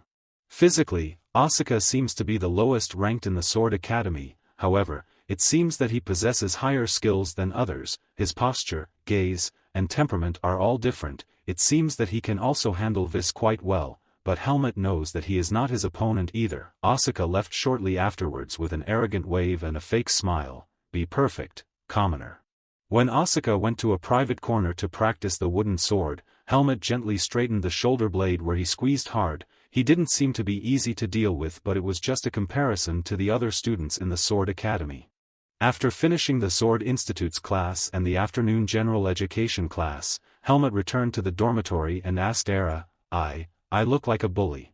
Ara, who was brushing her teeth and looked up in a daze when she heard Helmut's strange question, how was the first lesson? It was a question she didn't expect an answer to, just looking at his reaction to judge. Helmut couldn't find a suitable answer. and Eri interpreted the story according to his own thoughts and gave advice. No, he didn't look like that, he was struggling because it was his first lesson. They were just princes relying on a noble family, and over time, when he proved his own ability, the problem would be solved. Obviously this advice was based on the premise that Helmut would have to endure for a while until a real war broke out. However, Helmut didn't understand that he was a little confused and tilted his head to wonder, but Ethan told me that there is no good in fighting. Eri clicked his tongue and gave Helmut a little trick. It depends on how you do it. If you make them do it first, you can get away with it more easily, and the more opponents you have to face at the same time, the better. Helmut still felt that he didn't want to fight in the academy to avoid trouble, so he asked if there was any other way. Ara glanced at him and suggested again, if you want to be more legitimate, you have to endure until the time of the fighting class. Helmut frowned slightly. In fact, he was a little annoyed to the point of being able to kill people, and sometimes he could take action even if he wasn't angry, but this time he was patient. When Ara glanced at Helmut, she suddenly felt a subtle difference that even Helmut couldn't understand. Although she had fought with him quite a lot, strangely enough, he never felt provoked and expressed the desire to fight. Seeing Helmut staring at me, Helmut asked again, "What's the matter?" Ara replied, "I just thought that if it had been my uncle before, I would have punched and bruised them, so I'm glad you don't do that now." Helmut looked at Arya silently for a moment without saying anything. He suddenly remembered that Arya was the head student of the Magic Institute.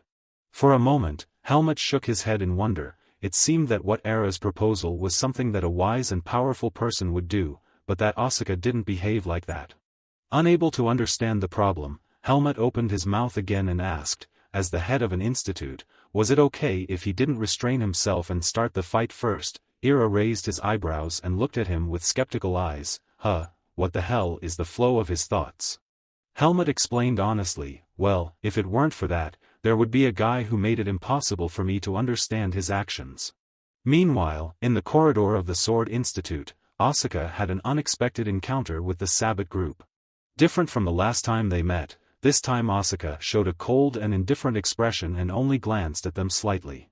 The two sides continued to pass each other peacefully, although they exchanged unfriendly glances. However, the tree wanted to be quiet but the wind didn't stop. Sabbat had already opened the provocation first. "You must be having a lot of fun, now that you have a civilian friend." Asuka has indeed stopped because of the agitation. Sabbat was still not satisfied and continued to smirk in a sarcastic voice, "To see how long you can still cling to that high point and get on your face, I'll let you go from a mad dog to an obedient dog soon, just wait, Asuka." Asuka was impatient and began to grit her teeth, ready to respond to their provocation.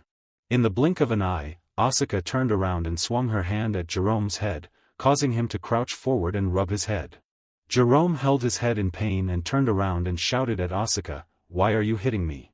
Asuka smiled mockingly half-heartedly again, "Uida, I'm sorry, I'm excited because the other guy's words are so loud that my hands move on their own. I'm still hoping for how obedient you guys will make me obedient. Why not always now instead of forcing me to wait?" "What do you see?" In the moment Asuka smiled and closed his eyes, his sea-blue eyes flashed a bright killing chi. At Greta Academy, social status is not related to study, concealing one's identity is the school's obligation, and there are penalties for ostentatious or discriminatory treatment of civilians. However, the so-called high-status people are still easy to recognize each other, from their words, attitudes, and martial arts. Everything reveals their status and origin. So even though the school doesn't make everyone's identities public, others can still find out that someone is a commoner. Ordinary people are often ignored or isolated, and no single law can change centuries-old social prejudices. In the Conservative Swordsmanship Institute, this trend is especially strong. The proportion of commoners among the newcomers to the academy is less than 10%. From the beginning, the opportunities given have been different, so the commoners are a minority. In the Swordsmanship Institute, the number of commoners is even less, to the point that it can be counted on one hand. In a place with such a strong sense of hierarchy, civilians have become the main target of bullying. Some of the commoners who couldn't stand it dropped out, and as a result, among the second-year students, there was only one famous commoner, and the nobles didn't dare to fight with him, which was the case with Asuka, all because he had the strength of the head of the Sword Academy and the terrifying mad dog personality. Seeing that the Sabbats could only respond with a bitter gaze, Asuka sneered even more. What are you doing? You guys think that if you just stare at me like that, I'll obey you obediently. Sabbat was a little confused, but he continued to let go of his agitation. I heard what happened last year, you live up to that nickname. Asuka casually shook her jaw defiantly, and then, she was too scared to fight with me. Sabbat still patiently used words to lash out at Asuka. After returning from that suspension, you lived a quiet life that didn't resemble your personality at all. Don't tell me that if you get suspended again, you're going to be in big trouble, Sabbat said with a sly chuckle. Obviously he was deliberately pushing Asuka to take action first, and the rougher the better. At this moment, the killing chi in Asuka's eyes was burning like a fire. But soon after, the killing chi subsided, and it seemed that Sabbat had hit the point that Asuka was facing. Seeing that, Sabbat stepped closer to Asuka even more boldly to stimulate his fighting spirit. Okay, if you want, I'll do it. If you're good, just punch me first, Sabbat giggled and showed a swaying expression in front of Asuka. The more he talked, the more excited he became. Of course, you have to be willing to endure the punishment, and not only be beaten back by me, but also punished by this society. That's right, you can't hit me, because it's so obvious whose fault it is. Sabbat's words seemed to have really made Asuka falter. Even if he didn't achieve his goal of provoking Asuka to act first, Sabbat still gloated when he saw Asuka become hesitant. It seemed that the mad dog was already afraid of being kicked out of the kennel. Ha ha ha. In the crunchy laughter of the three bastards that echoed throughout the corridor, Asuka just quietly bowed her head in contemplation as if resigned. However, at the moment when Sabbat bent down in a tight laugh, Asuka suddenly jumped up with his fist swung high and aimed directly at his head. At that moment, a wooden sword from nowhere interrupted the tense atmosphere of the clash. In just a second, the wooden blade struck the heads of both Asuka and Sabbat, stopping the violent conflict that was about to break out between them. Asuka and Sabbat were beaten so hard that they fell to the ground. No one realized what had just happened. A woman walked in front of them with a reprimanding voice, and the two of them entered the Sword Academy to be a thug. The boys were also brave, daring to pull a raft and fight each other in the grounds of this sacred school, the familiar footsteps getting closer and closer, making the stunned Asuka and Sabbat hurriedly get up. Standing in front of them was her instructor Patricia, who had sat at the same judge's table as Ethan during the entrance exam. Asuka was wrongfully beaten and immediately told me about the crime of Sabbat. But ma'am, this bastard provoked me first, and you said that it's okay to pull the raft and pull the wings. I'm the only one here. Seeing that Asuka was still full of dog blood, Patricia gave him another blow to the head. Shut up, Asuka. I've told you how many times I've told you, swinging your fist at others recklessly won't solve anything. Being beaten twice, Asuka grumbles in pain and warmth. Why is it that you're the only one who is beaten like that? After that, Patricia also turned to reprimand Sabbat. Sabbat, I'm not any better. As long as I'm a student of Greta Academy, I can only judge my opponent based on his strength. Sabbat was dumbfounded for a moment. He even imagined that Patricia was biased, so he told himself so softly. After understanding that Patricia meant to wait patiently for the fighting lesson so that she could fight openly, Sabbat rejoiced in her heart and obediently replied, I remember. Patricia also stopped reprimanding Sabbat there and then turned to Asuka again. The next class is about to start, so hurry up and get ready to go. And Asuka went with me. Asuka was full of grievances and protests. Why? Patricia raised his sword and threatened, telling me to follow him, asking me what I was doing, and the group of three bastards stood idly and watched the scene while they put their clothes on. Seeing that Asuka had been led away by Patricia, Sabbat turned around and told Aaron and Jerome, let's go. After the Sabbats turned their backs and left, Asuka immediately stopped and looked back at their backs with spiteful eyes. Patricia also stopped walking, but silently swung her hand up and hit Asuka in the back, causing him to hurt so much that his eyes exploded. Asuka shouted irritantly to Patricia, again. What else could she do? Now that she had a problem, Patricia couldn't help it anymore and shouted, oh my god, you're so stupid to say it, you can't control that temper and now you're going to make trouble again. After the first suspension, you still haven't realized any lessons. Even though you know that Patricia only has good intentions, Asuka still looks at her with an annoyed frown. Patricia sighed in frustration and lowered her voice to advise, hey, you escaped punishment once because you were the head student of the Sword Academy, but if there was a second time, I wouldn't be able to protect you anymore. Of course, I know it's very difficult for you to endure this, but after a few years of school, you will be recognized by society. You are a very excellent student, you can't just lose your chance because of things like this. The more Patricia talks, the more she shows her sincere concern for Asuka. So he finally stopped looking at her anymore. However, the feeling of having to endure still made him feel frustrated in his heart. After seeing Asuka calm down, Patricia immediately changed the subject. I heard that the new student named Helmet had gone through the first session without any trouble. Asuka was still irritated and answered blankly, "Who?" Patricia immediately described Helmet. "He is also a commoner like me, so please treat him kindly. Your situation is the same, so you may be close." Asuka immediately remembered the stiff-faced Helmet he had met in the morning. Well, she meant that name. Patricia chuckled excitedly when she heard that. So the two of you met." Asuka had no intention of making friends, so she hurriedly turned her back and left. "I told you too, I don't want to be close to anyone. Besides, he's also an insolent brat, so he'll be able to take care of himself alone." Although Asuka said that, in his heart, he thought that maybe Helmet was no different from the other commoners and would soon give up on the bullying of the nobles. The next day, Helmet went to see her new instructor Patricia for her first lesson, but the classroom was empty, and even as class was approaching, there was still no one standing in the hallway. Meanwhile, in another room, Patricia had begun her lesson with 4 neat rows of students. Only one empty seat at the end belonged to Helmet. In order to focus everyone's attention, Patricia slammed the wooden sword to the edge of the table, and a loud sound sounded, making the students who were whispering silent. Waiting for the class to stabilize, Patricia squinted her eyes for a while before speaking, all paying attention. "Now the class will start. Is anyone absent? Quickly look around and check." At this time, Jerome took the initiative to raise his hand to speak. "Madam, Helmet hasn't arrived yet." Patricia tilted her head in surprise because she just finished praising Helmet yesterday. "What's wrong?" After thinking for a moment, Patricia cautiously asked Jerome, "Jerome, did you tell her clearly where the class was going?" Jerome replied in a firm voice, "Yes, ma'am." Even so, Patricia was still skeptical that this was a silent act of bullying, but at first she pretended to be ignorant and told one of the students to go find Helmet, and one of them to find Helmet come here. When a student volunteered to go out to look for Helmet, Asuka's cold eyes were silently watching, and he couldn't help but be curious to see how Helmet would react to this incident. Soon after, Helmet was led to the classroom. Following the student in front, his mood quickly climbed. This was the first time he had encountered such a thing, not only exciting, but also very excited.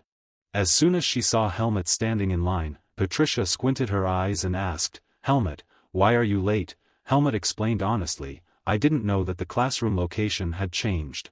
Patricia tilted her head and continued to question, "Had anyone officially informed me of the new classroom location?" Jerome hurriedly interrupted with enthusiasm, "I had already informed him very clearly, ma'am." Helmet immediately understood that the person playing the trick was him. Patricia also didn't want to let this matter be so easy for Helmet to be bullied like that, so she showed a resolute attitude. "I was asking Helmet, have you been informed of the exact location?" Helmet glanced at Jerome again with angry eyes and he immediately responded with a contemptuous look. For Helmet, if he had been wronged, he had to take revenge. Suddenly he wanted to see blood. A kind of strong emotion to kill Jerome surged.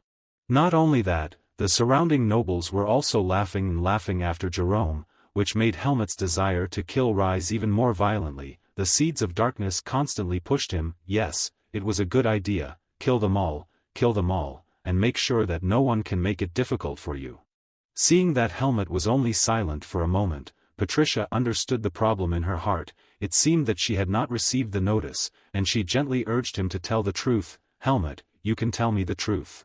However, Helmet was able to suppress the urge to kill and calmly admit his fault. "It seems that I misheard your message. I'm sorry, miss." Patricia was amazed by Helmet's patience. Of course she knew who was at fault, but even so, she couldn't take sides without evidence and Helmet admitted her fault, which would be against the principle of fairness. Asuka was hardly surprised by Helmet's reaction but only felt sorry for him. On the other hand, Jerome silently smiled slyly. He couldn't help but be pleased to see another civilian kneeling in front of him. In the end, Patricia could only come to a conclusion in a sad voice, "So, Whether intentionally or not, you delayed the lesson and you will be held responsible. At the end of the period, you should run 10 laps around the yard. Helmut once again calmly accepted the punishment. Yes, ma'am. After that, Patricia cleared her throat to start the lesson. Then, let's start the class, and Asuka still couldn't stop glancing at Helmut with contempt mixed with pity. A feeling of frustration suddenly rose in Asuka's heart and he turned around, so it turned out that this guy was no different from the other commoners. To start the lesson, Patricia pulls out a large basket filled with an elongated ball shaped like a rugby ball, but in Greta it is called an almond ball because of its color. She picked up a ball and began to explain, "Today is part of the basic training. We will spend time developing your endurance and patience. When using a sword, endurance and patience are directly related to the stability of the sword move. I'm going to give each of you this almond ball. Your job is to put it on the tip of the sword and keep it from falling for as long as possible," Patricia said as she illustrated with her own wooden sword, and the ball staggered on the tip of the sword without falling off during her speech. In order to motivate everyone to practice, Patricia set a rule: those who keep it for 30 minutes will be allowed to leave the class immediately afterwards, so I hope they will try their best, obviously. Everyone shouted obediently in unison, "Yes, ma'am." After that, Patricia suddenly chose Helmut to serve with her so that he wouldn't feel lost because of his ignorance. "Helmut, come here to help her with a hand." Helmut obediently left the line immediately. "Yes."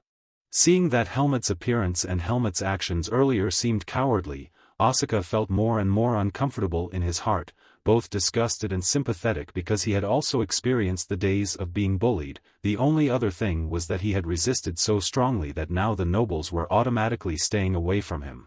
Asuka couldn't help but feel disappointed in Helmut. "When I saw him yesterday, I thought his temper was also fierce. But it turned out that he was just a cunning fishman who trembled at power. He was completely different from such people." With such a frustrated mood, Asuka couldn't help but stare at Helmut with a spiteful look. When Asuka glanced at the nobles who were giggling, he said to himself, even if he died, he wouldn't bow down to these nobles, and at the same time, Helmut threw the ball to the last person in the class, Jerome. The moment he saw his arrogant smile, Helmut's expression instantly changed. He took a deep breath and especially held the ball with both hands like a professional rugby player, and at the same time he stood on his front legs behind him, creating a solid foundation. Looking at the destination in the distance, Helmut narrowed his eyes, aimed accurately. The ball was held shoulder high with a firm grip on the ball, and half of his body was still leaning back to gain momentum for the throw. In the blink of an eye, the ball in Helmut's hand soared away like a bullet. It pierced the gap between the practitioners and shot away at the speed of an arrow. The target of the ball at this time was Jerome. He didn't even have time to react when he saw the ball rushing towards him. There was only an expression of bewilderment on his face. Before Jerome realized that he should dodge, the ball landed completely on his body. The landing position was right between his chest and stomach, causing him to spit out in pain with a shocked expression. Everyone around them gasped. Even Patricia and Asuka didn't expect Helmut to retaliate silently and act so violently and decisively. Jerome hit that blow and immediately fell to the ground, his whole body writhing in a groan. He couldn't even utter a complete criticism of Helmut because his mouth was busy groaning. Helmut still showed the same indifferent expression. Even if he had retaliated, he acted like he didn't know anything. "Oh, I'm sorry, I didn't mean to, because you were standing so far away." Seeing that Helmut turned his face even more skillfully than flipping rice paper, and his ability to play the role of an innocent person must also be called ecstasy, Asuka couldn't help but be stunned and opened his eyes wide. After all, what kind of person is this kind of person? After that day's lesson ended, the Sabbath group gathered again in the free practice room for swordsmanship students. Of course their purpose here was only 3 parts to train themselves, and 7 parts were to vent their anger and plot against others. In order to vent his anger accumulated from the morning class, the slashes continuously hit the wooden pillar used for martial arts training. The sound of trunk tires constantly echoed in the room. After smashing the wooden pillar into a bag of dust, Sabbath felt a little better and lowered the wooden sword. Meanwhile, Jerome was looking in the mirror and couldn't help but be frustrated because the wound caused by Helmut in the morning had bruised into a large patch on his 8-pack body. The more Jerome thought about it, the more bitter he gritted his teeth. Damn it, it would take months to heal this bruise. That arrogant commoner, how dare he do this to me? Jerome gradually emerged with a clear murderous intent in the bottom of his eyes, obviously not intending to ignore this grudge easily. Sabbat wiped his sweat and looked at Jerome indifferently. "You're making too much noise just because a mediocre ball hits your stomach," Jerome retorts grumpily. "You try to eat that blow from him, it's like he's throwing a rock at me." Jerome was even so angry that he questioned Sabbat. "After that damn Asuka came a damn new civilian cadet. Sabbat, are you going to let it go on like this?" Seeing that Jerome seemed to doubt his leadership and authority, Sabbat let out a cold sigh, but for the time being unable to come up with any good plan to deter the civilians they despised. Even Aaron was skeptical of Sabbat's ability to deal with civilians. Asuka's manner was already like that, but what would he think of the newcomer who dared to face us? It's not okay. More and more people have forgotten their lowly status. Sabbat took a deep breath and thought about it carefully. He knew that he had to do something if he wanted to gain the respect of Jerome and Aaron, and even more so, to assert his position in the aristocratic group of the Sword Academy. After coming up with the idea of how to deal with Helmut and Asuka, Sabbat threw the sweat towel on the ground with an arrogant look and walked towards the wooden pillar. "Don't be impatient, and from tomorrow, try to treat them better." Jerome and Aaron reacted harshly when they heard it. What, Sabbat, I just heard it wrong. You're serious? Tell us to get along with those civilians." Sabbat was annoyed by their haste and cursed loudly. "Shut up, you short-brained bastards. I tell you guys to be friends with them." When both Jerome and Aaron were dumbfounded with suspicious or confused eyes. Sabbat clicked his tongue and touched the wooden sword against the pillar and showed a fiery killing spirit in his hidden words. "Soon, you won't see them anymore, so be kind to them while you can go." Jerome and Aaron were a little stunned. Only then did they realize that what Sabbat was going to do was going to be terrible beyond their imagination. "Sabbat, you mean?" Sabbat didn't explain many words, but only smirked slightly at the corner of his sinister mouth. Immediately afterwards, he bent down in a posture ready to swing his sword to attack the wooden pillar. "Just wait, and then you will know." The sound of the trunk tires of the slashes echoed throughout the gym. The woodmite fragments splashed out along with the crisp laughter that melted into the mix. The next day, a beautiful sunny day in Greta, a sense of peace enveloped the atmosphere, or at least in Helmut's eyes. As soon as Sion found out about Helmut's penalty, he happily burst into room 301 without waiting for Era's permission. "Hey, Helmut, I've heard the news, so you've been fined. I think I have to go see my friend who has been transferring schools for 2 days and has been in trouble." Of course, Sion was not happy that Helmut was punished. What made him happy was that everyone had to be punished once in their student life to be full of taste, but contrary to Sion's expectations of a moody face or at least cold as usual, Helmut greeted Sion with a bright smile. "Yes, that's it." Helmut's abnormal expression immediately made Sion stunned and stopped in confusion. Sion turned around in a daze and looked at Era, who had just peeked his head out of the curtain because of the noise. "It wasn't the expression I was expecting. What the hell happened?" Era didn't care about it, but just grumbled in frustration. "Do you remember what the deal was? Don't let others enter the room arbitrarily."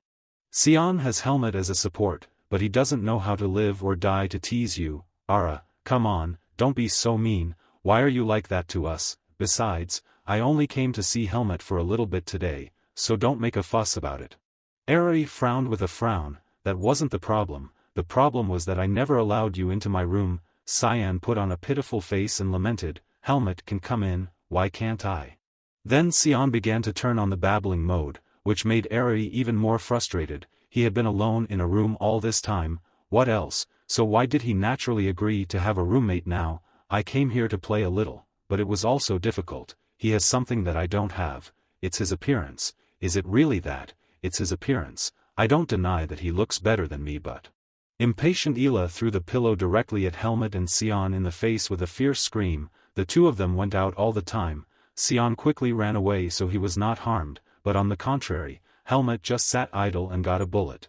By the time the door slammed shut behind him, Helmut still didn't understand why he had been kicked out, and Sion still dared to grumble without fear that Era would hear it. It was some kind of damn antisocial behavior on a new level. Seeing Helmut standing there looking at the pillow, Sion said shyly, "Well, whatever, who knows what that crazy guy thinks. I'm sorry, Helmut, you forget about being kicked out of the room because I went." Helmut, who was in a happy mood, immediately gave a bright smile that didn't blame Sion, but that expression made Sion shudder in fear. he still made that face. Can you stop right away, it doesn't suit you at all. After Helmut was no longer smiling happily, Cyan asked curiously, what good thing did you meet? Helmut thought for a moment and then nodded, well, I guess I can say that I am proud of myself.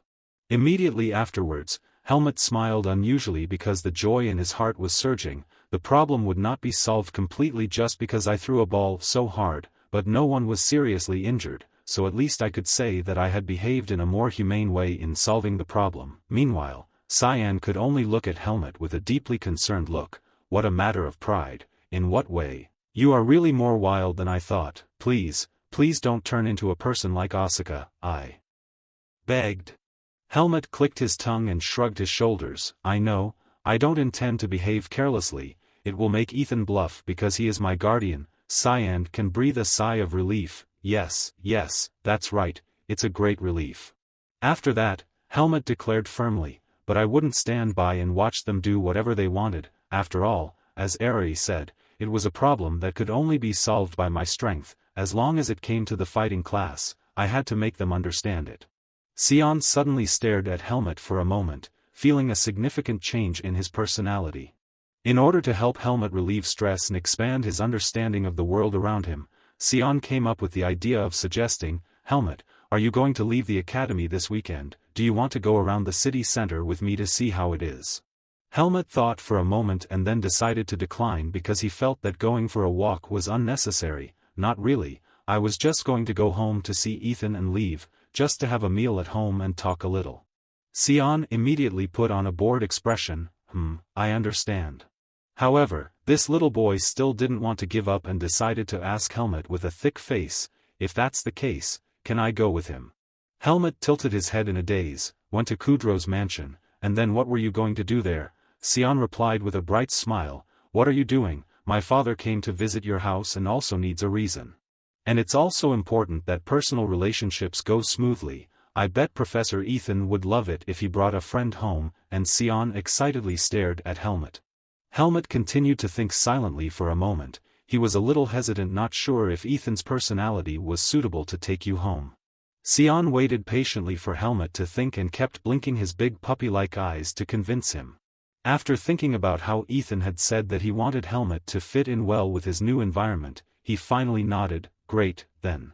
Cyan jumped at the chance with a sly smile as if he was afraid that Helmut would change his mind. Okay, that's the decision. Immediately afterwards, Cyan jumped out of the hallway. Then I'll be looking for you at the end of the week, you promised, right, so don't let me climb the tree. Helmut didn't have time to turn back at all with Cyan's ramblings. In fact, Helmut had only agreed that he would take Cyan home to play one day, but before that he wanted to consult with Ethan to make sure he was allowed, but Cyan quickly made up his own mind, which always left Helmut confused. Night quickly fell on the city of Baden, which, despite being one of the wealthiest, still had slums scattered on the outskirts of the city, where hooligans and underground organizations reigned. In a shabby base tucked away among shabby buildings, the strict security from the outside inside shows its difference from civilian homes. The leader of the Black Eagle, Anton, had just returned from a business trip to complete the special mission that their organization had just received a request from not long ago, and although he had completed the task, his expression was always as cold as money. Seeing Anton enter, his subordinates immediately handed out a stack of papers. Sir, these are the letters of request sent today. Anton just quietly reached out to receive the stack of letters with an indifferent expression. For Anton, checking the letters of request was only to determine the tasks to be assigned to his subordinates, and there were very few requests that paid special attention to him. However, when he glanced at the letters of request sent today, he suddenly stopped. Anton grumbled and said, what else? These noble young masters who are blind to the outside world are making more trivial requests. Well, anyway, we'll get the money done. Despite his complaints, Anton continued to read through the contents of the request to make sure the goals he considered trivial were not missed. Thinking for a moment, Anton lamented again. Not long ago, there were some people who impersonated us to extort money. Perhaps because of that, the Black Eagle is now considered a low-class group in this area. After a frustrated mouthful, Anton lowered his jaw and motioned to his subordinate. I will review these requests again and prioritize the target. You can retreat. The subordinate nodded. Sir.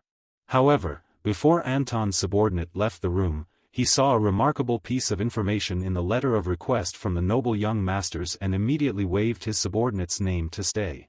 Anton held out the letter to his subordinate and pointed to the point where he had noticed, "Wait, Chromo, have you ever heard of this man's name?" Chromo narrowed his eyes at the name in the letter with a momentary contemplation and shook his head. "Well, I'm not sure, what are you asking for?" Anton didn't know why, but this name struck his intuition, and after careful consideration, he gave the order to Chromo, "Take care of the others first, and leave this one at that. Moreover, investigating this guy's background is always going, and if you find anything, you have to report it to me." Although I was a little confused because this was the first time I saw the leader seem to be so attentive to a target, but Chromo didn't dare to ask any more questions. He hurriedly bowed his head and left. "Clearly, leader." After Chromo left the room, Anton's expression became even more serious. He spent a long time reading the name in the letter of request over and over again, and the feeling of anxiety grew stronger. I had a bad feeling about this. On the letter was a strange but familiar name, Helmet, because Anton had never known the name of the man who had repeatedly defeated his subordinates recently, but his intuition told him that it was a dangerous target that was not easy to touch. Very quickly, the first full week of study has passed. During the 2 weekend holidays, students are allowed to leave the academy and go here and there, usually within the city limits of Baden, because the time is limited, so it is not possible to go too far, but it is also considered a good way to relax after tiring days of studying. On days like this, the school grounds often become quieter. Of course, not everyone leaves the academy on weekends. There are still cases where they are passionate about the library or like to sleep in the dormitory, or like Helmet who wants to spend time practicing swordsmanship. However, since this was his first week of school, as he had promised Ethan, he would go back to his mansion to report and ask for advice if there were any problems. While Helmet was quietly looking at the schoolyard and feeling a little regretful that he couldn't spend this weekend practicing his sword, Sion's small call echoed from behind. Seeing that Helmet was only carrying a sword and wearing a simple outfit, Sion wondered in surprise. That's all your things?" Helmet asked in a daze. "What's the problem?" Sion immediately laughed and teased Helmet like an idiot. It wasn't really a problem, but it was true that we had only been going for 2 days. But he was carrying too light luggage to imagine. Helmet was startled to look down at the big bag that Sion was wearing on his shoulder.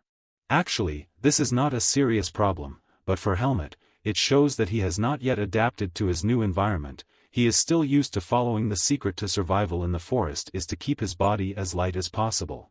Still, this habit was not bad in the immediate future, so Helmet quickly ignored the matter and stepped into the carriage, and Sion asked curiously, "By the way, Ara, who is still in the room?" Helmet shrugged his shoulders and replied, "I guess so." Sitting in the carriage, Sion talked even more behind Ira's back. Apart from occasionally going to the center of Baden in his spare time, I rarely saw him go out. I don't know if he would ever visit home, maybe because it was too far away. Even though my house is so far away, I visit my house every 3 months, maybe he is going to go on holidays.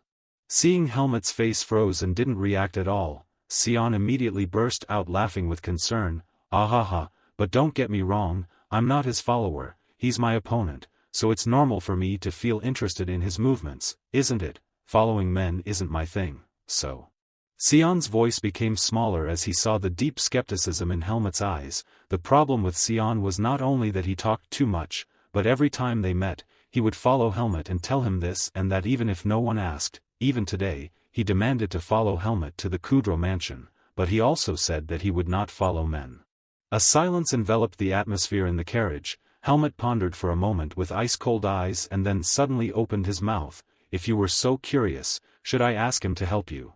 Sion was almost dumbfounded when he heard that. It wasn't clear if Helmet was really asking or being sarcastic, but if Ara knew this was true, then Sion had only a way to die. A chill broke across. Sion opened his mouth slightly. "Don't." Helmet was finally able to enjoy the quiet atmosphere and see the clear blue sky through the carriage window, but the silence didn't last long as Sion came up with another topic for conversation. At the Greta Academy, outings even within the city limits of Baden are only allowed on holidays, including 2 weekends. If caught wandering the streets of Baden at times other than holidays and neglecting study, students will face strict discipline. This was the rule that even Osaka, the mad dog of the Sword Institute, had to follow. He had faced all kinds of discipline for fighting indiscriminately since the first year, so he tried to control his behavior this year, even though that effort seemed insignificant. In fact, he was worried that if he got into trouble again, he might not only be suspended. Studying at the academy was very tiring, but Asuka had his reasons. He couldn't go back if he hadn't finished his studies. That's why he tried to endure the confinement for a week, and every weekend, like now, he walked the streets of Baden with a feeling of refreshment, enjoy the only moment of freedom he is allowed to have. It was the end of the afternoon, and Asuka was walking around and swearing silently when she remembered the events of the week. The bastard nobles, they couldn't fight me back. Why would they risk their lives so much? Honor was so important to them. I really couldn't understand. Life in the academy wasn't bad at first, but the most annoying thing there was the people. It was hard to bear to see the nobles act as if they were invincible in trivial matters, but only dared to mutter insults behind Asuka's back, which he found unbearable, so he quarreled on his will, at least verbally. If he wasn't even allowed to do so, he was afraid that he would go crazy. And every time Asuka goes crazy, the situation always gets serious. It never ends well, especially lately. He feels insecure, not sure if his behavior is right or not, but he quickly brushed off that thought. There's no problem with that. I can't think of any other way. It's better to die than to bow down to them. Thinking of how to deal with the bullying of the nobles, Asuka suddenly remembered Helmut. Unlike the other commoners, who either flattered the aristocracy, pretended they were not commoners, or acted as if they were dead, Helmut behaved completely differently. Helmut also didn't behave like Asuka, careless, acted without a plan, got into fights all over the place. It seemed that most of the time, Helmut was okay with bending over his knees, but sometimes he resisted strongly, feeling that it wasn't just because he was usually good at patience, but that he was even more formidable. Although he didn't understand Helmut's personality and behavior, Asuka was still gloating when he remembered the scene of Jerome rolling on the floor after being hit by Helmut's ball. Although Asuka told himself that he had no intention of becoming friends with Helmut, he had secretly made up his mind that he would try to talk to him a little bit next week, because having a friend who was not a good fit for him, he had a temperament, was obscene, and was prone to quarrels. That is why he has many enemies, and this problem will not be easy to solve. While Asuka was engrossed in his thoughts, a person was quietly following him. One of Asuka's strengths was his intuition, so he turned around as soon as he felt watched, and the man who had just followed him hurriedly turned around to pick up the fruit at a nearby fruit stall. Since Baden is a densely populated area, there are also many troublemakers, especially in suburbs like this. Although they don't know the enemy's intentions, Asuka smells the danger and becomes more vigilant. Despite feeling uneasy, Asuka decided to continue pretending that nothing had happened and continued to stroll around the bustling market that was only open on weekends. During the walk, Asuka could clearly feel that not only one person was following him, but more importantly, he still couldn't guess why those people were following him. Asuka cautiously swerved through the streets with the desire to cut off the thugs' tails, and along the way, he would occasionally turn his head to check if the thugs could still follow him. However, Asuka did not know that his followers were not ordinary thugs, but people from the Black Eagle, a professional assassin organization, and that his every move had been observed and taken over by someone from above. Asuka finally had to stop when the Black Eagles emerged from the darkness of an empty alley. But Asuka was a talented student trained by the Sword Academy. There was no reason for him to be afraid of the Wanderers, at least in his eyes. They were like that. You were following me. Who sent you?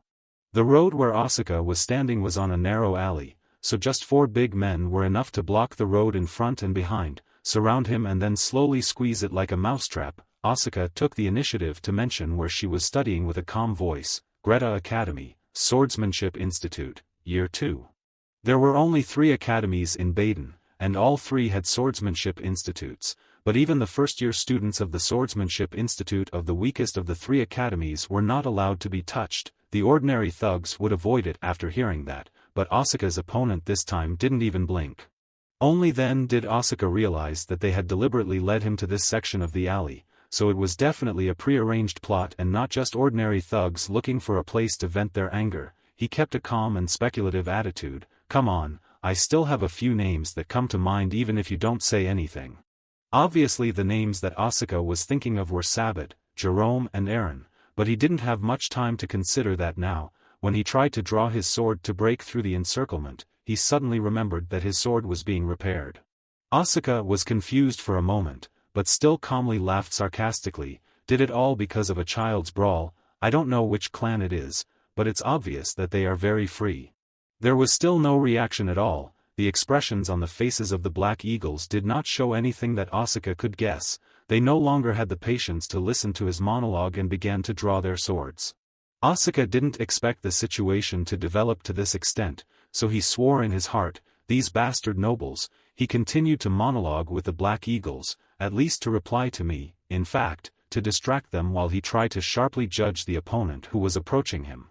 The gap was gradually narrowing. The movements of the Black Eagles were not normal. Asuka realized that it seemed that they were not formally trained in fencing, but still had skills in their own way. Asuka didn't have a sword in his hand, but he still had another weapon. He shouted forward, startling the two guys who were standing in the way. "Oh, Alan's instructor, here." Taking advantage of the moment, and the two Black Eagles were distracted by their shouts and worried about the arrival of a Sword Academy instructor, Asuka immediately activated this and ran forward at full speed while bending low. Thinking that Asuka was going to slip through the gap between them to escape, but no, he suddenly gained momentum while swinging his arm towards a Black Eagle. The skewer in Asuka's hand became a weapon. He inserted it into the shoulder of one of the Black Eagles and then slapped it on his shoulder to flip in the air, acting so fast that the two Black Eagles did not have time to draw their swords. The moment Asuka threw his body high to form a beautiful somersault, the Black Eagle next to the one who had just been stabbed swung his sword and slashed across a line, but it had no effect. What he cut through was only air.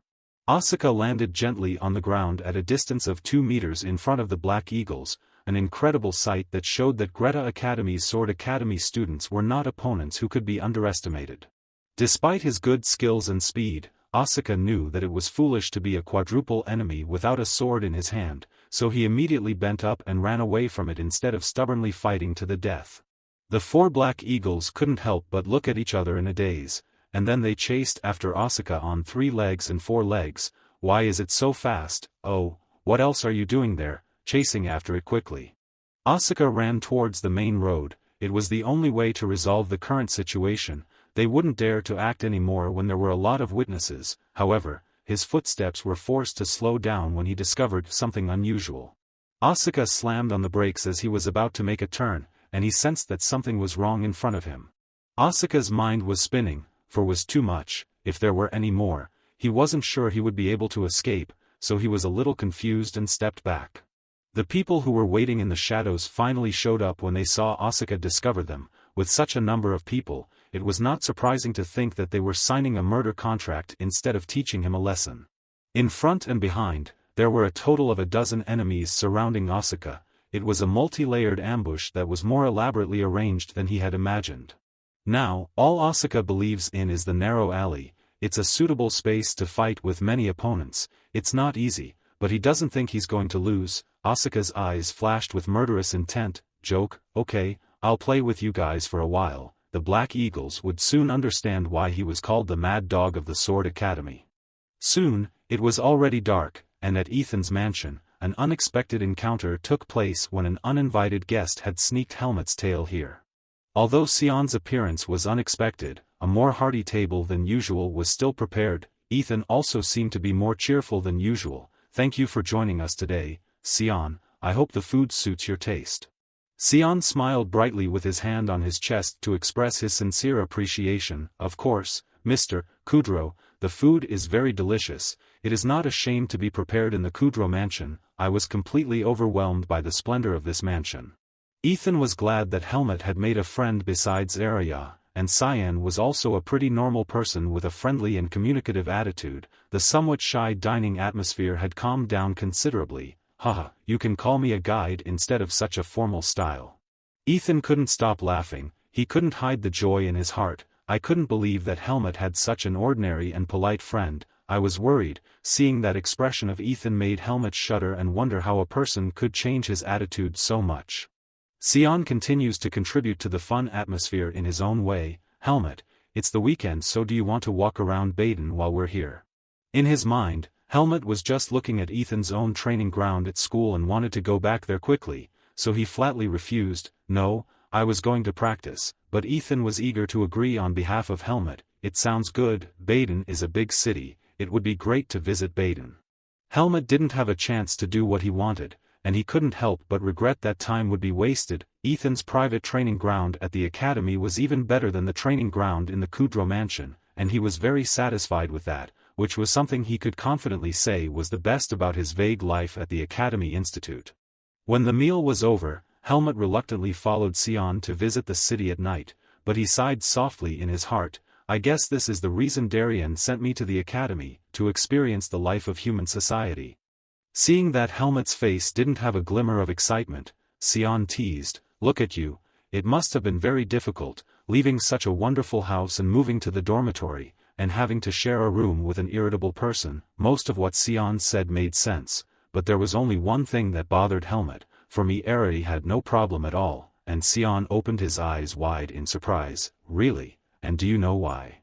The truth is that until now, Helmut had gotten along quite well with Arya. He didn't argue, he just said, Eri used to come back to his room late, and Cyan cried and told me while summoning Rattan, it was because he bullied me all the way instead of you. He called me up before dawn to support his research and even arrested me having to summon more spirits than I had ever summoned in my life. Even Rattan was crying bitterly because of the warmth of his heart. However, Helmut worked hard and still saw it as an opportunity for Sion to develop, so he was much better than that. Sion sighed and complained, yes, that's the only consolation, thanks to that knowledge. After that, Sion suddenly begged Helmut with puppy eyes, Eri seemed to listen to him, so why don't you say a few words to help me? At that moment, a figure suddenly appeared next to Rattan, with his body covered in scratches and blood. Asuka's sudden appearance left Cyan and Rattan dumbfounded for a moment. Immediately afterwards, the cowardly boy screamed as if he had met a ghost, my god, the devil. On the contrary, Helmut was still calmly observing and realized that it was Asuka. Asuka smiled wryly and half-jokingly said while hugging her severely injured right arm, speaking of demons, you two have to help me with a hand.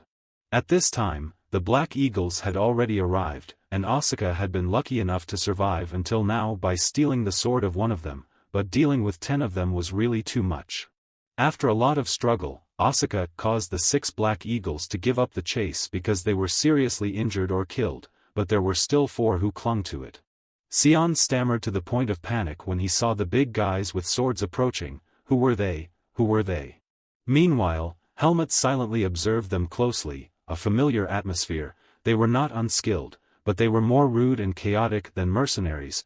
They were low-quality people. There was no way ordinary mercenaries would take on the task of attacking the students of an academy, and the buttons of their robes are familiar. Helmut remembered that he had met such people before, Black Eagle, and his eyes immediately flashed with murderous energy. Asuka didn't know that they were Black Eagles, so he only briefly told me the facts. Damn, these guys are tough as leeches. They waited until I didn't have a sword with them before taking action, a bunch of despicables. Sion was even more panicked. They dared to attack the students right in Baden. I saw that you were going to cause too much hatred everywhere, Asuka. Asuka immediately got angry and shouted, what are you saying? You don't even know me to say that. At this moment, Helmut suddenly stepped forward. Until a second ago, he still just wanted to observe, but his mood had changed after knowing the identity of the enemy. The Black Eagle was even active in Baden. They had also been his enemies for a long time, so why not go up?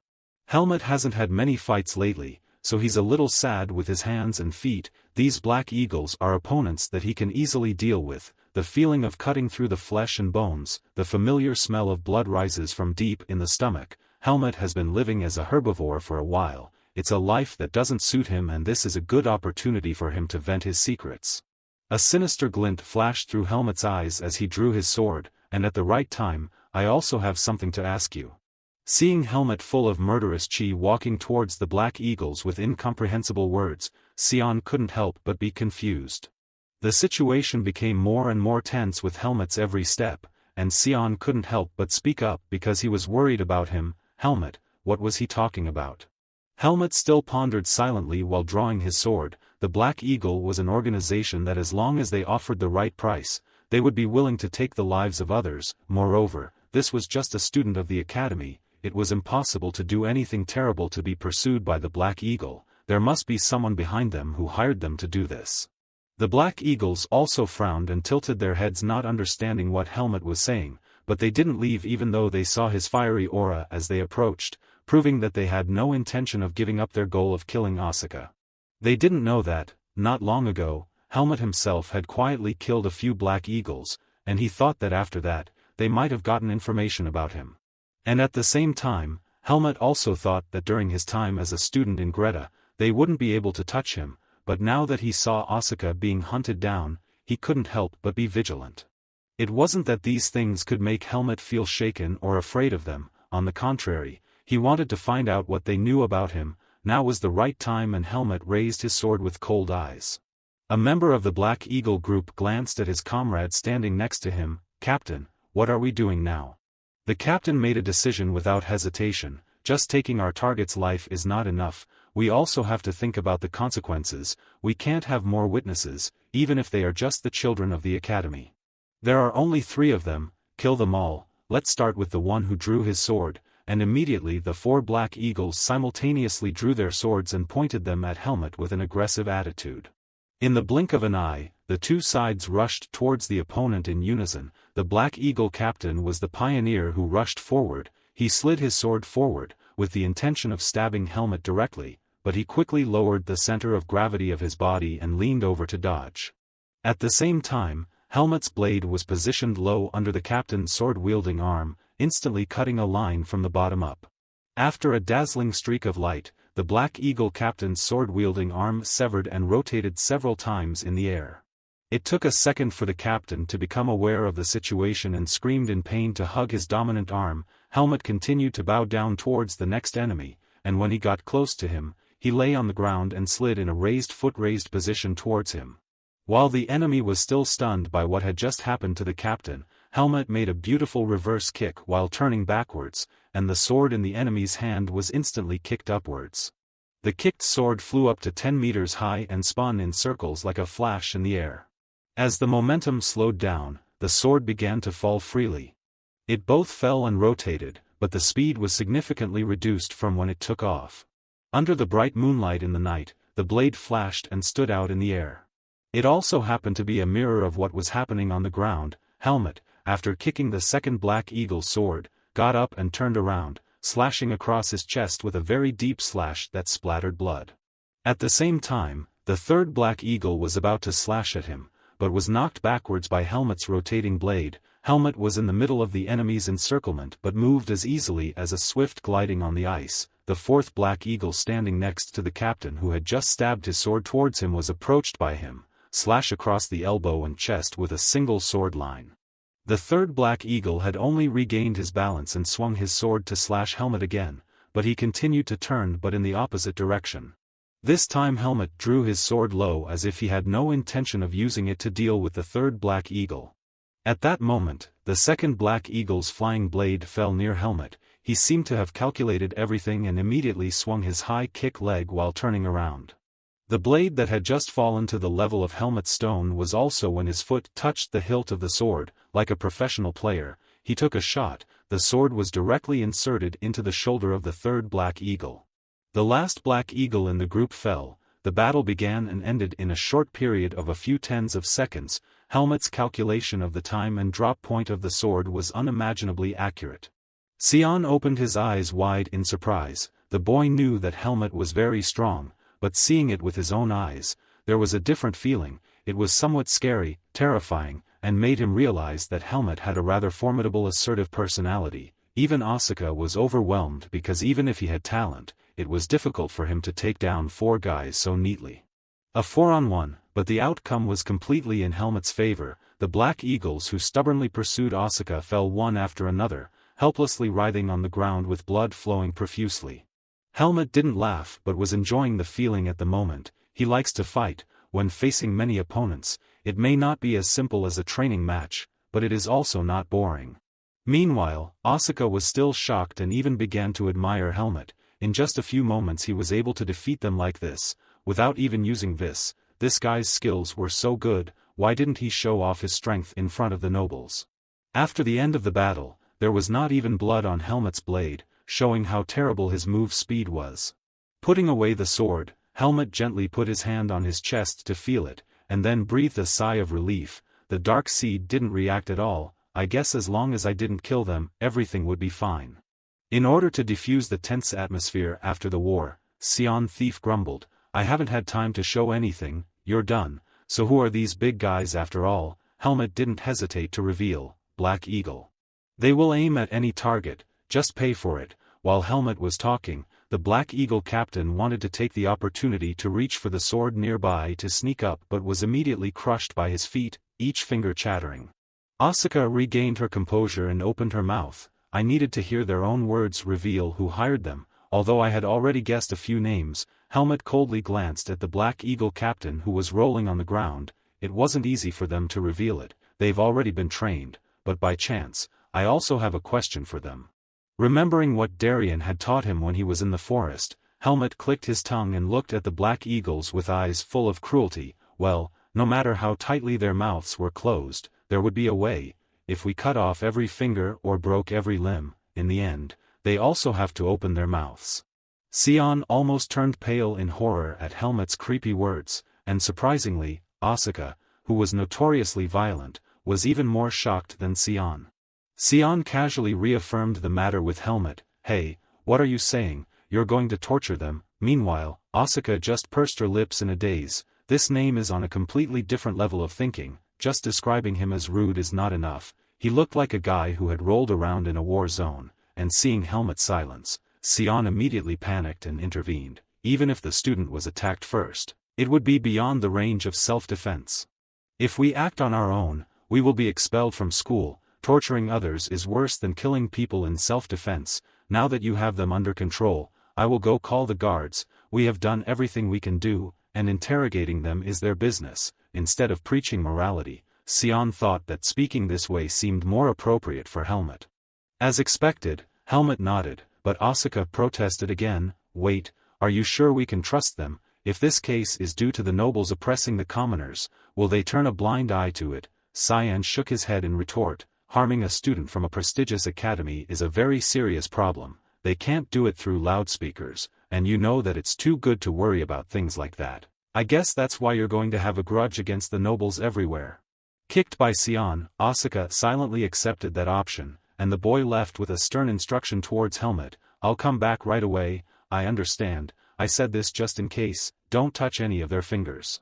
If he was alone, Helmut would happily do what he wanted, but unfortunately, he wasn't alone, so he was reluctant to listen to Sion. Okay.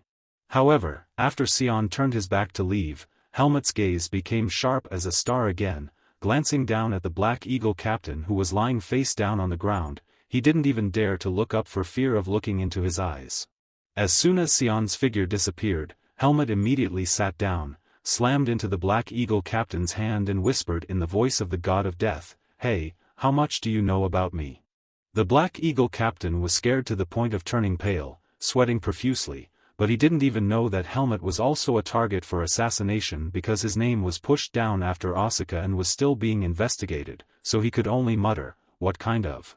Helmut didn't believe he knew anything about him, so he glared. Just one look was enough to make him pee his pants, and he insisted again, that's all I need to know. After the Black Eagles were escorted away by the guards of Goga City, the group of 3 Helmuts also returned to the academy in the same night. They went straight to the academy's administrative office to report the attack, which Helmut and Cyan had to attend as witnesses. The secretary of the administrative office hurriedly opened the door when I heard the knock. I had already heard the news from the city security. Fortunately they were fine.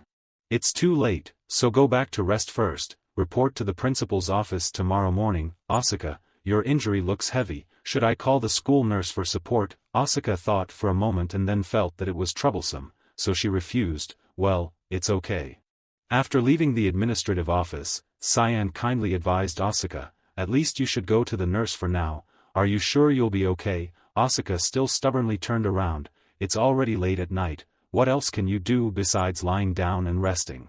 Besides, you also gave me first aid, so I just need to take a nap until tomorrow morning. And then Sion pouted, obviously ridiculous. You can't do that. What are you? You're a monster. Are you stupid?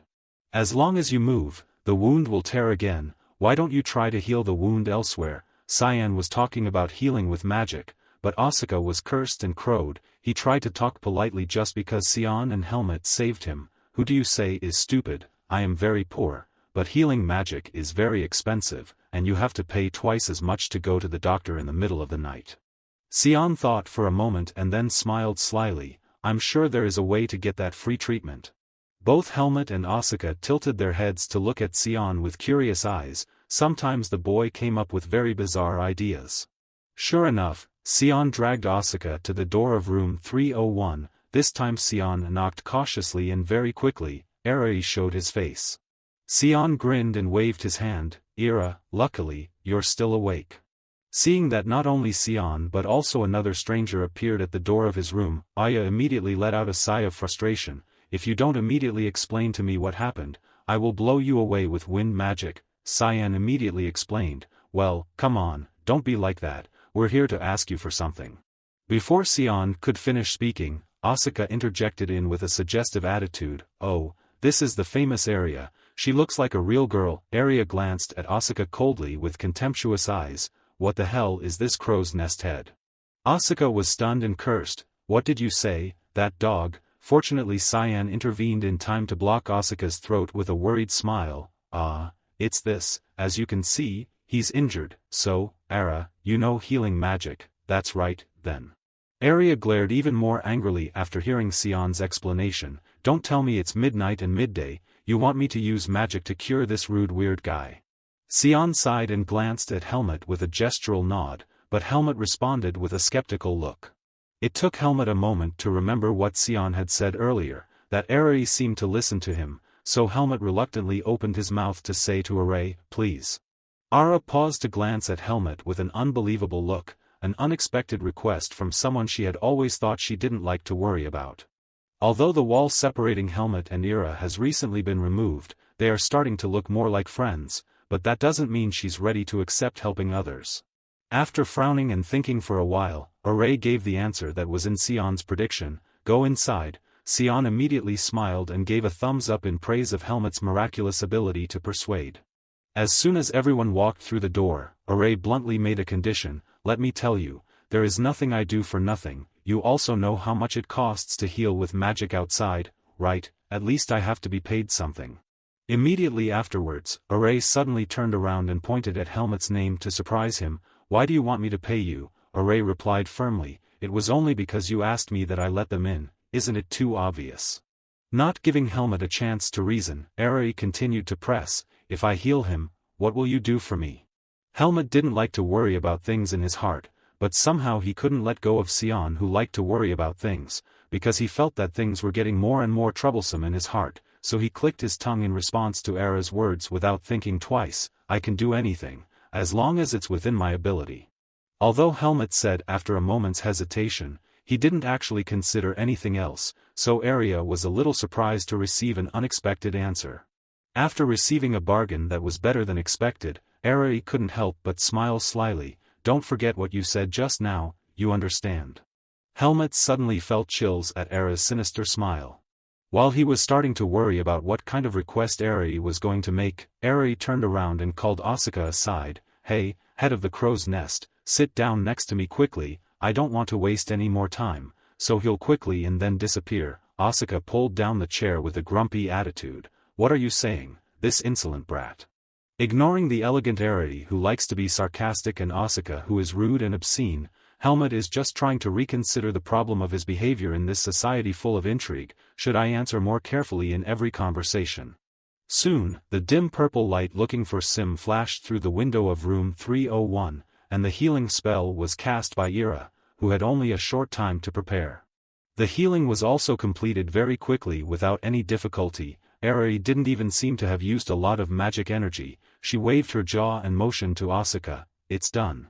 Asuka looked at his clean and healthy body and marveled, his clothes were irretrievably torn, but there were no marks of injuries on his body, and although the treatment could have been sketchy, ignoring the scratches, Asahi didn't do his job sloppily. Asuka was about to say something, but the words that were about to come out of her mouth were swallowed, making Eri uncomfortable and urging, what is that vague gaze, if you have anything to say, just say it. Asuka hesitated to open his mouth, nothing, it was just, he seemed to be about to say thank you and express his amazement at Aries' magic, but he couldn't say it and his eyes involuntarily glanced at Helmut. Helmut tilted his head in a daze as the eyes of the two of them collided. He was already poor at communicating with humans, so he couldn't understand the meaning of Asuka's gaze. Asuka continued to glance at Helmut for a while with a look that was both confused and apprehensive, not expecting that a commoner like him would have such a top-notch sword technique, and his friend was the most elite student of the Magic Institute, but he had never boasted about his specialness. Finally, Asuka got up and put on her clothes and prepared to leave with a nonchalant attitude and said to Ira, "This beautiful friend has pretty good technique, it's done, let's go." Asuka just left without a word of thanks. The sight made Ara innocent, with an unbelievable expression. "I couldn't help it anymore," Araya grumbled in frustration, "that coarse bastard, we really need to treat people like him." Cyan smiled and tried to calm Araya's anger. Even though he had such a temperament, he was at the top of that sword academy. Making him owe you once will be useful to you one day, won't it? Araya immediately pouted in disdain, chained a mad dog around the neck and walked him around, as if he was going to become an obedient puppy. Cyan turned pale when he imagined that scene but still tried to pat Araya. "Come on, why do you say that? Even if it's true, it's better to help than not." Suddenly Helmut interrupted with a firm affirmation, "I don't need anyone's help," and Cyan looked at Helmut with a dejected look and sighed, "Why, hey, you've ruined the atmosphere again." After that, Cyan explained the ethics of behavior to Helmut again. "Don't take relationships as useless, Helmut, you are very good, I admit that, but you can only do that much alone. More people are more strength. If there is a problem in the future, you will regret it too late, so you have to prepare your relationships from now on." Helmut looked at Cyan silently with skeptical eyes, silently lamenting in his heart that dealing with these guys who had become friends was much more tiring than when fighting, but what Cyan said was not necessarily wrong. After teaching Helmut, Cyan still had the guts to grumble with Ira. "Ira, you too, hey, why am I befriending kids who don't understand things like you do?" Ila immediately retorted, "Come on, if you don't like it, don't be friends anymore. I never accepted to be friends with you in the first place."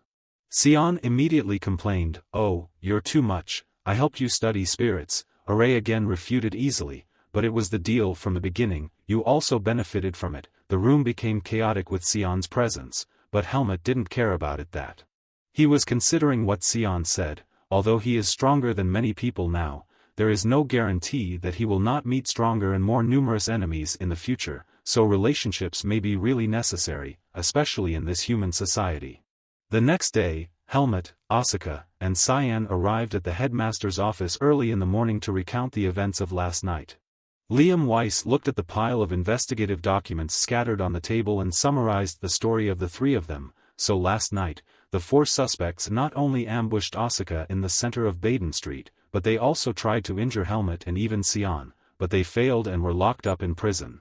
After sighing, Liam Weiss bowed his head silently to announce the sad news. "Unfortunately, I just heard the news, they escaped from the house this morning." Both Helmut, Cyan, and Asuka were dumbfounded by the incompetence of the city's security services. Asuka was the first to speak up with a harsh attitude to smash the table. "I think that sounds reasonable." Liam Weiss was startled by Asuka's overly provocative action. It's okay for me to react like that, but I really can't do anything else about this. According to what I heard, one of the prison guards colluded with them." Cyan calmly asked Liam Weiss in detail, "So how do the city security and the academy plan to deal with this? The students' lives have been threatened, so this is not something that you can easily ignore." Liam Weiss sighed with a sad face. "Of course, I don't intend to let this matter pass like this. Now that I'm investigating each practitioner in the Sword Academy, I'll let you know if there's any progress." Asuka was very bitter, but she couldn't help but bow her head and grit her teeth, and a feeling of regret swelled in her heart for trusting the people of the City Security Bureau. Coming out of the headmaster's office and heading into an empty corridor, Asuka vented her frustration. "We should have listened to Helmut, given them a fight, and tortured them right there to get information. How could those four guys escape so easily?" The walls of the Baden prison were made of paper. Seeing that Asuka had been grumbling all this time, so Cyan chose to pat him. After all, they hadn't given up on the investigation yet, so at some point they would find the mastermind. Asuka glared at Cyan even more grumpily. "At some point, do you know that waiting patiently is the only thing in this world that I can't do? Cyan is bored and doesn't bother to advise anymore, so let go of his indifferent voice. Ah, that's right, then just do what you want. It was no surprise that he had made himself a target with that temperament. Helmut also coldly let go of his bitter words to Asuka at this time. It's up to you who you want to fight with, but don't drag me in, Asuka immediately exclaimed in a warm voice. Hey, don't act like this isn't your business while you've already been caught up in this. Everyone can see that their next target after I finish their trial is to come to you. Helmut still shrugged indifferently. I simply want to say that your business will be solved by yourself, and when it becomes my business, I will solve it myself. Asuka continued to grumble.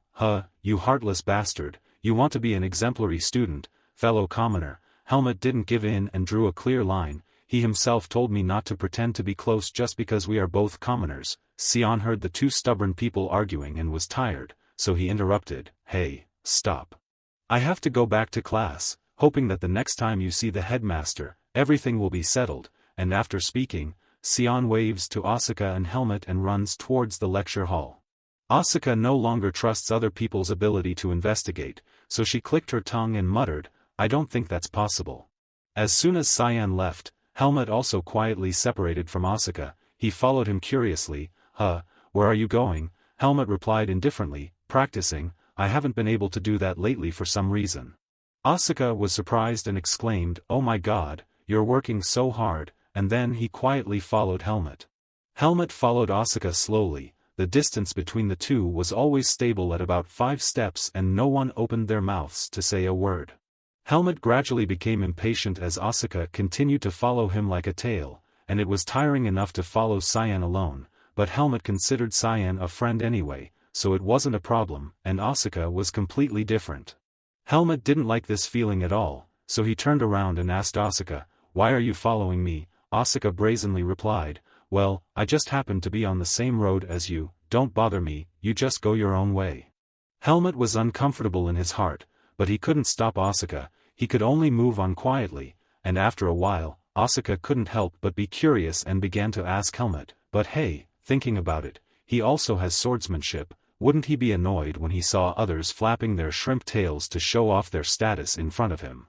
Helmut paused for a moment and glanced at Asuka with cold eyes, silently driving him away. Right now, you're the one who annoyed me.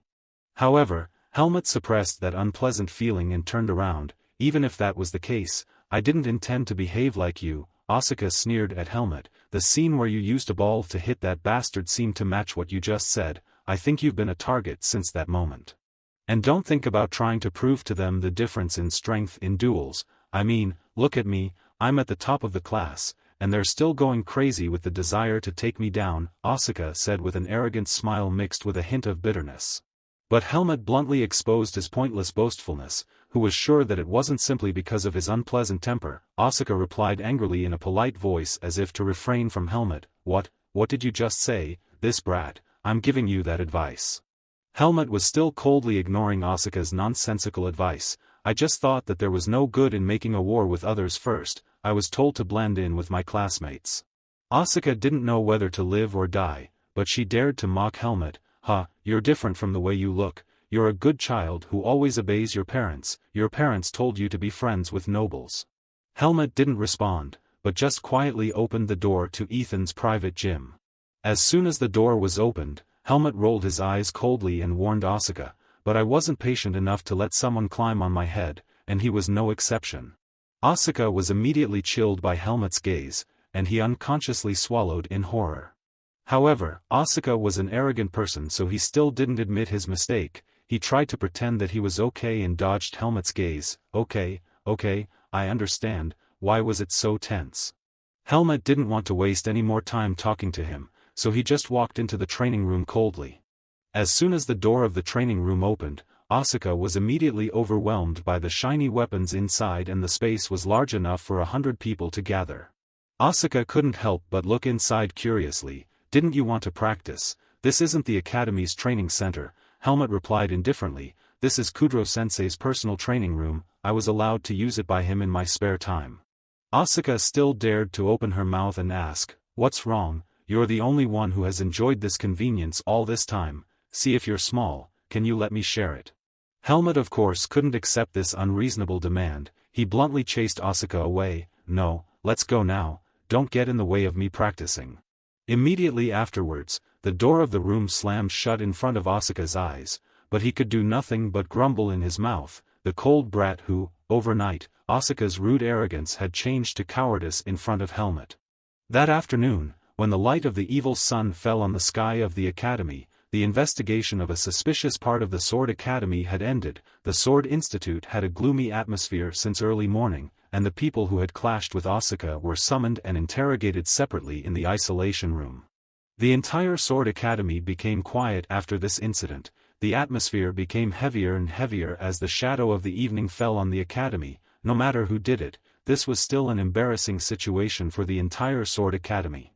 Aaron, after escaping from the teacher's inquiries, finally arrived in the common dressing room of the Sword Academy, where he had an appointment with Sabbat and Jerome. As soon as he opened the door, he showed an unsightly grimacing expression. Obviously the investigation had made him feel worried. Jerome saw that Aaron's gray face was even more uneasy. "You didn't say anything." Aaron was grumpy and cold. "Yes, I said I don't know anything. Maybe Asuka called our names in front of his face, so they bothered me with a dozen questions like that." Jerome heard that and then breathed a sigh of relief and reassured Aaron, "The academy has no way to contact the Black Eagle, and because we have the nobles behind us, there will be no problem, as long as we firmly deny involvement." After that, Jerome's gaze turned to Sabbat with deep suspicion. "But, what happened after all, Sabbat? We risked doing something stupid that didn't work out and now we're being squeezed backwards." Doubtful about his ability to lead the group and having nothing more to justify, Sabbat could only silently grit his teeth, filling his heart with even more resentment. Of course, he was also very worried that it would be exposed and constantly cursed the Black Eagle in his heart. Damn, those stupid bastards, just one kid couldn't handle it, what a damn assassin like a bunch of lowly farmers who couldn't do anything. After that, Asuka's concern turned to Helmet and Asuka. As long as those bastards ask for it, the academy will not stop investigating, then there is no way we can hide this matter forever. After thinking for a long time, Sabbat bit his lip and made up his mind. Having come to this country, I had to make them unable to withstand the pressure and walk out of the academy on their own. You scumbags at the bottom of society, don't think it's all over here. Sabbat's resentment is getting deeper and deeper even though he is the source of all the troubles, promising that there will be more troubles coming to Asuka and Helmet in the near future.